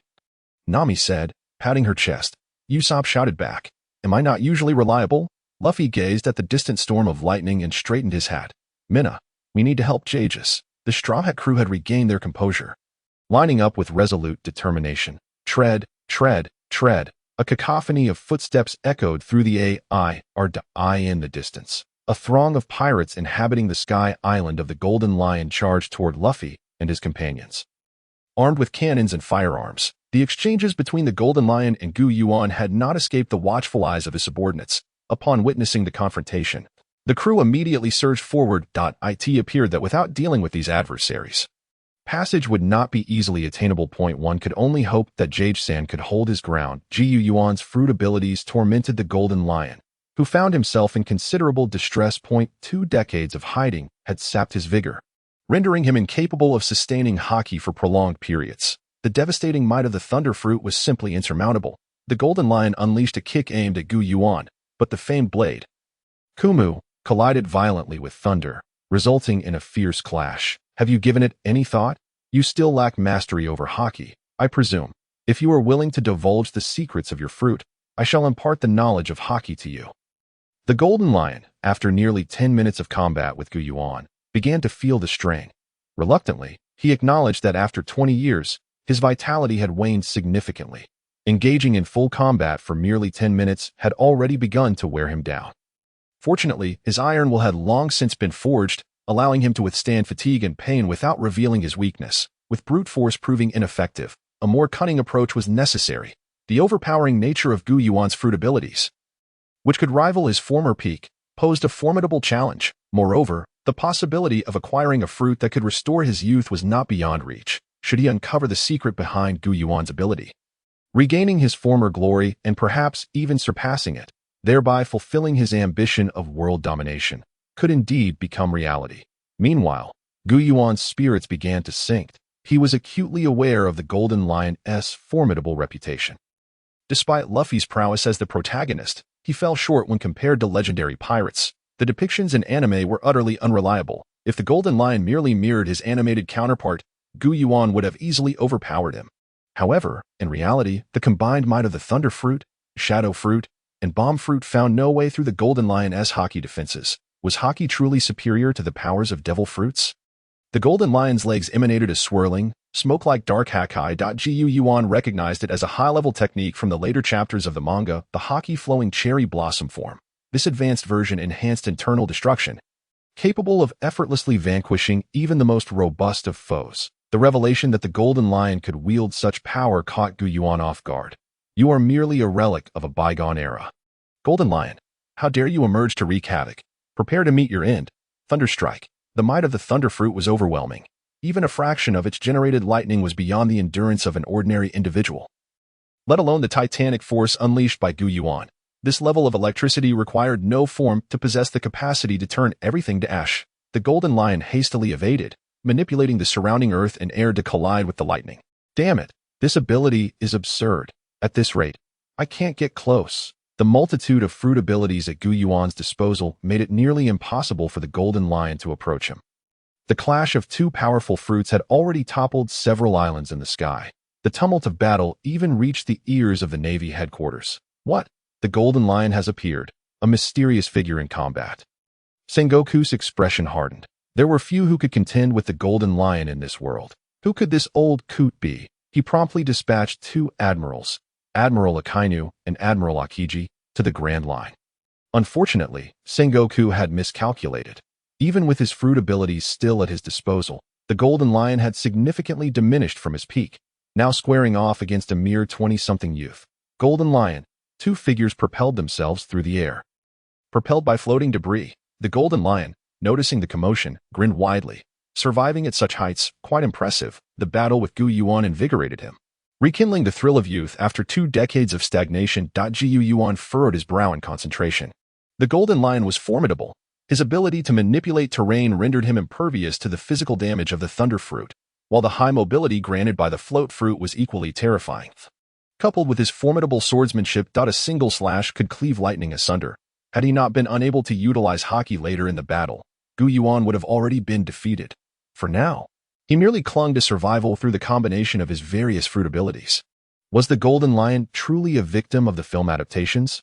The destructive potential of the Golden Lion's fruit was immense. Had his Haki not faltered, his instantaneous devastation would have surpassed that of natural-type devil fruits. The powers of the 3 admirals would be utterly insufficient to contend with him. You have one last chance. Submit to me, and you may yet live. The Golden Lion shouted defiantly against Gu Yuan's onslaught. He sensed Gu Yuan's fatigue and felt a swell of pride. Perhaps he was not so old after all. Gu Yuan's expression darkened. The Golden Lion's strength and experience were overwhelming. Each of his attacks and defenses demanded a toll on his stamina, causing him to expend energy more rapidly than the Golden Lion. The To think that he could not outlast an old man in a war of attrition. Luffy dashed across the floating debris, recalling his previous battle with Moria. If only he could grow larger, he could topple such towering foes. Perhaps if he employed that technique, Luffy mused, all the while maintaining his momentum, biting down on his thumb until it bled. He blew into it, causing his arm to inflate like a balloon. Giant. Third gear, Gum Giant Pistol. Luffy leapt high, swinging his colossal fist toward the Golden Lion. Simultaneously, Zoro crouched, clenching the legendary sword Watakimanji, launching himself into the air to strike at the Golden Lion. As Luffy and Zoro charged, the Golden Lion erupted into laughter. What foolish children! Countless boulders surged toward them. Gu Yuan gasped in shock. Was this the Float Fruit's version of a meteor shower? Despite Luffy and Zoro's frantic efforts to defend themselves, they were quickly overwhelmed by the sheer might of nature. On the verge of being buried beneath the colossal stones, Gu Yuan transformed into lightning, rescuing them with one hand each. Luffy beamed at Gu Yuan upon his arrival. Hey, Jage-san, arigato. Seeing Luffy's carefree demeanor in the face of such a formidable enemy made Zoro shake his head in exasperation. Get serious, Luffy. That man is a terrifying foe who once clashed with the Pirate King. On their journey, Robin had informed the group about the Golden Lion, and they were all astonished that the legendary pirate had resurfaced after 2 decades. Well, whether he's a warlord or a grand pirate. If he harms my friends, I will not let him off lightly, Luffy declared, leaping once more toward the Golden Lion. Golden Lion. The Golden Lion grimaced at Luffy's relentless pursuit, feeling a wave of nausea wash over him. Come forth, Straw Hat. The Golden Lion crossed his legs, unleashing a cross-shaped wave of sword energy. Thousand Cuts Valley. Despite standing only 2 to 3 meters tall, he could emit a sword aura spanning dozens of meters. Growing ever larger, Luffy gritted his teeth, barely evading the attack. With a thunderous crash, the massive sword energy sliced through Luffy's clothing, cleaving the floating island beneath into 4 segments. Sweat trickled down Zoro's brow. Is this the power of a true swordsman? He thought, feeling a pang of frustration. When will I reach such heights? The strength to cleave mountains and split seas left Luffy and Zoro momentarily stunned.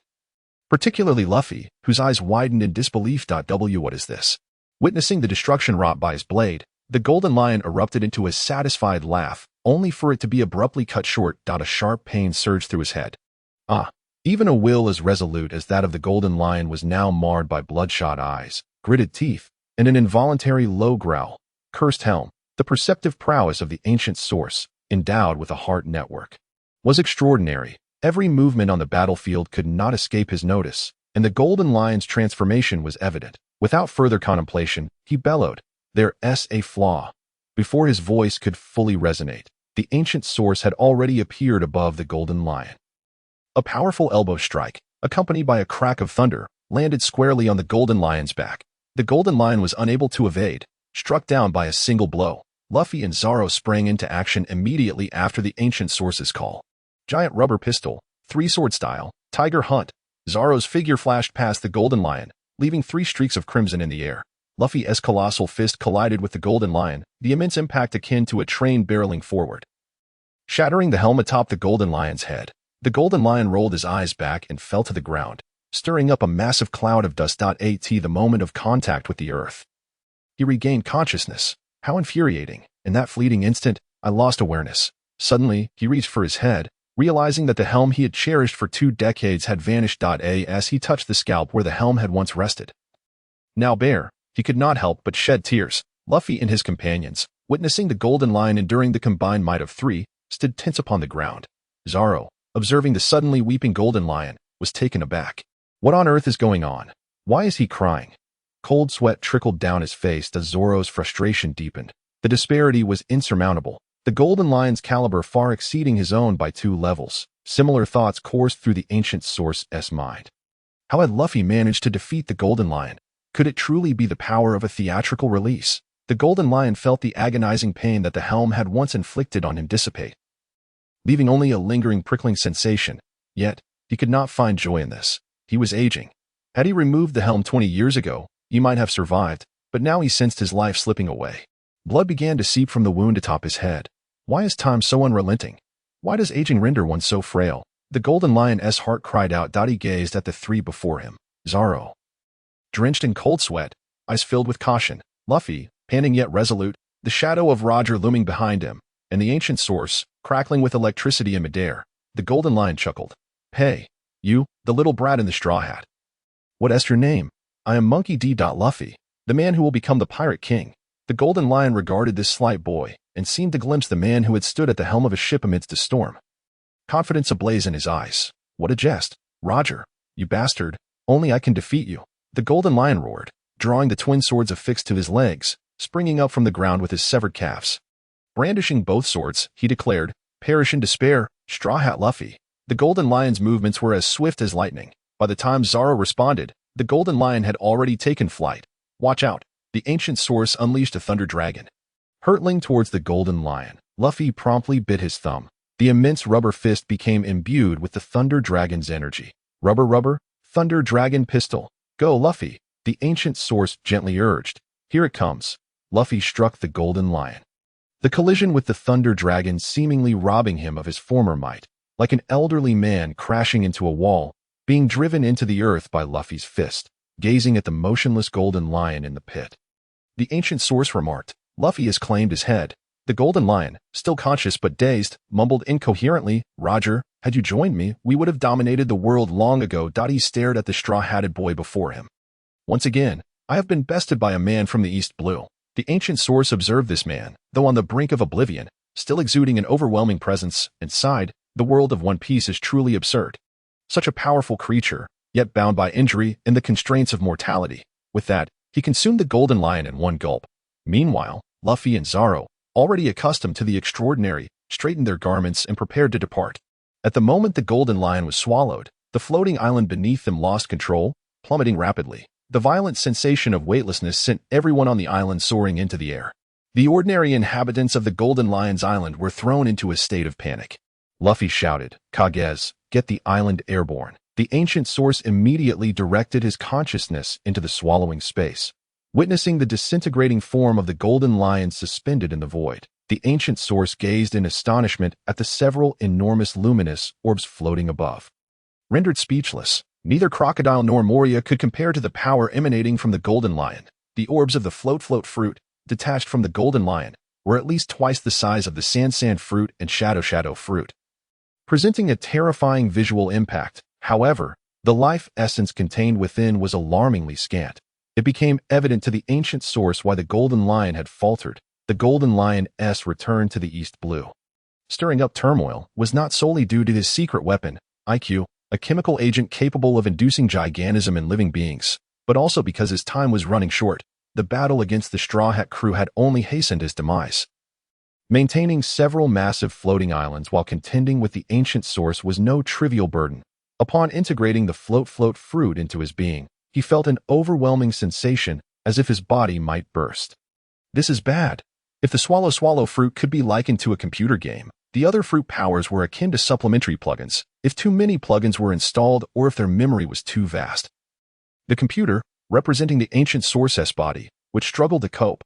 Reluctantly, the ancient source had to relinquish the blast fruit, wax fruit, and clear fruit, leaving him with only the thunder fruit, float fruit, shadow fruit, light fruit, and gate fruit. The float fruit, under the golden lion's development, had already reached an awakened state, occupying the space of 3 fruits. The awakening of a devil fruit was indeed terrifying, the ancient source mused. Familiarizing himself with the float fruit's capabilities, he understood why it could occupy 3 slots. It was said that only upon reaching awakening could a devil fruit manifest extraordinary power. The float fruit, which originally could only levitate objects, had now transformed into a telekinetic ability, allowing control over both air and the sea that restrains ability users. In contrast, while the thunder fruit wielded immense power, it remained within the bounds of its original capabilities, as did the shadow fruit. Their powers were ultimately understandable, however.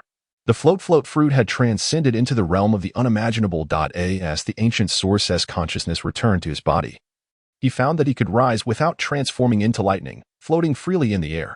Skyward flight, the formidable ancient source struck the descending island with a palm, bringing the rapidly plummeting landmass to a gentle halt in midair. Subsequently, he transformed into lightning and sped towards the other islands, stabilizing them. One could not underestimate the golden lion's strength. Sustaining so many islands was an insatiable drain on energy, yet fortunately, I was well prepared. The light fruit, once merely a lackluster agent under Crocodile's command, was a subordinate fruit of the gravity fruit, possessing gravity-related abilities, originally limited to altering its own weight. The light fruit, in the hands of the ancient source, could synergize with the float fruit. My hypothesis proved correct. Upon utilizing the light fruit, the burden of these floating islands decreased by approximately 60%. In the world of One Piece, the devil fruits possess certain varieties that grant abilities of a permanent nature. For instance, the immortality fruit's eternal life technique is said to allow its user to remain immortal even after death, as the effects of the technique endure. Similarly, the bari no mi, or barrier fruit, transforms inanimate objects in such a way that, should the user perish, the altered entities do not revert to their original forms. In contrast, the fuafua no mi, or float fruit, lack such permanent transformative powers. Thus, its use continually drains the user's stamina. Yuan felt a slight weariness in his body, struggling to adapt to the situation. He could hardly fathom how the legendary Golden Lion managed to keep these islands suspended in the air for 2 decades without faltering. The residents of the floating islands, witnessing the stabilization of their surroundings, erupted in joyous cheers. The Straw Hat crew soon arrived at the scene. Indeed, Jais was as reliable as ever. Soar's dead. Huh. Chopper remarked apprehensively. Just now, I saw many ordinary people on the island with wings like those from Sky Island. It would be terrifying if the islands were to plummet into the sea. Unbeknownst to Chopper, these residents would soon take to the skies. The convenience of Golden Lion's powers was undeniable. Yuan manipulated the rocky dragon to carry the Straw Hat crew aloft. Roar, dragon, I want to ride it, Luffy exclaimed, leaping onto the dragon's head. The group found their ship, the Thousand Sunny, nestled within a forest on the island. Aside from scattered belongings, it sustained no significant damage. A collective sigh of relief escaped them upon seeing the ship's condition. The Thousand Sunny is incredible. After being hurled so high by the Golden Lion, it emerged unscathed. Nami marveled. Of course, it's because it's the Sunny, superb, Frankie declared, striking a pose. Meanwhile, several colossal Navy battleships surged through the crashing waves at breakneck speed. Admiral Akainu, ahead lies the suspected floating islands of the Golden Lion, a soldier reported. Akainu responded with a grim nod, gazing at the distant outlines of the aerial islands, due to Yuan's desire to return the islands to the sea. The Golden Lion's archipelago had descended significantly, now visible even from afar. Akiji, typically found lounging on a sun chair, stood solemnly beside him, casting a sidelong glance at Akainu. Since the O'Hara incident, their joint missions had become scarce. What trouble would they encounter this time? It was evident that Akiji, with his ambiguous sense of justice, held little regard for Akainu's absolute justice. Possessing formidable observation haki, Akainu sensed Akiji's gaze but remained unfazed. Focused solely on his own ambitions, indifferent to the opinions of others, including Akiji, who posed no threat to him. Report: the Straw Hat cruise ship has been spotted on Golden Lion's Islands. Upon hearing the soldier's words, a peculiar glint appeared in Akiji's serious eyes. I heard you're aboard the Straw Hat ship, Nico Robin. Shall I be the one to capture you this time? Hey, Minna, Navy ships have appeared on the sea, Usopp exclaimed, his legs transformed into sand as he floated in the air, peering through a telescope into the distance. Upon hearing this, Luffy appeared troubled, as Yuan was currently dragging such a massive archipelago, uncertain of where to set it down, leaving them no option but to confront the Navy. Yuan's expression mirrored Luffy's concern. Ordinary Navy forces posed no threat to them, even with a multitude of rear admirals. But the presence of 2 admirals was another matter entirely.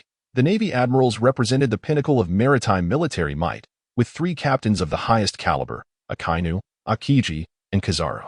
Each was a top-tier user of Logia-type devil fruits, capable of effortlessly obliterating island ecosystems and reshaping maps. The leap from rear admiral to admiral represented a qualitative shift, a gap that mere numbers could not bridge. The recently defeated Golden Lion was a formidable adversary of at least admiral caliber. Had he not been aged and plagued by illness, he would not have succumbed to the combined might of the Straw Hat crew. Now, with such high-level adversaries fully operational, a confrontation was utterly impossible. Yuan understood that this was not the time to confront the admirals head-on. His abilities could not steal haki, the heart's essence in the realm of One Piece, which demanded not only a robust physique, but also the willpower embodied by haki. As long as the Bari Bari no Mi could not access memories, it could not obtain haki, the standard of top-tier combat power among the Pirate King's elite. Without effort, currently, Yuan's grasp of haki was rudimentary at best. He had felt a distinct weariness during his recent battle with the Golden Lion, realizing he was no match for a master of haki. Jais, elevate the islands. Now is not the time to engage the Navy, Luffy stated gravely. It was evident that the typically confident Luffy, unaffected by personal losses, was exercising a commendable level of rationality, refraining from recklessly challenging the admirals. Akiji, the descending islands are beginning to rise. At this rate, they will soon vanish from our sight, a Navy soldier shouted, craning his neck to report to the towering Akiji. Has the Golden Lion emerged victorious? Damned Golden Lion, still causing trouble at his age. Akainu fumed, initially believing he could take advantage of the chaos between the Golden Lion and the mysterious strongman. To his dismay, upon arriving, the battle had already concluded. The Golden Lion was one of the most troublesome pirates of the bygone era, his ability to soar through the skies rendering him utterly infuriating. Had he not recklessly approached Navy headquarters, even 2 admirals would have found it impossible to apprehend him. The rising islands under the Golden Lion's control served as proof of his victory over the mysterious adversary. Among the numerous Navy battleships, only about 30 individuals possessed the ability to fly, rendering their ascent practically futile. They would soon find themselves at a disadvantage due to the terrain. We must retreat and report to Sengoku. Akiji said nonchalantly. He had always opposed war. If a confrontation with the Golden Lion were to occur, the latter's overwhelming abilities would undoubtedly lead to significant losses among the fleet of battleships. As the commander of this operation, Akina transformed his fist into magma, unleashing a torrent of volcanic projectiles skyward. Piu. The searing magma painted the sky crimson, leaving the Navy soldiers below in stunned silence. Is this the power of an admiral? Incredible, they murmured, awestruck by the disparity in strength. This catastrophic spectacle was unforgettable. A barrage of volcanic projectiles rained down upon the Golden Lion's islands. Observing the deluge of magma, Yuan waved his hand. The lake waters on the floating islands seemed to possess a will of their own, surging skyward to form a protective water shield. Tin-sized volcanic projectiles were intercepted by the cotton-like water barrier. Leaving the Navy below astounded, controlling seawater? They gasped, witnessing Akainu's assault thwarted. Luffy and his companions, initially startled by the volcanic barrage, breathed a sigh of relief once Yuan deflected the attack. Well done, Jais. Akainu, incensed by the ineffectiveness of his strike, could only furiously shatter the nearby ship's railings with his magma fists. Damn it. Akiji, however, remained unfazed. As expected of a legendary pirate from the bygone era, it certainly isn't easy to subdue him. After a moment of contemplation, Akainu decided against pursuing the matter. The airborne Golden Lion likely had the means to sustain himself, rendering their efforts to intercept supplies futile. On the Golden Lion's islands, although the land was swiftly ascending, Yuan's enhanced observation haki allowed him to sense the situation aboard the Navy ships below. It seems the Navy is retreating, Yuan remarked slowly. Excellent. Next, let's head to Fishman Island, Luffy exclaimed with enthusiasm. Robin, with a calm demeanor, replied, to reach Fishman Island, we must descend to a depth of 10,000 meters. Is our ship capable of navigating such profound waters? As the intellectual aboard, Robin possessed considerable knowledge. 10,000 meters. Luffy's eyes widened, transforming from mere orbs into glimmering stars of excitement. How cool is that? Nami interrupted Luffy's exuberance with a punch. Luffy, do you have any idea how perilous that is? That's the depth of the ocean. Isn't that distance comparable to that of Sky Island? Frankie inquired. The Straw Hat crew, intrigued, pondered the connection. Look, a remarkable sight. Yuan lowered the sunny, revealing an array of wooden huts floating amidst the vast ocean. Robin quickly began to analyze the situation. The weather in the Grand Line is notoriously harsh, often preventing prolonged stays in one location. However, seasoned fishermen have discovered certain areas with stable weather patterns, suggesting that this locale might be a marine city constructed by them. Yuan, with a glimmer of interest, remarked, Robin is correct. The scenario here is quite similar, but this is a fleet dedicated to capturing slaves. As the sunny descended further, Yuan's advanced observation haki allowed him to discern conversations from afar. He gleaned a general understanding of the situation below. Soon, the sunny hovered above the ships, revealing iron cages positioned between them, within which slaves endured the elements, suffering grievously. Witnessing this scene ignited a fire of indignation within Yuan. Luffy's determination solidified, prompting his comrades to realize he was about to intervene once more. Yet, none of them voiced opposition, for the inhumanity of slave trading was universally abhorrent. Some among them had spent their lives in East Blue, never having witnessed such atrocities, while others had long roamed the seas, yet had never encountered a city dedicated to the enslavement of others. The slave masters below noticed the colossal ship casting a shadow over them. Boss, there's a massive flying ship outside. A burly man in pirate captain attire, sporting a small mustache, was toying with a girl clad in tattered clothing, reminiscent of a village woman who had recently labored in her community. The girl, resembling a marionette, bore long scars hidden beneath her rags. Upon hearing his subordinate's words, the captain rushed out, carelessly discarding the girl. The crew members, relieved to escape punishment for their sudden intrusion, were acutely aware that inciting the wrath of such a formidable man could see them swiftly sold into slavery themselves. The captain, named Figuera, was the head of a slave trading fleet under the warlord Don Quixote da Flamingo, having conducted business near Sabaody Archipelago for nearly 2 decades, since the dawn of the pirate era. He had encountered countless pirates, including various unexpected powerhouses. Upon hearing of a flying ship, his anxiety surged, for such an entrance heralded the arrival of formidable newcomers. Far beyond his capacity to confront, he hastily made his way to the open deck. A colossal vessel hovered in the air, the lion's head figurehead causing his pupils to contract in alarm. This is the Straw Hat Pirates, currently the most notorious pirate crew in the Grand Line. The captain, Monkey D. Luffy, bore a staggering bounty of 450 million berries. His first mate, Roronoa Zoro, was valued at 290 million, adding the bounties of the other crew members. Their total bounty approached 1.5 billion berries, establishing them as the most formidable pirate crew in the Grand Line. Indeed, with the demise of Moria, news had spread, and the world government, keen to suppress the notion of their warlords being defeated by pirates, had endeavored to silence reports of Luffy and his crew's exploits. Although their bounties continued to swell, Luffy leaped onto the deck, his straw hat casting a shadow over his eyes, yet his aura radiated unmistakable fury.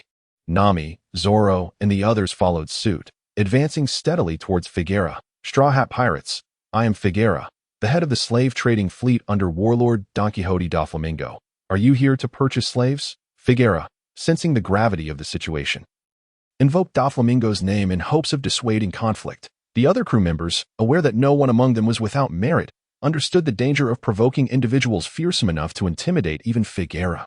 Although these individuals appeared harmless, their experience as slave traders had taught them that the seemingly innocuous often concealed the most formidable threats. As the Straw Hat crew advanced in silence, Figueira's conviction that they were ill-intentioned solidified. Boys, stop them. Figueira, shedding any hesitation, drew his curved blade. Despite their reluctance, his armed subordinates charged forward, preferring combat over the torment of servitude. Luffy launched himself at the sailors, unleashing a barrage of rubber punches. Zoro unsheathed his swords, cutting through the throng like a wolf among sheep. Before long, the adversaries lay scattered upon the ground. Seizing the opportunity amidst the chaos, Figueira attempted to escape, only to be struck by a bolt of lightning from above, sending him plummeting into the sea. Come forth. You are free. Nami rushed to the cages, liberating the captives one by one. Suddenly, Chopper shouted, "Everyone, look, it's a mermaid." The crew turned to see a beautifully ornate silver cage at the center of the slave trader's hold, housing a young mermaid with vibrant green hair, accompanied by a talking starfish. Yuan, astonished, recognized the mermaid, recalling his past encounters. Due to his actions, all the nefarious merfolk in Nami's Orange Town had been eradicated, and the octopus mermaid, Hachi, who was the savior of the Pirate King's first mate, Rayleigh, had perished. According to the original narrative, they were meant to discover the green-haired mermaid and rescue Hachi from a slave trading crew, which also contained an individual strikingly similar to Sanji from the wanted posters. Previous attempts to capture Sanji's likeness had failed, resulting in a mere illustration that bore little resemblance to the real Sanji. Initially frightened by Luffy and his crew, the green-haired mermaid, named Cammy, relaxed upon realizing they were there to rescue her. Yuan observed this interaction with a wry smile.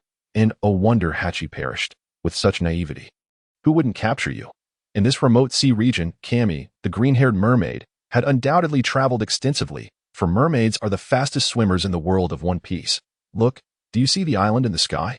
We must find a place to set her down. The Straw Hat crew had previously convened and decided against casually establishing themselves on the island of the Golden Lion, as it harbored numerous wondrous colossal creatures, all influenced by the island's unique flora, known as IQ. Should these plants proliferate into the ocean, the repercussions for ordinary people would be catastrophic. Moreover, the indigenous inhabitants of the Sky Islands are innocent and peaceful, making them vulnerable to capture by slaver fleets and the predations of pirates. Is that so? I know of a place. Follow me. Upon hearing that Cammy had knowledge of a suitable location, the Straw Hat crew exchanged knowing smiles. With a thunderous crash, the island plunged into the water, creating a tremendous splash as the entirety of the Golden Lion Island was securely positioned. This locale is a dead end on the Grand Line, situated far from the route leading to the latter half of the New World, and backed by the Calm Belt.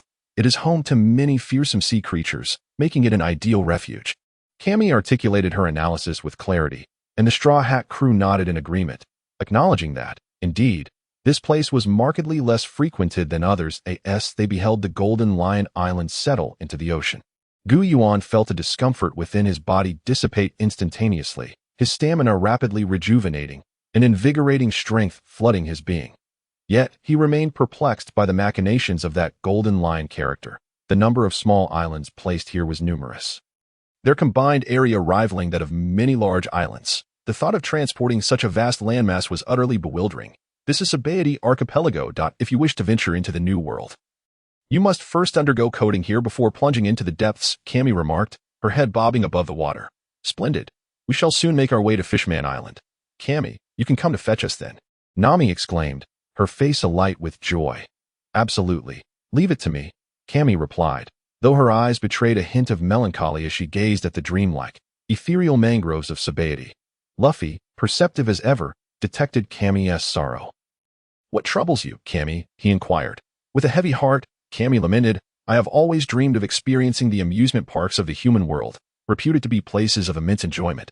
Alas, Sabaody Archipelago is the territory of the celestial dragons.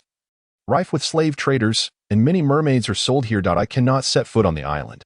Witnessing Cammy's despondence, the Straw Hat crew felt at a loss. Leave it to us, Cammy. We shall protect you, Luffy declared confidently. Though their time together had been brief, the mermaid Cammy and Luffy's crew had quickly forged a strong bond. Yuan regarded the mermaid, bemused. Did Cammy possess some innate ability to sense the intentions of others? She had placed her trust in them almost immediately upon meeting. Mermaids had always been regarded as enchanting beings in people's imaginations, and Yuan was no exception. However, upon seeing Cammy, he felt a twinge of disappointment. Perhaps it was due to the striking beauty of Nami and Robin that Cammy did not evoke a sense of awe in him, or perhaps it was because she was still youthful and not yet fully matured. Despite his uncertainty regarding Cammy's beauty, he found it difficult to harbor any dislike for her. Enchanted instead by her innocent and carefree nature, he resolved to remain vigilant to ensure she wasn't captured. As he walked atop the floating mangroves that exuded bubbles, Yuan felt a sense of wonder envelop him. If it weren't for the loathsome celestial dragons, Sabaody Archipelago might indeed be one of the most beautiful places in the world.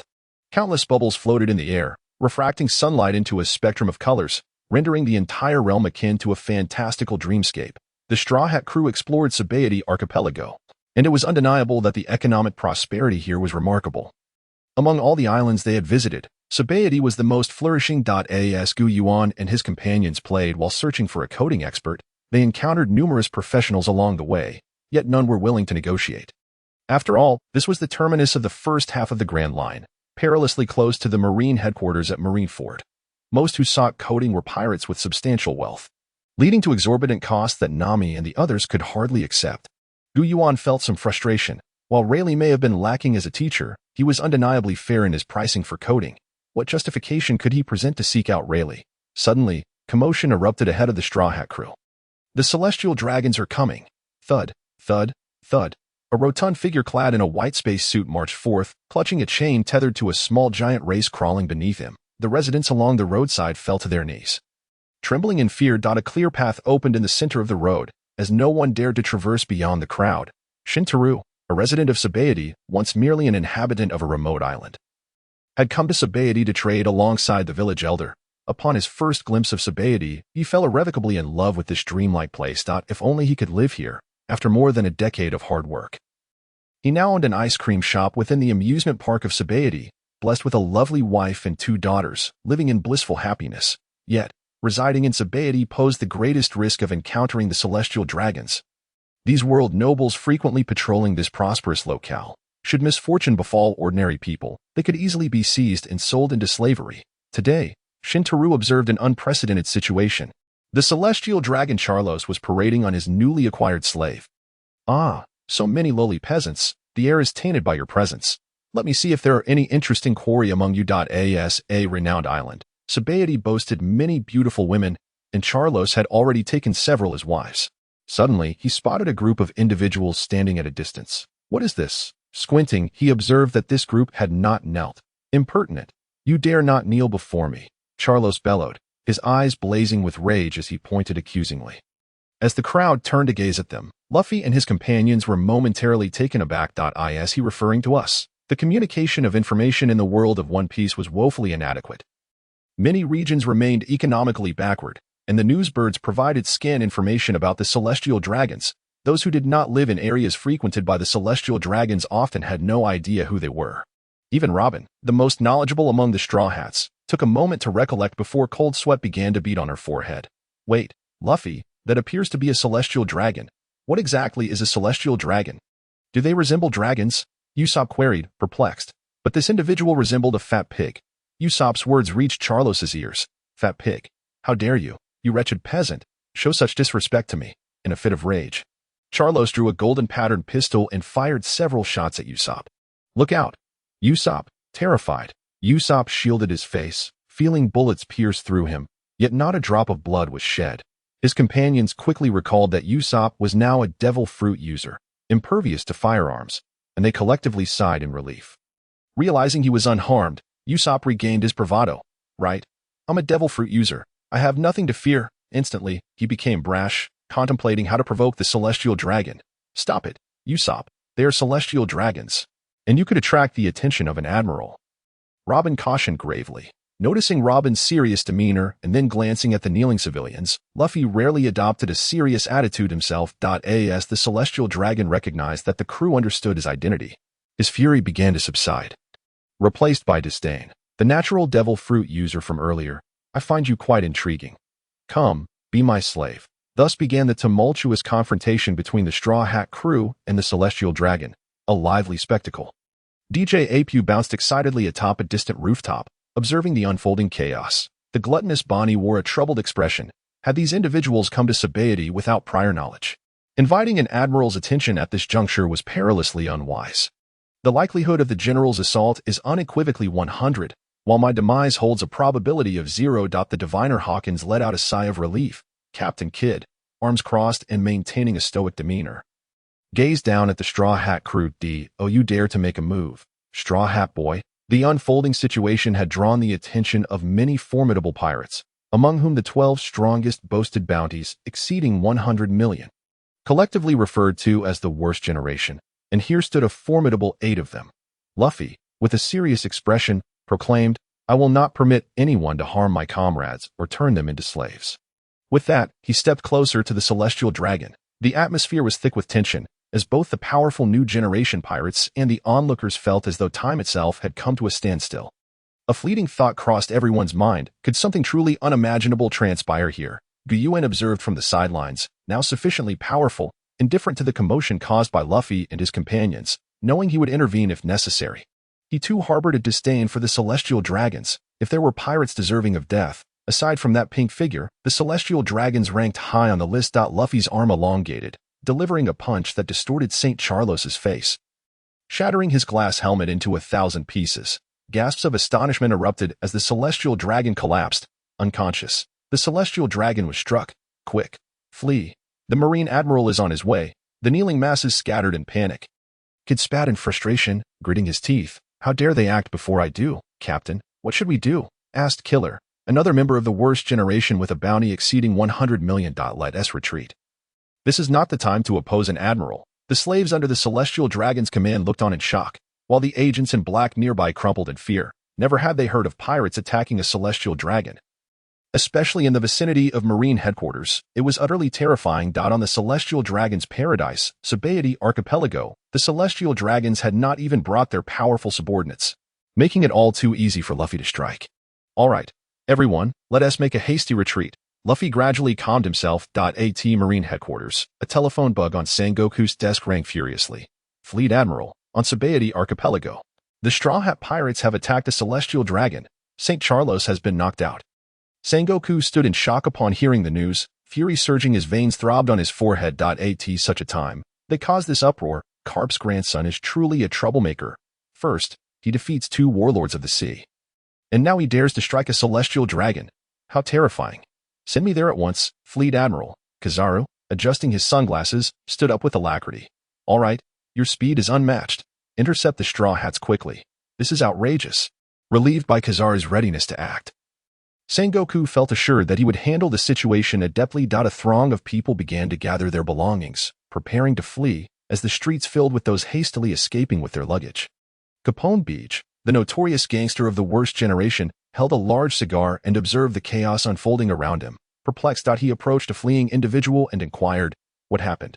Why are all these people running for their lives? The terrified residents, recognizing the dangerous figure before them, stammered, a reckless pirate crew attacked a celestial dragon. The Marine Admiral is coming. Capone was astounded. Such an occurrence. People in areas close to the celestial dragons lived in deep fear of them. What kind of fool would commit such an act? It seemed wise to leave quickly.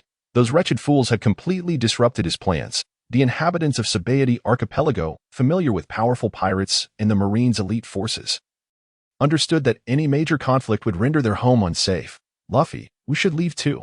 All right, crew, let us hurry back to the Thousand Sunny. A cacophony of booted footsteps heralded the arrival of a large marine contingent. Clouds of dust swirling in their wake. Nami's face paled. Oh no, we're surrounded. Just then, a hand rested on Nami's shoulder. Don't panic, Nami. Leave it to us fighters. Yuan pressed his right hand to the ground. Dozens of lightning pillars struck down, scattering the Marines in disarray. The ground bore numerous charred craters as the tight marine encirclement was instantaneously torn apart, leaving the soldiers writhing in agony. The Thunderfruit user. He.s. a nature-type devil fruit user, just like the admirals. Yuan surveyed the aftermath with satisfaction. Nature-type devil fruits excel in clearing out minions. Straw hats. U1T escape. A towering, portly figure wielding a double-headed axe, clad in a red loincloth and sporting a Dora hairstyle, stood like a wall in the distance, flanked by one of the warlords. Bartholomew Kuma. Its Kuma, Robin exclaimed, recalling how he had previously demonstrated his formidable powers on Ghost Island. With his bizarre devil fruit abilities and overwhelming speed and combat skills, without the intervention of Luffy and the others, they would have been unable to contend with him. Yet, this Kuma appeared strangely stiff and unyielding. Pacifista, capture them. Kuma's eyes glimmered red as he opened his mouth, extending a cannon-like appendage to unleash a barrage of lasers toward the Straw Hats. The sound of piercing projectiles was eclipsed by violent explosions. Luffy and his crew were sent flying several meters. What is happening? This Kuma can fire lasers. Seeing Luffy and the others in disarray, Bartolomeo smirked. I'm a man of few words. I, Bartolomeo, will not disclose that Kuma has been transformed into a technological weapon by our Marines. He quickly covered his mouth, glancing around furtively, as if fearful of being discovered. Luffy and the others exchanged exasperated looks at Bartolomeo's antics. They had no time for his games. A lazy yet slightly lewd voice echoed from above. How terrifying. You've taken down so many Marines, Straw Hats. Who among you struck the celestial dragon? A tall, 3-meter man with a slender frame, wearing sunglasses and exuding a lewd aura, stood atop a high building. An overwhelming presence demanding attention. Its Marine Admiral Kizaru. Robin trembled slightly. She had witnessed the terrifying prowess of the Marine Admirals firsthand and knew the man was as formidable as Akiji. Yuan clasped his hands together, and a door taller than a man appeared before him. Everyone, quickly, step inside, Luffy shouted urgently. Everyone, hurry into Kage's door. Yuan's door fruit had inherited the capabilities of Bruno's fruit. Thus he could not use it for long-range teleportation but could create a temporary space to evade. Kizaru, momentarily stunned by the sight of the door, squinted and asked, wait a moment, that's Kage's, right? Aren't you a Thunderfruit user? What is this door about? Ignoring Kizaru, Yuan raised his hand, unleashing a lightning dragon that surged toward Kizaru, scattering him into particles of light, as he elementalized. Luffy and the crew rushed toward the door as lasers shattered the portal Yuan had created. Kizaru gradually reformed from the light, declaring, I cannot allow you, the ones who have offended the celestial dragons, to escape. Otherwise, I shall have great difficulty. Yuan was taken aback. When did he strike? Was he able to shatter the door while simultaneously engaging me in battle? Uncle Kizaru, are you not a relative of Luffy? Why are you not unleashing your powers this time? These thoughts swirled in Yuan's mind as he observed Kizaru's demeanor, which starkly contrasted with his portrayal in the manga. Although perplexed, Yuan found himself unable to dwell on it further. Luffy, witnessing the door's destruction, felt somewhat at a loss. Seeing Yuan obstructing Kizaru and unable to free his hands, Luffy turned, his gaze resolute. There was no other choice. He had to defeat them and then escape with his comrades. Luffy joined forces with Sanji and Zoro, and the three launched a combined assault on Bartholomew Kuma, while Frankie, Chopper, and Usopp held off Waratomuro. However, even with Usopp, who had gained enhanced strength after consuming the sand fruit, they were unable to budge the original Kuma. Kuma murmured, if we are to travel, where would you like to go? Yet, the crew had no time to heed Kuma's words. Intent only on overwhelming him, with a mere slap, Kuma sent the Straw Hat crew flying. Zoro, Sanji, Luffy cried out helplessly as he watched his companions being knocked away one by one. Kujas, come help me. My comrades have vanished. Despair filled Luffy's eyes, and he felt an unprecedented yearning for power. Yuan glanced back, noting that everyone except Luffy's crew had been sent sprawling. Seizing the opportunity, Kizaru, taking advantage of Yuan's distraction, flashed in front of Luffy and delivered a light-speed kick, burying him in the ground. Boom. Luffy collapsed into a massive crater, rolling his eyes as he lost consciousness. Kizaru, eyeing the dazed Kuma, murmured, "Has he been dispatched? I did not expect him to be altered to this extent while retaining a semblance of consciousness. However, the Straw Hat Luffy shall not be allowed to leave." Yuan, observing that Luffy had not been hurled away by Kuma but rather intercepted by Kizaru, began to suspect that his presence had caused this alteration. Kuma's mechanical eyes flickered with red light, his emotions tumultuous. The recent dispatch of Luffy's companions had already aroused Kizaru's vigilance. Should he attempt to send Luffy away now? It would inevitably lead to a confrontation with Kizaru, jeopardizing the Revolutionary Army's plans, rendering all previous efforts potentially futile. Just as Kuma wrestled with his thoughts, Yuan made his move, transmuting into lightning. He floated in the air, clenching his right hand with intensity as the once dreamlike Sabaody archipelago began to warp. The Sabaody Islands, composed of a network of roots, bore an ancient history, impervious to human interference. Yet, at that moment, the roots surged as if imbued with life. Several lion heads, crafted from the very roots of the trees, emerged, roaring fiercely at Kizaru Lion's wrath.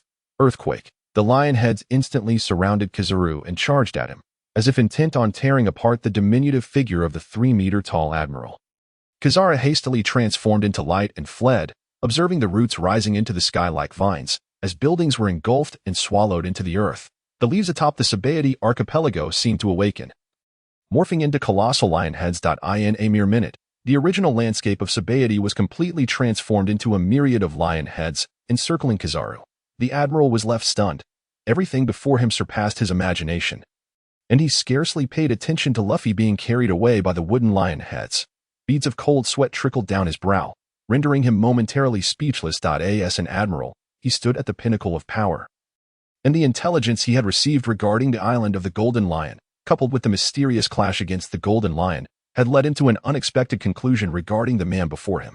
A multi-fruit user, Kizaru stowed away his mocking demeanor. His opponent was no longer someone to be underestimated, posing a threat even greater than that of the 4 emperors. There was a possibility that he, Kizaru, could fall here and lose his fruit abilities. Countless thoughts raced through his mind, yet in reality, mere seconds passed. Kizaru quickly regained his composure, dismissing pre-battle banter and transforming into a streak of cross-shaped light. Soaring into the sky, Yada no Kagami, countless beams, thick as arms, bombarded the lion heads. Boom, boom, boom. The beams struck their targets, instantly morphing into circular yellow shockwaves. The sky and ground were riddled with deep craters. As lightning clashed with light, Kizaru beheld the diminutive man before him, who, despite standing only 2 meters tall, exuded power surpassing that of the so-called monster admiral. Both their forms shimmered with flashes of light and arcs of electricity. Kizaru squinted. "Have you already mastered armament hockey and observation hockey? It seems I cannot let you escape." Who escapes is yet to be determined. You yellow-skinned simian. Kizaru's mastery of armament and observation hockey surpassed that of Yuan, seemingly affirming Kaido's statement that hockey is fundamental. Although Yuan had just begun to grasp armament hockey, each of his attacks was comparatively feeble. Nevertheless, with the amalgamation of the shadow fruit, door fruit, float fruit, and thunder fruit, his movements became erratic and unpredictable. Not even Kizaru, let alone Yuan himself, could discern the extent of his abilities. As Kizaru battled Yuan, the inhabitants of other regions in Sabaody felt as though they were caught in an earthquake. What manner of monster is this, causing the ground to tremble incessantly? Just moments ago, the explosive sounds reached even the coastal areas. Gazing at the distant yellow and blue lights, people could think of nothing but fleeing in terror. Run. Sabaody is doomed. Woo, my possessions. Kid and Bonnie, along with other formidable supernovas, watched the battle unfold from the shore. Is the Straw Hat crew truly battling an admiral? Such a level of combat, can it genuinely be attributed to humanity? Trafalgar Law, one of the worst generations and a user of the Opop fruit, gazed in astonishment at Sabaody archipelago. Even his lifelong nemesis, Don Quixote da Flamingo, could not contend with an admiral to this extent. Who on earth are they? At the Navy headquarters, Sengoku gazed incredulously at the telephone bug adorned with a Navy hat before him. Someone from the Straw Hat crew actually dares to contend with Kizaru? Just who is Kizaru? An admiral. He often slacks off, yet his strength is recognized by all within the Navy. What merit does the Straw Hat crew possess? Is it merely because the Straw Hat lad is Garp's grandson? Even Garp, at this age, would hardly possess such strength. Originally troubled by Ace's issues, Sangoku now faced the impending conflict with the Whitebeard pirates. He had casually dispatched Kizaru to handle the Straw Hats. Expecting that, considering Garp's connection, these rookie pirates would soon be released. He never anticipated such upheaval. With the situation escalating to this magnitude, he could no longer intervene. Who is the current admiral? Reporting. Fleet Admiral. Admiral Akiji is at the Navy headquarters. Sangoku rejoiced. Immediately notify Akiji to assist Kizaru and swiftly subdue the Straw Hat pirates. In the heart of the Sabaody archipelago, countless shattered lion heads and densely packed charred pits rendered the once enchanting landscape utterly unrecognizable. Yuan, his body marred by numerous wounds of varying severity, emanated steam from his injuries, rapidly healing. Yuan, too, bore his share of bruises, his tattered admiral's cape now reduced to a mere scrap fluttering in the wind. Adorned with various lightning scars, albeit all minor, his expression soured, the once lecherous visage now appeared even more grotesque. In the skirmish against Yuan, Yuan found himself at a disadvantage. Despite wielding a more profound haki and possessing swordsmanship of a master swordsman, he inflicted greater damage on his opponent, who, however, seemed to possess a recuperative devil fruit ability, with wounds steaming as they healed. Even haki proved ineffective against his adversary's regeneration. The relentless barrage of abilities from his opponent only compounded Yuan's frustrations. Attacks springing forth from shadows and the power to transform individuals into doors left him with an overwhelming sense of peril. Observing the transformed surroundings, where seawater began to seep into certain areas, Yuan felt a pang of retreat.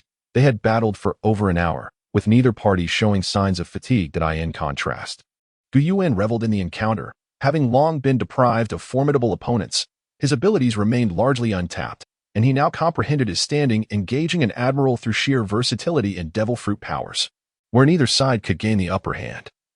Relegating the outcome to the dwindling stamina of the participants, suddenly, an icy wall surged skyward, encasing the battlefield between Yuan and Yuan. A towering figure emerged amidst the swirling white chill.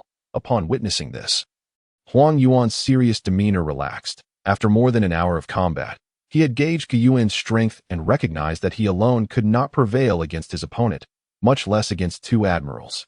Yuan's earlier smile vanished as he realized the gravity of the situation. This was indeed troublesome. During his fight with Yuan, he had contemplated using the abilities of his door fruit in conjunction with the thunder fruit to escape into the alternate dimension created by the former. However, his mastery over the door fruit was insufficient. Each door opening required a lengthy incantation of at least 10 seconds, easily allowing Yuan to interrupt him. As Yuan landed beside Akiji, it became evident that they were up against a multi-fruit user, possessing at least 4 abilities: the thunder fruit, float fruit, door fruit, and shadow fruit, possibly even a recuperative devil fruit. Akiji paused momentarily questioning whether Yuan had been manipulated. For he spoke with such absurdity. However, he quickly nodded. Regardless of the truth, facing the combined might of the world's two highest powers, there was no chance of turning the tide. Yuan's mind raced, searching for any potential escape route. Suddenly, he seemed to discern something intriguing. A fleet of celestial dragon ships anchored at the shore, 3 celestial dragons gazing upon Sabaody. Once more, a battle erupted within the archipelago, but this time it was a clash of yellow, white, and blue. The ensuing explosions rocked even the ships already afloat in the sea. One orange-haired female celestial dragon, witnessing the cataclysmic confrontation, called out to the rotund celestial dragon standing at the ship's edge. "Charles, we must depart at once. We may soon be caught in the fray." Charles's eyes were bloodshot, his face wrapped in a large bandage, as he growled in fury. "No way. I must witness the admiral personally capture those pirates. I shall turn them into my slaves and torment them severely." Charles's father, Lord Roseward, spoke in a calm tone. "Charlulia, you are too cowardly. Are you truly my daughter? I have just received word that the Navy has dispatched 2 admirals. They will undoubtedly capture the adversaries. In previous encounters, whenever the commoners dared to resist, no matter how formidable they appeared, the outcome was always the same upon facing an admiral failure. Sensing her father's agreement with her thoughts, Charlulia felt a surge of pride. The Navy is indeed a well-behaved dog. They obey our every command. The celestial dragon father and son laughed heartily, disregarding the surrounding Navy soldiers, whose discomfort was palpable. Suddenly, the waters near the celestial dragons began to churn violently, and the roots of the trees on the Sabaody archipelago appeared to possess a life of their own, transforming into a colossal lion's head that lunged toward the celestial dragon's vessels. The bodyguard tasked with protecting the celestial dragons paled, leaping into action. Storm Legs. He swiftly unleashed a flurry of azure energy blades, merely grazing the lion's head. In a moment, the unstoppable lion's head devoured the desperate Navy soldiers and the terrified celestial dragons.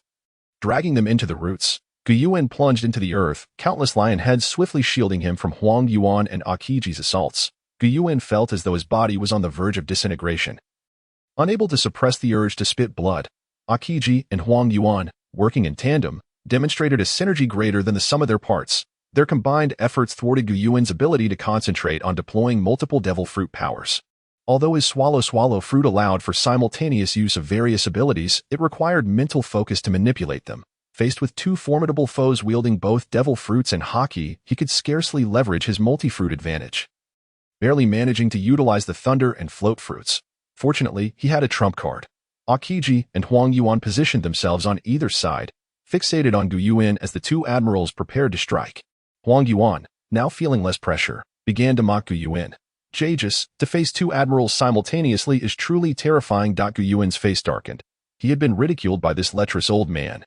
Akiji stated gravely, "Against two admirals, you stand no chance. Even with your mastery of multiple devil fruits." Yuan smirked, unperturbed. "Not necessarily." Huang Yuan and Akiji exchanged glances, questioning whether Yuan possessed a hidden ace. Fully aware of the dire situation, they paused to see what trick he might reveal.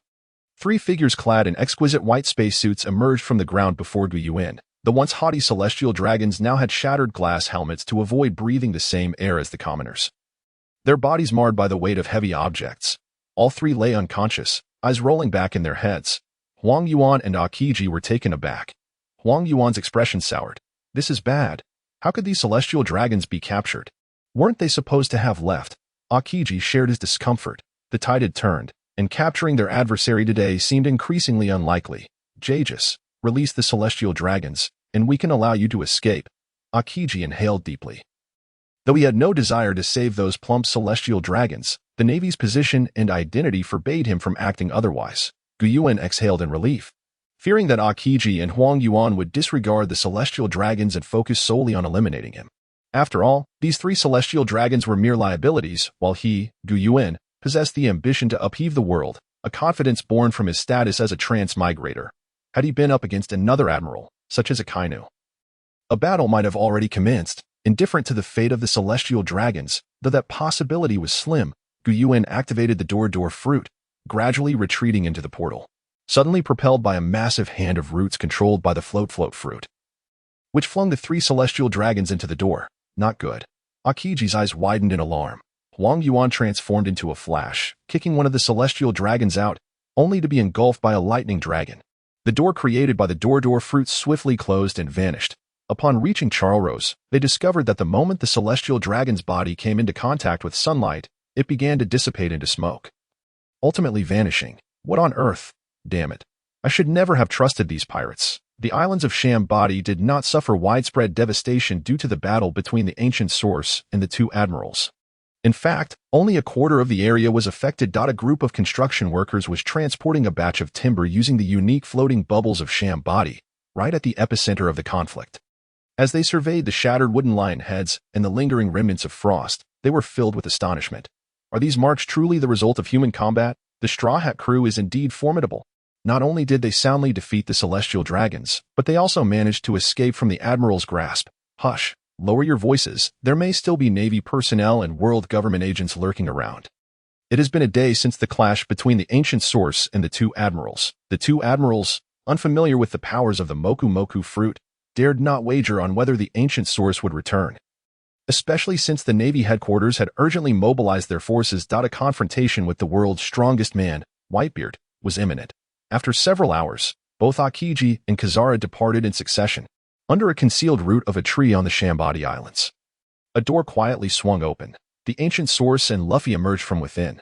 Behind the open door, two celestial dragons were seen tightly bound.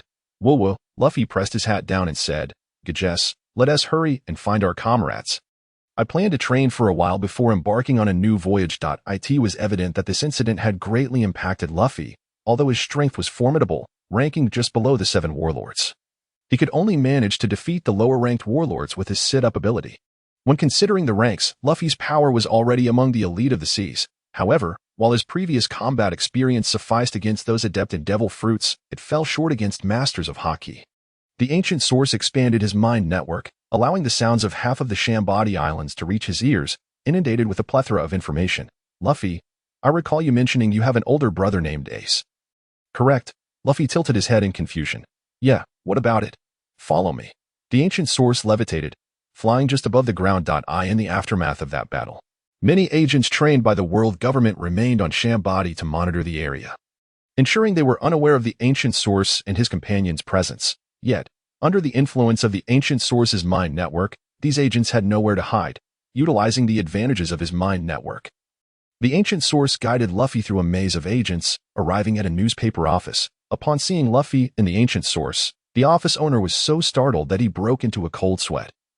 Staggering back a couple of steps, Straw Hat.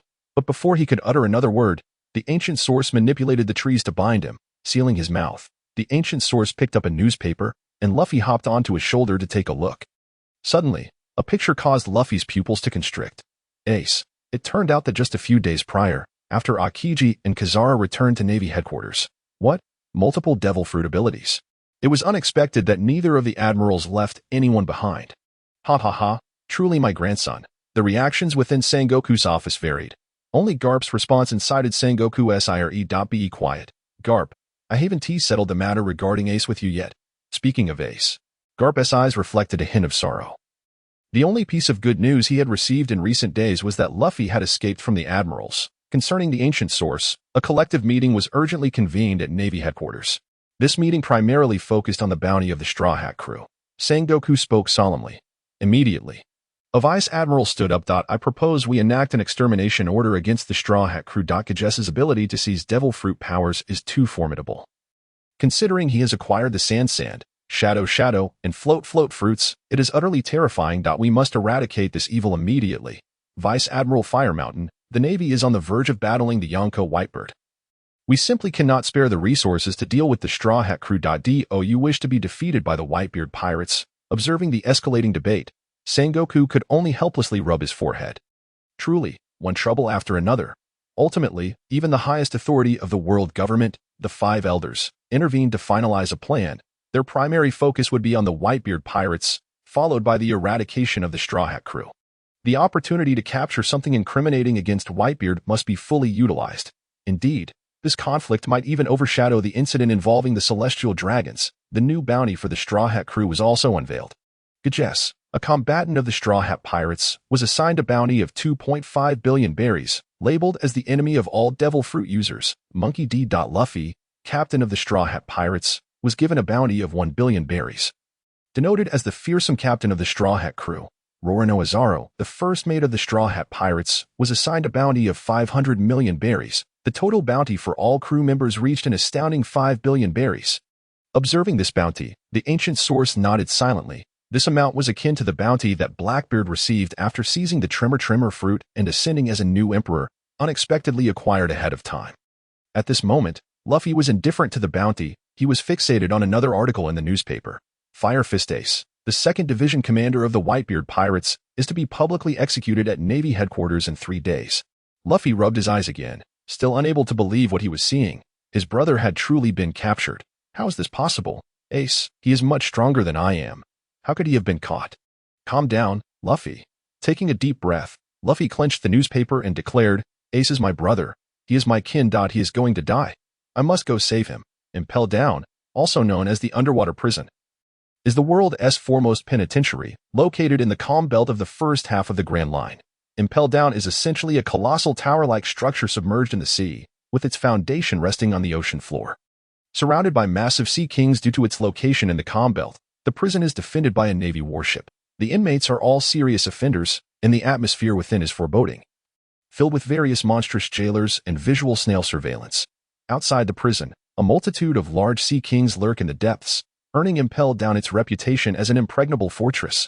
Historically, only the user of the float fruit, Gold Lion Shiki, has managed to escape from Impel Down.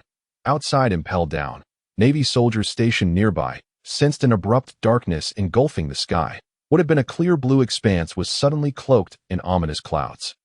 casting the sea into an eerie twilight. In the restroom of the underwater prison warden's office, the sound of liquid splashing against water echoed. Splash, splash. Ah, what a relief. A tall man with devil-like wings and small horns emerged from the restroom. He was Magellan, the warden of Impel Down, the highest authority of the underwater penitentiary. Phew, another bout of diarrhea. After consuming the special type of poison fruit, his powers had significantly increased. And in the confined passages of Impel Down, he thrived. However, the poison fruit came with a formidable drawback. He frequently suffered from diarrhea. Tap, tap, tap. A Navy soldier stumbled into the office, only to be met with a pungent odor that overwhelmed him, causing him to collapse onto the floor, gagging.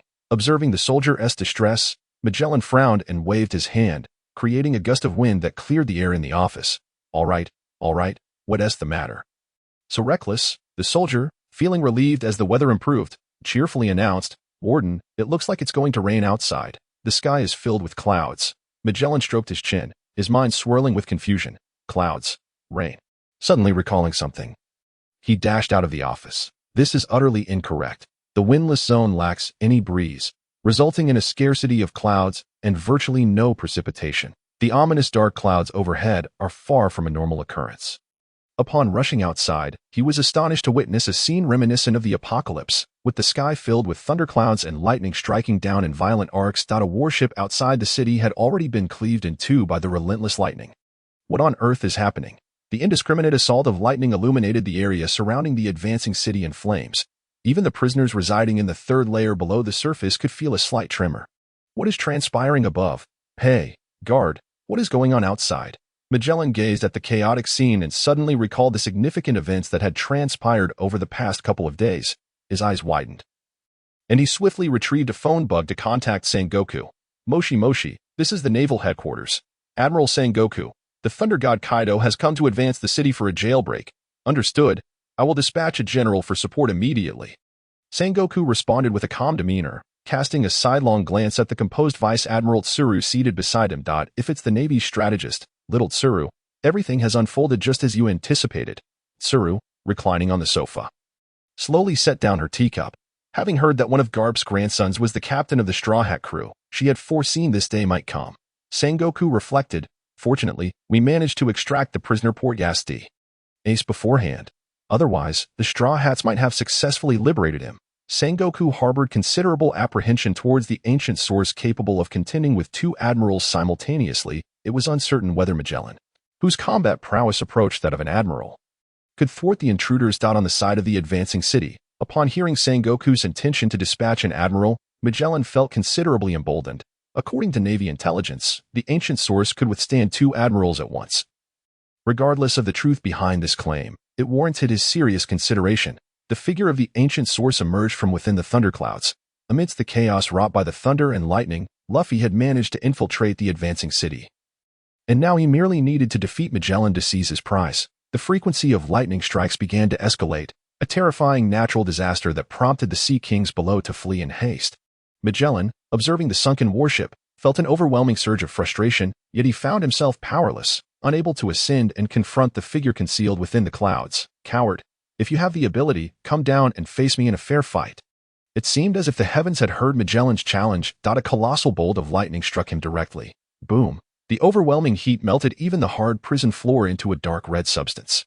Magellan was enveloped in a crimson poison, exuding thick clouds of steam. His eyes glowed with fury. The ancient source watched in trepidation from the clouds, realizing that the inhabitants of the Pirate King's world were utterly irrational.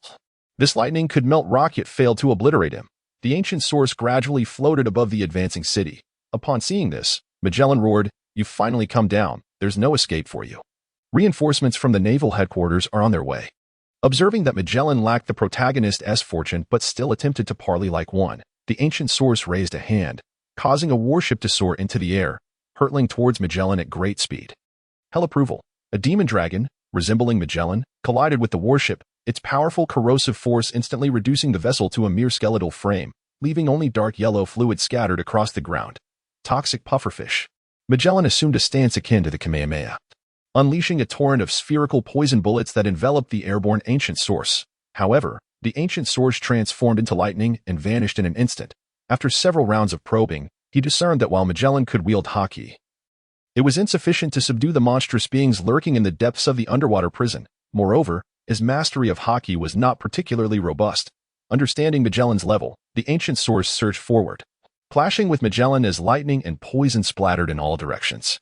Such formidable power, Magellan struggled to wield his trident. In a confrontation where both parties possessed Haki, the influence of their devil fruits diminished significantly, and in the blink of an eye, Magellan found himself descending. Lion's might. Earth envelop, the surface of the advancing city seemed to gain sentience, swiftly morphing into the head of a lion that ensnared Magellan. As he shattered one lion's head, an endless multitude followed, swiftly dragging him beneath the ground. In less than a minute, Magellan vanished from the world. The ancient source glanced at the tranquil surface, letting out a sigh, a pity for such a fruit. He had no intention of consuming Magellan. His toxic fruit was only moderately developed, and he would have no time to study poisons after absorption, rendering it unnecessary to take the fruit. Meanwhile, within the advancing city, as the clown buggy was freed, prisoners from the upper layers began to pour out one after another, fervently and uncontrollably following Buggy. Even Hannibal, the deputy warden of the advancing city, was defeated, plunging the entire facility into chaos. The impel-down underwater prison comprises 6 levels, from 1 to 6, with the most notorious pirates held in the depths of the 6th layer. The commotion from the upper 3 layers had already reached this level. What is happening? Did you hear that? Shut your mouth, blind man. Haven't you given up? You can't escape this prison. Among the prisoners were those with exceptionally strong observation Haki. In the deepest corridors of the prison, a hunched figure stirred slightly. A colossal man was warming up within the prison, while a blue shark fisherman lifted his head, his face etched with concern. These fearsome powerhouses shared an instinctive sense that this situation was unlike any they had faced before. Boom! Luffy leaped into the air, kicking open a prison door. Beside him, the blue-haired clown Buggy, with a sorrowful expression, exclaimed, Hey, Straw Hat. Do you truly not understand what kind of monsters are lurking in the 6th layer? With our strength, we would be devoured without leaving a single bone behind. Luffy sprinted forward, his eyes resolute. I don't care about anything else. Ace is my brother, my family. Nothing else matters. On the 5 level of the underwater prison, a new area created by the Revolutionary Army's cadres utilizing unique methods, the cadre Ivankov, known as the Okama King, was startled upright from his seat by a violent tremor. Nanny, what is happening? Did the Sea King strike the prison? A nearby cadre deadpanned. The bottom and exterior of the advancing city are reinforced with sea stone. The Sea Kings wouldn't attack here. Just then, a burly man in a motherly dress, with a square face and painted lips, burst in, his rough voice booming, Not good. Ivankov, the advancing city is in chaos. Prisoners from the upper 3 layers have all escaped. Upon hearing this, the two cadres' expressions changed dramatically, but they quickly regained their composure. This moment was the perfect opportunity to abandon the advancing city. As Yuan ventured into Impel Down, he was taken aback by the spacious, yet dimly lit prison. The advanced technology employed here left him pondering how such an immense facility could be constructed in this perilous windless zone. Following the Joker Buggy's release of the inmates, many prisoners, enamored by the Joker's charisma, chose to follow him, while a significant number opted to act independently. Upon entering Impel Down, Yuan was immediately confronted by several inmates who sought to inflict harm upon him, with a mere wave of his hand. He unleashed a flurry of wind blades, pinning the ravenous brutes against the wall. It was evident that the majority of these prisoners were indeed ruthless villains. As he proceeded, Yuan furrowed his brow. All the guards had been defeated, and the malevolent thoughts of the inmates had been unleashed, leading to brutal infighting among them. Clasping his hands together, he struck them, causing the ground beneath him to part as if it were liquid, the rocks compressing with a resounding roar. The entire prison trembled, and Yuan leaped into the fissure created by the float fruit, his heart network opening to the cacophony of sounds around him. Suddenly, he opened his eyes wide, realizing he could not find Ace. He was not present here. It seemed circumstances had shifted unexpectedly. Originally, Ace had not been rescued by Luffy, but had been taken away shortly after Luffy infiltrated Impel Down. And now he had been preemptively extracted. Luffy, in a frantic rush, was startled when the ceiling above him suddenly cracked open, and Yuan emerged. Huh, Buggy. Luffy exclaimed. We're too late. Ace has already been taken away, and is now waiting for execution at Marine headquarters. Marineford. What? Luffy grasped Yuan's arms, gazing up at him with wide, fearful eyes, beads of sweat rolling down his face. Nearby, Buggy, having consumed the split fruit, was so terrified that his limbs appeared to explode. Nanny. Marineford. Luffy, your brother is doomed. Luffy bowed his head, silent. The atmosphere grew tense, Even Buggy's lackeys dared not make a sound. I've made up my mind. Even if it means heading to Marine headquarters, I will rescue Ace. Yuan nodded in agreement, recognizing that Luffy had intended to go regardless, and refrained from adding more words. Without delay, Yuan manipulated the floor to ascend, intending to carry everyone away. At that moment, Buggy rushed in front of Yuan, grabbing his collar and demanding, "Who are you? Why are you nodding? Do you understand how perilous it is to go to Marineford with just our numbers?" Buggy's words caused Yuan to pause momentarily. Indeed, something felt amiss. They were lacking personnel. Initially, Luffy and his crew had departed impelled down with a large contingent of formidable fighters from level 6. Yet those individuals had not been released. The clamor grew louder. The former Pirate King's second-in-command, Douglas Bullet, opened his eyes, perceiving few challengers in the prison. Simultaneously, a frail old man emerged from the shadows of the adjacent cell. Eagerly observing the passageway, upon entering level 6, Yuan and his companions noticed that the pirates at the forefront were of a markedly higher caliber than those from the previous 3 levels. Their eyes glinted with ferocity and mockery, exuding an aura that sent shivers down the spine. However, Yuan was no longer the same as before. He passed through the prison with an impassive expression. And the prisoners, upon spotting Buggy in his prison garb, became instantly animated. "Hey, kid over there, let me out. I have countless treasures waiting for you outside. If you release me, I will share them all." Yuan reached the end of level 6. Finding an empty cell that was presumably Ace's, recognizing the identities of the surrounding prisoners, he noted the presence of Barrett, known as the red-haired lone wolf, the warden of the prison, Shiryu of the Rain, and Jinbe, one of the 7 warlords of the sea. These 4 individuals ranked among the top tier within the prison, while the likes of the enormous warships and the nine-tailed fox, who had been recruited by Blackbeard, belonged to the second tier. Although they were all in the same tier, it was clear that the first 2 were the strongest. Surveying the room, Yuan proclaimed, "Our Straw Hat Pirates are about to set sail for Marine headquarters, Marineford, to engage in battle alongside Whitebeard and the Marines. Those who choose to join us will be granted their freedom." In an instant, the raucous pirates fell silent, aware that their capture was due to the Marines. And they harbored a lingering fear of them. After all, venturing into the perilous Marine headquarters could lead to death. Here, at least, they could survive. Barrett fixed his gaze on the diminutive figure before him. An implicit threat lingering in the air. "What an interesting little brat. Your strength is quite impressive." Barrett's sudden remark broke the silence, drawing all eyes towards him. Buggy, upon seeing the formidable figure in the prison, was so frightened that he recoiled. "Barrett, oh, you're still the same, not progressing at all." As Barrett spoke, Buggy's indignation flared, and he leaned in close, loudly proclaiming the romance of treasure hunting as a pirate. The lackeys behind him, having learned of Buggy's past identity, fell to the ground in adulation. Observing this lively spectacle, Yuan felt a headache coming on. Suddenly, someone spoke up, "I am willing to follow the Straw Hats. Luffy, I wish to join you in rescuing Ace." Jinbe, one of the 7 warlords, was the first to voice his agreement, prompting others to follow suit. Freedom is a precious commodity. In this lightless prison, any sane person would have long since gone mad. It was only these strong individuals of the sea who could endure, and upon reflection, the pirates began to join Yuan's ranks. Luffy, watching these pirates, felt a measure of his anxiety ease with their presence. Rescuing Ace would be far more feasible. Noticing a handful of stubborn individuals remaining, Yuan realized that he needed to present something compelling to sway them. With one hand crackling with lightning and the other shrouded in darkness, he declared, "I possess the abilities of multiple devil fruits, capable of freely taking the powers of the living and bestowing others with such abilities. If you join my crew, there lies the opportunity to acquire many potent devil fruits." As Yuan showcased his diverse powers, the pirates' expression shifted to one of dread, particularly those among them who were also devil fruit users, aware of the potential threat to their abilities. The red-haired lone wolf's eyes flickered with apprehension. What formidable powers! Suddenly, he felt the young man's gaze upon him.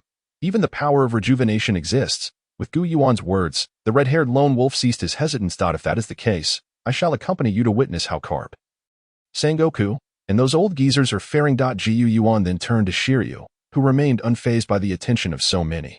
"Even I, a Marine, am invited. I sense you are not one to shy away from excitement. Join us for a grand commotion." Shiryu's lips curled into a smirk. "I have been eagerly awaiting this, Captain." Luffy, hearing Shiryu's words, quickly interjected, Hey, Straw Hat is my title. I am the captain." Meanwhile, Kazara soared through the skies, his expression grave as he gazed at the ominous clouds lingering in the distance. How terrifying! The contrasting expressions of seriousness and lewdness appeared simultaneously on Kizaru's face, transforming into a beam of light. He reached the skies above and fell down in less than a minute. Kizaru's eyes, the size of soybeans behind his glasses, widened in shock as he beheld the scene below. What once was the location of Impel Down had been replaced by a swirling vortex of seawater. The entire prison and underwater facility had vanished. After recovering from his astonishment, Kizaru retrieved his transponder snail and dialed Sengoku's office. What? Impel Down has disappeared, Kizaru. Return to headquarters immediately. Do not pursue. Sengoku was taken aback. And the expressions of the crane and carp in the office were equally grave. It must be the power of the float fruit. What a formidable junior indeed, capable of lifting an entire city of Impel Down. Sengoku paced restlessly in the office, his countenance darkening. Impel Down housed the most vicious pirates gathered over the past 50 years, including several who could rival the 7 warlords of the sea. Not to mention those 2 legendary pirates. Should these individuals return to the seas, the consequences could be dire, especially with the Straw Hat Crew's connection to Fire Fist Ace, if this force were to join the Marineford War. Unimaginable calamities would surely ensue. In an instant, Sengoku's hair began to turn gray. Perhaps it is time for me to step back. Sengoku halted and dialed several phone numbers, swiftly summoning various factions to converge. First, he notified the world government to dispatch reinforcements, then called upon the strongest from various marine divisions to assemble. The dark silhouette of Impel Down floated among the clouds. The Okama King Ivan approached. His face etched with worry as he gazed at Luffy, who was indulging in feasting with the crowd. After Impel Down was uprooted by the ancient source, Ivan and his Okama subordinates were located by the ancient source. And upon learning that Luffy was the son of the Revolutionary Army's leader, Dragon, Ivan unhesitatingly joined Luffy's ranks. Controlling Impel Down required immense physical exertion from the ancient source, resulting in a sluggish pace. Had Kizaru, who was dispatched for support, chosen to pursue, he could have caught up swiftly. However, even if he had, it would have been futile, for here lay numerous experts, and aside from the full-scale assault of the Marines, no faction could single-handedly vanquish Impel Down. Now, the Straw Hat Alliance had indeed come to fruition. At Marine headquarters in Marineford Bay, over 200,000 Marines gathered. The 3 admirals sat atop elevated seats, while Fleet Admiral Sengoku and Marine Hero Carp stood beside the prisoner Ace. Below them, 6 of the 7 warlords, including Blackbeard, loomed over the walls, their overwhelming presence sending shivers down the spines of the Marine foot soldiers. Hundreds of thousands of eyes fixated on the distant horizon of the sea. Among them, Blackbeard was in a state of deep frustration. His reasons for capturing Ace and presenting him to the Marines were manifold. Firstly, to gain the Marines' protection, become a warlord of the sea, and secure the opportunity to infiltrate Impel Down and recruit formidable fighters. Secondly, to incite conflict between the Whitebeard pirates and the Marines, seizing the chance to claim his father's Trimmer fruit. Yet, the most significant objective had been thwarted, as the Marines claimed that Impel Down had been destroyed, denying him access. Who would believe such an excuse? Now, he faced a dire situation with no allies to rely on, and he would soon have to confront an enraged father. It was evident that the Whitebeard pirates would unleash their wrath upon him. He had to escape amidst the chaos. Had it not been for that bastard Akainu's watchful gaze, he would have fled long ago. Blackbeard's mind was a tempest of thoughts, ultimately culminating in one word: anguish. Suddenly, a voice rang out. Here they come. They're appearing. A multitude of diverse pirate ships emerged in the distance. They were the subordinate pirate crews under Whitebeard. The central lake of Marineford Bay began to froth violently. Carp crossed his arms, maintaining a facade of composure. This truly is tactic. Quite impressive. Whitebeard. From the depths of the lake, 3 enormous vessels, enveloped in bubbles, surged forth. It was Whitebeard's Moby Dick. The captains of the Whitebeard pirates active in the New World stood aboard. Leading the charge was Marco, the captain of the 1st Division, who stood expressionless, watching the Marines with an unchanging demeanor, though his heart was tumultuous. This shouldn't be. Why such a massive force? The Marines hold us Whitebeard pirates in too high regard. The same thoughts echoed in the minds of the other captains. With such a Marine formation, could we truly rescue Ace? Thundering footsteps approached, each step causing the ship to tremble slightly, as though a mountain were in motion. Upon hearing those footsteps, the captains felt a surge of reassurance. After all, we have Father with us. We fear nothing. The notion of Whitebeard's invincibility, instilled over decades, had firmly taken root in the captains' hearts, though only Marco remained concerned about the situation. A robust man clad in a headscarf ascended the bow of the Moby Dick, his rugged visage betraying none of his 72 years. It seemed time had no power over him. his formidable presence permeated Marineford. Where 200,000 seasoned soldiers quaked before the aura emanating from Whitebeard, their faces paling at the sensation of a giant's gaze upon them. This is one of the four emperors. Sengoku, standing at the execution platform, remained impassive. Even at this age, he still stirs up trouble, releasing his aura right away. Unlike Marco and the others, the powerful Whitebeard immediately sensed the hidden experts lurking in the shadows, including Fleet Admiral Steelbone Kong and other formidable candidates for admiralty. The presence of so many concealed high-level combatants weighed heavily on Whitebeard's heart, bringing him both joy and sorrow. Joy for still being alive and able to enjoy a climactic battle, sorrow for the possibility that he might not be able to rescue Ace. In the shadows, Fleet Admiral Steelbone Kong crossed his arms, stating, "Whitebeard, you have indeed grown old." Beside him stood two candidates for admiral, the sharp and golden-hued Peach Rabbit and the rather unkempt and drunken-looking Tsuru. Peach Rabbit queried, "Whitebeard's condition has clearly deteriorated. He shouldn't need us to intervene, yet he has summoned so many masters." Although Whitebeard displayed a powerful aura upon arrival, true experts could discern the frailty beneath his exterior. Perhaps you are unaware of the situation at Impel Down. Impel Down, the underwater prison. Impel Down has been breached by the Straw Hat Pirates, and the new Float Fruit user has taken it entirely away. The peak experts within may very well join this battle due to their ties to the Straw Hat Pirates. Upon hearing about the Straw Hat Pirates, Peach Rabbit's eyes widened in astonishment. It was common knowledge among senior officers with connections to Carp that Monkey D. Luffy, the captain of the Straw Hat Pirates, was the grandson of Marine Hero Carp, due to her close ties with Vice Admiral Tsuru. Peach Rabbit had some understanding of the Straw Hat crew's affairs. Whitebeard surveyed the throng of people before him and suddenly erupted into hearty laughter, exerting his strength and bringing his arms down with a crash. Aura, aura, aura! A series of white fissures erupted from Whitebeard's fists, as if he were shattering the very air itself. Sengoku shouted urgently, "The world's strongest man is about to unleash his might." "Everyone, pay attention." The marine officers below echoed his sentiments. Whitebeard is a paramecia-type devil fruit user of the Tremor fruit, capable of easily triggering earthquakes and tsunamis. A cacophony of violent tremors and booming sounds ensued, tossing everyone to and fro. The seas flanking Marineford rose hundreds of meters without the aid of wind, massive waves threatening to engulf the entire Marineford. A tsunami. Many Marines trembled in fear, nearly collapsing to the ground. "How terrifying!" exclaimed Kizaru, seated in the admiral's chair, as he stroked his lecherous grin. Meanwhile, the Admiral Akiji leaped from his seat, soaring dozens of meters into the air. Ice Age. Two ice pillars extended from Akiji's hands, instantly freezing the towering tsunami that reached hundreds of meters high upon contact. Only two ice walls, each standing hundreds of meters tall, remained on the surface of the sea. The naval soldiers below rejoiced upon witnessing this spectacle, exclaiming, "It's the Admiral! Akiji has taken action. The Admiral is incredibly powerful." Whitebeard, seeing Akiji intercept his attack, wore a grim expression. That brat Akiji. After freezing the ocean, Akiji charged towards Whitebeard, wielding two icy spears with the intent to pierce his foe. Whitebeard gathered his breath and unleashed a powerful punch into the air before Aokiji. In an instant, Akiji's body seemed to shatter like glass, scattering into ice fragments that plunged into the sea, which immediately froze the waters of Marineford's inner bay upon contact. The ice shards swiftly reassembled into a human form. Akiji wiped the blood from the corner of his mouth. The sight of the admiral injured left the entire naval force in astonishment. Was he wounded from just a single move? One of the 7 warlords, Dracula Mihawk, stepped forward, while Dakihote Doflamingo observed with a hint of confusion. "Are you going to take the stage now?" The other warlords cast curious glances in his direction. Among them was Boa Hancock, the pirate empress, renowned as the most beautiful woman in the world, who tossed her head disdainfully. "Foolish man." Mihawk, the world's greatest swordsman, adjusted his western hat slightly. "I wish to see how far I am from the strongest." With that, he unsheathed an enormous sword resembling a cross, unleashing a wave of yellow-green sword energy that soared dozens of meters high. Whitebeard remained motionless, while a massive figure charged in from behind.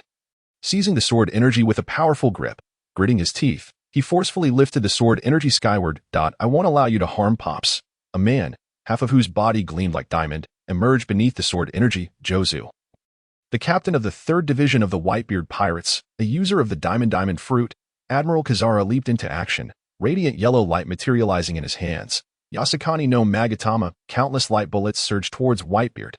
A blue and yellow flaming bird burst forth, absorbing all the light bullets with its body. Though the bullet struck, the fiery bird remained unscathed, as if it were rapidly regenerating. It was Marco, the captain of the 1st Division of the Whitebeard Pirates. Many naval soldiers below recognized him at once. "It's Marco, captain of the 1st Division of the Whitebeard Pirates," they exclaimed. Captain Marco of the Whitebeard Pirates 1st Division, a Zoan-type mythical creature user of the Phoenix Fruit. How terrifying, Kazara remarked sarcastically. Mythical Zoan devil fruits are regarded as the culmination of the devil fruit system in One Piece, representing the highest and rarest class. In terms of strength ranking among devil fruits, mythical Zoan types reign supreme, naturally granting their users extraordinary attributes, enhanced physical prowess, and powers akin to those found in mythology. Even the most formidable Logia fruits are but a fraction of the might possessed by mythical Zoan users, who wield powers reminiscent of catastrophic natural disasters like magma, hurricanes, and lightning. The superhuman-type fruits, such as the Tremor fruit, Float fruit, String fruit, and Bomb fruit, exhibit remarkable prowess primarily due to the strength of their users. Even with a different fruit, they would still flourish. However, even a useless individual consuming a mythical Zoan would instantly transform into a formidable powerhouse, rendering ordinary pirates incapable of challenging them. Witnessing such a fruit fall into the hands of a pirate, Sangoku could not help but curse, "Damn pirates, how did they come to possess such a fruit?"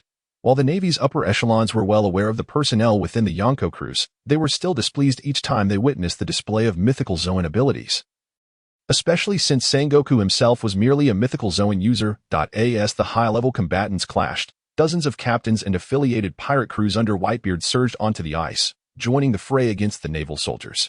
The walls and artillery of Marineford were equipped with dozens of cannons, yet they struggled to suppress the pirates racing across the ice. These pirates, having long enjoyed Whitebeard's protection, faced little opposition, but they were nonetheless accustomed to the perilous waters of the New World. Known as the Cemetery of the Strong, having frequently battled the Navy, many were adept at evading gunfire, moving like monsters across the battlefield. Turtle observed the conflict from a concealed vantage point, marveling at the Whitebeard pirates. As expected of the Whitebeard pirates, they are holding their ground against the Navy, and even without our arrival, the Navy might struggle to secure a victory. Kong remained silent, his expression grave. He recognized Whitebeard's strength. However, he knew that the power of a Yonko alone was insufficient to pose a significant threat to the Navy. The true danger had yet to arrive. Buggy and his companions peered over the edge of Impel Down, glimpsing the distant outline of an island through the vast ocean. We're almost there. Look, Captain Buggy. Buggy punched the air triumphantly. I see it. You fools. Garuin, Luffy, Barrett, and red-haired Shanks gathered, all of them formidable figures from Impel Down, having anticipated the situation in Marineford. The inhabitants of Marineford also noticed the colossal object in the distant sky. What is that? I was on a ship heading to Impel Down once, and if I'm not mistaken, that's Impel Down. Both pirates and Navy personnel trembled in fear at the sight of such a massive entity floating in the sky. Should it fall, the resulting tsunami alone could tear them apart, let alone if the floating Impel Down were to crash upon them. Whitebeard's expression was complex. Kong, you too. His observation haki had detected the formidable figures at the forefront of Impel Down. But he knew that with that man's personality, he would never hide. Steelbone Kong's gaze was serious, as were the expressions of the Vice Admiral candidates, Suru and Turtle. Luffy rushed forward, spotting Ace kneeling on the execution platform below, his heart leaping with joy as he shouted, "Ace!" His voice echoed from the heavens to Marineford, as if transcending time itself. Witnessing the fallen brothers of the Whitebeard pirates, Ace bowed his head in tears, filled with regret. Upon hearing Luffy's call, he suddenly looked up. "Luffy, what are you doing here? This isn't a place for you." Kapu, standing nearby, did not display the shock typical in the manga, for he already knew of the Straw Hat Pirates' incursion into Impel Down. If Luffy dared to infiltrate Impel Down, he would certainly venture into Marineford as well. Kapu's expression darkened, memories of Ace and Luffy's childhood flooding his mind, causing him great anguish. "Ace, Luffy, why don't you ever listen to your grandfather?" Seeing the floating Impel Down, General Steelbone Kong no longer concealed himself, leaping into view as a powerful wave of Conqueror's haki radiated from him like a deep blue energy wave. "Straw Hat Luffy, move Impel Down away from here, and I may yet spare you." Kong yearned to subdue all the pirates present, but he knew that if a battle broke out, the outcome was uncertain, and the Navy could suffer significant losses, potentially jeopardizing their control over the seas. As Kong unleashed his Conqueror's haki, red-haired Shanks stepped forward, unleashing a wave of dark red energy. The two forces clashed, scattering the clouds in the sky. Barrett gazed at the old man before him, a wild look in his eyes. "This old man's haki is on par with mine. How delightful it would be to tear him apart." The assemblage of formidable warriors at Marineford stirred an unparalleled excitement within Barrett. Kong gazed up at the solitary figure of Red, his countenance pale. Compared to decades past, Red had aged considerably. His once vibrant hair now a cascade of white, and his form stooped. Yet, his formidable aura remained undiminished, suggesting he, like Kong, still retained a measure of combat prowess in his twilight years. Decades had passed, and with his emergence, one might wonder why he would wade into such turbulent waters instead of seeking a tranquil place to enjoy his golden years. Kong ground his teeth in frustration. Red, known as Lay Field, wore a smile that betrayed no hint of his inner turmoil. If you're still here, how can I possibly consider retirement? His outward calm belied a heart that screamed in agony. Why? He pondered. Did his adversary, like him, retain such formidable strength despite the ravages of age? The yearning for youth consumed Lay Field, bordering on madness. Yuan observed the three military commanders below, particularly Admiral Kong, whose hair shot upwards like a spire. His visage reminiscent of a robust man in his 30s, aside from his white hair, who could discern that this imposing figure was over 80 years old. And who was that, he mused. Fool, that's the Supreme Commander Steel Bone Kong. Look behind. It's the Vice Admiral Peach Rabbit and Lord T-Pig. Plus, several vice admirals from various branches have also arrived. The Navy soldiers present were flushed with excitement, their morale soaring as they beheld the naval luminaries they usually only encountered in newspapers. Marco unleashed the power of his fruit, transforming his arms into fiery wings of yellow and blue, flapping in the air, his face pale. Even he had never witnessed such an extravagant naval assembly. The sheer number of admirals and legendary pirates present was staggering, exceeding the fingers on both hands, not to mention the vice admirals and captains below.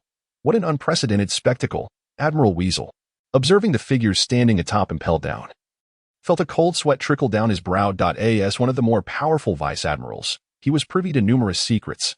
His aide quickly approached him, inquiring, Sir Weasel, what is the origin of those pirates? Weasel shook his head in resignation, noting the eager ears of the surrounding navy. The information regarding those long-imprisoned pirates was not something the navy or government would willingly disclose, leaving the lower-ranking officers completely unaware of these secrets. However, he surmised that after this incident, the names of those pirates would undoubtedly gain notoriety, becoming impossible to conceal. Weasel cautioned, pay attention to the leading pirates. Monkey D. Luffy is the son of the Revolutionary Army leader, Dragon, and is a highly dangerous criminal. That young man with black hair and yellow skin is also a member of the Straw Hat Pirates named Gages, whose surname remains unknown. He possesses the terrifying ability to steal the powers of others and is currently known to wield the Thunder Fruit and the Float Fruit, making him one of the world's most perilous figures, a nightmare for all Devil Fruit users. The hulking figure resembling a small mountain is Douglas Barrett, a former warrior under Pirate King Roger, possessing strength rivaling that of First Mate Rayleigh. He once single-handedly destroyed a nation and even attempted to challenge a being capable of obliterating an island with a Demon Slayer order. The elder who had just clashed with Admiral Kong using haki is the legendary pirate Lay Field, known as Red, who had escaped after battling Kong only to be captured by Vice Admiral Garp. He too is a formidable figure from the annals of piracy. As Weasel introduced these pirates, the surrounding navy seemed to glimpse a new world, their faces paling in disbelief at the gathering of such monstrous figures. The mere presence of these titans ignited a clamor among the navy, stirred by the emergence of the impelled-down forces. Sangoku rushed to Kong's side, exuding an overwhelming aura of haki as he bellowed, Gages, what on earth are you planning? Yuan watched in envy as these colossal beings unleashed their haki. He too desired such power. However, in his previous life, he had been an ordinary man. After 5 years in the land of giants, his cautious and reserved mindset persisted, preventing him from exhibiting the natural aggression expected of a being with such strength. Thus, following the events on Sabaody Archipelago, he had only begun to assert himself, hoping to cultivate a more domineering demeanor in pursuit of haki. In response to Sangoku's inquiry, Yuan replied coolly, Luffy's brother has been captured by you, so naturally, I am here to rescue him. Though he yearned to boldly declare his intent to eradicate the world government, such words could easily paint a target on his back, jeopardizing his chances of acquiring formidable powers. He cast a furtive glance at Blackbeard. Meanwhile, Blackbeard, reveling in the spectacle, suddenly shuddered, sensing a wave of malicious intent directed at him. Then let us see if you can keep your life. Sangoku's veins bulged as his body swelled, becoming a golden colossus, radiant light cascading over the terrain. Transforming into the Zoan-type mythical beast, Buddha Fruit, he launched himself skyward like a spring, his palm descending upon impelled down with the force of a mountain. Electricity crackled around Yuan as he leapt down, his arm enveloped in pitch-black haki, colliding with Sangoku's strike. A thunderous crash echoed through the air, the force of the impact sending waves of wind that pushed the sea backwards. Some less powerful Navy soldiers were even sent flying. Whitebeard observed the 2-meter-tall Yuan colliding with Sangoku's gargantuan Buddha form, akin to a mere pinprick against Sangoku's palm, his eyes widening in astonishment. Not bad, this rookie pirate. For one to withstand a clash with Sangoku without being immediately sent flying was a testament to their strength. A feat even his strongest son, Marco, could not achieve. As Sangoku initiated the confrontation, Barrett, brimming with excitement, leapt into the fray, effortlessly swatting away several Navy officers with a single strike. A robust figure surged forward at breakneck speed. Barrett, it's been a while, Garp shouted, his fist colliding with Barrett's, creating a massive semicircular crater beneath them, sending nearby Navy personnel and pirates flying as if they were made of paper. Simultaneously, Ladefield confronted Kong, while former warden of Impel Down, Reign of the Sea, faced off against Vice Admiral Peach Rabbit. T-Pig battled against Jinbei, one of the former 7 warlords of the sea. The 3 admirals engaged to intercept the elite forces of the Whitebeard pirates. Kings against kings, generals against generals. The battleground where these titans clashed became a deadly zone for the common navy and pirate grunts, serving as a demarcation line of destruction. In an instant, Marineford appeared to be cleaved asunder.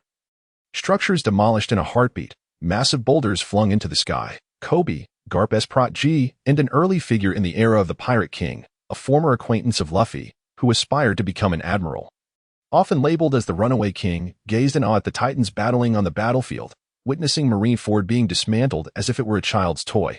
With each strike, countless individuals were caught in the crossfire, crushed by the overwhelming shockwaves of their combat. Kobe, who had believed himself transformed after training under the legendary Garp, now felt his worldview shatter. Was this the battlefield? Was this the essence of true strength? Just moments ago, he had boasted of his ambition to become an admiral. Were all admirals mere monsters of this caliber? Could he truly achieve such heights? A colossal figure fell beside him, compressing the ground into a deep, human-shaped crater. Kobe, stunned into silence, was slow to react to the calamity unfolding beside him. When he finally discerned the identity of the fallen, his eyes widened in shock. Admiral John.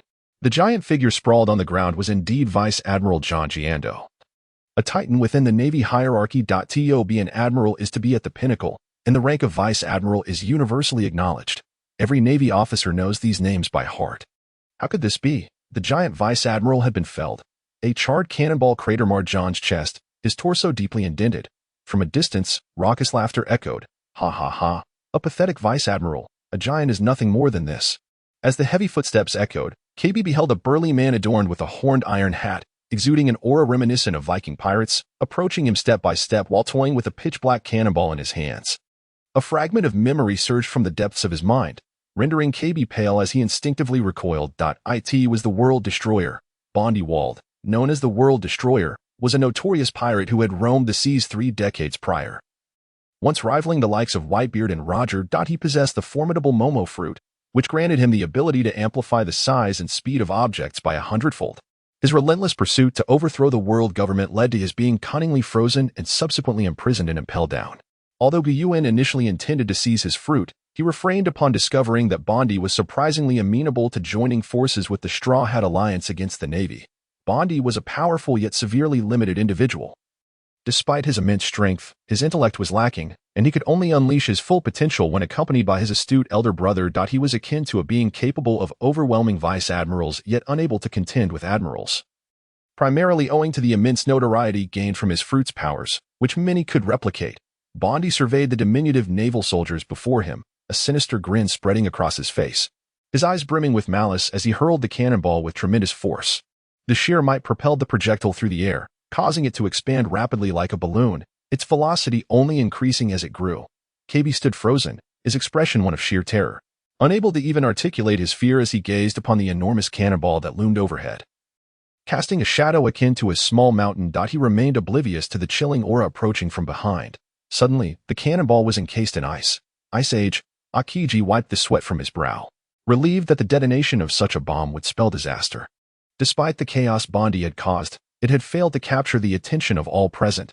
Ordinarily, such an uproar would have drawn the concentrated fire of the Navy. At that moment, Marineford resembled a small vessel amidst a tempest, with a multitude of martial artists engaged in fierce combat aboard.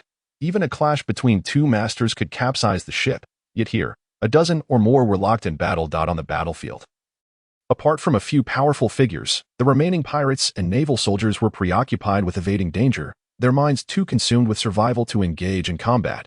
KB sat weakly on the ground, drenched in sweat, feeling as if he had faced death itself despite having done nothing.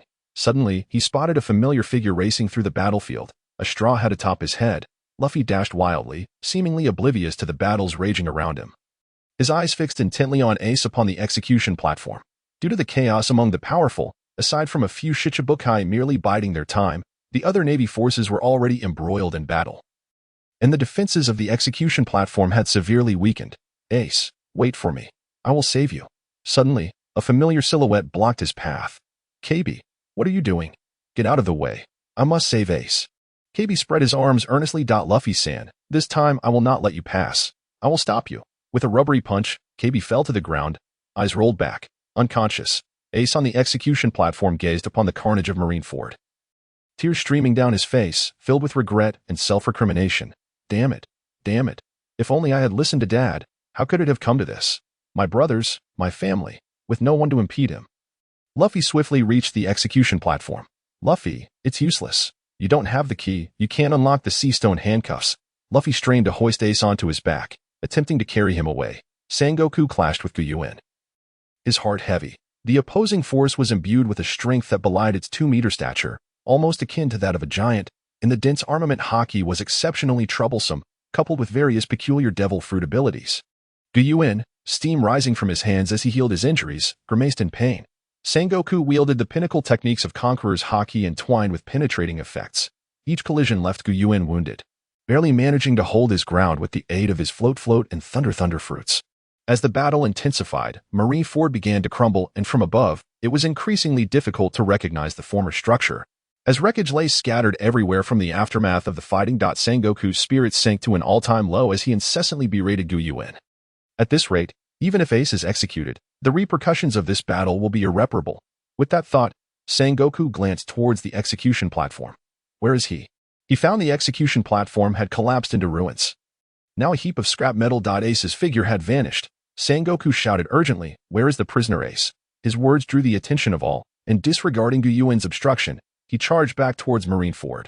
Whitebeard knelt on the ground, expelling blood, his body marred with marks of being scorched by magma, a gaping hole in his shoulder where lava had struck. He felt his vision blurring, struggling to even rise. Am I done for? Did Ace get rescued? Before him, Akainu was equally battered, a massive fist-shaped bruise on his right chest, his torso deeply concaved as he gasped for air. Hearing Sangoku's shout, the still-standing Akainu turned to search for Ace. At the edge of the battlefield, a small figure wearing a straw hat was seen straining to carry Ace, running with all his might. It seemed as though some unseen force propelled him forward. And Akainu, summoning his strength, stood up, his legs becoming lava as he launched himself like a cannonball. Magma Dog. He appeared above Luffy, his right hand morphing into a molten canine head, striking down with the intent to obliterate both of them. Ace, seeing Akainu, struggled desperately on Luffy's back. Even with his power shackled by sea stone, he tapped into the depths of his will to heave Luffy aside. A figure stepped in front of Akainu. Luffy was flung into a pile of stones, quickly rolling over to witness the impending doom of Ace beneath the crimson magma. Akainu's molten fist crashed into the ground, erupting like a volcanic vent, the earth beneath it melting and exploding into vast clouds of steam. In an instant, smoke engulfed the area, obscuring the scene. Luffy stood paralyzed, gazing at the molten hellscape, fervently praying for a miracle. Whitebeard gasped for breath, his gaze fixed on the distance. Ace. The commanders of the Whitebeard pirates looked on in disbelief at the magma inferno conjured by Akainu. Kapu, his eyes bloodshot, seemed oblivious to the pain inflicted by Barrett's heavy punches, fixated intently on Akainu. Through the live telecast set up by the Navy, the entire world was rendered speechless by the cataclysmic battle unfolding. On Sabaody Archipelago, Rayleigh chugged from a metal flask, urgency in every gulp. People across the globe watched the molten spectacle, fearing that the captains of the Whitebeard pirates might not escape unscathed. Sangoku, upon seeing Ace pursued by Akainu, felt a moment of relief, quickly retrieving a walkie-talkie. His voice reverberated across the plaza and through the global live broadcast. Prisoner Ace, not only is he a notorious member of the New World's pirate emperors, but he is also the biological son of the former pirate king, Roger. For over a decade, the Navy has exerted considerable effort to locate him, and this sinner's son still walks among us. Now, this sinner's son has been brought to justice. Previously, Sangoku had withheld Ace's lineage due to the influence of Impel Down, fearing unforeseen consequences. especially given Roger's many old acquaintances. If Ace were not eliminated in this conflict, a force rivaling the four emperors could very well emerge. However, upon witnessing Ace, shackled by Sea Stone and struck by Akainu, Sengoku felt it was the right moment to reveal this secret and bolster the Navy's standing. As Sengoku's words echoed, all present ceased their fighting. Ace is the son of the Pirate King Roger. The revelation of the Pirate King's offspring sent shockwaves through the crowd. Even the few notorious seven warlords who have been idling about have come to a halt. Doflamingo adjusted his peculiar grin, exclaiming, "Fu, this is truly a remarkable turn of events." Mihawk, with a swift swing of his sword, dispatched a prisoner advancing from him, impelled down and turned towards Sengoku. Pondering aloud, I wonder how the swordsmanship of the Pirate King, Roger, compares. Meanwhile, people across the globe reacted with a mixture of laughter and tears. The furious white beard rose from the ground, enveloped in a white wave of energy, preparing to unleash a punch towards Akainu. Suddenly, the magma beneath Akainu erupted, sending a towering inferno skyward. The tremendous force pushed even Akainu back, forcing him to block with both hands. This astonishing scene captivated the attention of all, particularly the crew of the Whitebeard pirates, who erupted in joyous cheers upon witnessing the familiar technique. Its aces. Fire. It's Ace. Luffy, who had been sprawled on the ground, leaped up in exhilaration. Whitebeard, in high spirits, laughed heartily, feeling as though his pain had vanished. Well done, Ace. On the side of the Navy, eyes widened in disbelief. How is this possible? That was Akainu's attack. The ground is now molten red. Moreover, the opposing side was shackled with sea stone handcuffs, which not only nullified the powers of devil fruit users but also drained their stamina significantly, making it entirely plausible for them to be rendered immobile. Doflamingo wore a mocking smile as he observed the Navy's predicament. A fierce fiery tornado blazed, revealing a silhouette at its center. When Luffy finally recognized Ace's form, he was taken aback. Ace's mouth was bleeding, and his chin was stained crimson. Both hands and half of his forearms had disappeared, the wounds cauterized by the intense heat, rendering them incapable of bleeding. He manipulated the flames with his two arm stumps. Ace, your hands. Ace managed a faint smile. Daijubu, I'm okay. Whitebeard sighed. As long as you're alive, that's what matters. Akainu's expression darkened. The damned pirate had, in that moment, sacrificed his own hands, using the magma to sever his arms and free himself from the sea stone handcuffs. Jinswei stood silently in the distance, taken aback by Ace's survival. In truth, he harbored no fondness for any pirate, regardless of Ace's character or his brotherly affection. The star power of top-tier pirates was substantial. The rise of piracy severely impacted the common folk. In contrast, the Navy represented the guardians of the sea, comprised mostly of well-meaning individuals who rose from the ranks of the common people, with only a few compelled to serve the celestial dragons. The true source of the people's misery lay with the world government, and in this struggle between the world government and Roger's faction led by Luffy, Jinswei chose to side with Luffy. Resolutely striving to rescue Ace, he rallied the prisoners of Impel down to the battlefield, successfully restraining numerous formidable foes. However, as he witnessed Ace's fate seemingly sealed, he felt no guilt. He had done enough. Despite the absence of several admirals, Whitebeard's side was still unable to defeat the youthful Akainu, an unavoidable reality. Yet, facing Sengoku, he sensed the true essence of the manga world. Everyone possessed a cunning intellect rivaling his own. Even though Jinswei had matured psychologically after enduring 5 years in the realm of giants, he felt like a child in the presence of the nearly 80-year-old Sengoku, whenever he became distracted or entertained other thoughts.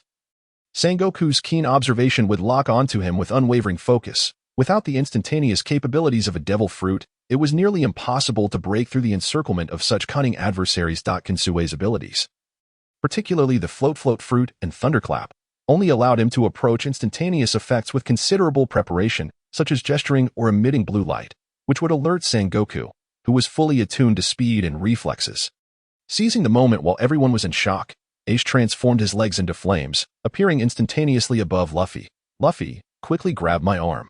Luffy, weeping, wrapped around Ace's back like an octopus. Ace, Akainu, noticing Ace's attempt to flee, reacted instantly, but found himself overshadowed by a sudden presence. Whitebeard had appeared behind him without his notice. A powerful punch, imbued with the tremor of the quake fruit, struck Akainu squarely on the head, shattering the ground beneath them and sending tremors throughout Marineford, causing many structures barely holding up to collapse. Countless massive rocks defied Newton's laws, soaring into the air. Whitebeard, panting heavily, transformed his previously chaotic gaze into one of unwavering determination. Akainu, trapped in the crater, could only feel a throbbing in his head. His body rendered immobile, unable to respond. Cursed Whitebeard, the remnants of an era, still possesses such speed. No one could have anticipated that the aged and gravely injured Whitebeard could unleash such velocity that even Akainu could not react in time. The other admirals and vice-admirals were preoccupied with the high-level combatants from Impel Down, leaving only Kizaru, known as Borsalino, free to act. Seeing Akainu fall, Kizaru realized the charade could no longer continue. With a kick enveloped in a dense layer of haki, he sent Marco flying and transformed into light, ascending into the air. Yada no Kagami, countless yellow light bullets, imbued with terrifying power, rained down upon Whitebeard. Without lifting his gaze, Whitebeard raised a hand, shattering the atmosphere above him, unleashing an invisible shockwave that dispersed Kizaru's attack and the light bullets alike. Kizaru was sent sprawling far away, landing in a distant crater. The entire arena was awestruck by Whitebeard's overwhelming display of power. Sengoku's expression grew grave. He had not expected this old man, on the verge of death, to unleash such a formidable assault. Doflamingo's expression shifted from amusement to concern. Realizing that he had underestimated the aging Whitebeard, the battle had reached a point where the number of formidable opponents capable of countering him had multiplied significantly. With one hand, Whitebeard seized the immobile Akainu, lifting him high. All members of the Whitebeard Pirates and the Straw Hat Alliance, leave the rest to this old man. Upon hearing Whitebeard's declaration, his sons stared in disbelief, their eyes wide with shock. Old man, you can't.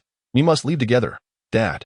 Even Ace, who had been fleeing alongside Luffy, came to a halt, tears streaming down his face like rain. The powerful figures among the Impel Down prisoners, such as Barrett, felt their ire rising. Whitebeard, what do you mean? Do you think we can't escape? The prisoners, fueled by pent-up resentment after being confined for so long, seized this opportunity to vent their frustrations, disregarding Whitebeard's words. Old man Whitebeard, mind your own business. Even among the prisoners, there are those utterly fearless, unafraid of heaven or earth. Upon hearing their words, Whitebeard felt a deep sense of frustration welling up within him. It was clear to him that these individuals were intoxicated by their own bravado. With the increasing presence of elite combatants among the pirates, the mid-ranking subordinates were wreaking havoc within the Navy, reveling in their dominance and blissfully unaware of the Navy's terrifying prowess. However, having dealt with the Navy for decades, Whitebeard possessed a profound understanding of their strength. What seemed like a full display of naval might was merely the superficial layer of their capabilities. If the battle persisted, the unsupported pirates would dwindle in number, while the Navy would only grow stronger. Just moments ago, he had witnessed numerous mechanized versions of Bartholomew Kuma within the Navy, each unleashing devastating lasers. The pirates on the northern front were nearing their breaking point. This disheartening scenario filled Whitebeard with grave concern for the future of his crew. It appeared increasingly unlikely that he would survive to leave Marineford, and all he wished for was the safe escape of his sons. Yet, the forces of Impel Down, who were supposed to be his allies, showed no inclination to retreat, leaving him powerless to ensure the safety of his children alone. Contemplating this, Whitebeard cast a glance at the silent Yuan beside him. Although this man, named Jajiaci, was merely a combatant aboard Ace's ship, Yuan's formidable strength led Whitebeard to unconsciously regard him as the leader of the Straw Hat Alliance. Yuan, aware of Whitebeard's intentions, had no plans to facilitate the safe withdrawal of these pirates. In his view, only a handful among them possessed the means to escape the chaos of the Marineford War. While the majority were effectively trapped. He had no intention of managing these vile and wicked individuals, though they had sworn oaths upon their release. In reality, each one was selfish and self-serving, with few willing to serve him loyally. Rather than allow them to return to the seas to commit further atrocities, it would be better for them to remain here and be dealt with by the Navy. As he pondered this, Yuan was suddenly struck by a revelation. He sensed a change within himself. As his power grew, so too did a transformation in his identity. He found himself capable of dismissing the lives of so many, exhibiting a chilling disregard for human life. Was he still the man who hesitated to strike before devouring kaiju? As one becomes stronger, they gradually evolve into a realm unfathomable to ordinary people, their actions diverging sharply from those of the common man. Treating lives as mere pawns, they become indifferent to existence, behaviors once foreign to them now manifesting, as the human aspect within them slowly dissipates. A thread of caution arose in Yuan's heart.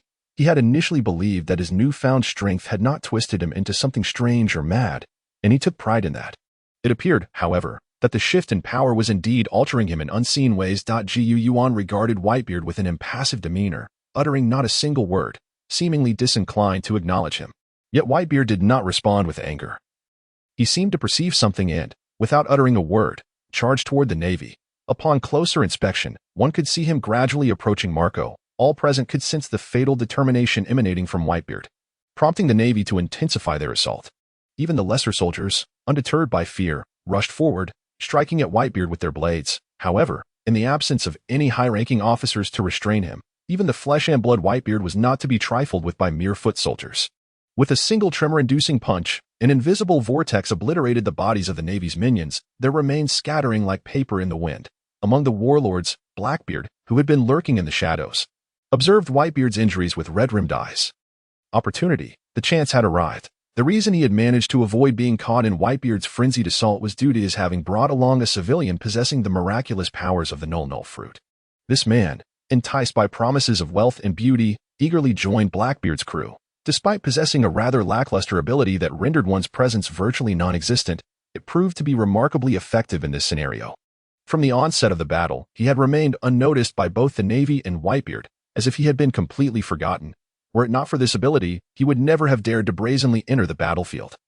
Sengoku, that scoundrel, had certainly harbored ill intentions, knowing full well that he had betrayed Whitebeard, yet still summoned him to the fray, clearly wishing for his demise. A surge of insatiable desire flooded Whitebeard's mind, causing saliva to drip steadily onto the ground. Next would come the moment of Whitebeard's grievous demise, and Blackbeard could hardly contain his glee. Whitebeard relentlessly sent one Navy soldier after another flying. As a result of Whitebeard's deliberate approach, Marco found himself at Whitebeard's side. "Old man, your wounds." Upon seeing the gaping hole in Whitebeard's shoulder, caused by molten lava, along with the myriad of injuries covering his body, Marco's heart sank to the depths of despair. Throughout his tenure in Whitebeard's fleet, he had always acted as the chief steward, demonstrating a temperament steadier than that of his fellow brothers. However, in the face of his father's injuries, that steadiness evaporated. Marco transformed one hand into blue-yellow flames, sweeping them toward the Navy, sending a multitude of foot soldiers flying, trembling as he leaned against Whitebeard. "Oh no, old man, let me help you heal." Marco's phoenix fruit not only bestowed upon him remarkable regenerative abilities but also granted him a degree of healing prowess. Within Whitebeard's crew, he had always been the one managing the medical team from behind the scenes. The overwhelming aura emanating from Whitebeard deeply intimidated the Navy, causing them to doubt whether he was truly a man over 70 or indeed a dying individual. "Marco, listen to me. Prepare to secretly escort my sons away from here. I will hold them off." Marco was momentarily taken aback by Whitebeard's words. Just a moment prior, he had heard Whitebeard imply he would stay behind, yet due to Ace's brother's Straw Hat Prison alliance not acquiescing, the fighting continued unabated. He never anticipated that the old man genuinely intended to remain behind alone. "Old man." Marco wished to say more, but Whitebeard had already surged forward. Observing Whitebeard's unstoppable figure, Marco was no longer the impulsive youth Ace had been. With tears in his eyes, he transformed both hands into massive wings and soared away in the opposite direction of Whitebeard. As Whitebeard felt Marco's departure behind him, a sense of relief washed over him. Marco was indeed the child he trusted the most.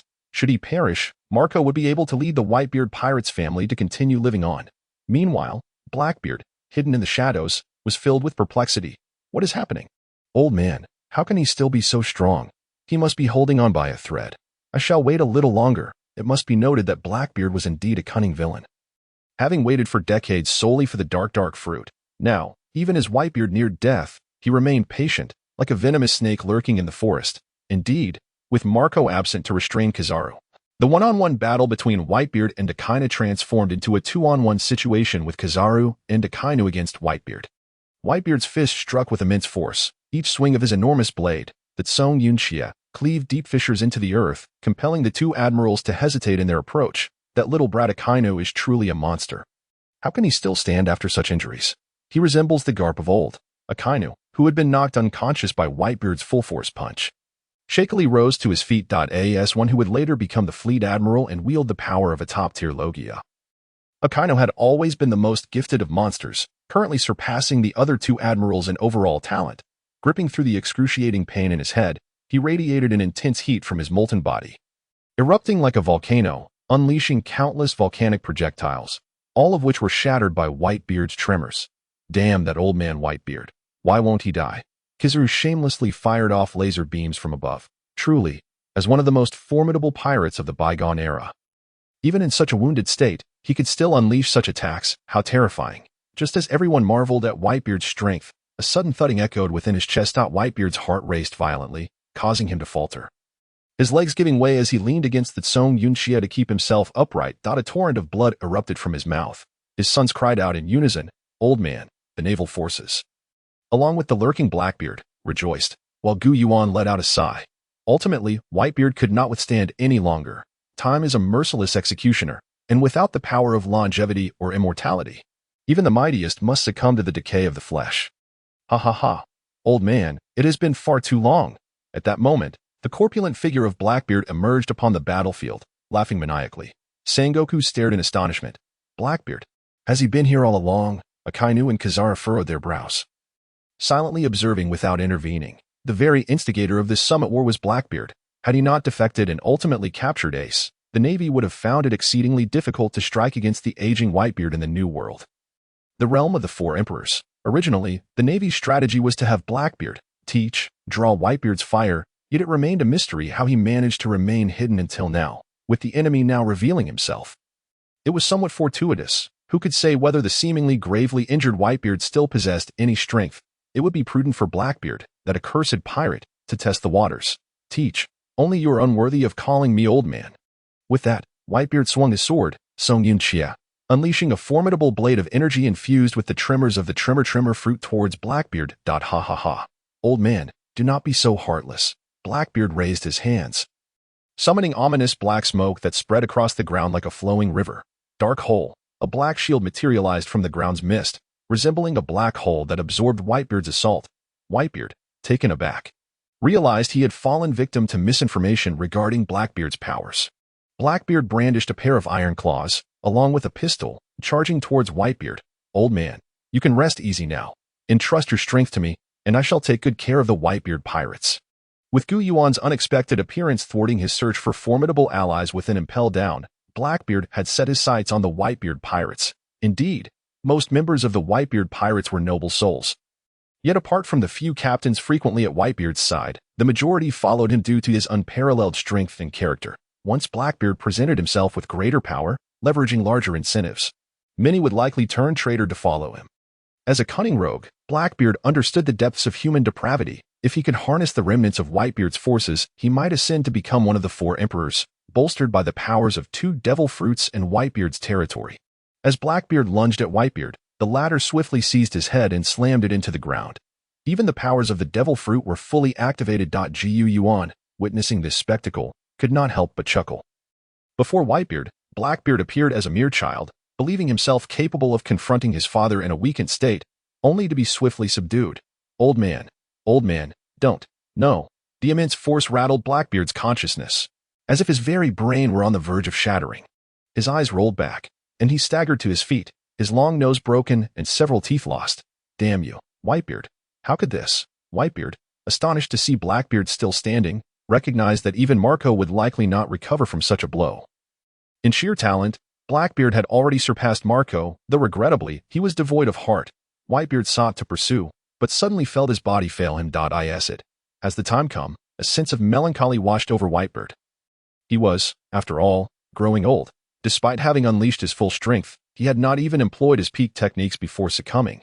Yet, a glance at Gu Yuan provided him some solace, having witnessed Gu Yuan's battle with Sengoku. He recognized the myriad of devil fruit abilities that hinted at Gu Yuan's true purpose in this summit war. If it were this individual, perhaps his remaining children could still escape safely. Gasping for breath, Blackbeard distanced himself from Whitebeard, fearful that any sudden move would send him flying. Whitebeard stood resolute, leaning on Song Yunxia, immobile. At that moment, all eyes were fixed upon Whitebeard, including Sengoku's. Is Whitebeard truly dead? Gu Yuan pondered, incredulous. The once mighty Whitebeard, who had just exhibited such formidable prowess, was now lifeless. Whitebeard has perished. A courageous Navy soldier rushed forth to examine Whitebeard, ultimately confirming the grim truth of his demise. The remaining sons of Whitebeard erupted into tears. Barrett, Garp, Sara, and the formidable red-haired Shanks ceased their battles, quietly gazing at the towering form in the distance, which remained upright even in death. Even Sengoku felt a pang of sorrow. Have you truly succumbed as well? One by one, we relics of a bygone era are cast aside by time. Injured, Blackbeard reveled in his triumph, abandoning pretense as he charged toward Whitebeard's lifeless form. Ace and Marco were alarmed. What does Blackbeard intend to do with our father's body? Gu Yuan's gaze sharpened. A bolt of golden lightning descended, illuminating the earth. everyone instinctively shielded their eyes. Boom! A mushroom cloud erupted from the ground. A colossal shockwave sending countless Navy personnel and pirates flying, scattering debris and severed limbs. A massive skeletal figure manifested amidst the crackling golden lightning. The god of destruction, a gigantic titan, a colossal giant, towering at 120 meters, was born. Among the few remaining powerful beings unaffected by the explosion, Sangoku gazed in astonishment at the demon-like giant amidst the radiance. What is that? It dwarfs even the fiend. Horse, the giant's head lunged towards Whitebeard with ferocity. This is bad. As Sangoku observed the movements of the giant, he felt a surge of unease. In the manga, had it not been for the respect owed to Shanks, he would never have consented to surrender Whitebeard's corpse. Whitebeard's strength was formidable, and his body had been developed to an extraordinarily exaggerated degree. Handing it over to Vegapunk for scientific research could undoubtedly yield even more powerful technological weapons. Although Sangoku harbored immense respect for Whitebeard as a rival, his primary allegiance lay with the Navy, rendering him incapable of engaging in the various personal vendettas that characterized Garp's actions. However, Yuan was well prepared. The giant's massive form erupted in a torrent of steam, enveloping Marineford in a dense, scorching mist. Countless subordinates, momentarily stunned by the explosion, were jolted back to consciousness by the searing steam. Even Sangoku had to halt his advance to brace against the tempest. After Yuan had swallowed both Whitebeard and his weapon, a surge of power, potent enough to threaten to burst his very form, coursed through him. Yuan, amidst the disassembly of Whitebeard's body within the swallowing space, couldn't help but widen his eyes in astonishment. The fruit's orb, which belonged to Whitebeard, was surprisingly no larger than half that of the float fruit, indicating that Whitebeard had not fully realized the potential of his power, merely surpassing Enel's development by a small margin. Observing the life energy within Whitebeard's body, which, though depleted, remained colossal, it became evident that no one he had encountered could compare. It was clear that Whitebeard primarily relied on his haki and combat prowess, with the tremor fruit serving merely as an auxiliary, a manifestation of his personal prowess that was amplified by his immense physique and haki. Now, due to age, he could no longer unleash his former capabilities. Without a physique as monstrous as Whitebeard's, it was unlikely that an ordinary individual wielding the tremor fruit would achieve such monumental feats, given the extent of Whitebeard's fruit mastery. It was no surprise that Blackbeard could reach a level nearly equivalent to Whitebeard's shortly after acquiring the tremor fruit.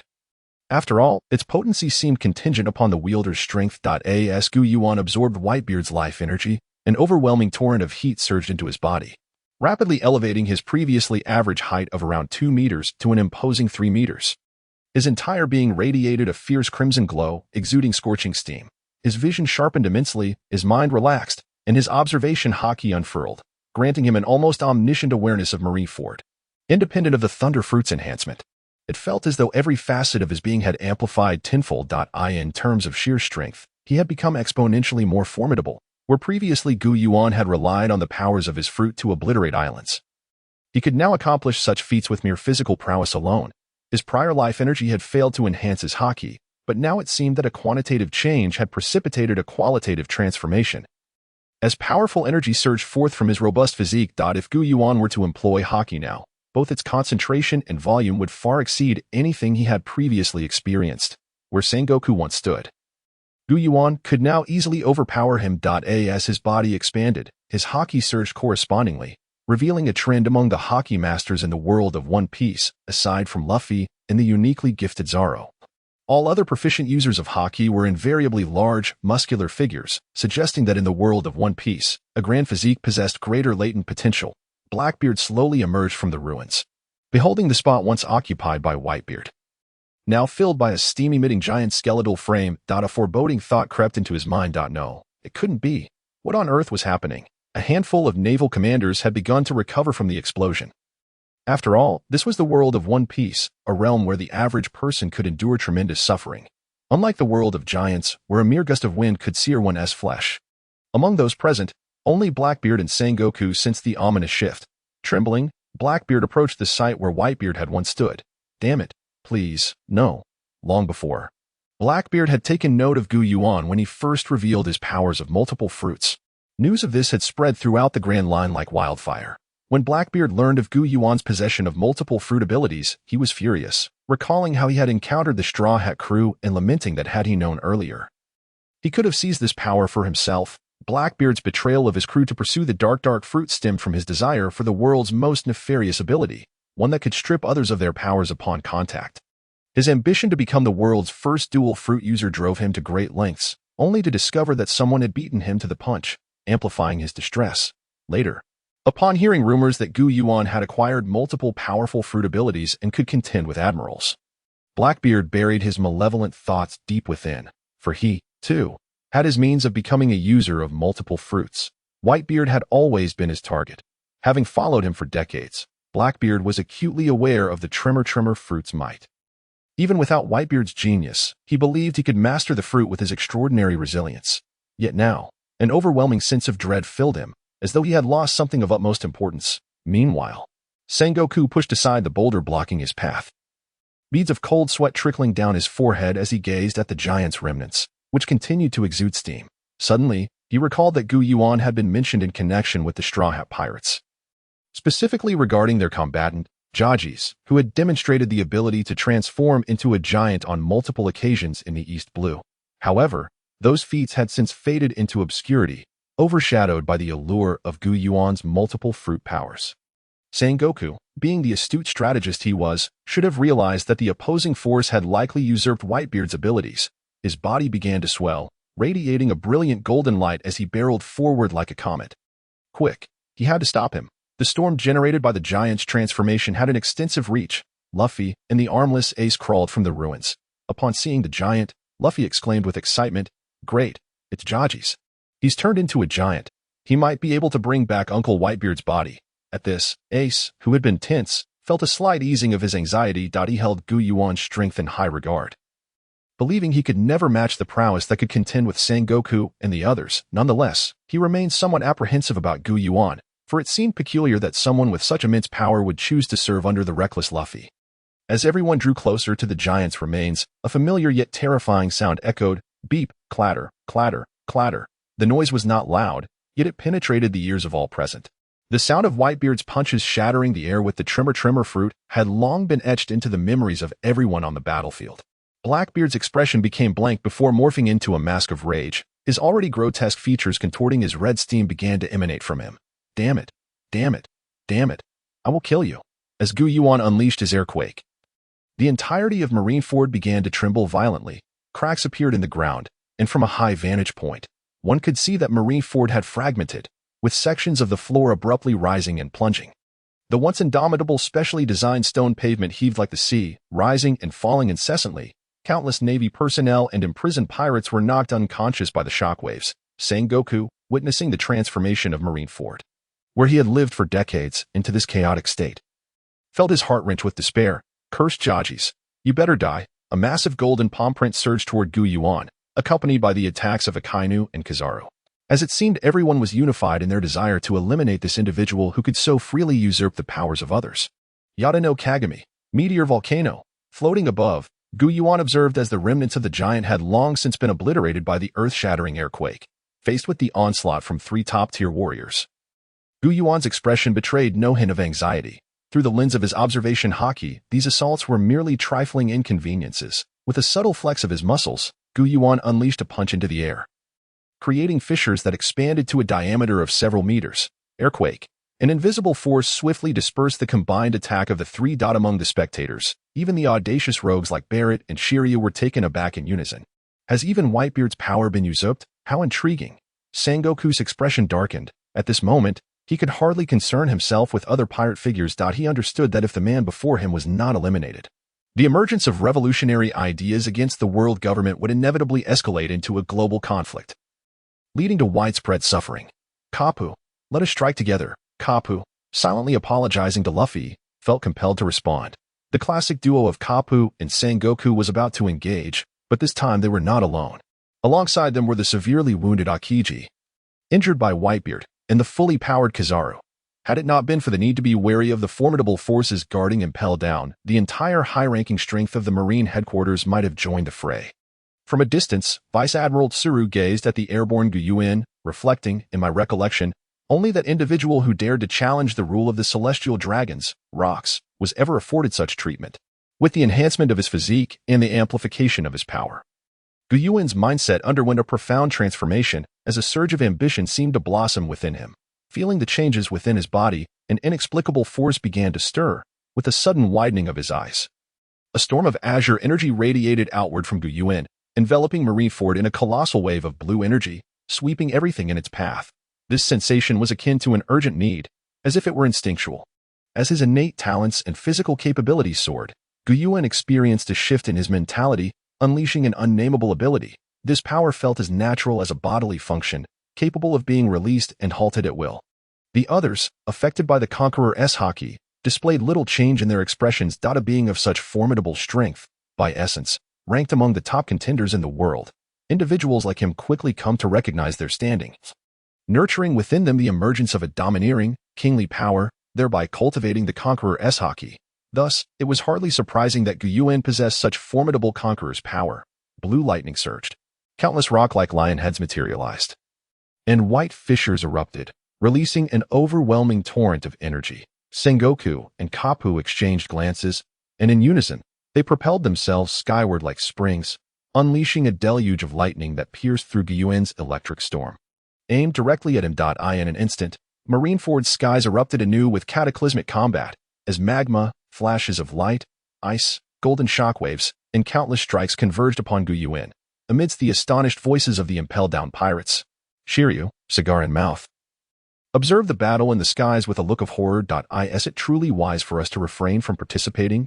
Barrett cast a sidelong glance at him. Oh, you think you can surpass those up there? Shiryu replied, eyeing the formidable Steelbone Kong, whose muscular form loomed ominously nearby.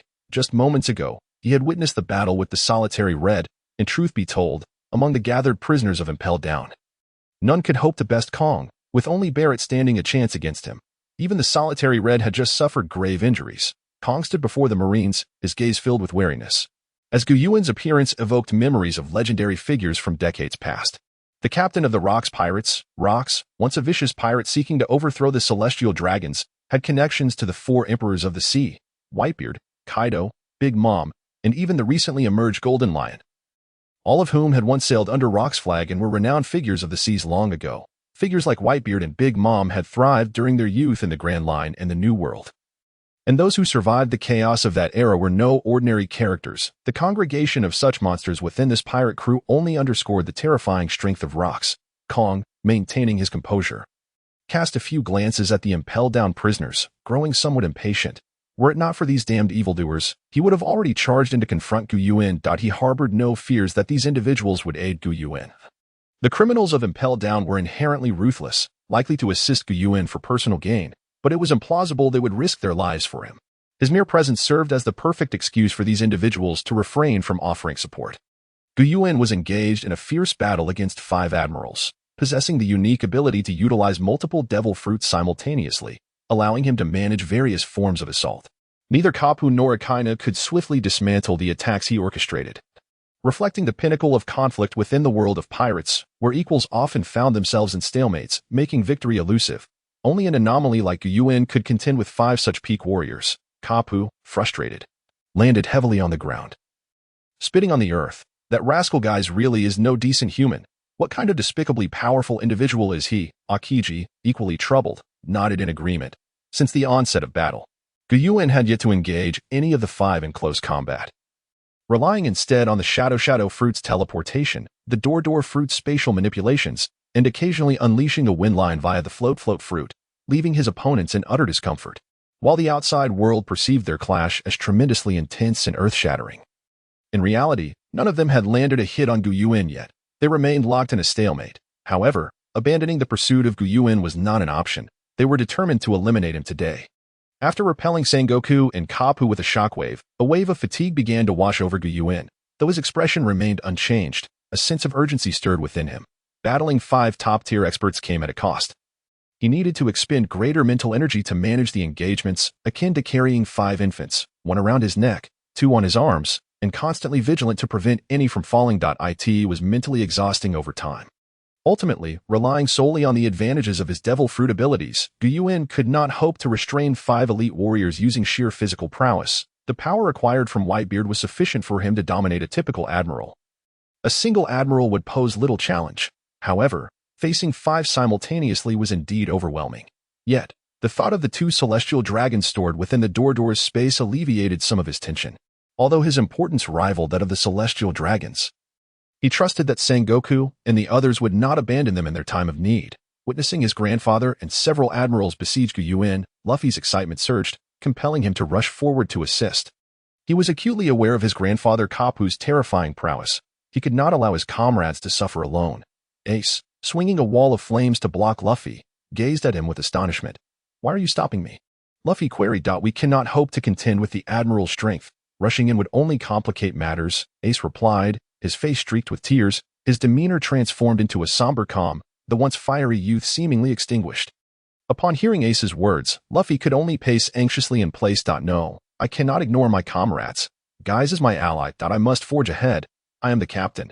Steadfast determination shone in Luffy's eyes as he insisted on advancing. Suddenly, a commotion erupted from the crowd by the shore. A colossal pirate ship was sailing against the wind, defying the turbulent air currents created by the battles of the strong at Marineford. This massive ship was defying the waves. "What is that?" "It's the red-haired pirates. One of the four emperors, the red-haired pirates. How could the four emperors be here?" The enormous pirate ship bore a sail emblazoned with a skull adorned with flowing red hair over its eye, unmistakably belonging to the infamous Shanks, one of the four emperors of the New World. As the man stood at the bow of the ship, both pirates and navy personnel on the shore were paralyzed in fear. Despite the fact that the towering figure before them was less than 3 meters tall, shorter than some among them, he exuded a chilling and formidable presence. Hearing the commotion, Luffy rushed over and, upon spotting Shanks, waved enthusiastically. "Yo, Shanks. Oh, it's been a while." The stern expression that had been etched on Shanks' face instantly transformed into a broad smile at the sight of Luffy. "Ha ha ha. Is that you, Luffy? It's been too long." The crew members behind him also peered out, eager to catch a glimpse of that little rascal from years gone by. Ace, standing beside Luffy, watched red-haired Shanks with a mixture of apprehension and curiosity. Uncertain of the reason for his arrival, having encountered numerous formidable fighters at Marineford, Ace had come to understand the true power of an emperor, and his demeanor towards Shanks was far less casual than before. Upon noticing Ace's lost hands, Shanks fell silent, reflecting, "The captain's son. I apologize, Captain, for not addressing this sooner." Meanwhile, the crew of the red-haired pirates anxiously observed the fierce battle unfolding between Yuan and others in the distance. Even for a pirate of the Emperor's caliber, witnessing such a clash was unprecedented. Chunks of rock floated ominously in the air, the sky was shrouded in dark storm clouds, and the ground was littered with ice and magma, transforming the Marineford battlefield into a veritable hellscape. Yuan was beginning to show signs of fatigue, his breath stabilizing, while Carp and the others seized the opportunity to launch another assault. "It feels like the time is right," echoed the resounding voice of Steelbone Kong. "Shanks, what brings you here?" Clearly, the appearance of the red-haired pirates had also caught the attention of the Navy. Upon hearing Kong's voice, Shanks finally diverted his gaze from Ace. Observing the elderly figure, over 80 years old, standing resolutely before the gathered Navy, Shanks' expression turned serious. "I have come to put an end to this war. This conflict must cease." His powerful voice, imbued with the might of conqueror's haki, resonated across the battlefield. Just then, gasps erupted from the combat zone involving Yuan and Sengoku. "What is that?" They beheld 2 celestial dragons, their heads tilted back, unconscious on the ground, adorned with the signature white eyes of their kind. Sengoku, who had been preparing to charge forward, abruptly came to a halt.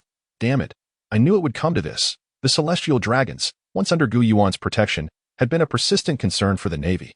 Their disappearance had placed immense pressure on them, and the 5 elders had repeatedly pressed Sengoku regarding the matter. The recent onslaught against Yuan was aimed at swiftly resolving the situation and extracting the whereabouts of the celestial dragons. They had not anticipated that the celestial dragons would remain so close to Yuan. Meanwhile, Akainu's fury was palpable as he glared with darkened eyes, his right hand morphing into magma, droplets sizzling as they struck the ground. Observing Carp, Sengoku, and the 3 admirals halt their offensive due to the presence of the celestial dragons, a smirk crept onto Yuan's face, alleviating some of his tension.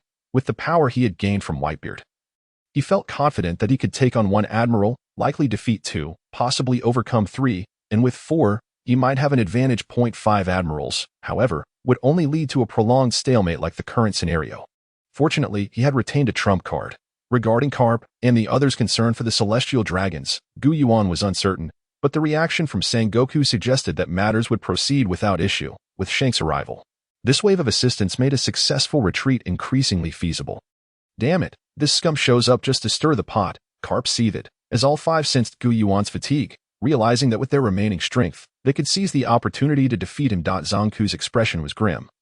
Standing silently to the side, his eyes brimming with rage, revealing his displeasure. Suddenly, a miniature transponder snail in Sengoku's pocket rang loudly, causing his expression to shift. He knew all too well who was calling. This particular transponder snail was a direct line to high-ranking officials of the world government. Sengoku, save the celestial dragons. They must not suffer any losses, and quickly, shut down the live transponder snail. We're close to capturing guys. Upon hearing the words of the five elders, Sengoku's face darkened, and he quickly replied, Sengoku, silence. Mere pirates are no match for the world government. The celestial dragons are paramount. Their status and dignity must not be challenged. Sengoku's protest was immediately interrupted. Eye in the sky, Yuan, utilizing his formidable observation haki, heard every word spoken by the transponder snail with crystal clarity. Although he was surprised by the world government's decision to abandon their pursuit, he found their disregard for him perplexing. Did the world government truly possess such confidence in their own strength? Were they not afraid of the power wielded by those with multiple devil fruit abilities? As Yuan contemplated the enigmatic nature of the world government, his pride in his own burgeoning strength began to wane. Sengoku's expression was grave. As the fleet admiral, he understood the world government's intentions all too well. It was merely about preserving the fragile pride of the celestial dragons. Having dealt with them for so long, he knew that the upper echelons of the world government wielded a power that ordinary individuals could never hope to surpass. And they could easily manipulate someone of Yuan's caliber. However, they were utterly oblivious to the catastrophic consequences of releasing a pirate of Yuan's strength back into the seas. These noble elites had no regard for the lives of commoners. What are you planning, guys? Sengoku asked bluntly, glaring at the disheveled celestial dragons sprawled on the ground. He yearned to strangle them both but restrained himself. Unwillingly, Yuan glanced at the standoff between Shanks and Steelbone Kong in the distance. As Shanks suggested, let us conclude this war. The son of the sinner, Ace, must remain. The others may depart. Ace's fate was of utmost importance in this conflict, for if he were successfully rescued, it would deal a heavy blow to the Navy's credibility. Yuan remained silent, and with a swift motion, a blade of wind severed the arm of Rosward's saint. Stop this! Sengoku shouted, his face ashen. The remaining powerful figures on the battlefield were taken aback. The events of Sabaody Archipelago had long been shrouded in secrecy, and none were aware that Yuan had previously slain a celestial dragon. Witnessing his nonchalance in harming a member of the world aristocracy left even the fearless Doflamingo sweating profusely. His lips trembling. What a monster! Even Kaido of the Beast would not dare to do such a thing.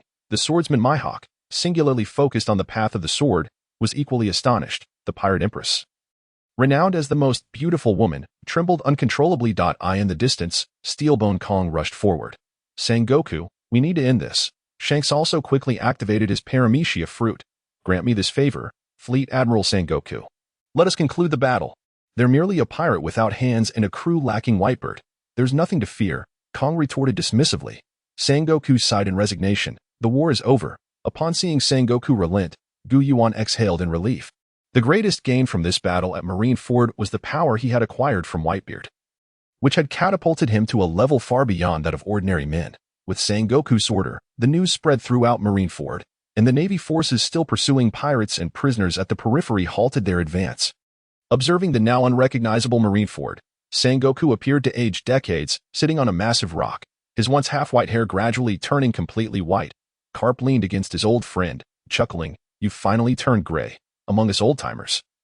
You were the last with black hair. Now you've joined our ranks. Ha ha ha ha." As Sengoku gazed at the jovial Carp, a smile eluded him. This time, Carp had indeed emerged unscathed. The fact that his two grandsons had managed to survive in such perilous circumstances was nothing short of miraculous. Yet, Sengoku found himself consumed by concerns for the future of the Navy.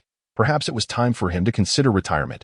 Observing the ruins of Marineford, now merely a collection of rubble, Sengoku felt a surge of apathy.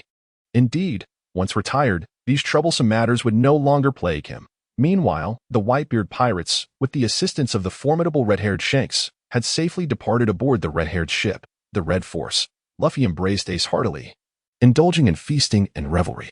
Watching the optimistic and cheerful Luffy, Ace's somber mood lightened considerably, though the Whitebeard pirates had suffered even greater losses than depicted in the original manga. The fierce battles involving numerous peak-level warriors had reduced Marineford to mere flatland, leaving little room for the weaker pirates to survive. Both pirates and navy had endured significant casualties, with the weaker individuals bereft of even the option of choosing their demise. Grievances within the Whitebeard pirates regarding Ace dissipated with the deaths of those lower-ranking pirates, as the survivors were seasoned warriors who had long stood by Whitebeard's side and shared a deep camaraderie with Ace. These individuals bore no ill will towards Ace. However, he could not forgive himself. How he wished he could have taken his father's place in death. Observing Ace's drastically altered demeanor, Yuan felt a twinge of surprise. Indeed, unless one is the protagonist, it is exceedingly difficult for an ordinary person to recover from such devastating blows. Not only had Ace lost his hands, but he had also lost one of the most significant figures in his life, one he felt responsible for killing, placing immense pressure upon him. Perhaps living was even worse than death.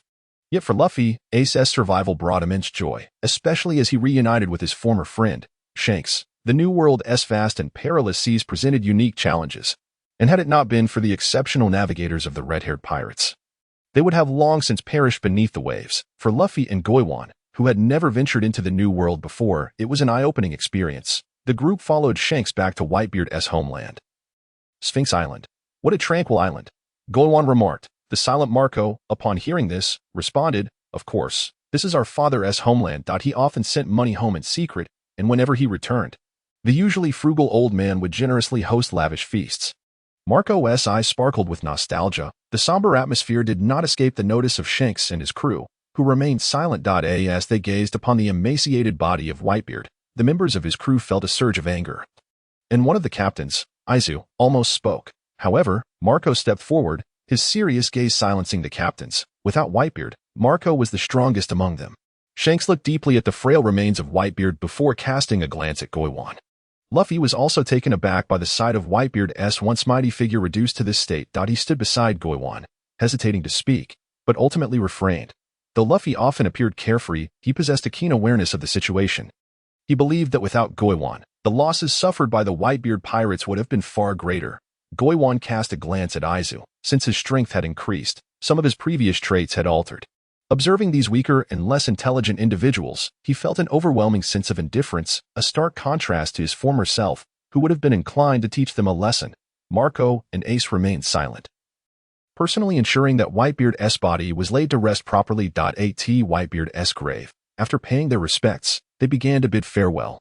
Ace adjusted the rudimentary mechanical hand he now possessed and addressed Luffy. "Luffy, I plan to stay here with Marco in our father's homeland to care for the residents. What about you?" The brutality of the war had shattered Ace's confidence completely. Having lost his hands, he no longer felt inclined to continue pursuing the sea. Luffy adjusted his hat and replied to Goemon, "I intend to have Shanks send word to our crew, asking them to hold off on regrouping for now. I want to train for 2 years. Our strength is still inadequate." Goemon nodded, recognizing that this had been Luffy's original decision and feeling no surprise. "Luffy, I plan to set sail and handle some matters of my own. I will return to find you in 2 years. Luffy looked at Goemon earnestly. "All right, Daijubu, no problem. We will still be partners, right?" Goemon was momentarily taken aback before smiling. Of course, with the enhancement of his abilities, he was now capable of single-handedly confronting Kaido of the Beasts. He had no intention of remaining with the Straw Hat Pirates, for he was a being capable of traversing the realms of manga and could not remain in one place indefinitely. As the journey with Luffy and the others neared its end, he was surprised to find that his desire to leave had not gone unnoticed by Luffy. A year later, Luffy stood blindfolded beside Beckman, who was wildly swinging a stick behind him. However, it seemed as if Luffy could see right through the onslaught, deftly dodging all the strikes.